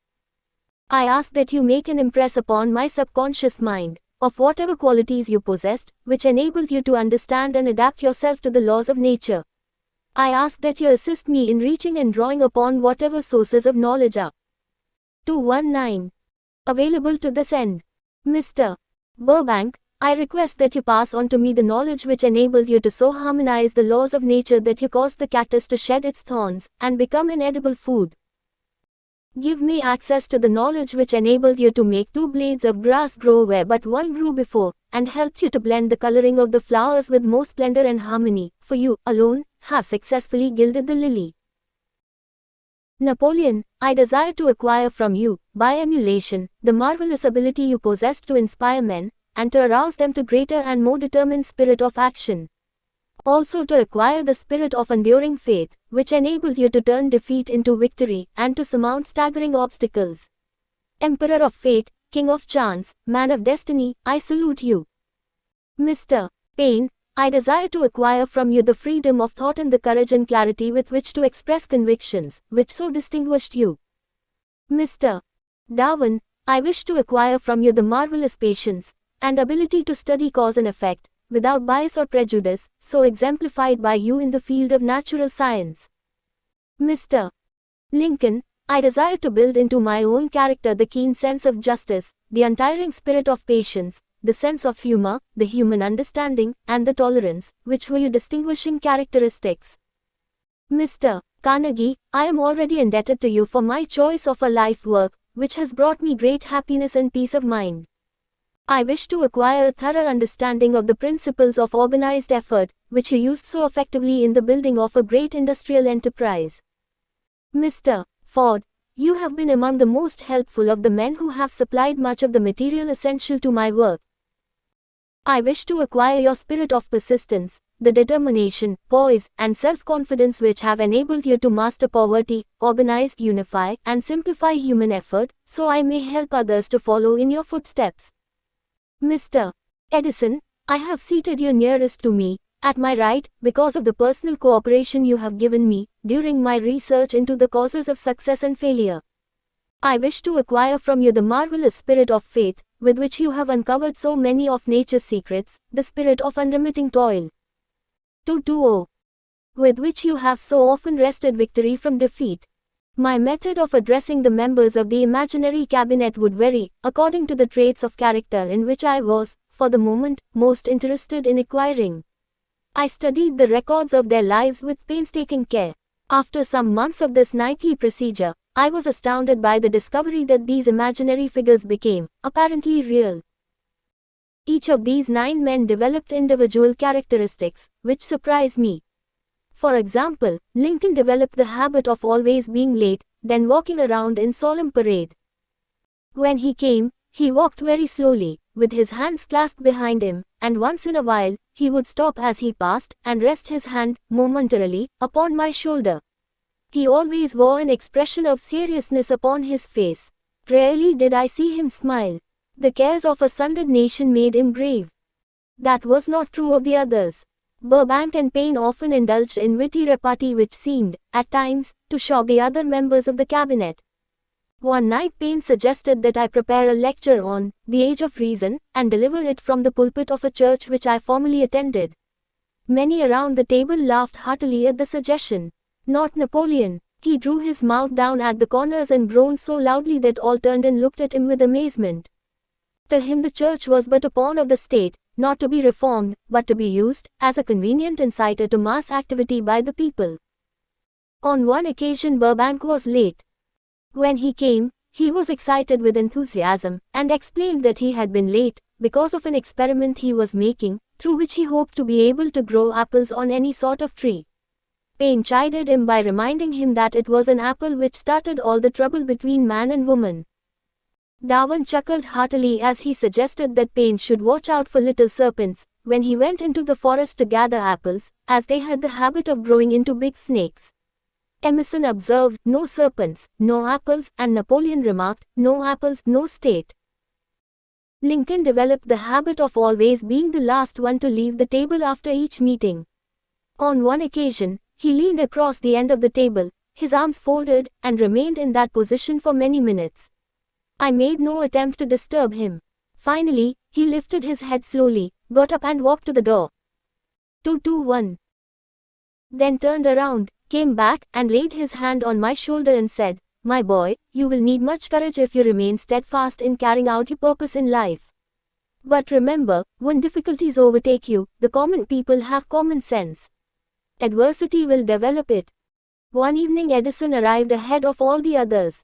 He walked over and seated himself at my left, where Emerson was accustomed to sit, and said, "You are destined to witness the discovery of the secret of life.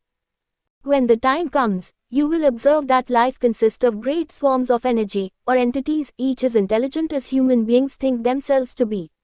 These units of life group together like hives of bees, and remain together until they disintegrate, through lack of harmony. These units have differences of opinion, the same as human beings, and often fight among themselves. These meetings which you are conducting will be very helpful to you. They will bring to your rescue some of the same units of life which served the members of your cabinet during their lives. These units are eternal. They never die. Your own thoughts and desires serve as the magnet which attracts units of life from the great ocean of life out there. Only the friendly units are attracted, the ones which harmonize with the nature of your desires. The other members of the cabinet began to enter the room. Edison got up, and slowly walked around to his own seat. Edison was still living when this happened. It impressed me so greatly that I went to see him, and told him about the experience. He smiled broadly, and said, "Your dream was more a reality than you may imagine it to have been." He added no further explanation to his statement. These meetings became so realistic that I became fearful of their consequences, and discontinued them for several months. The experiences were so uncanny, I was afraid if I continued them I would lose sight of the fact that the meetings were purely experiences of my imagination. Some 6 months after I had discontinued the practice I was awakened one night, or thought I was, when I saw Lincoln standing at my bedside. He said, "The world will soon need your services. It is about to undergo a period of chaos which will cause men and women to lose faith, and become panic-stricken. Go ahead with your work and complete your philosophy. That is your mission in 222. Life. If you neglect it, for any cause whatsoever, you will be reduced to a primal state, and be compelled to retrace the cycles through which you have passed during thousands of years." I was unable to tell, the following morning, whether I had dreamed this, or had actually been awake, and I have never since found out which it was, but I do know that the dream, if it were a dream, was so vivid in my mind the next day that I resumed my meetings the following night. At our next meeting, the members of my cabinet all filed into the room together and stood at their accustomed places at the council table, while Lincoln raised a glass and said, "Gentlemen, let us drink a toast to a friend who has returned to the fold."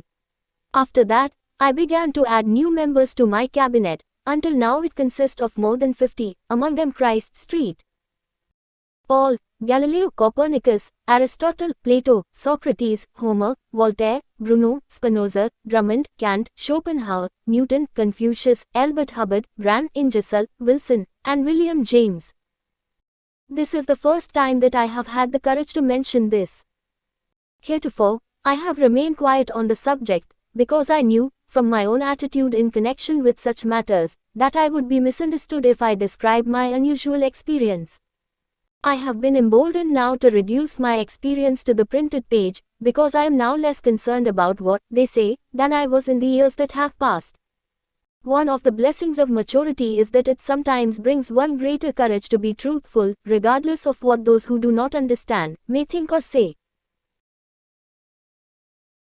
Lest I be misunderstood, I wish here to state most emphatically that I still regard my cabinet meetings as being purely imaginary, but I feel entitled to suggest that, while the members of my cabinet may be purely fictional, and the meetings existent only in my own imagination, they have led me into glorious paths of adventure, rekindled an appreciation of true greatness, encouraged creative endeavor, and emboldened the expression of honest thought.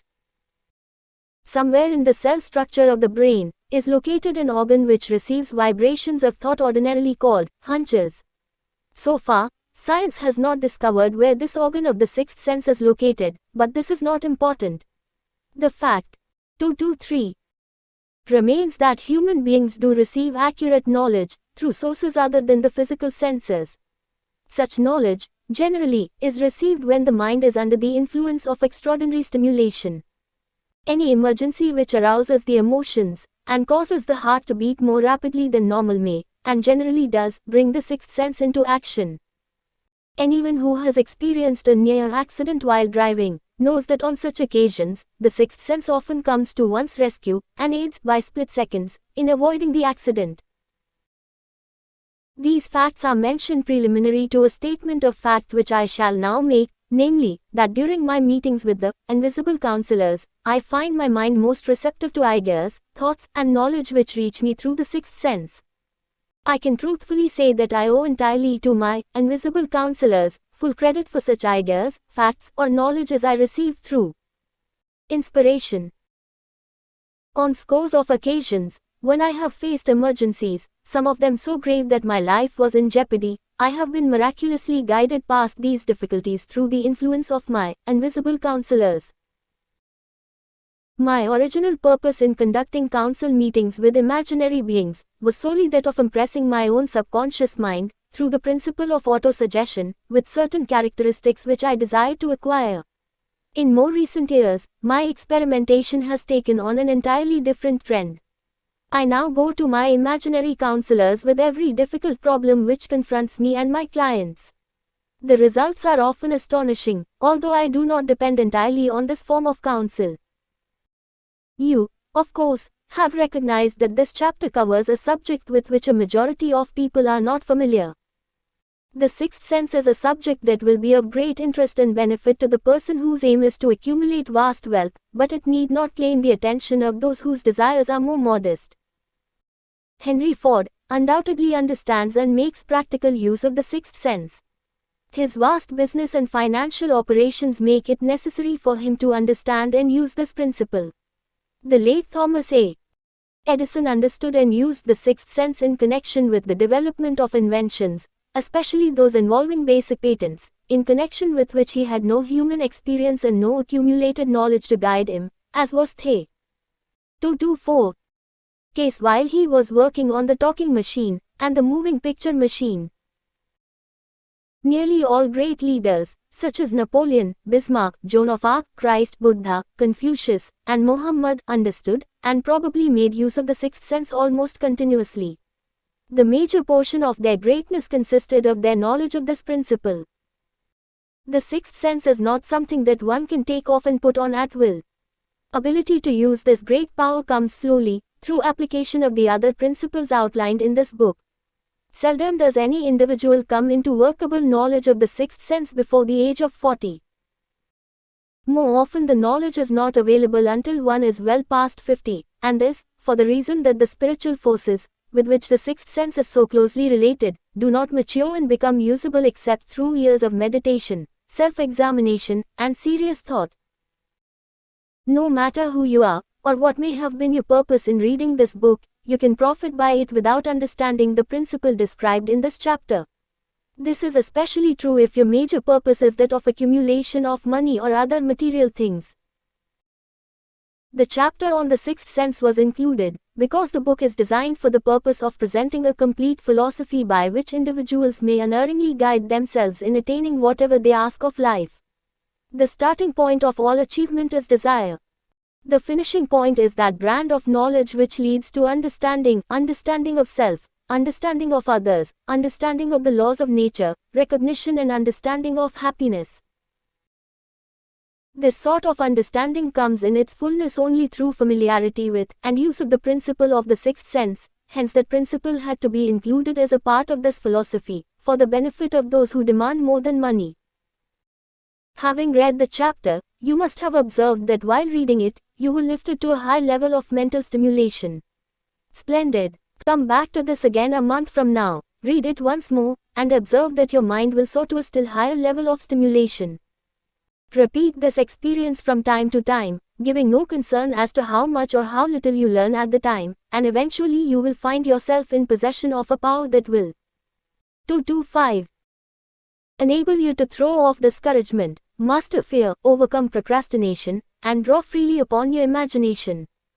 Then you will have felt the touch of that unknown something, which has been the moving spirit of every truly great thinker, leader, artist, musician, writer, statesman. Then you will be in position to transmute your desires into their physical or financial counterpart as easily as you may lie down and quit at the first sign of opposition. Faith vs. Fear. Previous chapters have described how to develop faith through autosuggestion, desire, and the subconscious. The next chapter presents detailed instructions for the mastery of fear.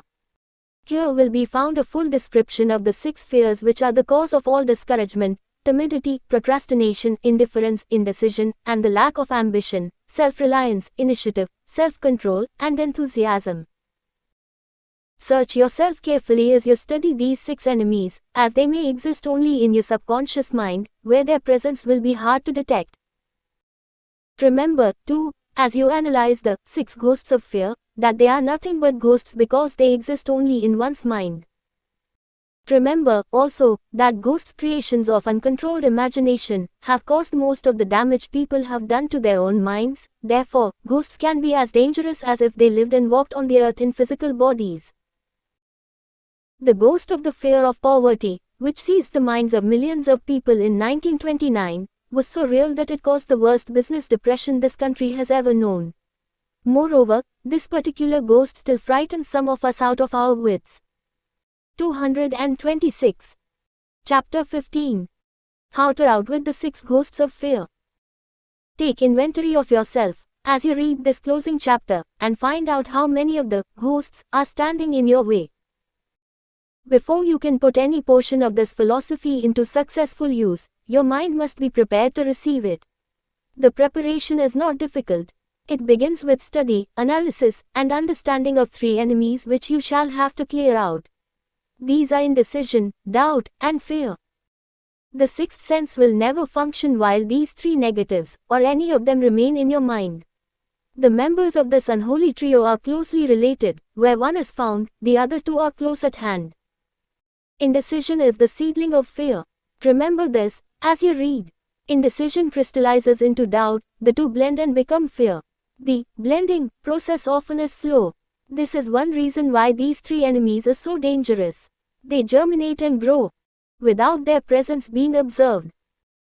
The remainder of this chapter describes an end which must be attained before the philosophy, as a whole, can be put into practical use. It also analyzes a condition which has, but lately, reduced huge numbers of people to poverty, and it states a truth which must be understood by all who accumulate riches, whether measured in terms of money or a state of mind of far greater value than money. The purpose of this chapter is to turn the spotlight of attention upon the cause and the cure of the 6 basic fears. Before we can master an enemy, we must know its name, its habits, and its place of abode. As you read, analyze yourself carefully, and determine which, if any, of the 6 common fears have attached themselves to you. Do not be deceived by the habits of these subtle enemies. Sometimes they remain hidden in the subconscious mind, where they are difficult to locate, and still more difficult to eliminate. 227. The 6 basic fears. There are 6 basic fears, with some combination of which every human suffers at one tune or another. Most people are fortunate if they do not suffer from the entire 6. Named in the order of their most common appearance, they are: the fear of poverty, the fear of criticism, the fear of ill health, closing curly bracket, closing curly bracket, closing curly bracket, at the bottom of most of one's worries, the fear of loss of love of someone, the fear of old age, the fear of death. All other fears are of minor importance. They can be grouped under these 6 headings. The prevalence of these fears, as occurs to the world, runs in cycles. For almost 6 years, while the Depression was on, we floundered in the cycle of fear of poverty. During the World War, we were in the cycle of fear of death. Just following the war, we were in the cycle of fear of ill health, as evidenced by the epidemic of disease which spread itself all over the world. Fears are nothing more than states of mind. One state of mind is subject to control and direction. Physicians, as everyone knows, are less subject to attack by disease than ordinary laymen, for the reason that physicians do not fear disease. Physicians, without fear or hesitation, have been known to physically contact hundreds of people, daily, who were suffering from such contagious diseases as smallpox, without becoming infected. Their immunity against the disease consisted, largely, if not solely, in their absolute lack of fear. Man can create nothing which he does not first conceive in the form of an impulse of thought. Following this statement, comes another of still greater importance, namely, man's thought impulses begin immediately to translate themselves into their physical equivalent, whether those thoughts are voluntary or are involuntary.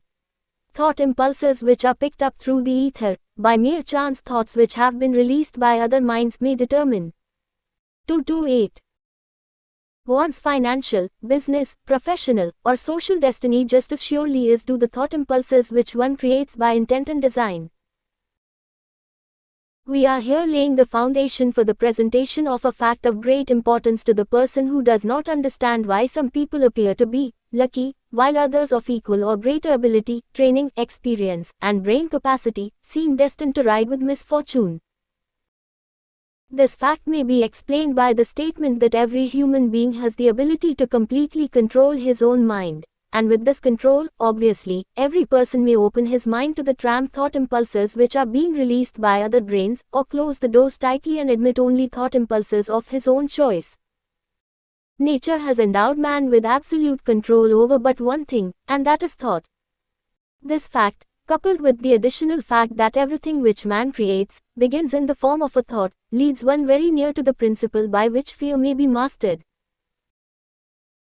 If it is true that all thought has a tendency to clothe itself in its physical equivalent, and this is true, beyond any reasonable room for doubt, it is equally true that thought impulses of fear and poverty cannot be translated into terms of courage and financial gain. The people of America began to think of poverty, following the Wall Street crash of 1929. Slowly, but surely that mass thought was crystallized into its physical equivalent, which was known as a depression. This had to happen, it is in conformity with the laws of nature. The fear of poverty. There can be no compromise between poverty and riches. The two roads that lead to poverty and riches travel in opposite directions. If you want riches, you must refuse to accept any circumstance that leads toward poverty. The word, riches, is here used in its broadest sense, meaning financial, spiritual, mental and material estates. The starting point of the path that leads to riches is desire. In Chapter 1, you received full instructions for the proper use of desire. In this chapter, on fear, you have complete instructions for preparing your mind to make practical use of. 229. Desire. Here, then, is the place to give yourself a challenge which will definitely determine how much of this philosophy you have absorbed. Here is the point at which you can turn prophet and foretell accurately what the future holds in store for you. If, after reading this chapter, you are willing to accept poverty, you may as well make up your mind to receive poverty. This is one decision you cannot avoid. If you demand riches, determine what form and how much will be required to satisfy you. You know the road that leads to riches. You have been given a road map which, if followed, will keep you on that road. If you neglect to make the start or stop before you arrive, no one will be to blame but you. This responsibility is yours. No alibi will save you from accepting the responsibility if you now fail or refuse to demand riches of life, because the acceptance calls for but one thing, incidentally, the only thing you can control, and that is a state of mind. A state of mind is something that one assumes. It cannot be purchased, it must be created. Fear of poverty is a state of mind, nothing else. But it is sufficient to destroy one's chances of achievement in any undertaking, a truth which became painfully evident during the Depression. This fear paralyzes the faculty of reason, destroys the faculty of imagination, kills off self-reliance, undermines enthusiasm, discourages initiative, leads to uncertainty of purpose, encourages procrastination, wipes out enthusiasm and makes self-control an impossibility. It takes the charm from one's personality, destroys the possibility of accurate thinking, diverts concentration of effort, it masters persistence, turns the willpower into nothingness, destroys ambition, beclouds the memory and invites failure in every conceivable form. It kills love and assassinates the finer emotions of the heart, discourages friendship and invites disaster in 100 forms, leads to sleeplessness, misery and unhappiness, and all this despite the obvious truth that we live in a world of overabundance of everything the heart could desire, with nothing standing between us and our desires, excepting lack of a definite purpose. The fear of poverty is, without doubt, the most destructive of the 6 basic fears. It has been placed at the head of the list, because it is the most difficult to master. Considerable courage is required to state the truth about the origin of this fear, and still 230. Greater courage to accept the truth after it has been stated. The fear of poverty grew out of man's inherited tendency to prey upon his fellow man economically. Nearly all animals lower than man are motivated by instinct, but their capacity to think is limited, therefore, they prey upon one another physically. Man, with his superior sense of intuition, with the capacity to think and to reason, does not eat his fellowman bodily, he gets more satisfaction out of eating him financially. Man is so avaricious that every conceivable law has been passed to safeguard him from his fellowman. Of all the ages of the world, of which we know anything, the age in which we live seems to be one that is outstanding because of man's money madness. A man is considered less than the dust of the earth, unless he can display a fat bank account, but if he has money, never mind how he acquired it, he is a king, or a big shot, he is above the law, he rules in politics, he dominates in business, and the whole world about him bows in respect when he passes. Nothing brings man so much suffering and humility as poverty. Only those who have experienced poverty understand the full meaning of this. It is no wonder that man fears poverty. Through a long line of inherited experiences man has learned, for sure, that some men cannot be trusted, where matters of money and earthly possessions are concerned. This is a rather stinging indictment, the worst part of it being that it is true. The majority of marriages are motivated by the wealth possessed by one, or both of the contracting parties. It is no wonder, therefore, that the divorce courts are busy. So eager is man to possess wealth that he will acquire it in whatever manner he can, through legal methods if possible, through other methods if necessary or expedient. Self-analysis may disclose weaknesses which one does not like to acknowledge. This form of examination is essential to all who demand of life more than mediocrity and poverty. Remember, as you check yourself point by point, that you are both the court and the jury, the prosecuting attorney and the attorney for the defense, and that you are the plaintiff and the defendant, also, that you are on trial.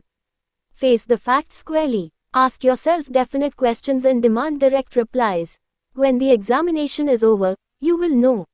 231. More about yourself. If you do not feel that you can be an impartial judge in this self-examination, call upon someone who knows you well to serve as judge while you cross-examine yourself. You are after the truth. Get it, no matter at what cost, even though it may temporarily embarrass you. The majority of people, if asked what they fear most, would reply, "I fear nothing."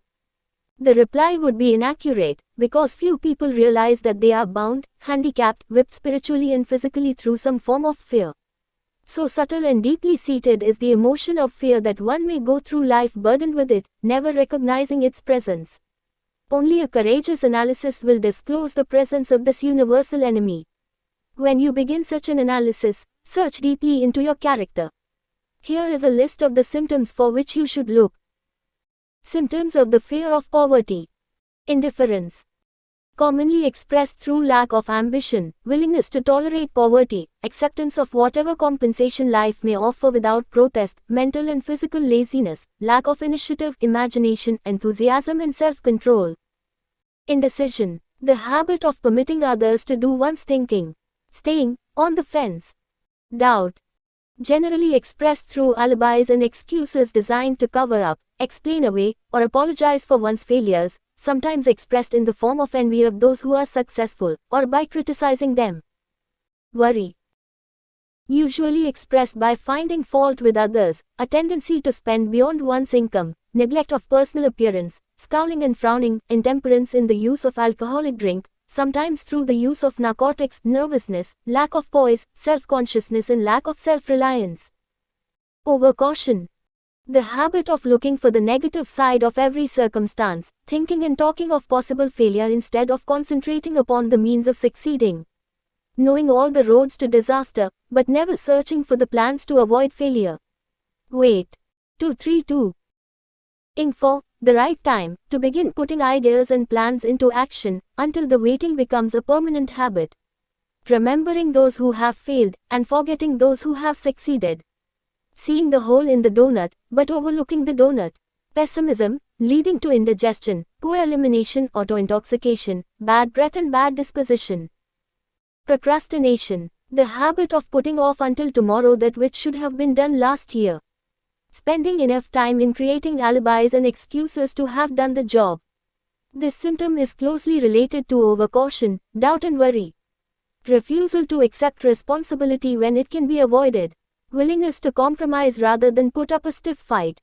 Compromising with difficulties instead of harnessing and using them as stepping stones to advancement. Bargaining with life for a penny, instead of demanding prosperity, opulence, riches, contentment and happiness. Planning what to do if and when overtaken by failure, instead of burning all bridges and making retreat impossible. Weakness of, and often total lack of self-confidence, definiteness of purpose, self-control, initiative, enthusiasm, ambition, thrift and sound reasoning ability. Expecting poverty instead of demanding riches. Association with those who accept poverty instead of seeking the company of those who demand and receive riches. Money talks. Some will ask, why did you write a book about money? Why measure riches in dollars alone? Some will believe, and rightly so, that there are other forms of riches more desirable than money. Yes, there are riches which cannot be measured in terms of dollars, but there are millions of people who will say, give me all the money I need, and I will find everything else I want. The major reason why I wrote this book on how to get money is the fact that the world has but lately passed through an experience that left millions of men and women paralyzed with the fear of poverty. What this sort of fear does to one was well described by Westbrook Pegler, in the New York World Telegram, viz. Money is only clam shells or metal discs or scraps of paper, and there are treasures of the heart and soul which money cannot. 233. Buy, but most people, being broke, are unable to keep this in mind and sustain their spirits. When a man is down and out and on the street, unable to get any job at all, something happens to his spirit which can be observed in the droop of his shoulders, the set of his hat, his walk and his gaze. He cannot escape a feeling of inferiority among people with regular employment, even though he knows they are definitely not his equals in character, intelligence or ability. These people, even his friends, feel, on the other hand, a sense of superiority and regard him, perhaps unconsciously, as a casualty. He may borrow for a time, but not enough to carry on in his accustomed way, and he cannot continue to borrow very long. But borrowing in itself, when a man is borrowing merely to live, is a depressing experience, and the money lacks the power of earned money to revive his spirits. Of course, none of this applies to bums or habitual ne'er-do-wells, but only to men of normal ambitions and self-respect. Women conceal despair. Women in the same predicament must be different. We somehow do not think of women at all in considering the down and outers. They are scarce in the breadlines, they rarely are seen begging on the streets, and they are not recognizable in crowds by the same plain signs which identify busted men. Of course, I do not mean the shuffling hags of the city streets who are the opposite number of the confirmed male bums. I mean reasonably young, decent and intelligent women. There must be many of them, but their despair is not apparent. Maybe they kill themselves. When a man is down and out, he has time on his hands for brooding. He may travel miles to see a man about a job and discover that the job is filled, or that it is one of those jobs with no base pay but only a commission on the sale of some useless knick-knack which nobody would buy, except out of pity. Turning that down, he finds himself back on the street with nowhere to go but just anywhere. So he walks and walks. He gazes into store windows at luxuries which are not for him, and feels inferior and gives way to people who stop to look with an active interest. He wanders into the railroad station or puts himself down in the library to ease his legs and soak up a little heat, but that isn't looking for a job, so he gets going again. He may not know it, but his aimlessness would give 2, 3, 4 him away even if the very lines of his figure did not. He may be well dressed in the clothes left over from the days when he had a steady job, but the clothes cannot disguise the droop. Money makes difference. He sees thousands of other people, bookkeepers or clerks or chemists or wagon hands, busy at their work, and envies them from the bottom of his soul. They have their independence, their self-respect and manhood, and he simply cannot convince himself that he is a good man too, though he argue it out and arrive at a favorable verdict hour after hour. It is just money which makes this difference in him. With a little money he would be himself again. Some employers take the most shocking advantage of people who are down and out. The agencies hang out little colored cards offering miserable wages to busted men, $12 a week, $15 a week. An $18 a week job is a plum, and anyone with $25 a week to offer does not hang the job in front of an agency on a colored card. I have a want ad clipped from a local paper demanding a clerk, a good, keen penman, to take telephone orders for a sandwich shop from 11 a.m. to 2 p.m. for $8 a month, not $8 a week but $8 a month. The ad says also, state religion. Can you imagine the brutal effrontery of anyone who demands a good, clean penman for 11 cents an hour inquiring into the victim's religion? But that is what busted people are offered. The fear of criticism. Just how man originally came by this fear, no one can state definitely, but one thing is certain, he has it in a highly developed form. Some believe that this fear made its appearance about the time that politics became a profession. Others believe it can be traced to the age when women first began to concern themselves with styles in wearing apparel. This author, being neither a humorist nor a prophet, is inclined to attribute the basic fear of criticism to that part of man's inherited nature which prompts him not only to take away his fellowman's goods and wares, but to justify his action by criticism of his fellowman's character. It is a well-known fact that a thief will 235 criticize the man from whom he steals, that politicians seek office, not by displaying their own virtues and qualifications, but by attempting to besmirch their opponents. The fear of criticism takes on many forms, the majority of which are petty and trivial. Bald-headed men, for example, are bald for no other reason than their fear of criticism. Heads become bald because of the tight-fitting bands of hats which cut off the circulation from the roots of the hair. Men wear hats, not because they actually need them, but mainly because everyone is doing it. The individual falls into line and does likewise, lest some other individual criticize him. Women seldom have bald heads, or even thin hair, because they wear hats which fit their heads loosely, the only purpose of the hats being adornment. But it must not be supposed that women are free from the fear of criticism. If any woman claims to be superior to man with reference to this fear, ask her to walk down the street wearing a hat of the vintage of 1890. The astute manufacturers of clothing have not been slow to capitalize this basic fear of criticism, with which all mankind has been cursed. Every season the styles in many articles of wearing apparel change. Who establishes the styles? Certainly not the purchaser of clothing, but the manufacturer. Why does he change the styles so often? The answer is obvious. He changes the styles so he can sell more clothes. For the same reason the manufacturers of automobiles, with a few rare and very sensible exceptions, change styles of models every season. No man wants to drive an automobile which is not of the latest style, although the older model may actually be the better car. We have been describing the manner in which people behave under the influence of fear of criticism is applied to the small and petty things of life. Let us now examine human behavior when this fear affects people in connection with the more important events of human relationship. Take for example practically any person who has reached the age of mental maturity, from 35 to 40 years of age, as a general average, and if you could read the secret thoughts of his mind, you would find a very decided disbelief in most of the fables taught by the majority of the dogmatists and theologians a few decades back. Not often, however, will you find a person who has the courage to 3-6 to openly state his belief on this subject. Most people will, if pressed far enough, tell a lie rather than admit that they do not believe the stories associated with that form of religion which held people in bondage prior to the age of scientific discovery and education.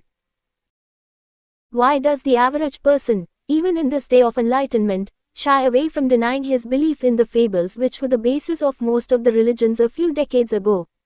The answer is, because of the fear of criticism.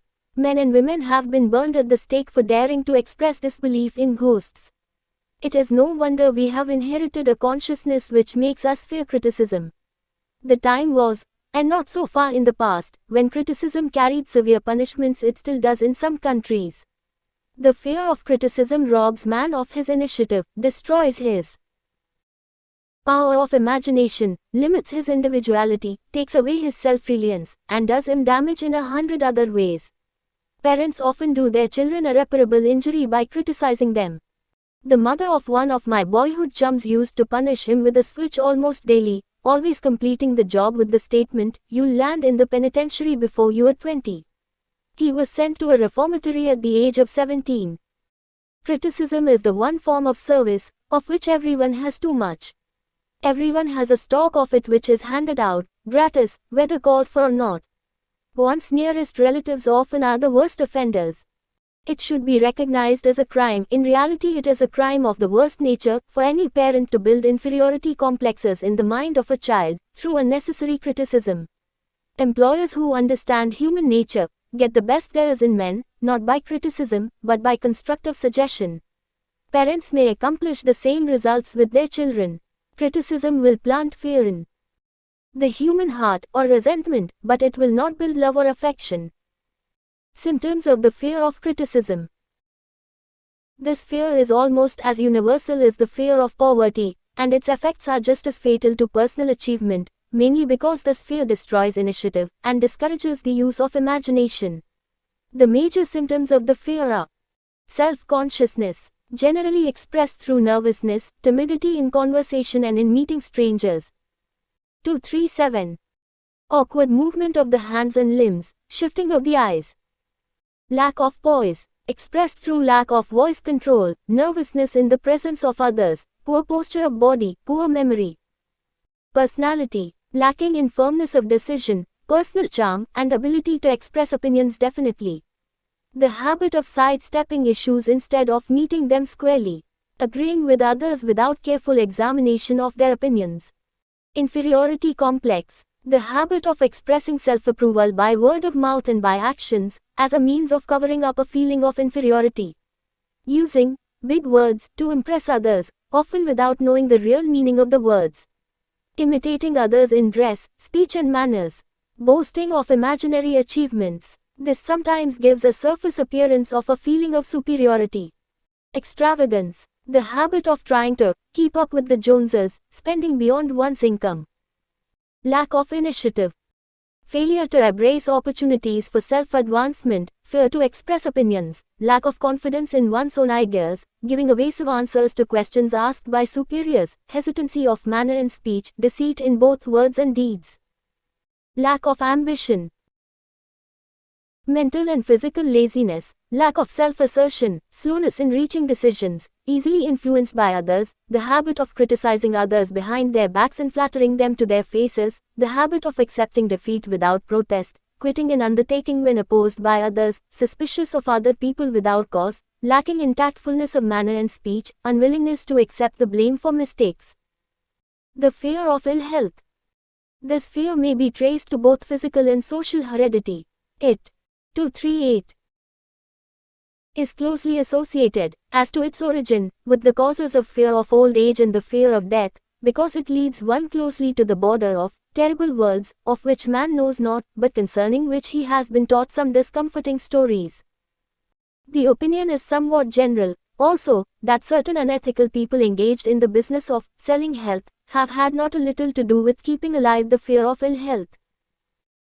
In the main, man fears ill health because of the terrible pictures which have been planted in his mind of what may happen if death should overtake him.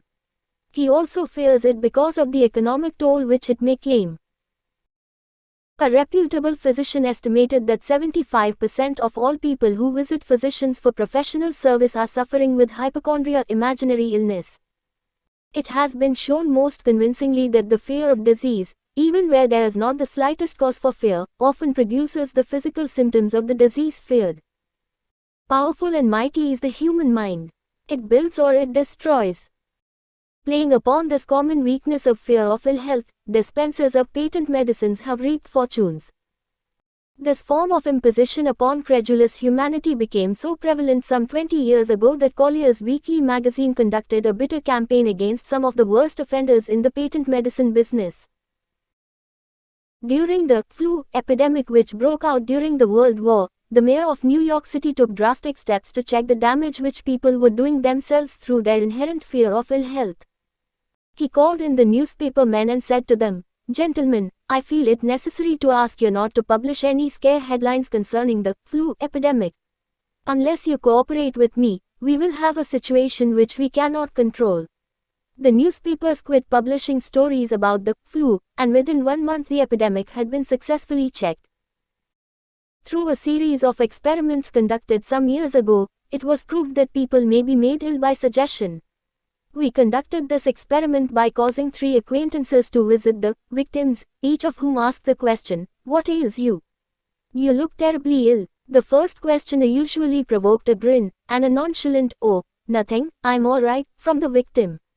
The 239 second questioner usually was answered with the statement, "I don't know exactly, but I do feel badly." The third questioner was usually met with the frank admission that the victim was actually feeling ill.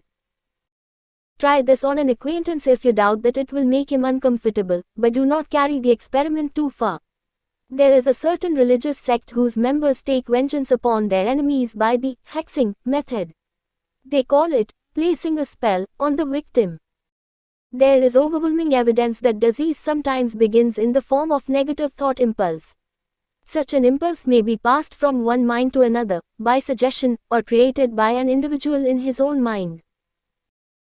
A man who was blessed with more wisdom than this incident might indicate, once said, "When anyone asks me how I feel, I always want to answer by knocking him down." Doctors send patients into new climates for their health, because a change of mental attitude is necessary. The seed of fear of ill health lives in every human mind. Worry, fear, discouragement, disappointment in love and business affairs cause the seed to germinate and grow. The recent business depression kept the doctors on the run, because every form of negative thinking may cause ill health. Disappointments in business and in love stand at the head of the list of causes of fear of ill health. A young man suffered a disappointment in love which sent him to a hospital. For months he hovered between life and death. A specialist in suggestive therapeutics was called in. The specialist changed nurses, placing him in charge of a very charming young woman who began, by prearrangement with the doctor, to make love to him the first day of her arrival on the job. Within 3 weeks the patient was discharged from the hospital, to suffering, but with an entirely different malady. He was in love again. The remedy was a hoax, but the patient and the nurse were later married. Both are in good health at the time of this writing. Symptoms of the fear of ill health. The symptoms of this almost universal fear are 240. Autosuggestion. The habit of negative use of self-suggestion by looking for and expecting to find the symptoms of all kinds of disease. Enjoying imaginary illness and speaking of it as being real. The habit of trying all fads and ISMS recommended by others as having therapeutic value. Talking to others of operations, accidents and other forms of illness. Experimenting with diets, physical exercises, reducing systems without professional guidance. Trying home remedies, patent medicines and quack remedies. Hypochondria. The habit of talking of illness, concentrating the mind upon disease, and expecting its appearance until a nervous break occurs. Nothing that comes in bottles can cure this condition. It is brought on by negative thinking and nothing but positive thought can effect a cure. Hypochondria, a medical term for imaginary disease, is said to do as much damage on occasion as the disease one fears might do. Most so-called cases of nerves come from imaginary illness. Exercise. Fear of ill health often interferes with proper physical exercise and results in overweight by causing one to avoid outdoor life. Susceptibility. Fear of ill health breaks down nature's body resistance and creates a favorable condition for any form of disease one may contact. The fear of ill health often is related to the fear of poverty, especially in the case of the hypochondriac, who constantly worries about the possibility of having to pay doctor's bills, hospital bills, etc. This type of person spends much time preparing for sickness, talking about death, saving money for cemetery lots and burial expenses, etc. Self-coddling. The habit of making a bid for sympathy, using imaginary illness as the lure. People often resort to this trick to avoid work. The habit of feigning illness to cover plain laziness, or to serve as an alibi for lack of ambition. Intemperance. The habit of using alcohol or narcotics to destroy pain such as headaches, neuralgia, etc., instead of eliminating the cause. The habit of reading about illness and worrying over the possibility of being stricken by it. The habit of reading patent medicine advertisements. 241. The fear of loss of love. The original source of this inherent fear needs but little description, because it obviously grew out of man's polygamous habit of stealing his fellow man's mate and his habit of taking liberties with her whenever he could. Jealousy, and other similar forms of dementia praecox grow out of man's inherited fear of the loss of love of someone. This fear is the most painful of all the 6 basic fears. It probably plays more havoc with the body and mind than any of the other basic fears, as it often leads to permanent insanity.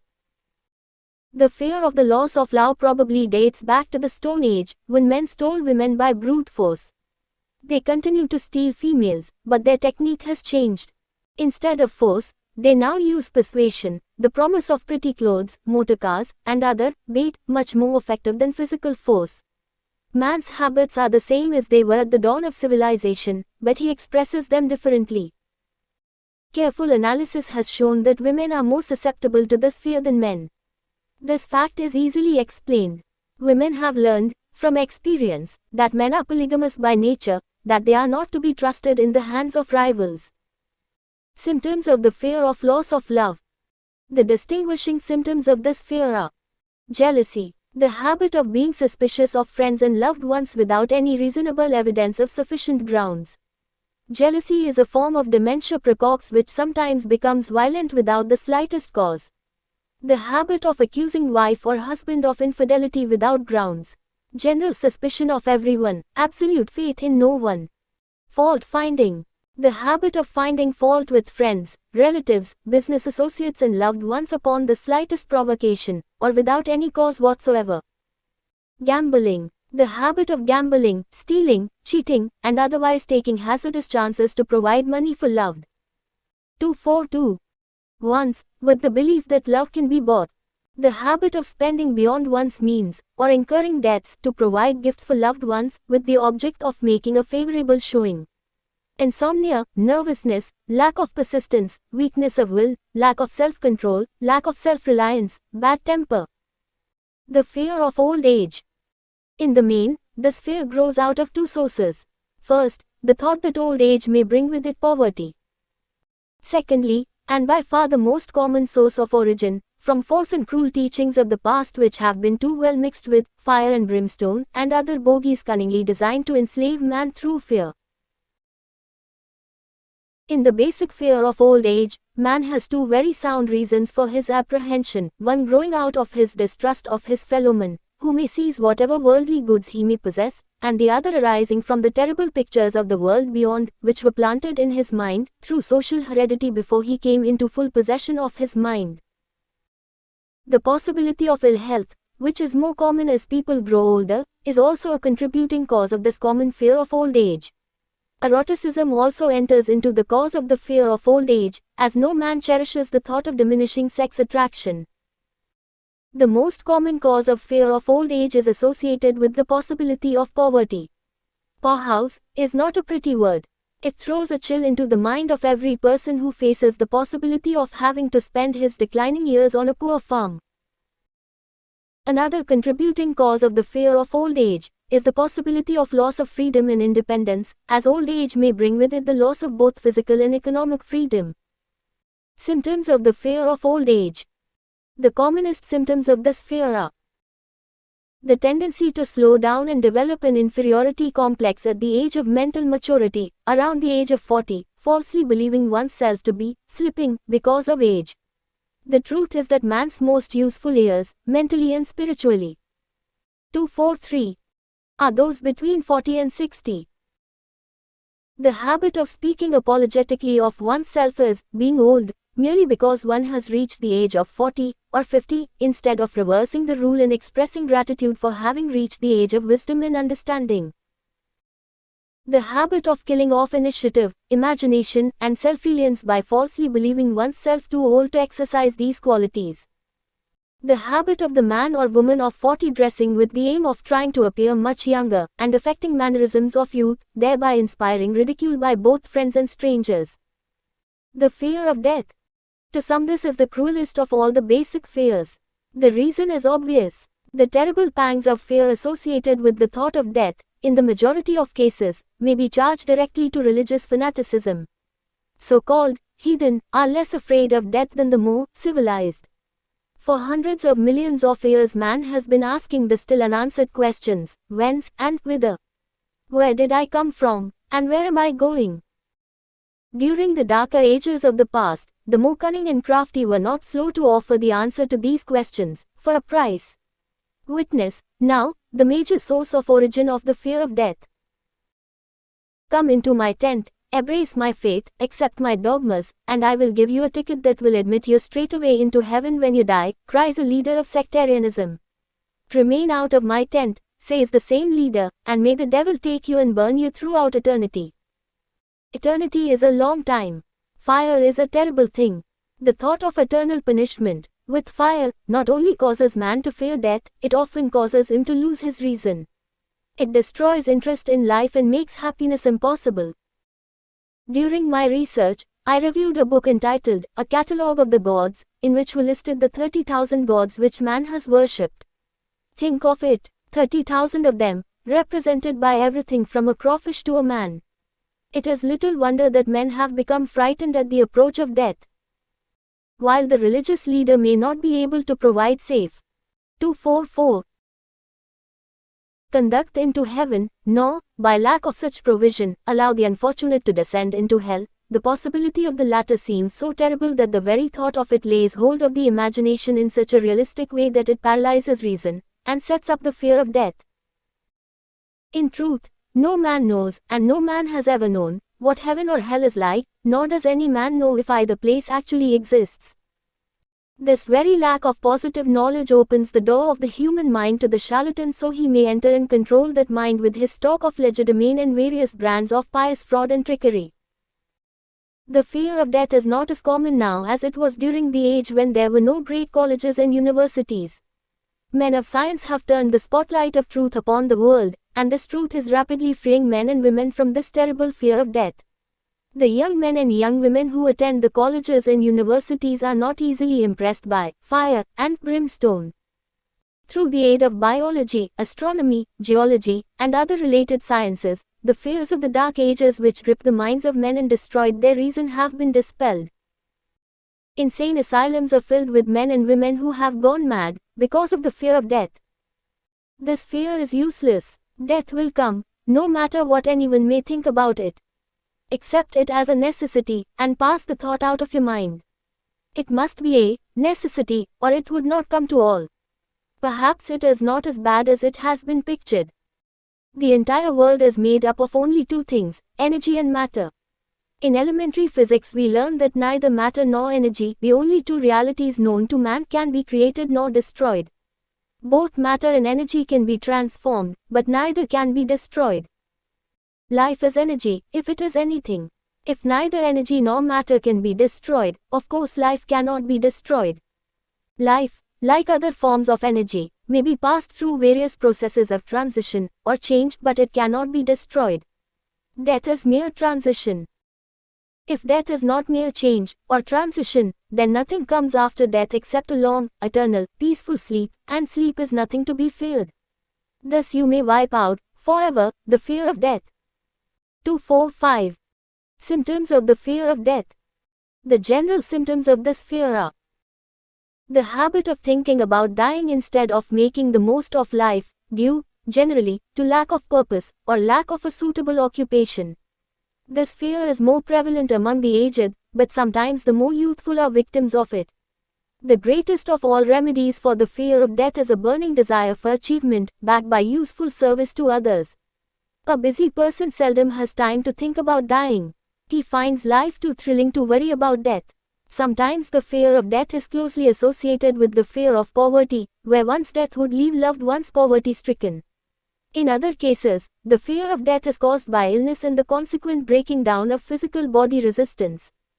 The commonest causes of the fear of death are ill health, poverty, lack of appropriate occupation, disappointment over love, insanity, religious fanaticism. Old man worry.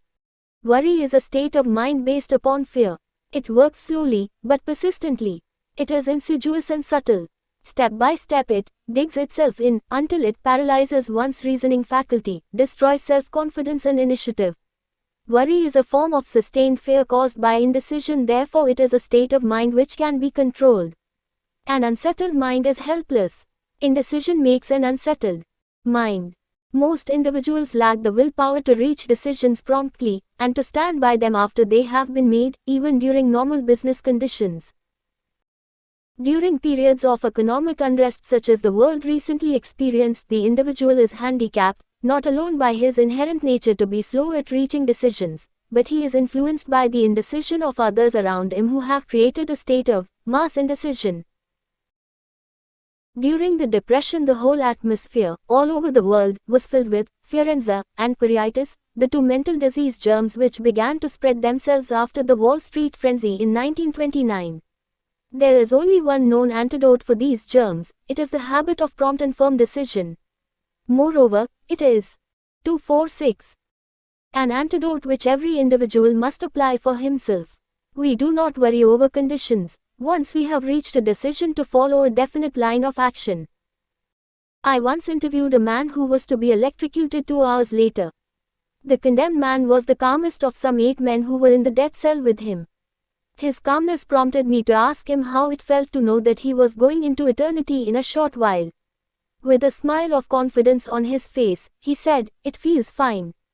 Just think, brother, my troubles will soon be over. I have had nothing but trouble all my life. It has been a hardship to get food and clothing. Soon I will not need these things. I have felt fine ever since I learned for certain that I must die. I made up my mind then, to accept my fate in good spirit." As he spoke, he devoured a dinner of proportions sufficient for 3 men, eating every mouthful of the food brought to him, and apparently enjoying it as much as if no disaster awaited him. Decision gave this man resignation to his fate. Decision can also prevent one's acceptance of undesired circumstances. The 6 basic fears become translated into a state of worry, through indecision. Relieve yourself, forever, of the fear of death, by reaching a decision to accept death as an inescapable event. Whip the fear of poverty by reaching a decision to get along with whatever wealth you can accumulate without worry.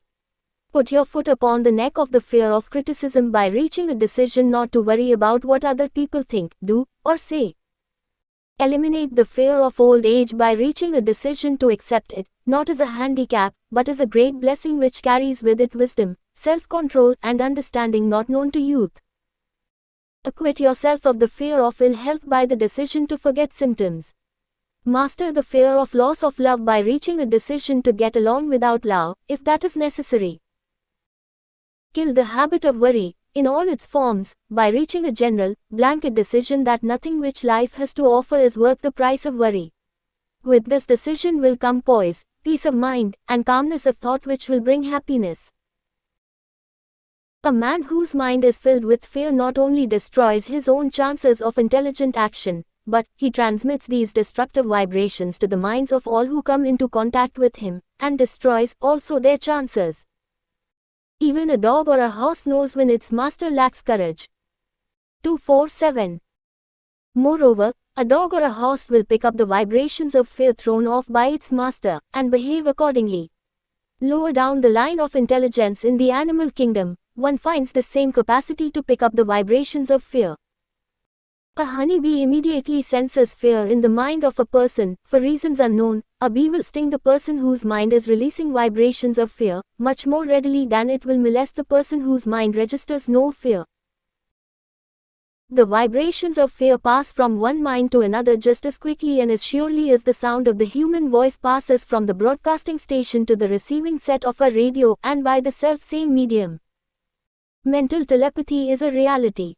Thoughts pass from one mind to another, voluntarily, whether or not this fact is recognized by either the person releasing the thoughts, or the persons who pick up those thoughts. The person who gives expression, by word of mouth, to negative or destructive thoughts is practically certain to experience the results of those words in the form of a destructive kickback. The release of destructive thought impulses, alone, without the aid of words, produces also a kickback in more ways than one. First of all, and perhaps most important to be remembered, the person who releases thoughts of a destructive nature must suffer damage through the breaking down of the faculty of creative imagination. Secondly, the presence in the mind of any destructive emotion develops a negative personality which repels people, and often converts them into antagonists.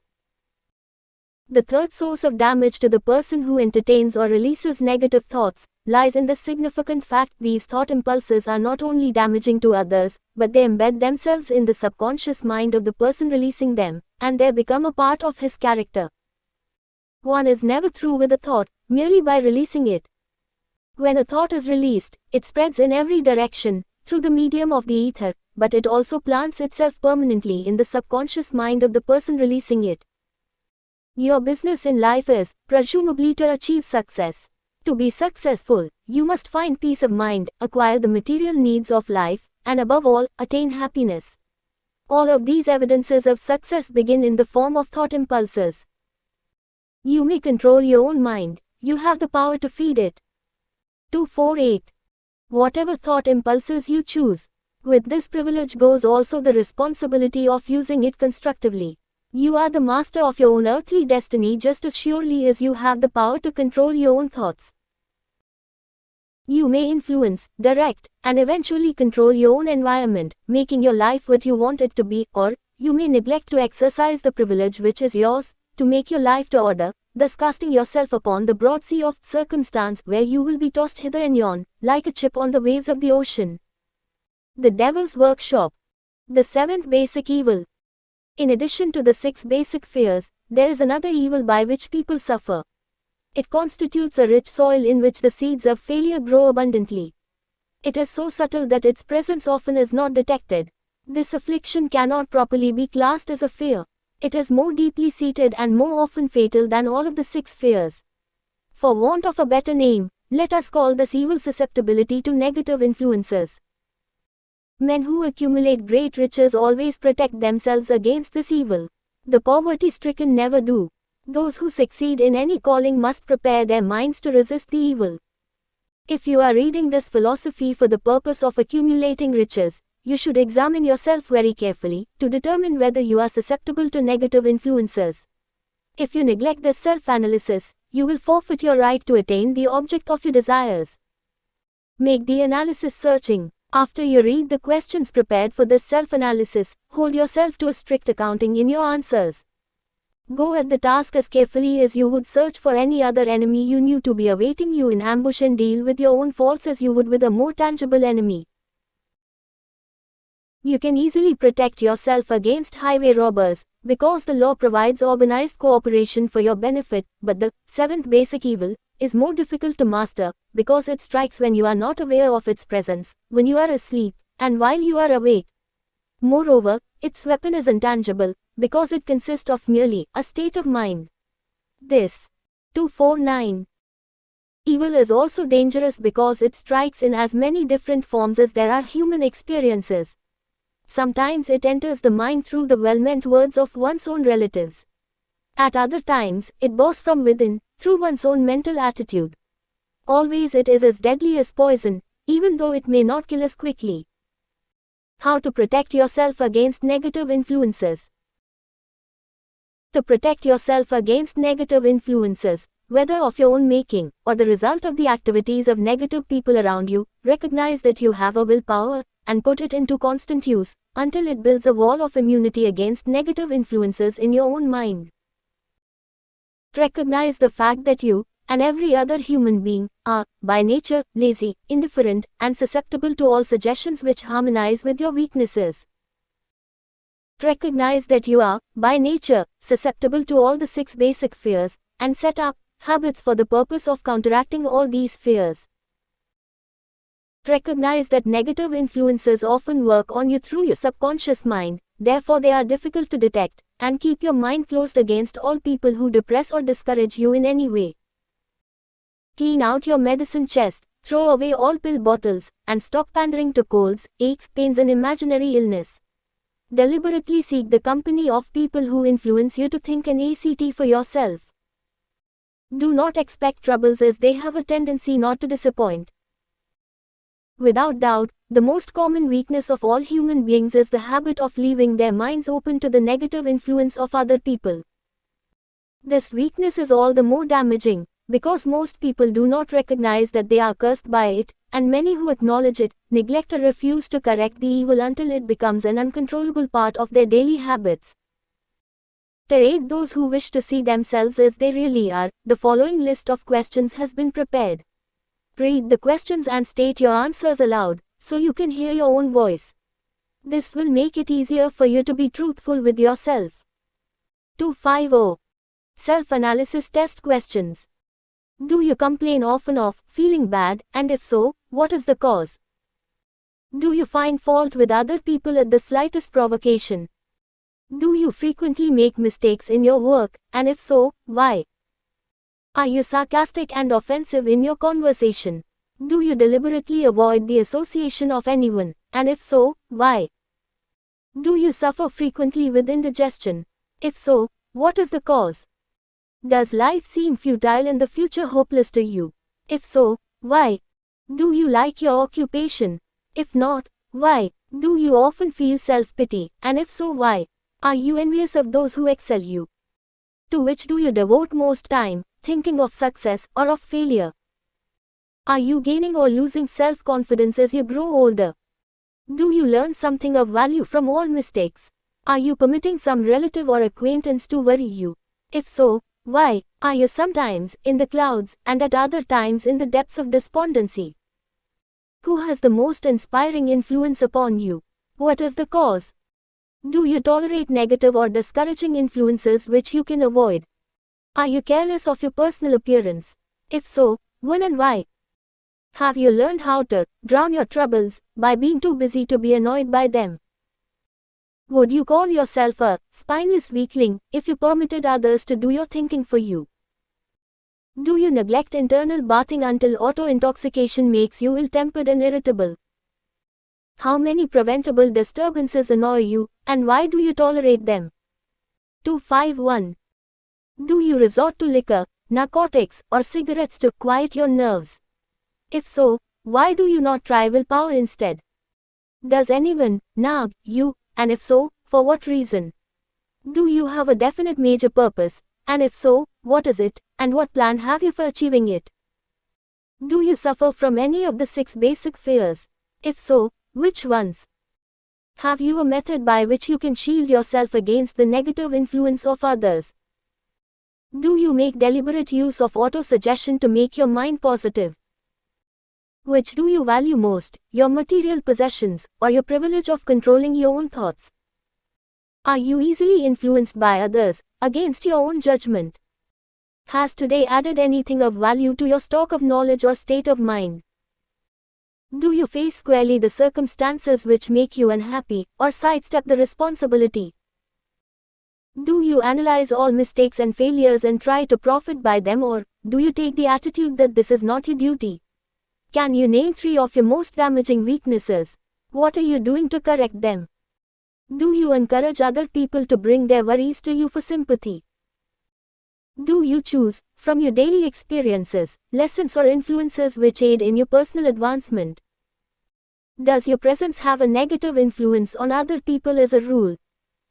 What habits of other people annoy you most? Do you form your own opinions or permit yourself to be influenced by other people? Have you learned how to create a mental state of mind with which you can shield yourself against all discouraging influences? Does your occupation inspire you with faith and hope? Are you conscious of possessing spiritual forces of sufficient power to enable you to keep your mind free from all forms of fear? Does your religion help you to keep your own mind 252 positive? Do you feel it your duty to share other people's worries? If so, why? If you believe that birds of a feather flock together, what have you learned about yourself by studying the friends whom you attract? What connection, if any, do you see between the people with whom you associate most closely, and any unhappiness you may experience? Could it be possible that some person whom you consider to be a friend is, in reality, your worst enemy, because of his negative influence on your mind? By what rules do you judge who is helpful and who is damaging to you? Are your intimate associates mentally superior or inferior to you? How much time out of every 24 hours do you devote to A. Your occupation, B. Sleep, C. D. A. Play and relaxation, acquiring useful knowledge, plain waste? Who among your acquaintances A. B. C. D. encourages you most, cautions you most, discourages you most, helps you most in other ways? What is your greatest worry? Why do you tolerate it? When others offer you free, unsolicited advice, do you accept it without question or analyze their motive? What, above all else, do you most desire? Do you intend to acquire it? Are you willing to subordinate all other desires for this one? How much time daily do you devote to acquiring it? Do you change your mind often? If so, why? Do you usually finish everything you begin? Are you easily impressed by other people's business or 253 professional titles, college degrees, or wealth? Are you easily influenced by what other people think or say of you? Do you cater to people because of their social or financial status? Whom do you believe to be the greatest person living? In what respect is this person superior to yourself? How much time have you devoted to studying and answering these questions? At least one day is necessary for the analysis and the answering of the entire list. If you have answered all these questions truthfully, you know more about yourself than the majority of people. Study the questions carefully, come back to them once each week for several months, and be astounded at the amount of additional knowledge of great value to yourself you will have gained by the simple method of answering the questions truthfully. If you are not certain concerning the answers to some of the questions, seek the counsel of those who know you well, especially those who have no motive in flattering you, and see yourself through their eyes. The experience will be astonishing. You have absolute control over but one thing, and that is your thoughts. This is the most significant and inspiring of all facts known to man. It reflects man's divine nature. This divine prerogative is the sole means by which you may control your own destiny. If you fail to control your own mind, you may be sure you will control nothing else. If you must be careless with your possessions, let it be in connection with material things. Your mind is your spiritual estate. Protect and use it with the care to which divine royalty is entitled. You were given a willpower for this purpose. Unfortunately, there is no legal protection against those who, either by design or ignorance, poison the minds of others by negative suggestion. This form of destruction should be punishable by heavy legal penalties, because it may and often does destroy one's chances of acquiring material things which are protected by law. Men with negative minds tried to convince Thomas A.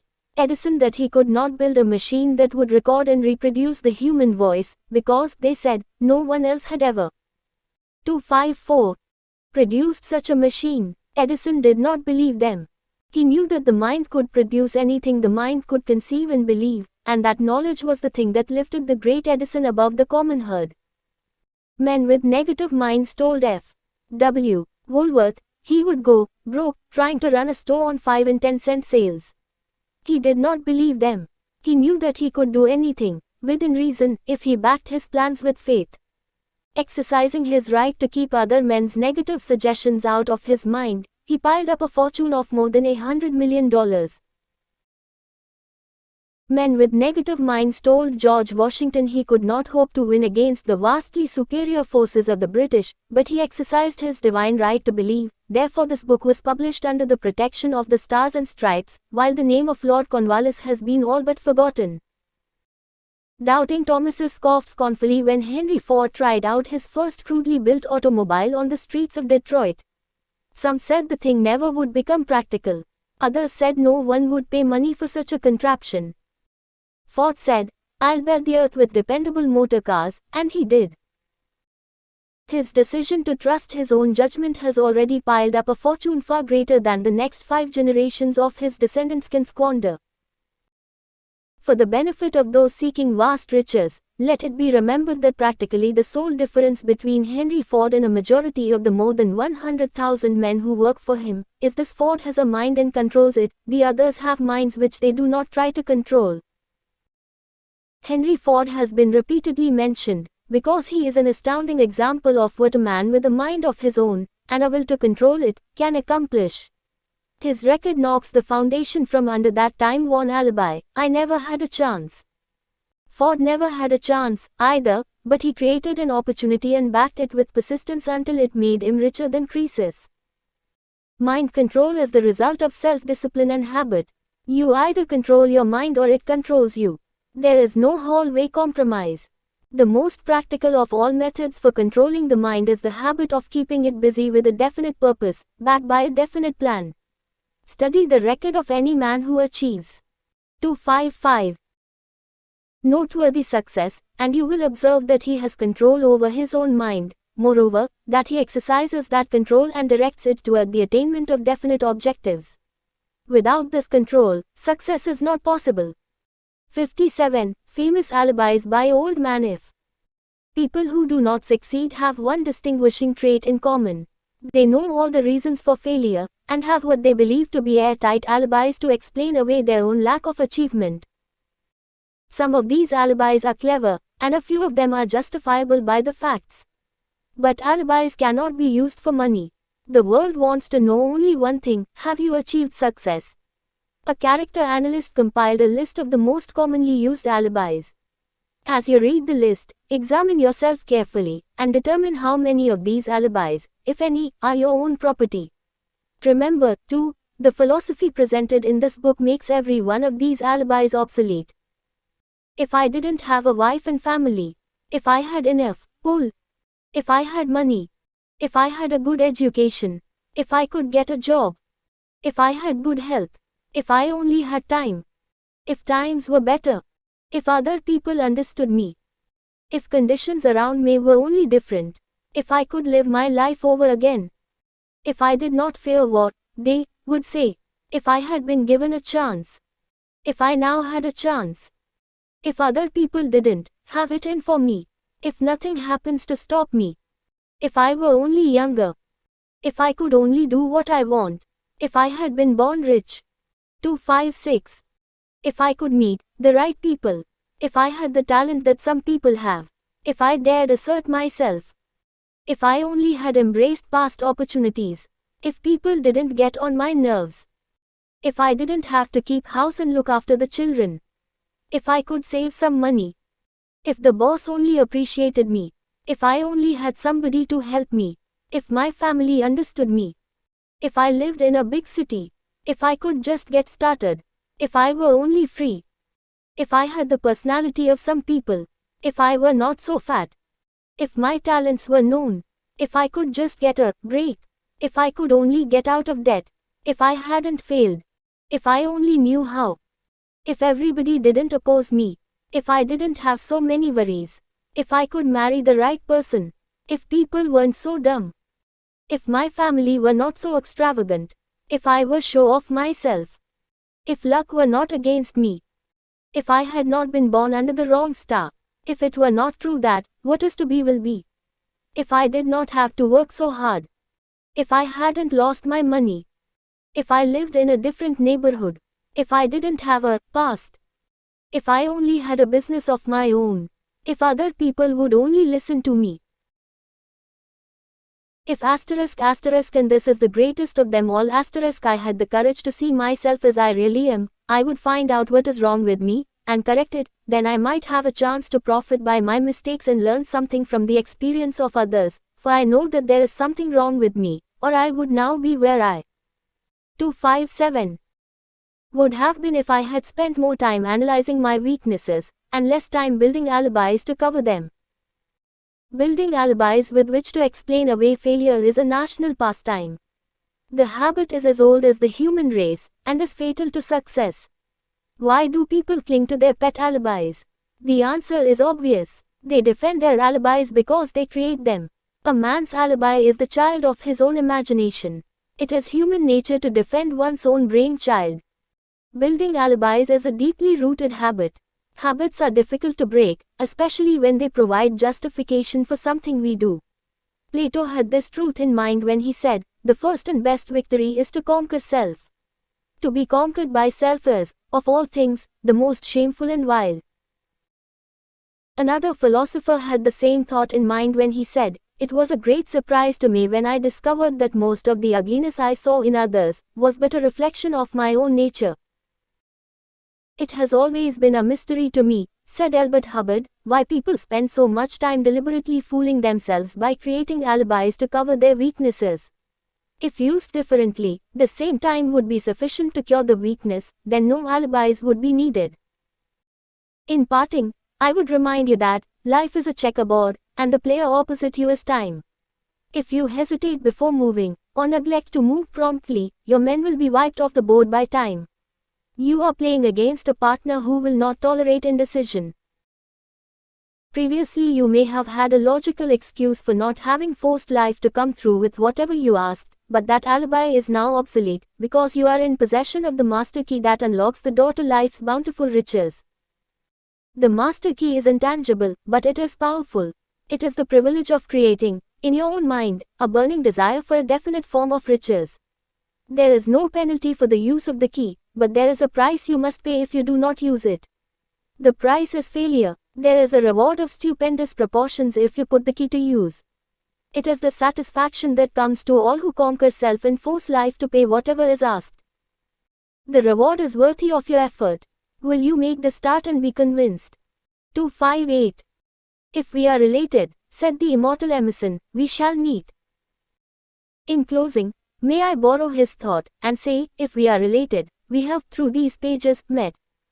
The end. 259.